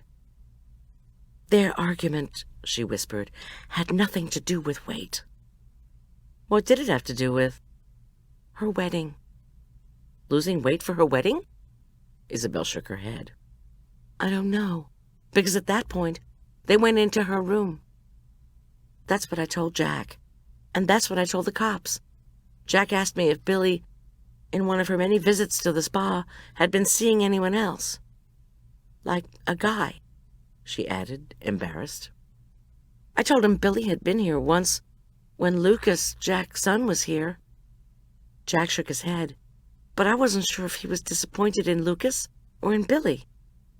"Did Lucas enjoy being here?" "Hard to tell. He consults for Victor, but I don't think Victor pays him much. Lucas complained that the spa was too expensive, but he's back this week, so he must have found some money around somewhere." "No kidding." I said, "So go on about Jack." "Well," Isabel said, "there just isn't anything. Still, I figured Doc Finn must not have won the argument with Billy, because Billy and Craig Miller are here, enjoying one of the 3 suites. And talk about weird. Billy's mother is here, too. They sat together at the intake meeting last night. Around the staff room, our theory is that Billy's mother wants to know if the wedding's been consummated." I said, "I sort of wondered that same thing when Billy showed up in the dining room this morning without her new husband." "They brought food when they checked in," said Isabel. 2 coolers worth. Based on the menus I saw, I don't blame them. But I was puzzled. What difference would it make if the wedding is consummated? Isabel grinned for the first time since we'd begun talking. The staff is taking bets on it. Our theory is that if Billy and Craig have consummated their union, then Craig can't give Billy back to Charlotte and say, "No thanks." A wife is not something you can return to the store if you don't like her, I said. Isabel's lips quirked into a mischievous smile. There's a first for everything. How about a second for everything? What? She asked, suddenly suspicious. I need you to get me into that smoothie cabin. Isabel said, Victor will fire me. Do you know how to disable the security cameras? Isabel looked at me as if I'd asked her to fix the transmission in a Korean sports car. No way. Do you have any spray paint? I asked. We can do it the old-fashioned way. Chapter 22. Julian and Boyd kept watch. I set up a ladder near the outside camera, the one that pointed into the smoothie cabin. Isabel handed me a can of gold spray paint that they kept for when the clients made Christmas crafts. Then she buttoned a catering jacket onto my head as a makeshift mask. When I said I could see through the front gap, I stepped up the ladder, pointed to the camera lens, and sprayed. Once Isabel had let me into the smoothie cabin, I repeated the process. Then Isabel joined Julian and Boyd in monitoring the door. Isabel told me I probably had no more than 5 minutes, as Victor kept a close eye on the feed from the cameras in his office near the reception area. You need to be methodical, Boyd had told me beforehand. I wanted to go in with you, but I can't. I don't have a search warrant, so you're going to have to take samples of everything you find. If I take anything out of there, Schulz will have my badge. The room was really like a large closet, about 8 feet by 8 feet. There was a small, humming refrigerator filled with yogurt, ice, strawberries, blueberries, and 3 tall bottles of what looked and smelled like jam, except they were labeled smoothie mix. I extracted the plastic bags Boyd had given me and quickly spooned in samples of mango, strawberry, and pineapple. Across the 2 counters, bunches of bananas were carefully arrayed between 3 blenders. A sink, a bottle of dishwashing liquid, and a drain looked innocuous enough. The first cupboard I checked held plastic glasses and spoons. The second contained about 24 plastic canisters with healthful-sounding labels like protein powder, ginseng, echinacea, vitamin powder, chamomile, and the like. Each canister contained powders of various colors. Take samples of everything you find. Boyd's words echoed in my ears. I was about halfway through when Julian knocked quickly on the door. "Boss," he whispered urgently through the door. "He's coming."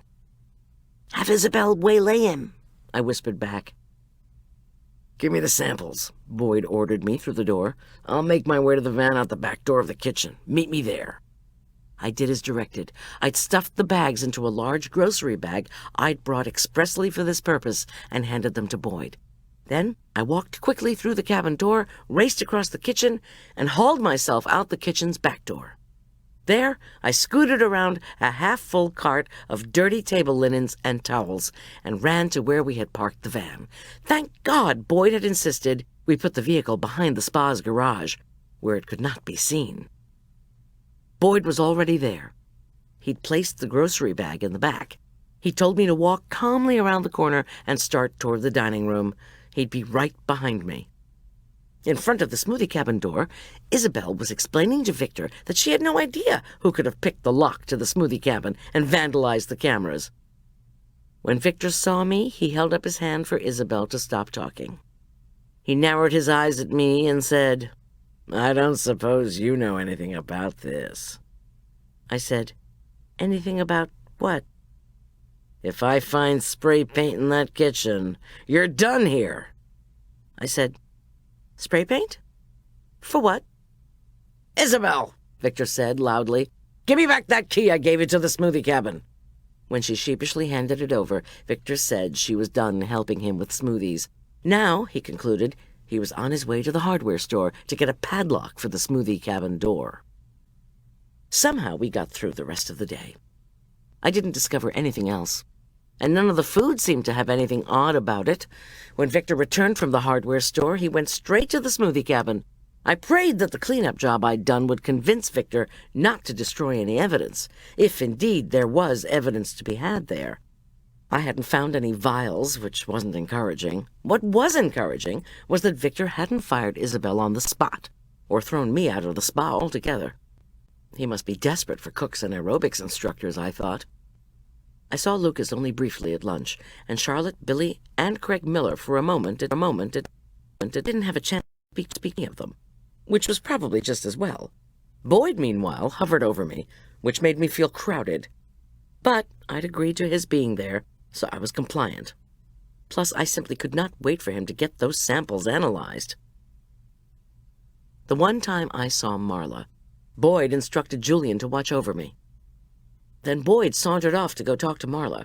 Marla rummaged in her gym carrier and, as unobtrusively as possible, not easy if you were Marla, gave Boyd the plastic bags he'd given her that morning. I was so tired by the time we finished cooking dinner that I wanted to go have a soak in the hot springs pool before heading home. I knew if I did, Victor would fire me for sure. I was still worried about those broken plates, though, and thought we should check on the status of the cleanup. The spa servers were washing the dishes, their job, they insisted, while the clients were settling in for an evening of karaoke, which I'd always thought was a singularly foolish activity. But nobody was asking me. "Let's go up and see if the hot pool has been reopened," I suggested to Boyd. It was 7:30, and the twilight air smelled delicious. Shreds of sulphurous mist from the hot springs were unraveling overhead.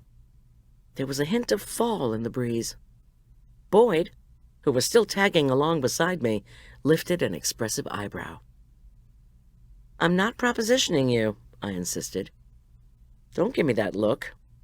I'm not allowing you to go into any body of water. If I did, I'd lose my job." I laughed so hard that my fatigue abated a bit. By the time we reached the top of the path that led to the steaming pool, I told him in no uncertain terms I only wanted to see if the mess I'd made had been cleaned up. He was visibly relieved that there was still a no-entry sign by the pool. I was disappointed as ribbons of hot mist floated invitingly our way. But still, presumably, the remains of a couple dozen broken cups and plates lurked on the slimy bottom. Once again, I wondered where Victor Lane was putting all his money from running the spa. Not into handymen and cleaning crews, clearly. "Tough luck," I said, trying hard to sound sincere. "Yeah. A man of few words was our Boyd." We turned back down the path. "Can you help me?" asked a large, fleshy blonde woman as she toiled up the path. She stopped to gasp for breath. "I followed you from the kitchen." Boyd, ever watchful, stepped in front of me. "Help you with what?" "I'm starving." She put her hands on her waist, bent over, and panted. She was about 60. Her thin blonde hair had dark gray roots. I've been here before, and Yolanda always gave me," here she blushed, "gave us, some of us, that is, extra food. After dinner, at the back door to the kitchen." She straightened and wheezed. "We paid her," she added, then reached into the copious pocket of even more copious pants and pulled out a wad of cash. "I can pay you." Boyd turned to face me so that his back was to the woman. He gave me a what the hell bug-eyed look. "It's all right," I said, soothingly to the woman. "I don't have anything right now, but I can bring you something tomorrow." "Oh, thank God," said the woman, who made her way back down the path while we waited behind. "Didn't she come here to lose weight?" Boyd asked, once the woman was out of earshot. "Why sabotage yourself like that?" "It's probably like being able to get drugs in rehab. Those clinics are one of the best places to score. So if she wants a dessert, I'll bring her one. Christ, said Boyd. And I thought cops were the most cynical guys in the world.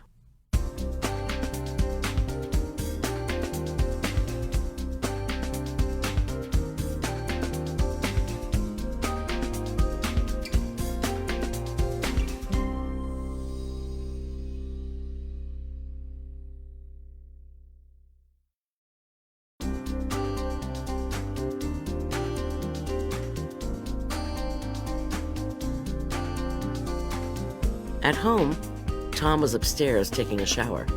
I checked our voicemail. There was nothing from Bogan the jeweler about Jack's clock, and that irritated me. Finally, I went upstairs and, on impulse, joined Tom in the shower. That proved more rejuvenating than any old hot springs pool. I'm hungry, Tom whispered in my ear when we were embracing afterward in the steamy bathroom. You? I nodded assent. We put on pajamas and trekked down to the kitchen. "How was the spa?" Tom asked. He was ladling spoonfuls of chilled curried chicken salad onto glass plates. "Exhausting." I opened bottles of imported beer, what I'd been told was the proper drink to go with curry, and placed cold glasses on our table. I told him about Isabel's revelations, which were more puzzling than eye-opening. I then said I had gone into the smoothie cabin to hunt around. Tom closed his eyes and shook his head.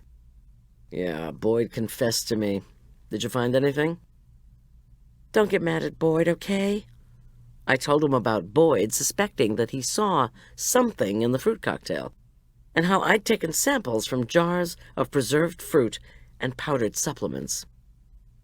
"If Boyd comes back with anything," Tom said matter-of-factly, "we won't be able to use it in court. You know that, right?"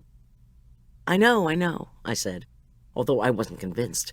Plus, we still had Marla's smoothie and fruit cocktail to get analyzed. It had been served to her, so she had the right to have it analyzed, correct? I said, "Lucas was up there. It looks as if he's already starting to spend Jack's money." "He's not going to be able to spend it until the coroner's office gives him a death certificate, and there won't be any death certificate until we know more." He stopped talking when he saw my eyes pooling. The day had been so bone-crushingly busy. I'd somehow put the fact that Jack was dead on the back burner of my mind. But now, Tom's use of the term death certificate gave Jack's premature departure from this life a finality I wasn't ready to face. "Miss G." His voice was warm. He took my hands in his. "We shouldn't be talking about this. Remember, Father Pete said you should take a couple of days to grieve." A couple of days. Right. If I were to spend a couple of days moping around the house, I'd go stark raving bonkers. Hold on a sec. I left the kitchen, blew my nose in the bathroom, washed my hands, and returned with a box of tissues. Please tell me more about the case. I really want to know. You know, we've tentatively linked Finn's death with Jack's. That's partly owing to the note Jack wrote you. It's not much of a link, but it's a link. So, did the pathologist confirm that the heart attack was directly caused by Jack being attacked? Tom shook his head. The connection isn't certain, but given the head trauma that Jack did experience, it's clear that someone tried to kill him out at the spa, and almost succeeded. Well, did succeed in the end, because he just died later. Tom narrowed his eyes at me. "You all right?" "Fine. But the person who attacked Jack couldn't have counted on Jack having a heart attack in the hospital from his injuries." "Exactly." It took me a second to understand what Tom was implying, and when I did, it chilled me to the bone. The call Doc Finn received the night he was murdered came from within Southwest Hospital. Are you saying that someone in the hospital might have helped Jack to have a heart attack? Might have poisoned him? Or... It's obviously a possibility. Jack had a history of heart disease, and he'd been badly injured, but the heart attack was still very sudden. Even closely monitored the way he was, we can't rule out tampering. So the pathologist is checking everything in Jack's system against the meds he was taking for his heart condition. Those meds, by the way, were in his house. Right, I said. And remember, Lucas was already inside the house when I used Jack's keys to get in. So maybe he planted something or took something away. We've talked to him, again. He says he didn't touch anything. And we can check his house if we want. You don't like Lucas, do you? My shoulders slumped. I'm not sure he's a killer. But he's like the cousin you never really got along with. The cousin you suspected was trashing your toys and stealing from your mother's purse. But you could never prove anything. Tom grinned. Your professional psychiatric opinion, no doubt. I shrugged. What else have you found out? Nothing. These tests take a bit of time, you know, Goldie, even when you're doing things on an expedited schedule, which we are. I rubbed my forehead. I can't think of what to do. Tom knew better than to tell me to do nothing. He said, I'll tell you how you can help. We have all the technical expertise, the teams going out talking to witnesses, the labs doing their tests. But what you're particularly good at is dissecting people's relationships. It's not the how that's really stumping us here, although we're working on that. It's the why. You want to help? Bring that intellect to bear on the reasons somebody or somebodies would want these two guys to be gone. I exhaled so disconsolately that I knew Tom sensed my frustration. Finn had stuck his nose into some kind of hornet's nest and had dragged Jack into it behind him. Had it been very odd or even criminal activities performed by Victor Lane at the spa, or an entirely different problem?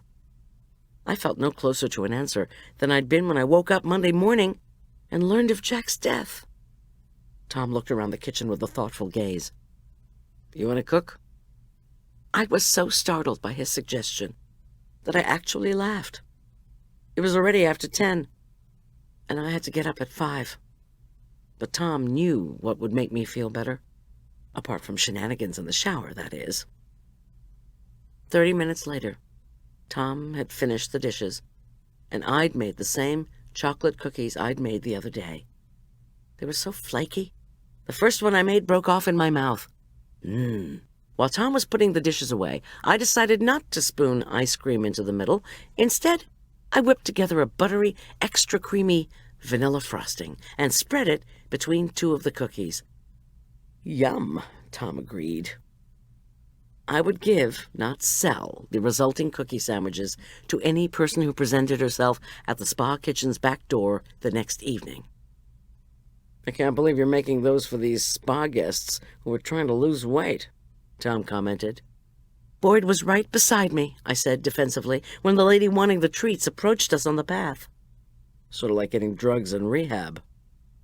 That's what I told Boyd. 2 hours later, Tom was in a deep slumber beside me, and I should have been fast asleep too. But this was one of those times when, despite my physical exhaustion, my mind was wide awake. Too wide. You failed Jack, my hyped-up brain accused. He wanted you to figure something out, and you're not doing it. I'm trying, some other part of my brain protested. Not hard enough. Finally, I gave up on sleep and crept down to the kitchen. What did the accusatory voice in my head expect me to do? Since that voice was now resolutely silent, I made myself another summertime special. What the hell? I had to get up in 5 hours anyway. Why not just stay up all night? I moved restlessly around the kitchen, picking up a cup here, checking my knives there. Something was indeed niggling at the back of my mind now, but what? It was something I'd said to Tom when I used the keys to get into Jack's house. I rummaged around in the living room until I found the ring of keys Jack had wanted me to take, as well as the crumpled paper with Jack's scribbled notes. Gold, Finn, keys. What was I missing? I sipped my coffee and turned over Jack's keys, which jingled in my hand. The key to his house was there, plus the key to his car, which, as far as I knew, was still out at the spa. Maybe the cops had impounded the car and were searching it. Tom hadn't mentioned anything about that. There were keys to I knew not what. Jack's liquor cabinet, a storage compartment I didn't know about. Maybe I should have given Tom these damn keys. I turned over one, a smaller one, then turned it back. On one side were the initials AMCC. On the other was a letter and a number, M71. Oh my gosh, my golly, I thought. The brand new golf clubs had been in Jack's living room, along with the old new travel clock. But Jack eschewed clocks, and he had constantly complained that his bursitis had made it impossible for him to keep playing golf. I was having the clock examined and dissected, but I'd practically forgotten about the stupid golf clubs. I glanced at the key again. It didn't belong to a liquor cabinet, and it certainly wouldn't open a storage container. The key was from the Aspen Meadow Country Club, the AMCC. Jack had given me the keys, I was willing to bet, and set up the clubs in his living room in case something happened to him. He had safeguarded something. I had no idea what, and he'd wanted me to figure it out. A final puzzle for his godchild. That was why he'd given me the keys. He'd put whatever he wanted me to find in locker number 71 on the men's side of the changing rooms at the country club. I didn't stop to think. Aspen Meadow Country Club served fancy dinners and offered dancing until 2 in the morning. The dining room did not close any particular night, Marla had told me, because members were required to eat there 5 times a month. I knew some of my clients found this requirement onerous, but then they'd reluctantly bought the diamonds and dresses to make it all possible. If I went back upstairs, I'd awaken Tom, and I definitely didn't want to do that. I'd already put another change of clothes in the van, which was in the driveway. I wrote Tom a note. Gone to Aspen Meadow Country Club, back by 3. Then I disarmed the house's security system, grabbed my purse, and Jack's and my keys, and was off. In the parking lot of the AMCC, I changed into my catering uniform, which I hoped looked similar enough to the club's servers' uniforms for me to fit in. The parking lot was, dishearteningly, less than a quarter full. I certainly hoped the cars belonged to patrons and not just worker bees. I came in through the kitchen, where a couple of long-suffering workers were washing pots and pans and speaking in Spanish.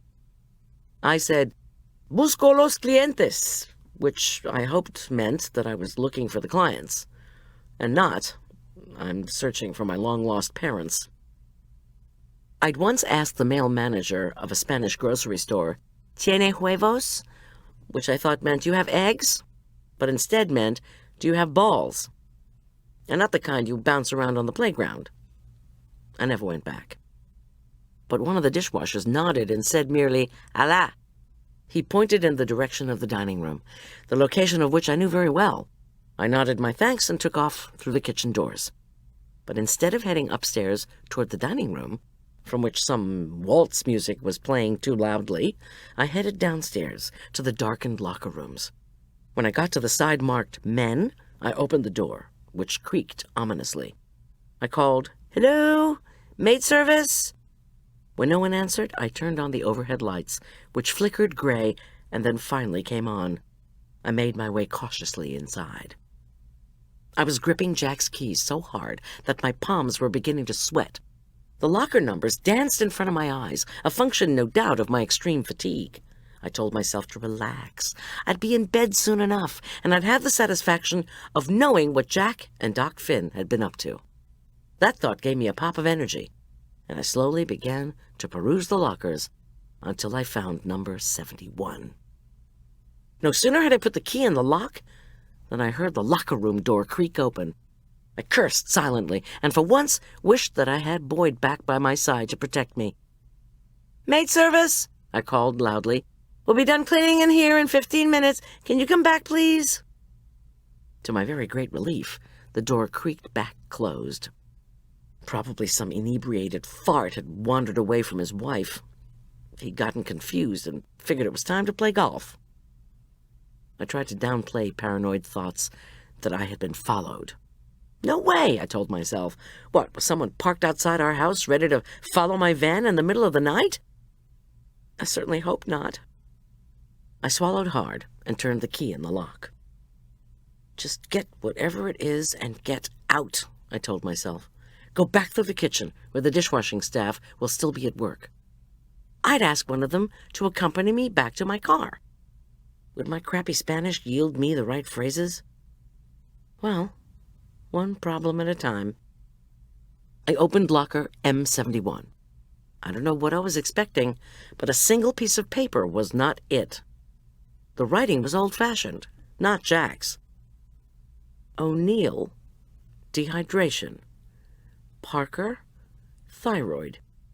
Druckmann, rotator cuff. Foster, white, Cachadurian, symptoms of addiction withdrawal. All were told they were stressed out, should go back for a week or more. Once there, they said, they felt better. Home 2 days, more symptoms of withdrawal. Again told to go back, etc. I reread the paper. Symptoms of withdrawal? From what? They should go back for a week or more? Go back where? To Gold Gulch Spa? And what were Foster, White, and Cachadurian, none of whom I knew, withdrawing from? From the stuff in the fruit cocktail? From the smoothies?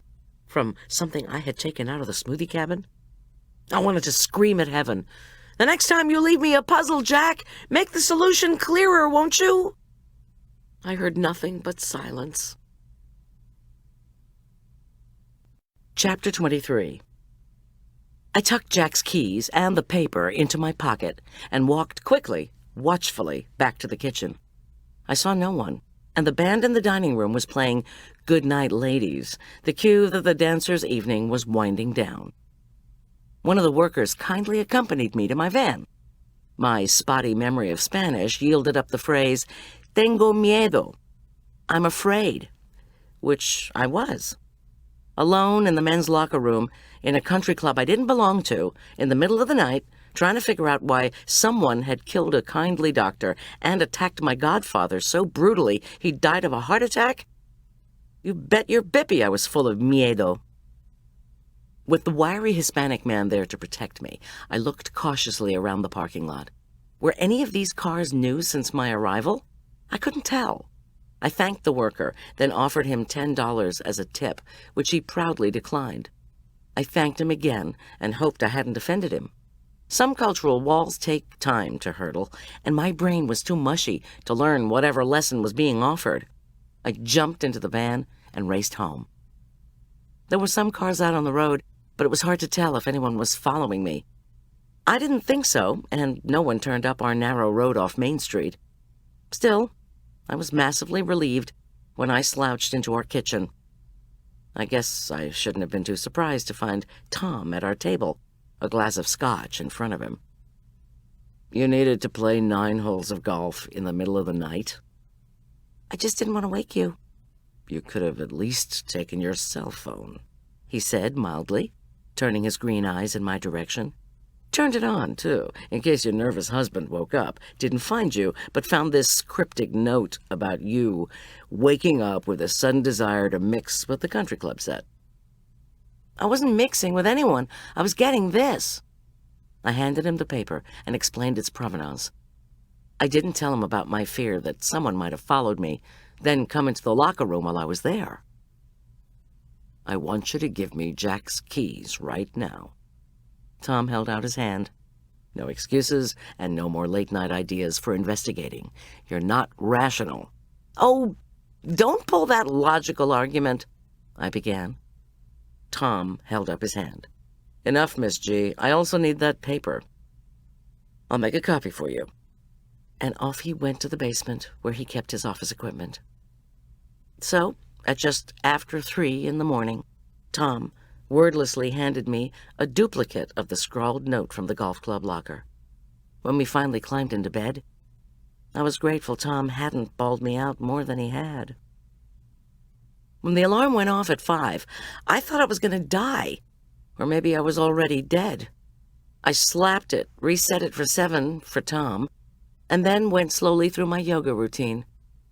Both my insides and outsides felt covered with grit, so I took a quick shower. Then I made my way down to the kitchen, fixed myself a quadruple espresso, and sat down to think. I missed Jack. His absence was like an ache. If he had stayed in New Jersey, if he had never moved here this year, then I wouldn't have known what it was like to have my beloved godfather so close by. Wouldn't have known how much fun it would be to renew a relationship that had meant everything to me when I was young. Yes, I missed him. I knew enough psychology to be aware that one ignored one's feelings at one's peril.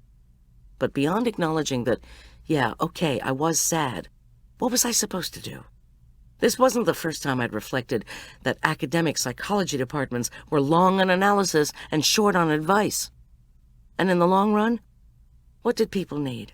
Analysis of their problems or advice on how to fix them? Well, I needed the latter, I thought, as I pulled another 4 shots and dumped them over cream and ice. And then I felt another tug on my heart. Because if there was one person who'd offered me support and advice in copious quantities whenever I'd wanted or needed either, it was Jack Carmichael. This line of thought wasn't getting me anywhere. So I looked at my copy of the paper I'd pulled from men's locker number 71 at the Aspen Meadow Country Club. Maybe it meant something, maybe it didn't. But as feeling depressed worked quite a bit less well for me than a quest for meaningfulness, I chose the latter.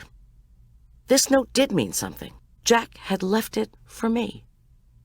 Maybe he'd felt someone closing in and left the piece of paper in the golf club locker as an insurance policy. But the problem with an insurance policy is that you have to understand it in order to get anything out of it. The handwriting was unfamiliar. I had known that Todd Druckmann had a rotator cuff injury. But my calendar announced, all too unfortunately, that the Druckmanns were off on their fishing trip in Montana. Todd had woefully told Arch that his mother had strictly forbidden the taking of any cell phones into the backcountry. You'd have thought she'd told him he couldn't have any food or water either. I glanced at the clock. 5:15. If I was going to fulfill my duties out at Gold Gulch Spa, I had to get cracking. I glanced back at the list, with its puzzle demanding a solution. I called Julian, who was already on his way over from Boulder. Could he fix high-protein vegetable frittatas this morning for 61 clients at Gold Gulch Spa? I'd pay him well, I assured him. Oh, boss, Julian said, relieved. You bet. Victor says absolutely no fresh fruit, but I bought fresh vegetables at the farmer's market day before yesterday. I put them into bags to bring to the spa just in case I could find a way to serve them. I can stop and pick up cheese and cream, too. I'll be there by lunchtime, I said. You think you can handle it? Yolanda said there were plenty of foodstuffs, and the menus and recipes are there in her computer. You don't have to follow her recipes exactly. No problem, he said, confidently. I'll do my own summertime frittata. If you have any issues, call me through the spa switchboard, okay? I can't get cell reception out there to save my life. Absolutely. And thanks. Before you hang up, Julian said, at once awkward and shy, tell me what's going on. I gave him a brief summary of my evening's ramblings and the list in front of me. He whistled. I asked him if any of the names sounded familiar to him, and he said, except for Druckmann and O'Neill, no, sorry. We signed off and agreed I'd be out at Gold Gulch no later than 11. Next, I punched in the numbers for Boyd's cell phone. He picked up on the first ring and was oh so relieved not to have to do guard duty this morning. We arranged to meet at the spa at 11, in time to prepare the lunch. I went back to frowning at the list. If O'Neill was Doty, then that looked like the best bet. If it referred to another O'Neill, or if it was Cece, then I would be out of luck, as I didn't know any other O'Neills, and Cece was on her honeymoon. The clock still indicated it was too early to call the O'Neill residence. I took the time to go through the Aspen Meadow phone book, looking for any Parker I knew. There were 27 of them, but none was familiar. There were 3 pages of Whites, so I gave up on those right away. There were only 4 Fosters, and I wrote down those names. There was no Cachadurian in the phone book, so I called directory information, which told me that the number was unlisted. I cursed and slammed the phone book closed. Tom was asleep. Marla was at Gold Gulch Spa, out of cell phone reach. But what about Arch? I told him he had to keep his own cell phone on at all times, so I called him. "Oh, Mom," came his sleepy voice. "What is it? Is something wrong?" "Not really." I hesitated, as I could just imagine him encased in his sleeping bag over at his half-brother's house. "Well, then why are you calling me? I'm so tired." "Sorry, hon." I tried to make my voice nonchalant. "I was just calling to see if you remembered Todd's rotator cuff problems." "What?" "Remember when Todd had his shoulder problems?" "Mom, I'm so tired. Can't this wait? Why do you need to know about this now?" Sudden tears welled in my eyes, and I couldn't find my voice. When I didn't speak for a couple of minutes, Arch said, "Mom, you still there? Hello?" "It has to do with your Uncle Jack," I whispered. And then I further embarrassed myself by starting to cry. "Oh, Mom, I'm sorry," he groaned, and I heard the unmistakable slither of body against nylon sleeping bag. "Come on, please don't cry." "Okay," I said, but still had to stifle sobs. "All right, look," said poor, confused Arch. "You want to know about Todd's shoulder because it has something to do with Uncle Jack?" "Yes. It's a long story." Arch grunted. "That's what you always say." When I didn't go on, he took a deep breath, and I realized for the first time that I hadn't managed to cushion Arch from grief. "Sweetheart," I said, "are you all right? I mean, I haven't even asked you how you're doing since Jack died." "Mom, come on, I'm fine. Tom called me. I didn't know Jack as well as you did, and since I'm over with Gus, it's not like I'm looking at Jack's house every day, you know? I'm okay," he reassured me. "So," he yawned, "what was your question about Todd?" "Tell me about the rotator cuff." "Yeah, right. Todd was doing something in swimming that he wasn't supposed to. The guy at the doctor's told him to do exercises, but that just made his shoulder worse, a lot worse. His shoulder froze, at least that's what the physical therapist told Todd when he couldn't make his arm move. So then Todd's mom took him to a specialist, and there was a long wait for an MRI, I think, but when they finally got one, it showed his rotator cuff was torn. So he had to have surgery." Arch stopped talking, exhausted and out of explanations. "Is that it? Did somebody hurt Todd or threaten him?" "Threaten him?" I rolled my eyes ceilingward and wished it were later, as in afternoon, which was when Arch got up in the summertime. "Arch," I pleaded, "please try to remember." "Nobody tried to hurt or threaten him," my son said definitively. "Can I go back to bed now?" "Just wait." I scanned the list. Every one of the conditions listed beside the names pertained to medical issues. "Didn't Todd start off at Spruce Medical? I mean, when he was first hurt?" "I guess so. Why?" "What doctor did he see there?" "I don't know. Actually, I know he saw 2 people, probably both doctors, I guess." "Do you know who either doctor was, in case the police want to know?" "No. Mom, please let me go back to sleep." "Okay, sweetheart, thank you. Bye." There was a pause on the line. "Did I help you?" "Yes, Arch, thanks. You're great."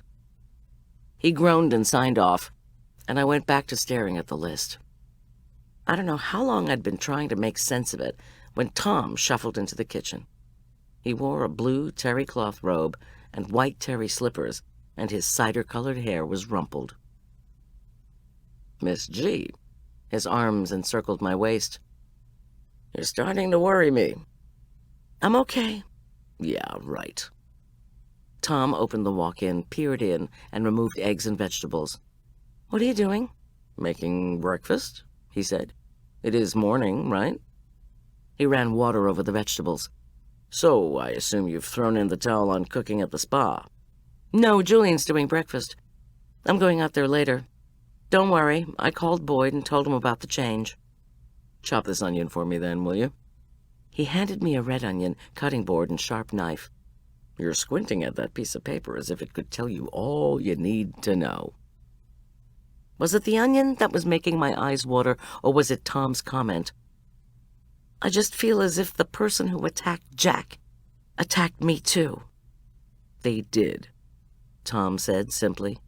That's the way it works, unfortunately. He eyed me. You want me to get victim assistance over here for you? No, I'm fine. Right. Tom began to slice broccoli. You break into Jack's house. I didn't break in. I had keys that he had given me. Then you decide to start working at a spa you dislike, forcing me to take one of my guys off of a security detail. After that, you sneak out of the house in the middle of the night. I didn't sneak out. I was trying not to wake you up. And then you focus on a list you found in a locker that could just as easily have been left there by the last duffer to use that space. No, Tom, that won't work. The locker key was on Jack's key ring. The key ring he had me take from him. That list refers to patients. Maybe Doc Finn's patients? Maybe the handwriting is Doc Finn's?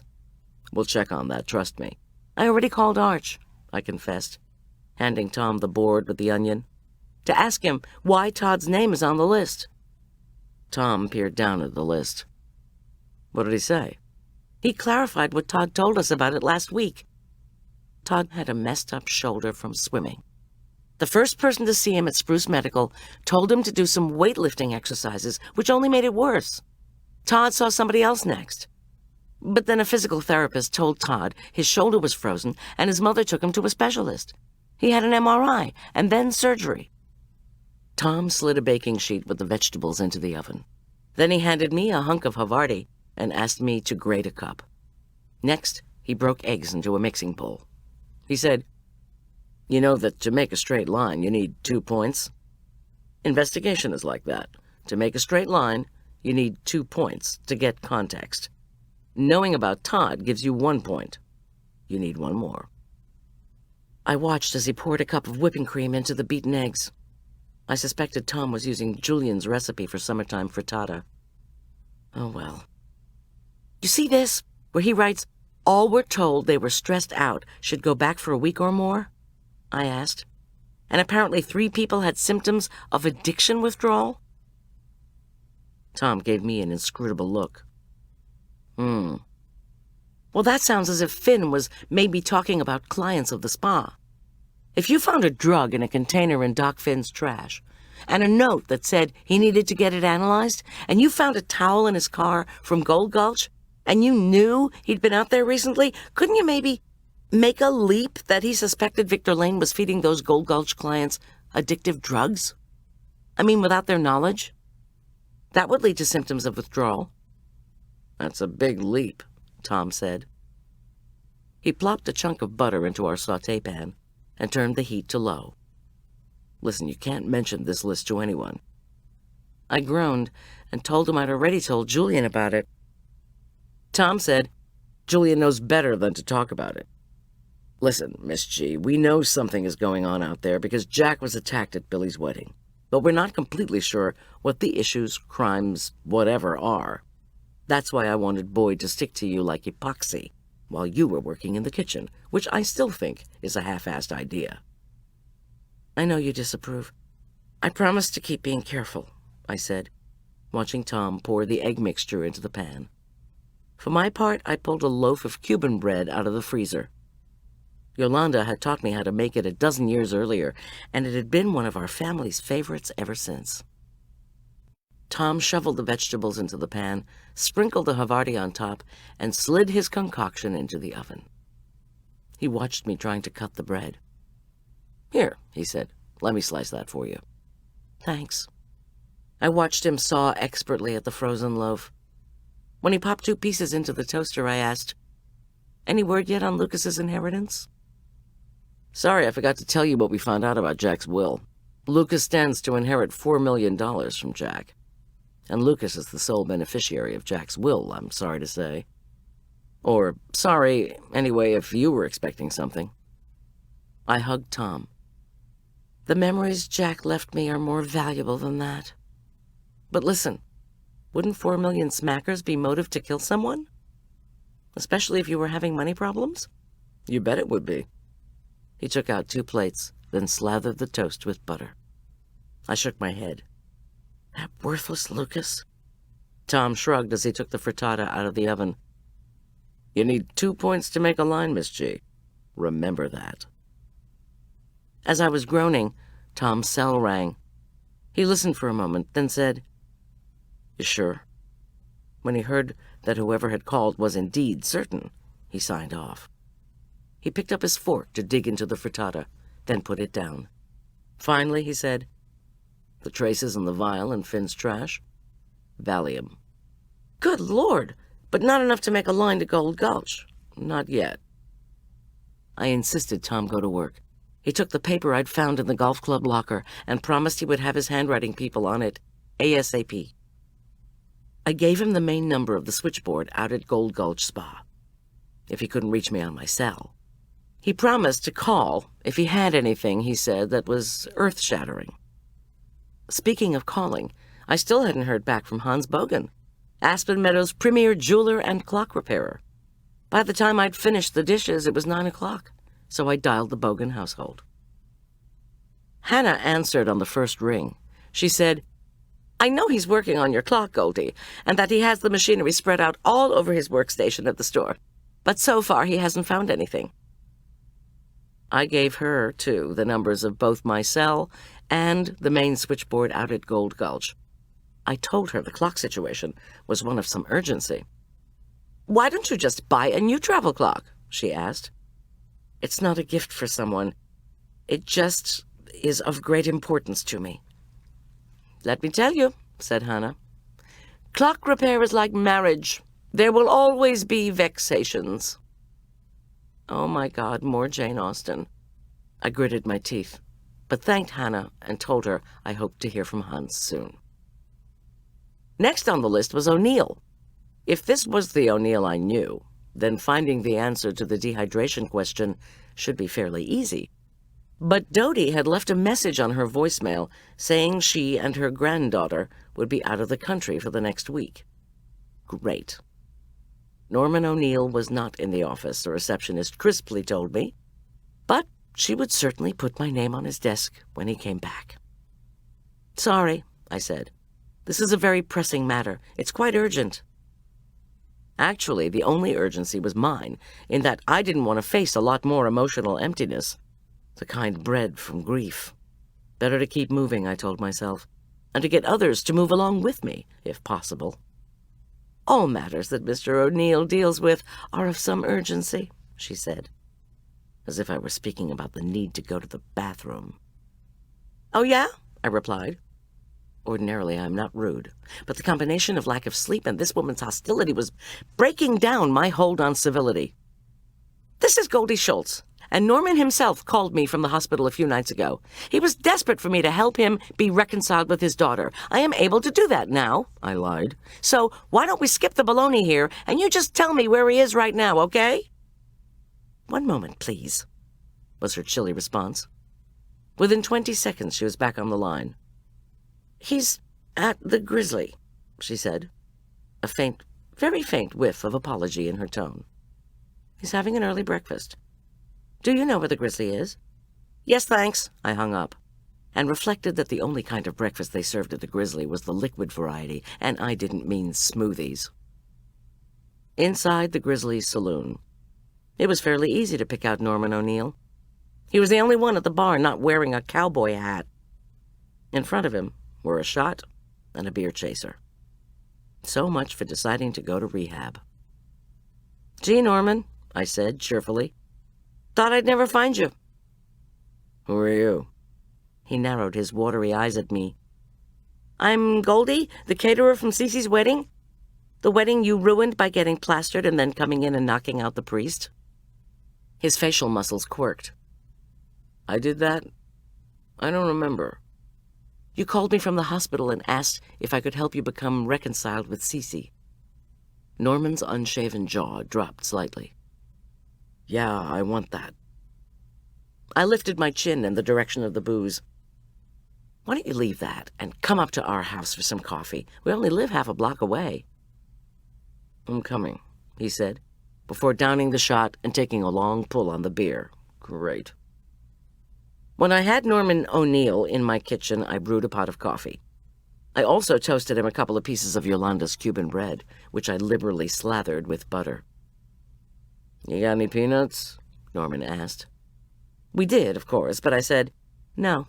I didn't want to give Norman anything that would make him thirsty. With his haggard gray cheeks and skin hanging loosely on his bones, he looked as if he'd been existing on peanuts for the last 6 months. "So," said Norman, "how are you going to help me with Cece? I thought she was on her honeymoon." This negotiation was going to be delicate, and it would have helped if Norman O'Neill were not already a couple of sheets to the wind. Not long after 9 o'clock in the morning. "Cece is on her honeymoon," I said, "and Dodie has taken your granddaughter out of the country." "Can't do that," Norman protested, weaving a bit on his kitchen chair. "That's my granddaughter, too." "You told me you'd never seen her. Your adopted granddaughter, that is. You also told me she almost died." Norman's rheumy eyes regarded me warily.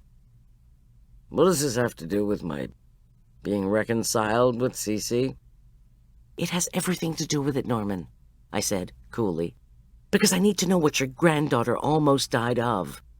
I need to know all the details you can remember, and after I hear them, I promise I'm going to call Cece and leave a message on her voicemail telling her I must talk to her about her father. And when I do talk to her in person, I'm going to tell her how much you want to see her and be a part of her life. I'm also going to tell her what a great idea being reconciled to you is, especially if you decide to go into rehab, which is where you belong." Norman O'Neill sucked in one side of his mouth. "That sounds like an awful lot of conditions." "You want this deal or not?" There was a long silence in the kitchen. Norman said warily, "Why do you want to know what was wrong with my granddaughter?" "What difference does it make why I want to know?" Norman reared back. "Because there are privacy laws concerning health information these days, Missy." "Oh, yeah?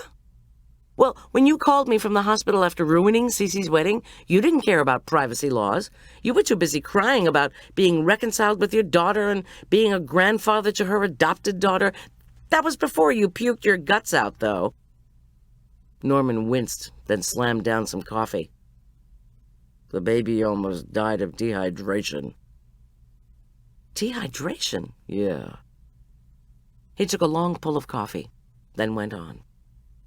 "Cece wanted to adopt a baby so badly. So she went through some Eastern European adoption agency." He smirked at me. "Dodie isn't the only one with spies, you know." When I said nothing, he said, "The baby got over here, and supposedly she'd been checked out by doctors at the orphanage she came from. But for whatever reason, Cece couldn't get her to take a bottle of formula. So Cece took her to Spruce Medical, and some physician's assistant there told her she might be allergic to the formula. Try her on soy. So she tried her on soy. No luck." "Wait, a physician's assistant? Who, Lucas Carmichael?" "I don't know who they are there." Norman weaved a bit more, as if he were trying to figure out where in the story he was. "On soy, no luck," I prompted. "Okay," Norman said with effort. "So then Cece went back to Spruce Medical and said she wasn't leaving until somebody helped her. A doctor saw her and told her to give the baby a bottle of water. But the baby wouldn't take a bottle of water." "What doctor?" Norman shrugged. "The water didn't work either." He closed his eyes. "Norman, is there more to this story?" "Yeah. My spies tell me Cece finally called Doc Finn. Even though he was officially retired, but he'd been her doctor when she was little and she trusted him. He recognized that the baby was severely dehydrated. Finn convinced her to take the baby down to Southwest Hospital, where they put her on an IV. They said down there that in another 12 hours, the baby would have been dead. That's the rest of the story." "That's all of it?" Cece was eternally grateful to Doc Finn. That's why she wanted him to give her away at her wedding." Norman's eyes filled with self-pitying tears, which he brushed away. instead of me. I understand, I said. And Norman finally seemed more chipper, as if he'd just been let out of class. Norman, is there something else? Something you're not telling me? Norman squirmed. Well, this next part, I'm not supposed to know. Seems to me you shouldn't be knowing any of this. Well, said Norman bitterly. Aren't you the soul of compassion? I stood and refilled his coffee, hoping that would make me seem more compassionate.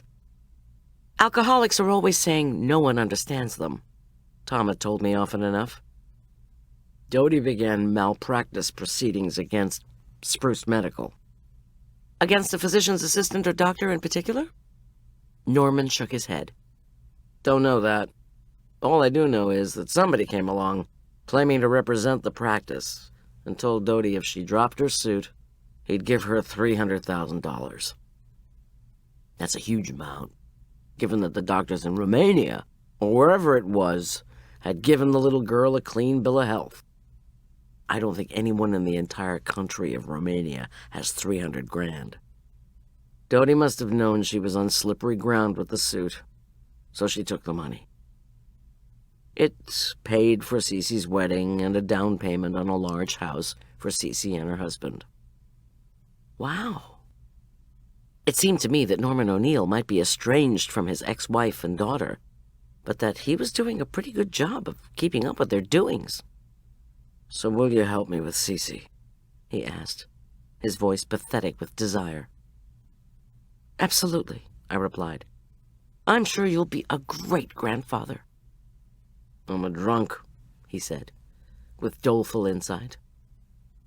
That's why there's rehab, I told him. And then I drove him home. Afterward, I called Norman's office and said somebody would have to deliver his car to his house, as he was now indisposed. And I hoped, but did not say, Norman's on the phone right now with rehab centers. Chapter 24. It was 10:30. I was already feeling guilty about leaving Julian with all the work out at Gold Gulch, so I jumped into my catering uniform, phoned Boyd to ask if he could still meet me at the spa, and hopped into my van. On the way out on Upper Cottonwood Creek Road, I called Tom and told him all I'd learned about Norman O'Neill. I'm not seeing a straight line yet, I said. A dotted one, maybe. Tom was uncharacteristically silent. Wait a minute. Charlotte's blackboard, I said. The name O'Neill had been written down and then erased. Maybe Billy wrote it down when she was looking for me last Friday morning and blasted into Cece's wedding. But maybe it had to do with Dodie's lawsuit. Tom said only, Okay, go on. Look, Tom, you said for me to look at the relationships among these people. And of all the people connected to this case, the Attenboroughs are the only ones I know who have 300 grand just lying around.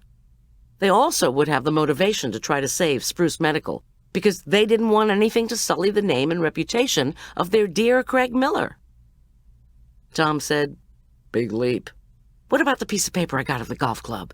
Did you analyze the handwriting? There was more silence. In a low voice, Tom said, It looks like Doc Finn's writing. I'm sorry, Goldie. You're sorry? Once more, my brain wasn't functioning quite properly. Sorry about what? Well, we always suspected these two cases were linked, and now we know it for sure. Okay, maybe my brain wasn't firing on all cylinders, but my emotions were picking up signals from Tom that made me anxious. So, the two cases are linked, I repeated. What else? I've sent guys out to try to find the right people to match the names on the list. Unfortunately, most people won't admit to having symptoms of addiction, he added. Still, this was good, I thought, as the sheriff's department had much better resources for finding people than yours truly with a phone book. Tom paused again. Tom, what is it? Okay, Miss G, we got the preliminary results back from the autopsy on Jack. He did die of a heart attack, but the attack was induced. Induced? How? He was taking verapamil for his heart. We talked to his cardiologist, and she insists Jack was very faithful about his medicine. The only problems she had with him were his smoking and drinking. Tom took a deep breath. I wish I could be with you to tell you this. Jack had a very excessive amount of verapamil in his system. Our guess at this point is that a liquid form of verapamil was put into his IV at the hospital. I pulled over to the side of the road. So, Jack was killed at Southwest Hospital, I said flatly. I'm sorry, Goldy. Yes. They don't have surveillance cameras pointed at the patient's rooms, so we have no idea who could have gone in or out. Liquid verapamil? We asked ourselves who, with a motive to kill Jack, would have access to that. At first, we just came down to Craig and or Lucas. But then we thought, wait a sec. Wasn't his girlfriend Charlotte a nurse back in the day? Maybe she would have a way to get hold of it. Plus, Billy the bitch bride hated Jack. And she has money, so she could probably get whatever she wanted on a black market somewhere. And finally, we have Victor Lane. You said he videotaped Jack hunting around in the smoothie cabin. Maybe Victor got real nervous about what Jack was up to and decided to get rid of him. He knows how to make smoothies. Maybe he knows how to put stuff in an IV. But did all those people know Jack took verapamil? We don't know. Listen, Miss G, I'm aware that Marla's out at Gold Gulch. Is Julian still there, too? Yes. In fact, I'm on my way to help him. Boyd's going to meet me, then we'll drive in together. Tom said nothing. I'll be fine. I'll see you tonight. Wait, where's Boyd meeting you? On the dirt shoulder, beside the turnoff from Upper Cottonwood Creek Road that leads to the spa. Please, don't worry, Tom. I made my tone reassuring because I'd kept my poor husband up most of the night with the country club key caper. And as long as I was feeling miserable anyway, I might as well feel guilty about that, too. We signed off with assurances of mutual love. This helped. As I waited for Boyd, I glanced across the street at the old Spruce Medical Group building, now virtually empty. 2 trucks with the logo Front Range Drains were parked on the side, but I didn't know if they were the last or even the only remaining tenants of the building. I took a sip of the coffee I'd remembered to bring and averted my eyes from the former medical building. I couldn't help feeling that I had failed Jack, not to mention Doc Finn. Doc Finn had tended so lovingly to Arch, it made my heart ache now. And Jack had come through for me over and over. He had showered me with many things, but what I'd most appreciated was his steadfast love. Outside, the weather was sunny and cool. The plethora of rain we'd had in the past month had left everything freshly green and refulgent, not at all like a normal Colorado August. Still, the tall swaying grasses and the thick bunches of wild asters did nothing to brighten my mood. Boyd signaled me with his lights when he was 100 feet from the turnoff. When we rolled into Gold Gulch Spa, my watch said it was almost 11. The clients must still be in classes because I didn't see anyone around except staff people. They were rolling their laundry carts from door to door, depositing soiled towels in one side of the cart and pulling fresh towels out of the other. Julian greeted us at the kitchen door. In answer to my question, he said nothing unusual or weird or crazy had happened that morning, except the women had loved the vegetable frittata. Victor had shown up as usual with his vat of fruit cocktail, and he'd even had a bite of the frittata. Julian's face broke into a wide grin. He didn't ask how many calories were in it, or even what I'd used. He just offered me a job to replace Yolanda, he said. I told Victor if he wanted to hire me, he was going to have to hire you, too. He just walked away with the empty vat of fruit cocktail. I shook my head and thanked him. What are we fixing for lunch? Chicken salad with fat-free mayo. I doctored it up with fresh sliced scallions and really crisp celery. I also alternated thick slices of farmer's market tomatoes with slices of buffalo mozzarella and leaves of fresh basil. Then I poured a bit of pesto over that. I rolled my eyes. Victor's gonna kill us. Nah, said Julian. Hey, Boyd, you want to taste this tomato Napoleon? It's great. And it's vegetarian. Yeah, said Boyd, as he followed Julian into the kitchen. "But I'll bet dollars to donuts that Napoleon never ate it." We got through lunch, which the clients raved about. Lucas nodded to me but didn't speak. Maybe he was softening toward me. I didn't know. Charlotte and Billy came in together, deep in conversation. Either they didn't see me, or they ignored me. But in any event, we didn't speak, and I didn't have a chance to ask if either of them had bailed out Spruce Medical to the tune of 300 thou. Marla winked at me and murmured that she could tell Julian and I had been working on the food, because it was suddenly scrumptious. "Give Julian the credit," I said. Marla smiled at Julian. "I'm always willing to do that." Soon, all the other clients shuffled off for their smoothies. Today's flavor was mango strawberry. I hoped that was all that was in them. Once we'd cleaned the dining room and kitchen, I was ready for a break. Boyd and I went outside and sat on the deserted lawn furniture. Scraps of yellow police ribbon still fluttered in the light breeze, and the sulfuric smell of the hot spring floated down to the spa's main grounds. I wondered if anyone had ever cleaned up the hot pool. As usual at this point in the day, the spa looked as quiet as a Mexican town square at siesta time. Boyd and I sat in silence while I tried to think. I scolded myself for not finding out which of the dormitories Marla was housed in, because I surely would have liked her company. As it turned out, she had sneaked back into the kitchen with Julian. She was asking if there was going to be anything decent to eat for dinner. "Pork tenderloin, cauliflower mash, and steamed broccoli," Julian replied. "I'm going to lightly sauté the broccoli with garlic, and I'm making a stuffing for the pork that features figs. The cauliflower mash will have whipping cream." Marla burst out laughing. "So, is this spa where you come to lose weight or gain it?" "For dessert, let's see," Julian continued, unfazed. He eyed the computer screen. "Canned plums with diet non-dairy topping. I can't make something else because I don't have the butter and eggs I'd need." "Canned plums for dessert?" Marla cried. "That's it?" I turned to Boyd and asked if he'd bring in the cooler that was in the back of my van. A moment later, when Boyd hauled the cooler into the kitchen, Julian cried out, "I've got a feeling Goldie's got something better for dessert in that cooler." 10 minutes later, the four of us, plus Yolanda's 2 helpers and the 2 servers who just finished setting the tables for dinner, were enjoying the chocolate cookies filled with frosting. "This is the flakiest, most buttery chocolate cookie I've ever had in my life," Marla said to me. "You're a genius." "Thanks. I wish I'd been enough of a genius to keep my godfather alive." Julian, Marla, and Boyd made sympathetic murmurs in my direction. Yolanda's helpers and the servers, all of whom had finished their cookies, looked awkward and quickly excused themselves. They said if Victor caught them eating, they'd lose their jobs.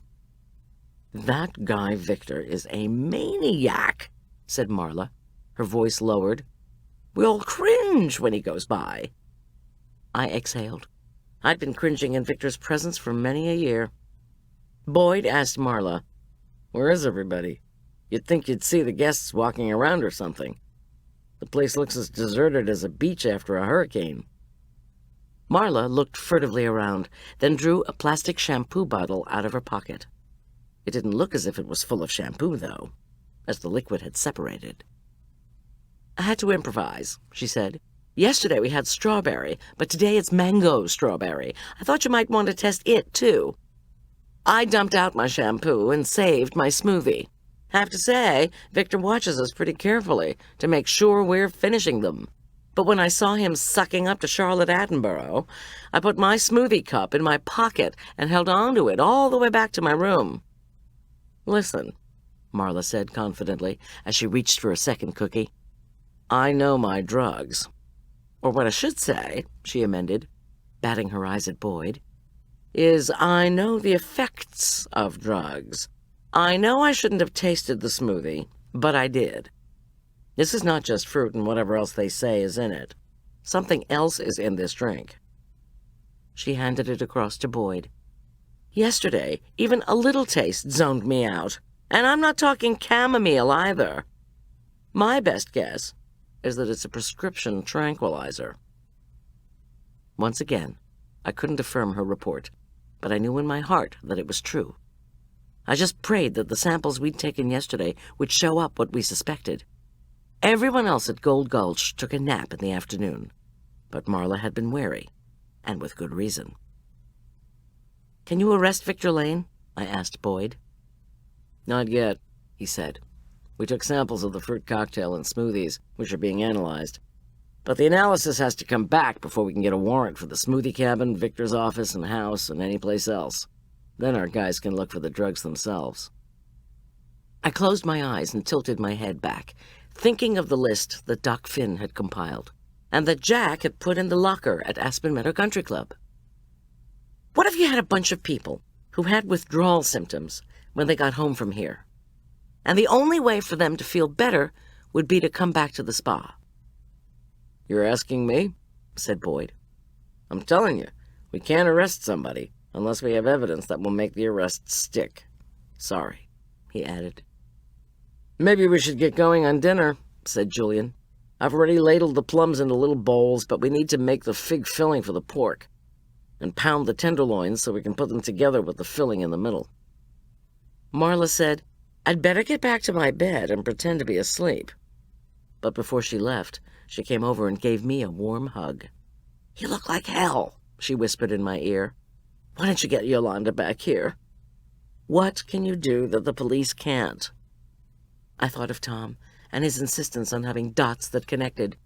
I thought of his request that I look at relationships. And I thought impatiently of the tests that Boyd said he would have rushed through the lab. I don't know, I said truthfully. Marla hugged me and took off. Maybe I didn't know what I could do that the cops couldn't. But I did know, had known, my godfather. If I hadn't, then I never would have discovered the last puzzles he'd left for me. The keyring that had opened the way to the golf clubs, the country club locker, and the non-functioning travel clock. But what difference did it all make?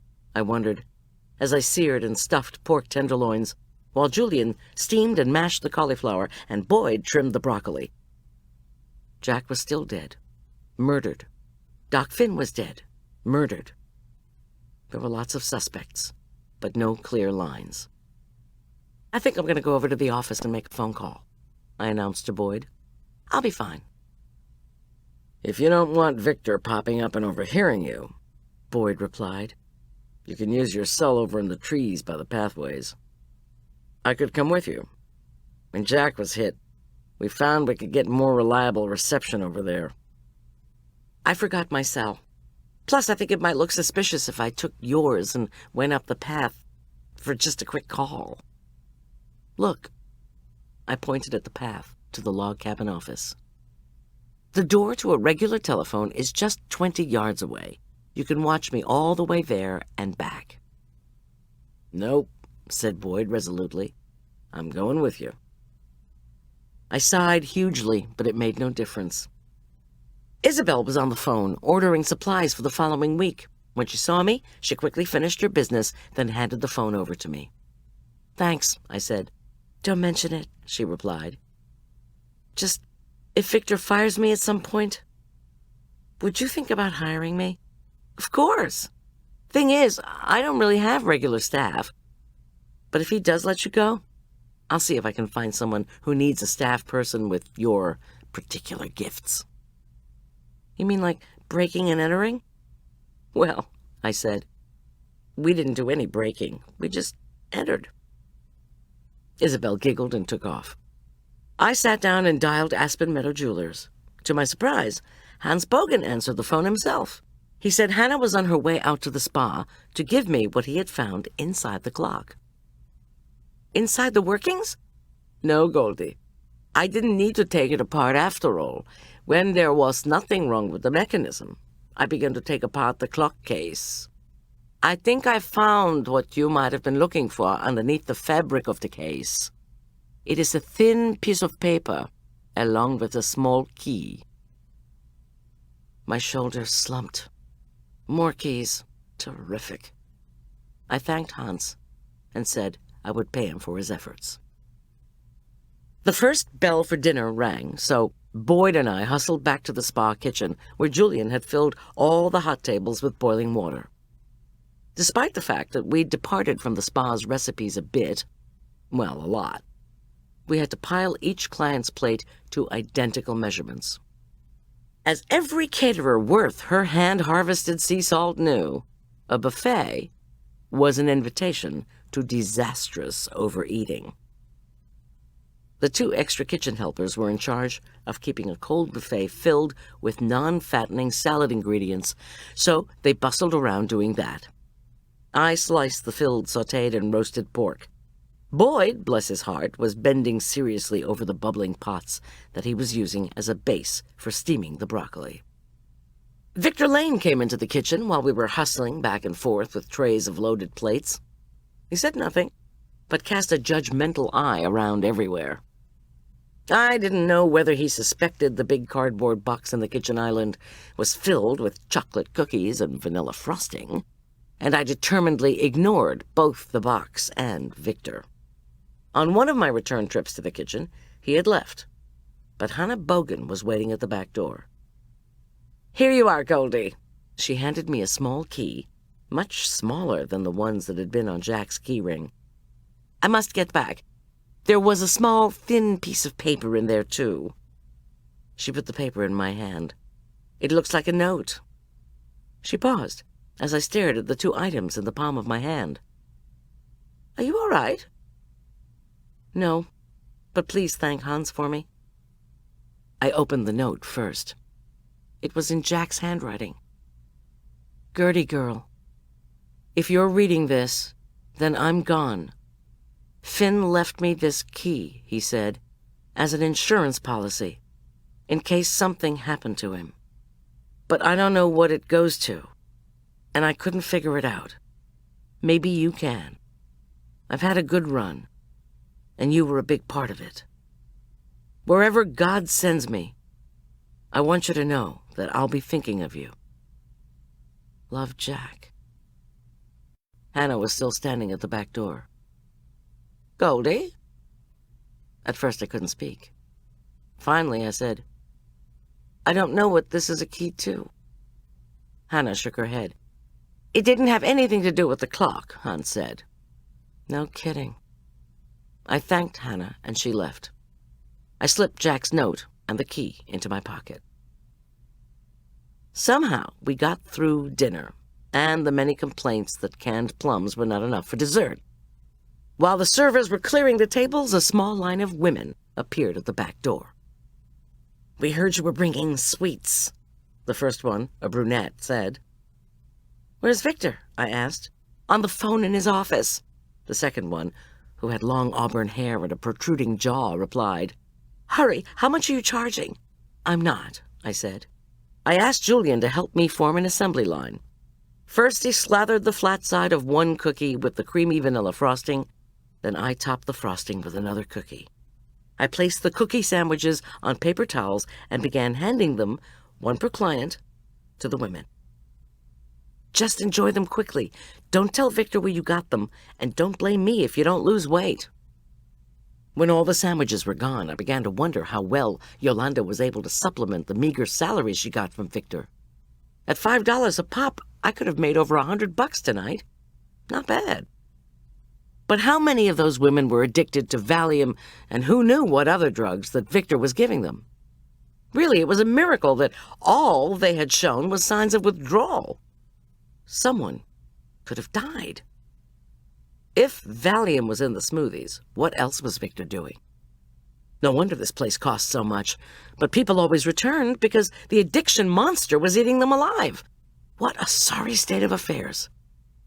While we washed and dried dishes, I thought fiercely that when the time came, I certainly hoped that the sheriff's department closed this place down and sent arrogant, scheming Victor Lane away for a very long time. When we were done, I felt bone-tired and sat down on one of the 2 chairs in the kitchen. I missed Tom. I missed Arch. And, like a deep ache, I missed Jack. "You want to go home?" Boyd asked. "It looks as if we're done here for the night." "Not yet," I replied. I was thinking that Jack had probably tried that little key in every locked drawer of the smoothie cabin, to no avail. But he seemed to have been convinced that the key went to something out here. And I'd be damned if I was going to leave this place until I'd figured out what lock the little key opened. "Goldie," said Boyd. "what's the matter?" I cleared my throat. "Just miss Jack, that's all." He nodded. Like Tom, Boyd had spent enough time with the relatives of victims of crime that he knew their despair could be unfathomable. Wordlessly, he moved to the big walk-in and retrieved a jar? "This is from Tom," Boyd said. "It's your summertime special. Kept chilled in my cooler. He figured you'd need caffeine after we finished tonight, and that you'd be tired enough that you would sleep anyway when you got home." Thanks. I unscrewed the jar and took a small sip. Wonderful. While Boyd fixed himself a large ice water, then sat patiently on the other side of the kitchen, I slipped my free hand into my apron pocket. I felt the note from Jack and Finn's small key that Jack had hidden inside the clock. Jack, I thought, what did you get yourself into? He'd been onto something, he and Doc Finn. It involved the spa, and it involved a number of people with medical conditions, none of whom I could reach. Jack had given me a bunch of keys that had helped me get into his house, where I'd seen a bag of golf clubs he never used, and an inoperative travel clock hiding a key and a note. I took another swallow of the coffee and thought back to when Jack had first arrived here from New Jersey, how he'd been so happy to reveal he'd bought the dilapidated place across the street from us. I'd been equally delighted to have him there, and our time together had been joyful. When Jack had brought us some trout one night, he'd regaled us with the faux pas he'd made concerning the cultural and governmental differences between New Jersey and Colorado. He'd made us laugh over his every mistake. A waiter had given Jack a blank look when he'd ordered a salad with Roquefort dressing. He'd learned to ask for blue cheese. Jack had piled up a month's worth of trash waiting for municipal trash collection, until I told him waste services were privately contracted. Most of all, he'd been stymied by our postal service. Everyone in Aspen Meadow was on a rural route, we'd finally informed him. Either you maintained one of the row of boxes near your residence, or if you were very lucky, the mailman put your correspondence in a single box near your house. Otherwise, you were stuck with renting a receptacle at the post office. Jack's days of waiting for the mail to be delivered through a slot in his front door were over. Jack had just shaken his head and installed a box at the end of his driveway, like the rest of us on our street. And then, Jack had become friends with dear, kind Doc Finn, whose sharp intellect and compassionate heart, as well as his affinity for fishing and drinking, made him the perfect companion for my godfather. But something had gone very wrong. Doc Finn had saved little Lissa O'Neill. That much I'd learned from her grandfather Norman, who I sincerely hoped was in rehab at this very moment. Perhaps the Druckmans had told Finn about Todd's rotator cuff. And then, had some patients suffering from withdrawal come to Finn too? At that point, Doc Finn had gone digging. Was this a big assumption, or not? Had Doc Finn known he was in danger? He must have, or he wouldn't have given Jack the piece of paper with the list of names, the one I'd found in the golf club locker. But the last part of the puzzle, this damnable small key, was something Jack had not been able to figure out. So he left it for me. I drank some more of my coffee and ran everything I knew about the case through my mind once more. And then I had an idea. It was crazy. Or was it? Jack hadn't known what the key went to because he wasn't used to having this kind of service. But I did. What I had in my apron pocket was the key to a mailbox, and not one at Aspen Meadow's main post office because I knew what those looked like. But where? Doc Finn had given Jack the key. Or maybe Doc Finn had left the key where Jack could find it. And then I knew. "I need to drive somewhere," I announced suddenly to Boyd. "I'll be back in less than 15 minutes. I'll come with you," He protested. He could insist further. An absolutely horrible sound came through the screen door to the kitchen. It was the sound of people vomiting. Vomiting and screaming and puking some more. "What the hell?" asked Julian as he raced in from the dining room where he'd been setting up for breakfast. He ran out the door ahead of Boyd and me. The women I had given cookie sandwiches to were holding onto their stomachs and throwing up. The remains of some of the food were on the grass. There wasn't a person out there who had not received a dessert from me. I thought I was going to be sick. "What have you done?" Victor Lane, who had suddenly appeared, shouted in my face. "Why are these women sick?" "I don't know," I said. "Leave her alone," Boyd said, interposing himself between Lane and me. "This isn't anything from our menu," Victor cried, looking at the remains on the grass. "Somebody call for help," I commanded Julian. But Boyd said, "It'll be faster if it comes from me. Stay with her," he said to Julian, and then he rushed in the direction of the trees where, up high, he had said, he could get a cell phone signal. With Boyd gone, Victor Lane could walk right up to me again. Too close. His skeletal face loomed next to mine. "You are fired from here forever and ever, do you understand?" And then he smiled at me and turned away. Julian and I tried to help the women on the lawn, who were quite ill. Whatever had happened to them? And had Victor gone to call for help? "Goldy," said Isabel from beside me, "what's going on?" "I don't know," I said truthfully. "Could you help me get these women some ginger ale? Do you have any? I think that would help them. Do you keep any anti-nausea medication around here?" "No," said Isabel. "But we have diet ginger ale. I'll get it for them." I looked at the women holding their stomachs, at Julian talking to several of them, trying to determine what had made them sick, and at Isabel, who just banged into the kitchen to pour glasses of ginger ale. I knew I was not being paranoid when I reached the painful conclusion they'd been given something to make them sick. And I hadn't, but I now had a pretty good idea who had. "Let me help you," I said to one of the women as I knelt with her. "Leave me alone," she said. "What did you put in those cookies? Why did you try to poison?" Didn't. Go away, she said. "The doctor can help us." Then she rolled away from me. All right, whatever you want, I thought. Julian was talking to a woman who was lying on the grass. Boyd had disappeared into the trees. So I walked quickly back into the kitchen, grabbed my keys, revved up my van, and accelerated out of there.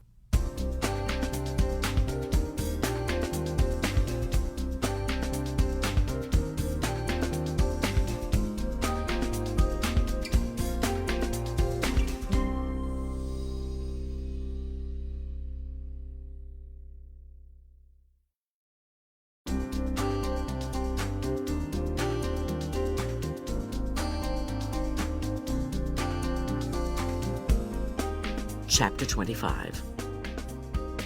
The office space for lease sign in front of the old Spruce Medical Group building was creaking as it swung in the mild breeze. I ignored both the wind and the sign and hopped up to the entrance, which, as I recalled, had a row of locked mailboxes out front. Jack hadn't thought to look here when Doc Finn had given him the small key, because Jack didn't connect the key with rural mail delivery.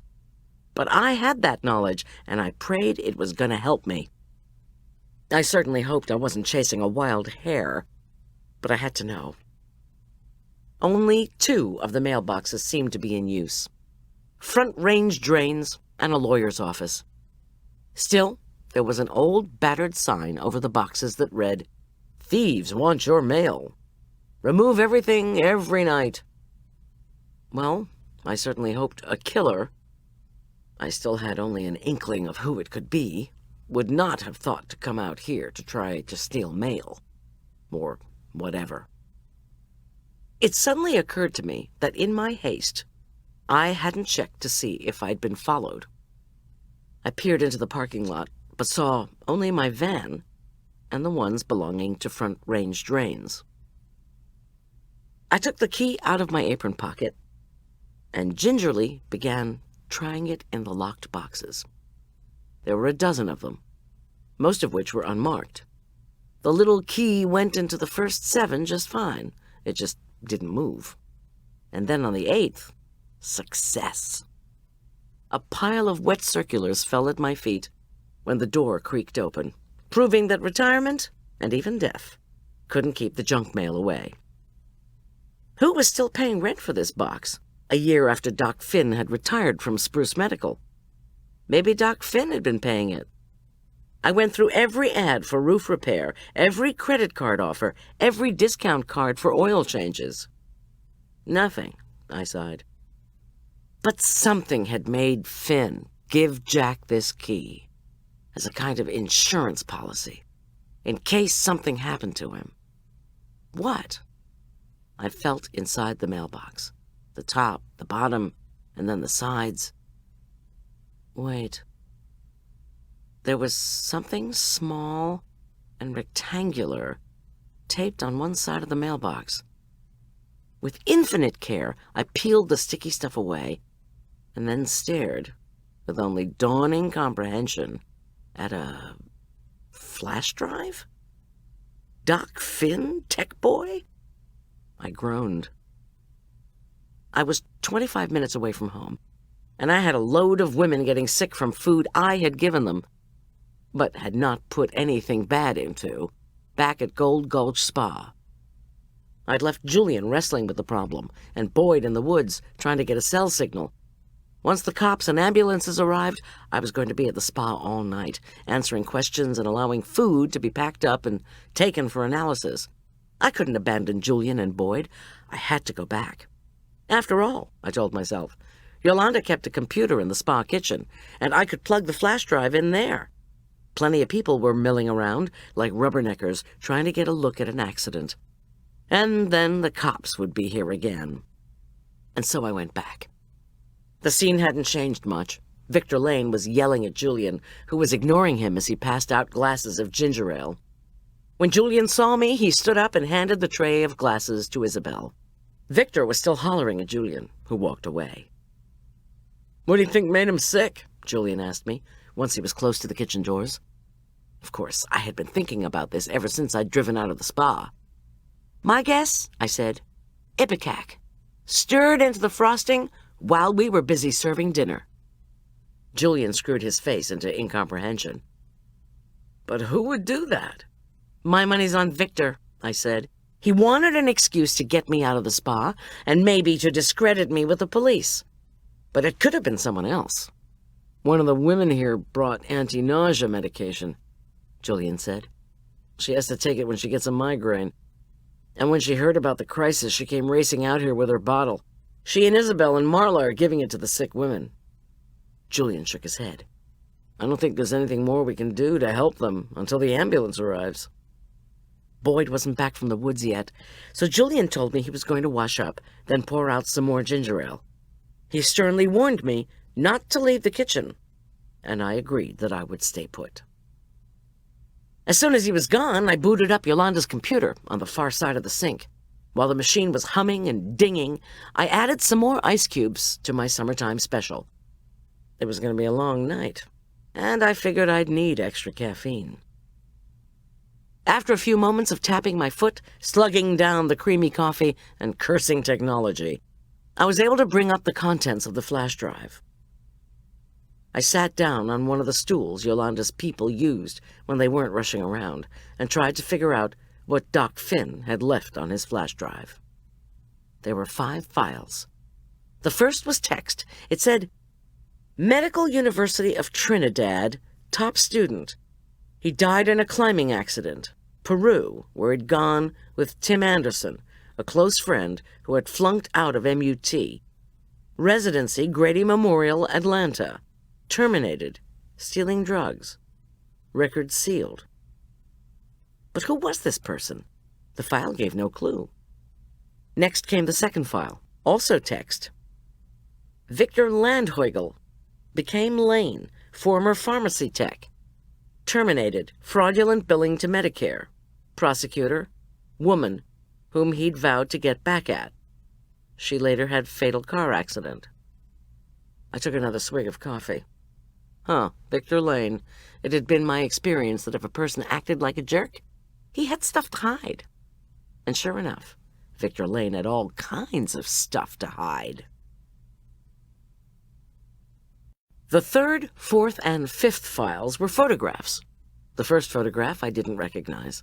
The caption said, Craig Miller, Medical University of Trinidad.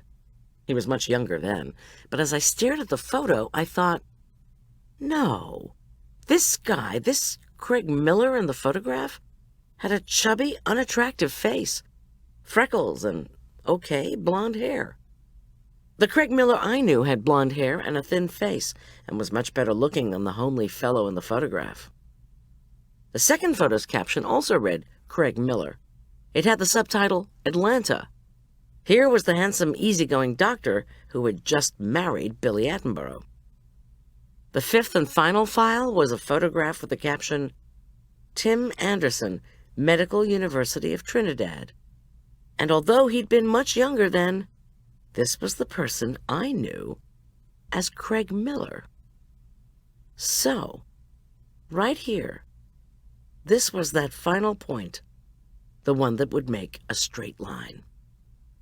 The Craig Miller I knew was not Craig Miller. He was Tim Anderson. The real Craig Miller had died, or been pushed off a mountain in Peru. Passing himself off as the deceased doctor, the real Craig Miller who'd actually gotten a degree, Tim Anderson had been able to secure a residency in Atlanta. But he hadn't proven himself to be very competent, had been involved with drugs and gotten fired. He'd come to Aspen Meadow, probably disguising his background once again, and taken a position at Spruce Medical Group, where his track record with patients had attracted Doc Finn's attention. He'd found a partner in crime in Victor Lane, and, it was my new theory, they'd conspired to use the spa to get clients hooked on drugs. It never ceased to amaze me how bad people tended to find each other. Tim Anderson, or Craig Miller, had also been able to parlay his looks and his fake doctorhood into a handsome payout from Charlotte Attenborough, who was desperate to get her daughter married off. And if the husband-to-be was a doctor, so much the better. Charlotte had even paid off Dodie O'Neill so that Craig could avoid a lawsuit. I got up so quickly my head swam. I had to find Boyd. I had to tell him what I had found out. Then I needed to get Julian, Marla, and myself out of here. I blinked and tried to get my bearings. I walked out the kitchen's back door, awkwardly skirted the omnipresent laundry cart, and headed for the various trails where Boyd had gone. As I rounded the main building, I could see that the poisoned women were still on the ground, but at least they weren't moaning anymore. Julian and Isabel continued to move rapidly from person to person, making sure the women were as comfortable as possible. I looked up into the trees, trying to make out exactly where Boyd had gone. I felt a sudden wave of confusion. Had he scuttled up the path toward the hot springs pool, or had he headed straight up the mountain? I decided on the path to the hot springs pool. I gave the sick women and all the onlookers a wide berth, then began to stumble up the path to the hot springs pool. I blinked. Was it getting dark really quickly, or was I just moving slowly? Or both. Once I was partway up the path, I stopped, confused. Which way had I thought Boyd had gone?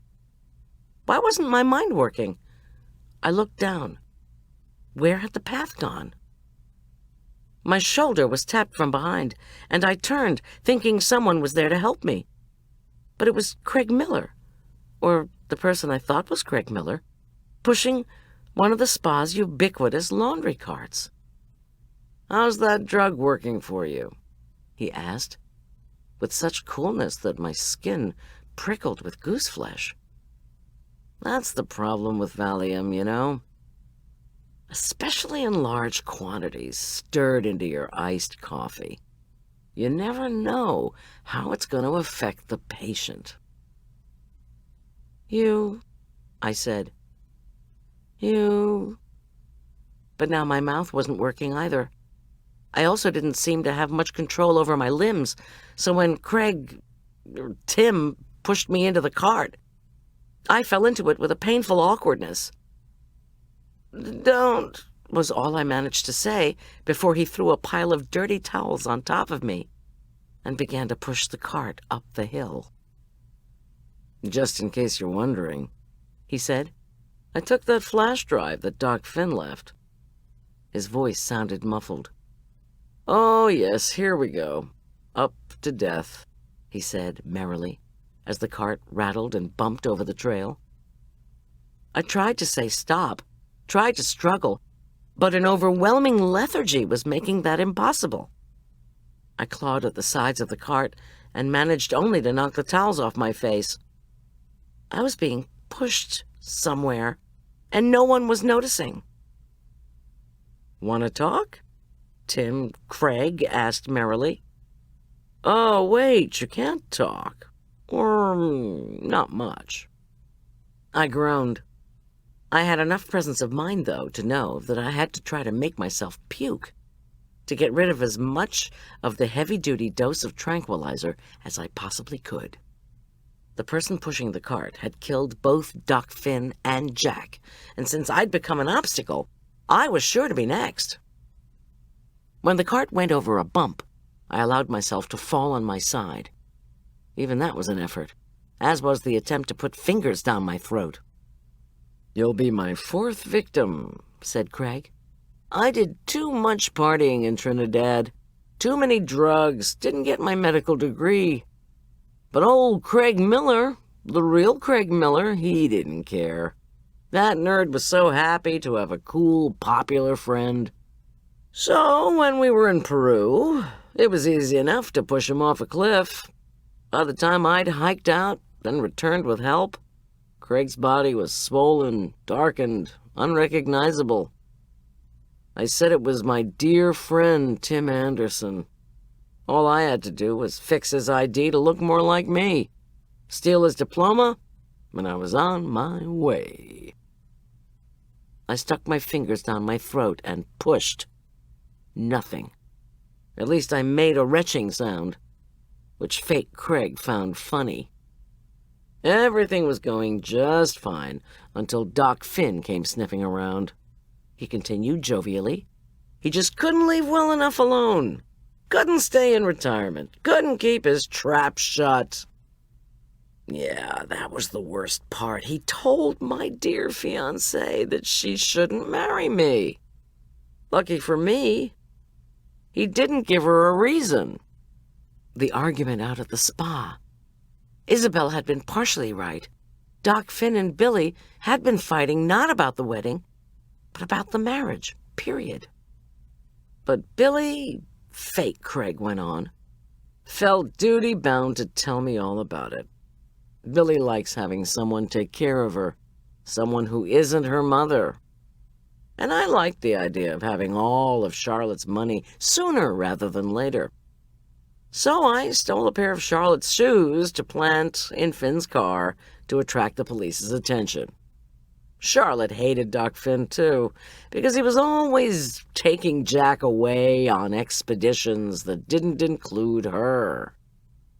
I put the shoes in Finn's car once I ran him off the road, after I managed to get Finn called down to Southwest Hospital. And by the way, that was your first mistake. You had Yolanda lie to that greedy bastard Victor Lane and say she was in Southwest Hospital with appendicitis. Guess how hard it was for me to check that she wasn't there at all. Not hard in the slightest. I groaned as he pushed the cart over a large rock. Your second mistake, Ms. Caterer, was not doing research on what brings people back to a place that serves food. I bet you think you knew all about that. Well, see, in China, there was a restaurant that was really popular.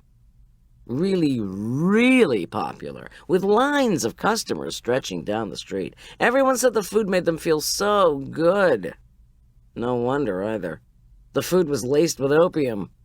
And that's what gave Victor Lane the idea to make a killing here if you'll pardon the expression, doing the same thing, but with different drugs. A rotten egg scent reached my nostrils. We were close to the hot springs pool, the same one that had been closed since Sunday, when I dropped the load holding Craig and Billy's dishes and glasses. Finally, the sulfurous odor, plus my own attempts, made me throw up. "All out," fake Craig said joyfully. He bumped the laundry cart to a stop, and once again I retched. "Girl, what are you doing?" he cried. "Don't tell me I'm making you sick. A doctor's not supposed to make folks sick." He dumped the cart on its side, and I rolled out. "You know," he said, "I've never drowned anyone before. Push, bump, poison. This is a first. All right, in you go." Just having a chance to breathe outside of the cart made me feel a tad better. Plus, was it wishful thinking or reality? I was feeling stronger since I'd managed to clear out my gut a bit. But I didn't act strong. I remained limp while the man I'd known as Craig Miller grunted and groaned as he dragged me to the edge of the pool. But I would not allow him to hold my head underwater until I drowned. When I felt the relatively smooth concrete flooring under my behind, I took the deepest breath I could manage and rolled myself into the scalding water, which woke me up even further, thank God. I allowed myself to go down like dead weight. As Craig's hands thrashed about, trying to get purchase on my hair, I went completely under. Darkness had fallen, and the pool was unlit, so there was no way, or at least I hoped there was no way, he would be able to tell where I was. I pushed off from the side and was able to come above the water for a moment to take another deep breath. Craig cursed, stretching his arm out to grab me. But I knew how to dive, downward. I was aware that I would have only one chance. My hands groped the bottom of the pool for a shard, a piece of that blasted china, a chunk of glass. And then my right hand closed around a large piece of broken dish. I felt for the sharp side, even as Craig's hands splashed furiously to try to get me. I felt as if my lungs were bursting, but I found the very bottom of the pool and crouched on it, because I knew I would need all my strength to push up and have good aim. I thought of Arch, of Tom, of dear Doc Finn, of my sweet godfather Jack, and pushed hard up to the surface, where Craig was so startled to see me that he didn't think to protect his face. In the fading light, I aimed straight for his eyes. I missed them, but the broken dish sank deeply into his cheek. I pushed the sharp piece in as hard as I could, while Craig screamed in agony. He stopped trying to grab me and brought both hands up to his face, which was streaming with blood. I pushed myself clumsily out of the pool and called for help. My voice came out as a squawk. Drenched, scalded, and furious, I struggled with the gate to the pool and tumbled onto the walkway. My right hand with the broken dish was covered in blood. Boyd was already racing up the path toward me, shaking his head. Behind him, to my surprise, came Billy Attenborough. "Have you seen Craig? Is he in there? This cop would only look for you instead of helping me." She muscled past me into the pool area and saw Craig, bleeding, on the ground. He was shrieking unintelligibly. "Goldy!" cried Billy. "What have you done to my husband?" She eyed me furiously. I tried to say nothing he didn't deserve, but I was still having trouble talking. 2 weeks later, we packed a reunion picnic lunch for Norman O'Neill, Cece, and Lissa at the Mountainside Rehabilitation Center. Marla, who had missed all the action at the spa, as she put it, had insisted on bringing a basket of fresh farmers' market fruit. "Alcoholics love sugar," she confided to me. "In fact, they need it." She frowned at the nectarines and peaches. "Maybe I should have brought something chocolate." "I already did that," I said. In our cooler, I'd packed a dessert, made with vanilla ice cream, sandwiched between layers of a chocolate bundt cake, which I'd glazed with more chocolate, then frozen hard. I was calling the confection black and white cake. Black and white. A description of this case?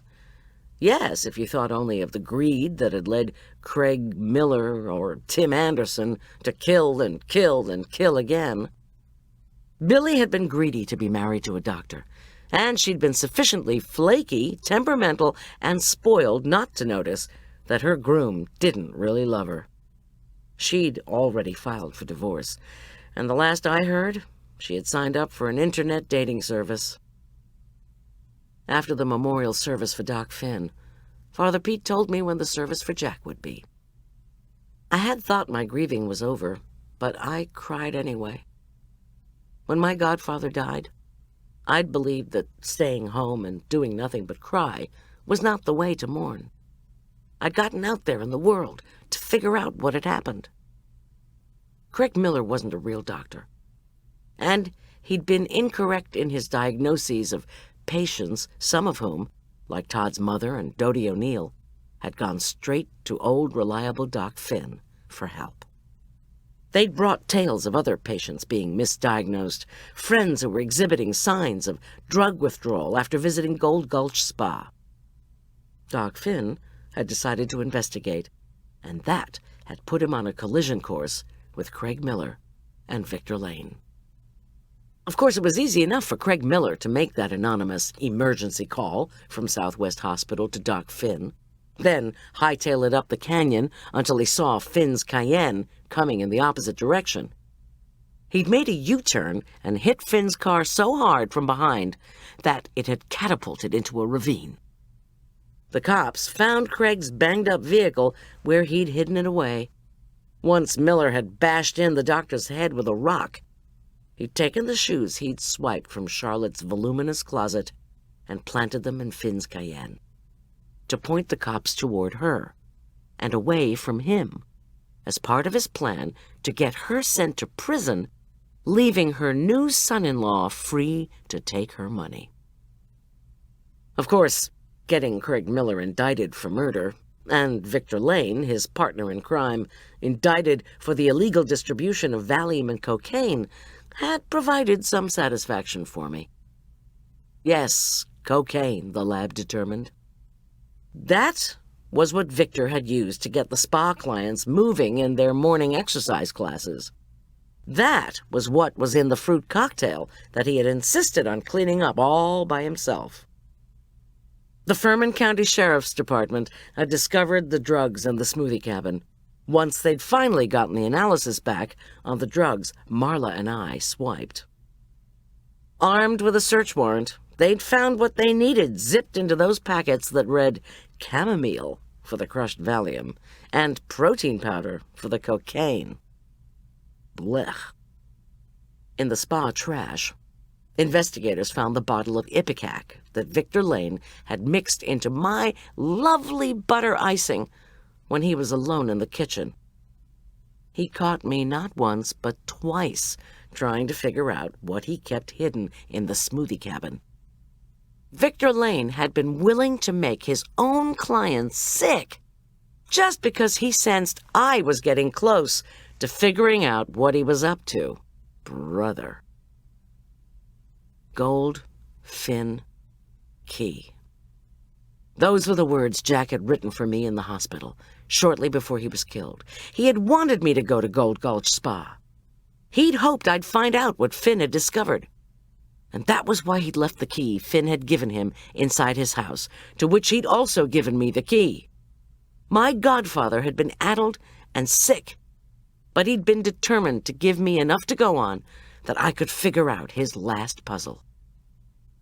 The spa was closed by order of the county health department. Last I heard, Lucas Carmichael was trying to buy it. He put Jack's unfinished Victorian up for sale. A teary-eyed Charlotte Attenborough gave me a wordless embrace before Jack's memorial service. What was there to say? I had no idea. But I was quite surprised when Lucas Carmichael gave me a strong hug briefly before the service began. I'm sorry about everything, I said.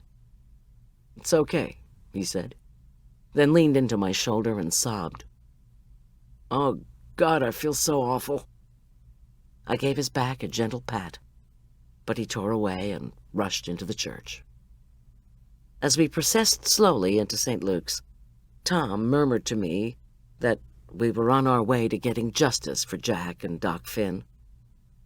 Yes, okay. As Father Pete led the prayers, my thoughts returned to Jack's last note to me. Finn left me this key, he said, as an insurance policy, in case something happened to him. But I don't know what it goes to, and I couldn't figure it out. Maybe you can. And I had. But despite my reconciliation with Lucas, I didn't yet feel a sense of comfort regarding the death of his father. No, not by a long shot. Once again, Jack's words came to mind. I've had a good run, and you were a big part of it. He'd given me puzzles and games and love, and I'd always worked on solving his puzzles, including the last one, and I'd loved him right back. We prayed, and Arch, bless his heart, got up in front of the congregation and talked about how much fun Jack had been. I hadn't been up to it, nor had Lucas. Tom squeezed my hand. Finally, at the end of the service, I thought of the last words in his note. Wherever God sends me, I want you to know that I'll be thinking of you. Now, when I miss my godfather, that's what I remember.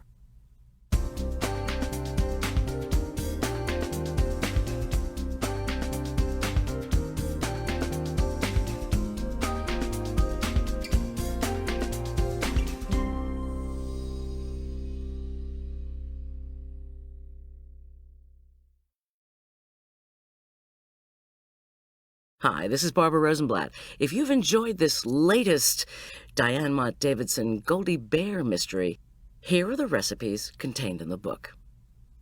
We'll begin with Julien's Summer Frittata. Julien's Summer Frittata. For this you will need 8 ounces of fresh broccoli, 6 tablespoons of best quality extra virgin olive oil, divided, 1 red onion, sliced, 8 ounces of fresh baby spinach, 8 ounces of fresh mushrooms, 1 bunch of green onions, 2 tablespoons of unsalted butter, 12 large eggs, 1 cup of heavy whipping cream, 1 teaspoon of kosher salt, half a teaspoon of freshly ground black pepper, half a cup of freshly grated Parmesan, the preferred type would be genuine Parmigiano Reggiano, divided, and half a cup of finely chopped or grated Havarti cheese. Preheat the oven to 350 degrees Fahrenheit. Rinse the broccoli and remove the stems. On a large cutting board, chop it into bite-sized morsels. Measure out 2 cups and reserve the remainder for another use. Line a rimmed baking sheet with foil. Place the broccoli on the foil and mix with 1 tablespoon of the olive oil. Then put the onion on top of the broccoli and pour 2 tablespoons of oil on top. Bake for 10 minutes, stir, then return to the oven for 15 minutes or until the broccoli is tender. Remove from the oven and allow it to cool slightly. Leave the oven on. While the broccoli and onion are cooling, wash the spinach and steam it until wilted, allowing only the water that clings to the leaves in the pot. Watch carefully. Do not scorch. This only takes a couple of minutes. Drain and allow the spinach to cool. When the spinach is cool enough to handle, use paper towels to carefully wring out all the liquid. Remove the spinach to a cutting board and chop it. Clean and finely chop the mushrooms. Using a clean cloth towel that can be stained, or paper towels, wring all the liquid out of the mushrooms. Clean and finely slice the green onions. Measure out 1/2 cup and reserve the remainder for another use.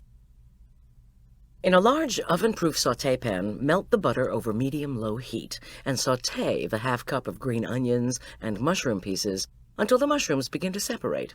Remove from the heat, place in a bowl, and wipe out the pan. In a large mixing bowl, beat the eggs until they are well blended. Then blend in the cream, the seasonings, 1/4 cup of the Parmesan, and Havarti. Mix the cooled spinach, broccoli, onion, and green onion mushroom mixture into the egg cheese mixture. Over medium heat, heat the remaining 3 tablespoons of oil in the oven-proof sauté pan just until it ripples. Carefully pour the egg cheese vegetable mixture into the pan. Sprinkle the remaining Parmesan on top. Place the pan in the oven and bake for approximately 25 minutes or until the center is set. And this recipe makes 8 servings. Nutcase cranberry apricot bread. For this you will need 1 cup of pecan halves, 1½ cups of dried cranberries, 1 cup of dried apricots, chopped, 6 tablespoons of unsalted butter, that's 3/4 of a stick, at room temperature, 2 cups of granulated sugar, 3 large eggs, 6 1/3 cups of all-purpose flour, but if you're at a high altitude, add 3 tablespoons, 1 tablespoon plus 2 teaspoons of baking powder, and again, if you're at a high altitude, 1 tablespoon plus 1 teaspoon, 3/4 teaspoon of baking soda, 2½ teaspoons of kosher salt, 2 cups of fresh orange juice, 1 tablespoon of orange zest, finely chopped. Using a wide skillet and stirring frequently, toast the pecans over medium-low heat until they turn a slightly darker brown and begin to emit a nutty smell. About 10 to 15 minutes. Remove to a cutting board, cool, and chop, and set aside. Bring 3 cups of spring or tap water to a boil. Place the cranberries and apricots in a large bowl and pour the boiling water over them. Let stand for 15 minutes and then drain and pat dry with paper towels, and then set aside. Butter and flour 3 8½ by 4½ glass loaf pans. Set these aside. Cream the butter with the sugar until well blended. The mixture will look like wet sand. Add the eggs and beat well. Sift the remaining dry ingredients. Add the flour mixture alternately to the creamed mixture with the orange juice, beginning and ending with the dry ingredients. Stir in the fruits, nuts, and zest, blending well. Divide the mixture evenly among the pans. Allow to stand for 20 minutes. While the mixture is standing, preheat the oven to 350 degrees Fahrenheit. Bake the breads for 45 to 55 minutes, or until toothpicks inserted in the loaves come out clean. Cool in the pans for 10 minutes, then allow to cool completely on racks. And this recipe makes 3 loaves. Totally unorthodox cœur à la crème. For this you will need 2½ cups of heavy whipping cream, chilled, 8 ounces of mascarpone cheese, 1 cup confectioner's sugar, sifted, 2 teaspoons of pure vanilla extract, a pecan crust, the recipe will follow, 1 pound of fresh strawberries, rinsed, patted dry, hulled, and halved, 1 pound of fresh blueberries, rinsed and patted dry, and 1 cup of apricot preserves, and ½ cup of spring water. In a large mixing bowl, beat the cream until stiff peaks form, about 2 to 3 minutes. In another large mixing bowl, beat the mascarpone on low speed just until blended. Add the sugar and vanilla and beat only until well blended. Using a rubber spatula, fold the whipped cream into the cheese mixture. Cut a piece of 2-ply cheesecloth, large enough to line a large strainer or large cœur à la crème mold, the kind made with holes in the bottom so the mixture can drain, and line it with enough cheesecloth left over to fold up over the combined mixture. Wet the cheesecloth and wring it out. Line the strainer or mold with the cheesecloth. Gently spoon the mixture into the lined strainer or mold. Fold the ends of the cheesecloth up over the mixture. Suspend the strainer or mold over a bowl and put it into the refrigerator. Allow it to drain overnight. To assemble the cœur, make the pecan crust and allow to cool completely. Spoon the chilled and drained mascarpone mixture into the cooled crust. You may cover the cure with plastic wrap at this point and chill it up to 4 hours. Just before serving time, arrange the strawberries and blueberries in rows on top of the mascarpone mixture. Now, in a small pan, heat the preserves and water and cook over medium-low heat, stirring. Remove from the heat and cool slightly. Using a pastry brush, brush this syrup over the berries, covering them completely, and place any leftover berries in a bowl to pass around. This recipe will make 12 servings. Now, about that pecan crust, here's the recipe. You will need 1½ cups of pecan halves, 2 cups of all-purpose flour, 3 tablespoons of confectioner's sugar, 1 cup, that's 2 sticks, of unsalted butter, melted. In a large sauté pan, toast the pecans over medium-low heat, stirring constantly until they emit a nutty scent, about 10 to 15 minutes. Place the nuts on paper towels to cool. As soon as they're cool enough to touch, place the nuts on a cutting board and roughly chop. Preheat the oven to 350 degrees Fahrenheit. Butter the bottom of a 9 by 13-inch glass pan well. Sift the flour with the confectioner's sugar into a large bowl. Using a wooden spoon, mix in the melted butter and pecans. Pat the mixture into the bottom of the prepared pan. Bake for 10 to 15 minutes, or until the edges of the crust begin to brown. Place on a rack to cool completely before filling. Heirloom tomato salad. You will need 1 pound, that's 16 ounces, of fresh heirloom or vine-ripened tomatoes, 12 large basil leaves, 2 to 3 fresh garlic cloves, 8 ounces of camembert cheese, 1/2 cup red wine pear vinegar or red wine vinegar, 1 tablespoon smooth Dijon mustard, 1/2 teaspoon granulated sugar, 1 cup best quality extra virgin olive oil, sea salt, and freshly ground black pepper. Cut the stems out of the tomatoes. If they are large, halve them horizontally. Holding them one at a time and cut side down over the sink, gently squeeze until most of the seeds come out. Place them on a cutting board and cut them in 4ths if they are small or 1/8 if they are large. Place in a large glass bowl. Chop finely the 8 leaves of basil and measure it. You should have 2 tablespoons. Sprinkle the chopped basil on top of the tomatoes. Push the garlic through a press and measure it. You should have 2 teaspoons. Sprinkle the garlic on top of the basil. Using a sharp serrated knife, trim most of the rind from the cheese. Slice it into 16 equal segments and place them on top of the garlic. In a medium-sized glass jar with a lid, combine the vinegar, mustard, sugar, and salt and pepper to taste. Using a narrow whisk or a spoon, stir well. Screw the lid onto the jar and shake well. Remove the lid, add the olive oil to the vinegar mixture, screw the lid back on, and shake vigorously, or until the dressing is completely emulsified. Pour the dressing over the ingredients in the bowl and gently toss the salad.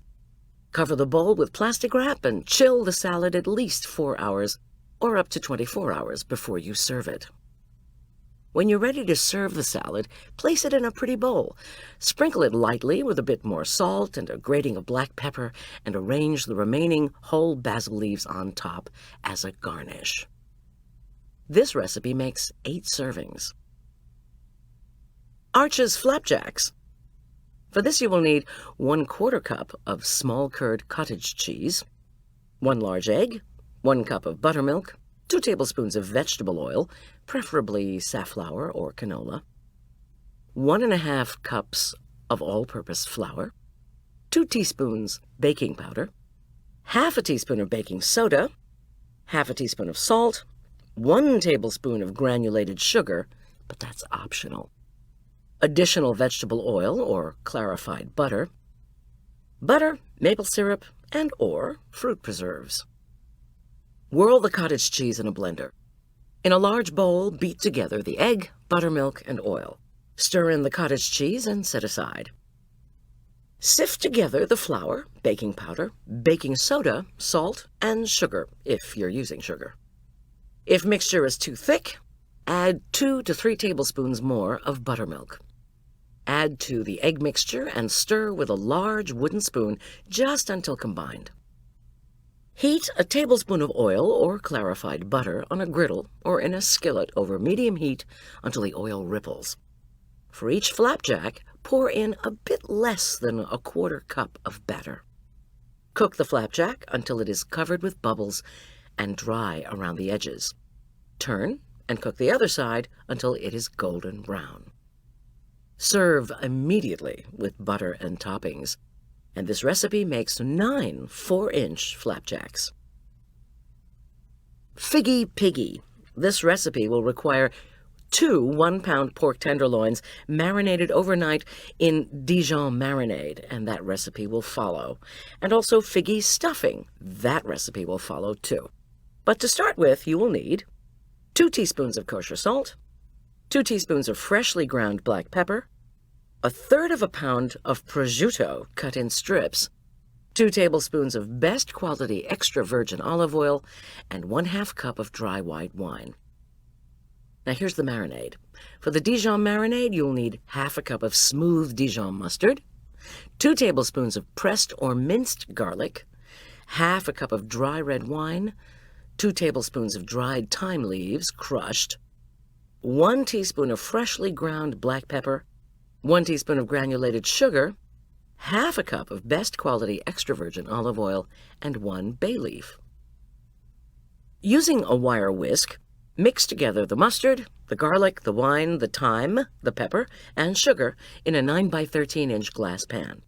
Whisking constantly, mix in the olive oil until the mixture emulsifies. Slip the bay leaf under the surface of the mixture. Using a sharp knife, remove the silver skin and fat from the tenderloins. Pat them dry, then place them in the marinade. Turn them to make sure they are evenly coated. Cover the pan tightly with plastic wrap and place in the refrigerator to marinate overnight.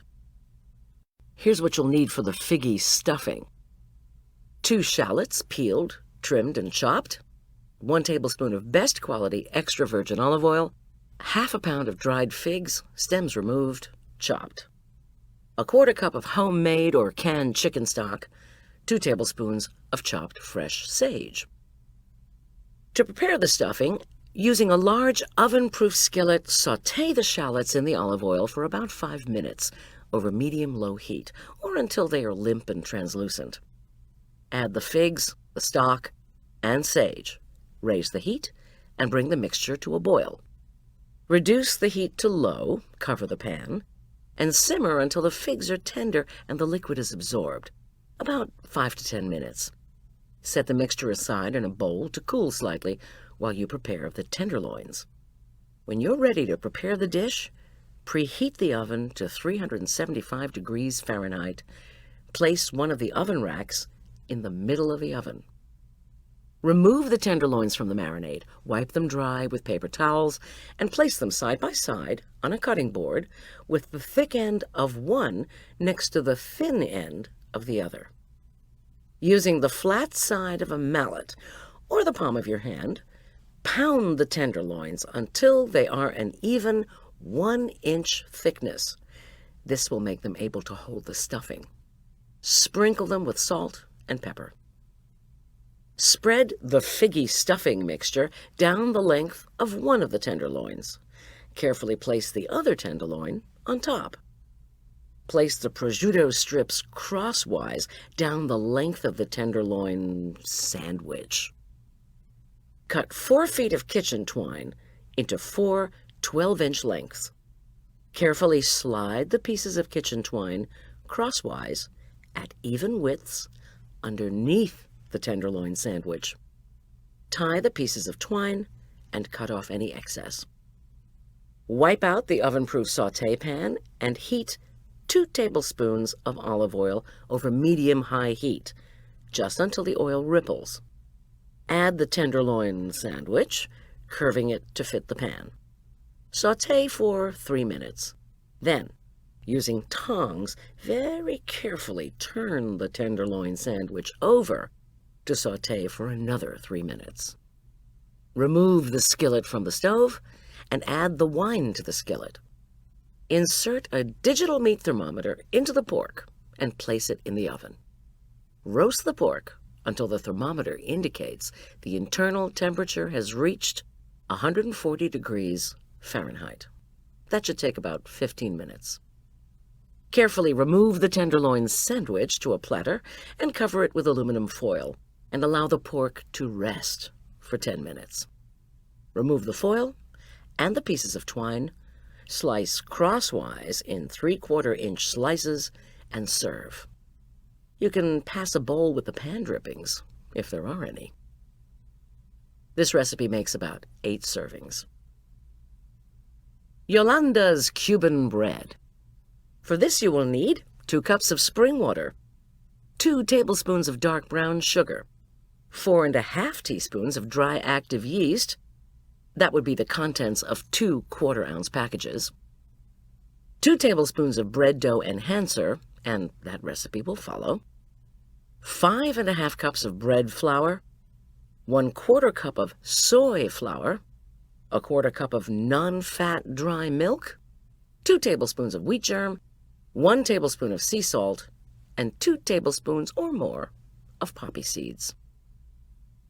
In a small pan, heat the spring water until an instant read thermometer reads 110 to 115 degrees Fahrenheit. Pour the water into a warm bowl and stir in the sugar and the yeast. Place in a warm spot to proof, about 15 minutes. If the yeast is active, the mixture will be foamy and covered with bubbles. If it is not foamy and bubbly, toss the mixture and start over using new yeast. While the yeast is proofing, mix together the bread dough enhancer, the flours, the dry milk, the wheat germ, and the salt. Place this mixture into the large bowl of a mixer with a dough hook. Add the proofed yeast mixture and stir until well combined. Insert the dough hook into the mixer and knead for 10 minutes. While the mixture is kneading, butter a large bowl. Place the mixture into the bowl, cover with buttered plastic wrap, and set aside to rise until it is doubled. That should take about 30 minutes. Remove the plastic wrap, punch the dough down, and divide it into 2 equal pieces. Shape the pieces into 2 round loaves and place them on a baking sheet lined with a silicone baking mat. Using a sharp knife, cut a 1-inch deep cross into the loaves. Brush the loaves with water and sprinkle the poppy seeds on top. Now, as a note, do not preheat the oven. Now, place a cake pan filled with hot water on the bottom rack of the cold oven. Place the baking sheet with the loaves on the middle rack of the oven. Close the oven door and turn the oven to 400 degrees Fahrenheit. Bake 30 to 40 minutes or until the loaves are golden brown. They will open up and look like flowers. This is normal. Serve warm or cool. Now, as a note, this bread does not keep well. So if you're not going to serve both loaves immediately, allow the second loaf to cool completely, then freeze it in a zipped plastic freezer bag. And the recipe makes 2 loaves. And as to that bread dough enhancer, here's what you'll need. 1 cup of wheat gluten, 2 tablespoons of lecithin, 1 teaspoon of powdered pectin, 1 teaspoon of ground ginger, 2 tablespoons of gelatin powder, and a 1/2 cup of non-fat dry milk. In a large bowl, mix all the ingredients. Place the mixture in a heavy-duty zipped plastic bag and keep in the refrigerator. The mixture will last for 6 months. Use 1 to 2 tablespoons in all your yeast bread recipes. Chilled curried chicken salad. For this you will need 3 large or 4 medium-size, bone-in, skin-on chicken breast halves. Best quality extra virgin olive oil, sea salt, and freshly ground black pepper. The contents of 3 15-ounce cans of mandarin oranges drained. The contents of 1 20-ounce can of pineapple tidbits drained. 1/2 cup of raisins, or more if desired. 3/4 of a cup of red onion, finely chopped. 1½ cups of real best quality mayonnaise.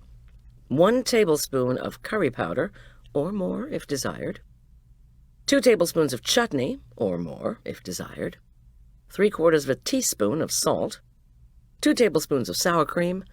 2 tablespoons of fresh lime juice, and large, best quality salted peanuts. Preheat your oven to 400 degrees Fahrenheit.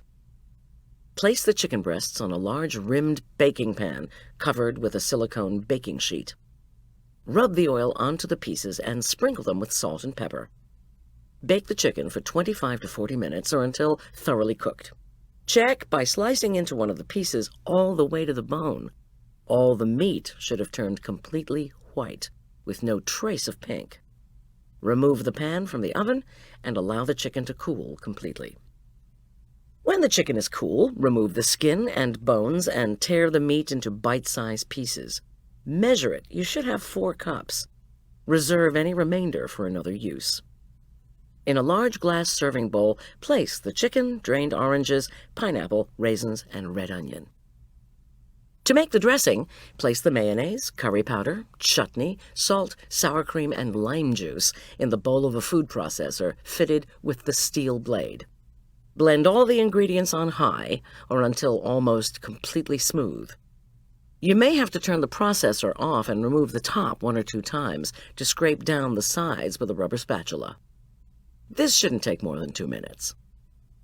Pour the dressing over the ingredients in the serving bowl and stir carefully but well until all the ingredients are evenly distributed. Cover the bowl with plastic wrap and chill the salad for at least 24 hours. Serve with a large bowl of peanuts to sprinkle on top of each serving. This recipe makes 4 to 6 servings. Fatally flaky cookies. For this recipe, you'll need 1/2 cup of unsalted butter. That's 1 stick. 3/4 of a cup of dark brown sugar, firmly packed. 1 tablespoon of best quality unsweetened Dutch process cocoa powder. The recommended brand here would be Hershey's Dark European Style. 1½ cups of quick cooking oats. 1 tablespoon of all-purpose flour, but at high altitudes, use 2 tablespoons. 1 teaspoon of baking powder, 1/4 teaspoon of sea salt, 1 large egg, 2 teaspoons of pure vanilla extract. For the filling, use either 1 quart of best quality vanilla ice cream, and a recommended brand would be Haagen-Dazs, or use vanilla buttercream frosting, and the recipe will follow. Preheat the oven to 350 degrees Fahrenheit. Line 2 rimmed cookie sheets with silicone baking sheets. In a large, heavy-bottomed pan, melt the butter over low heat. Add the sugar and raise the heat to medium. Using a wooden spoon, stir until the mixture bubbles, about 3 to 5 minutes. Remove from the heat, pour a heat-proof bowl, and set aside to cool while you prepare the rest of the ingredients. In a large bowl, stir together the cocoa, the oats, flour, baking powder, and sea salt until well. Beat together the egg and vanilla. Stir into the oat mixture until well combined. Add the cooled butter mixture and stir well. Using a 1 tablespoon ice cream scoop, measure out the batter onto cookie sheets, allowing at least 2 inches between the cookies. They spread, and you need all the cookies to be a uniform size. Bake the cookies 1 sheet at a time, 10 to 12 minutes, or until the cookies are completely cooked. Allow to cool on the sheets for 5 minutes. Then, using a wide rubber-tipped spatula, carefully transfer the cookies to cooling racks. Allow them to cool completely. When you're ready to serve, spread 2 tablespoons of either the ice cream or the vanilla buttercream frosting on the flat side of 1 cookie, then top with the flat side of a second cookie. Serve immediately or freeze. This recipe makes about a dozen sandwich cookies. Now, about that vanilla buttercream frosting. Here's the recipe. You will need a half a cup, that's 1 stick, of unsalted butter softened, 2 cups of confectioner's sugar sifted, whipping cream or milk, 1 teaspoon of pure vanilla extract. In a large mixing bowl, beat the butter on medium speed until it is very creamy. Slowly add the sugar, a 1/4 cup at a time, beating each time until the sugar is completely blended into the butter. If the frosting begins to get too stiff, add a tablespoon of cream or milk. Beat in the vanilla, and if the frosting is still too stiff, add another tablespoon of cream or milk. You want the frosting to be fairly stiff so the sandwich cookies stay together. Cover and refrigerate any unused frosting. Black and white cake. Now, as a note, this is an ice cream cake and should be kept frozen until ready to serve. For this recipe, you will need butter and additional flour for pans and rack, 1 quart of best quality vanilla ice cream, and the recommended brand would be Haagen-Dazs, 3 cups of all-purpose flour, but at high altitude, add a half a cup, 2 cups of granulated sugar, a 1/4 cup plus 2 tablespoons of best quality unsweetened Dutch process cocoa powder. The recommended brand would be Hershey's Dark European Style, 2 teaspoons of baking soda, 1 teaspoon of salt, half a cup plus 2 tablespoons of safflower or canola oil, 2 tablespoons of distilled white vinegar, 1 tablespoon pure vanilla extract, 2 tablespoons of dark rum, 2 cups of low-fat milk, but at high altitude, add 1 tablespoon. Chocolate glaze, and the recipe for that follows. Heat the oven 350 degrees Fahrenheit. Butter a 9-inch cake pan and a large cooling rack. Butter and flour 2 more 9-inch cake pans. Soften the ice cream in a microwave oven just until it is spreadable. Spread it evenly in the buttered pan and place it back in the mixer. Sift together the flour, sugar, cocoa, soda, and salt. Sift it again into a large mixing bowl. Add the oil, vinegar, vanilla, rum, and milk. Beat on low speed for 1 minute, then scrape the bowl. Beat on medium speed for 1 to 2 minutes or until batter is completely mixed. Pour the batter into the buttered and floured pans and bake for 25 to 35 minutes or until a toothpick inserted in the center of one of the layers comes out clean. Cool in the pans for 10 minutes, then turn out onto the buttered rack to cool completely. When you are ready to assemble the cake, soften the ice cream layer slightly and unmold it onto a plate. Place 1 cake layer on a serving dish. Place the ice cream layer on top. Carefully place the 2nd cake layer on top of the ice cream. Loosely cover the whole thing with foil and place back in the freezer. Freeze until firm, about 3 hours. Make the chocolate glaze and allow it to come to room temperature. When you're ready to serve the cake, remove the serving dish from the freezer. Slowly pour it over the cake, smoothing it over the top and sides. Using a serrated knife dipped in hot water and wiped dry, cut the cake. Refreeze any unused portions. This recipe makes 12 large servings. And here's that chocolate glaze. You will need 10 ounces of best quality bittersweet chocolate. A recommended brand would be Godiva Dark. 10 ounces or 2½ sticks of unsalted butter, and 3 tablespoons of light corn syrup. Using a sharp knife, chop the chocolate. Place it and the butter in the top of a double boiler. Bring 2 inches of water to a boil in the bottom of the double boiler, and place the pan with the chocolate and butter on top. Place the double boiler over high heat and stir occasionally until the butter and chocolate are melted. Remove the top pan from the heat and whisk in the corn syrup. Allow to come to room temperature before pouring on the cake.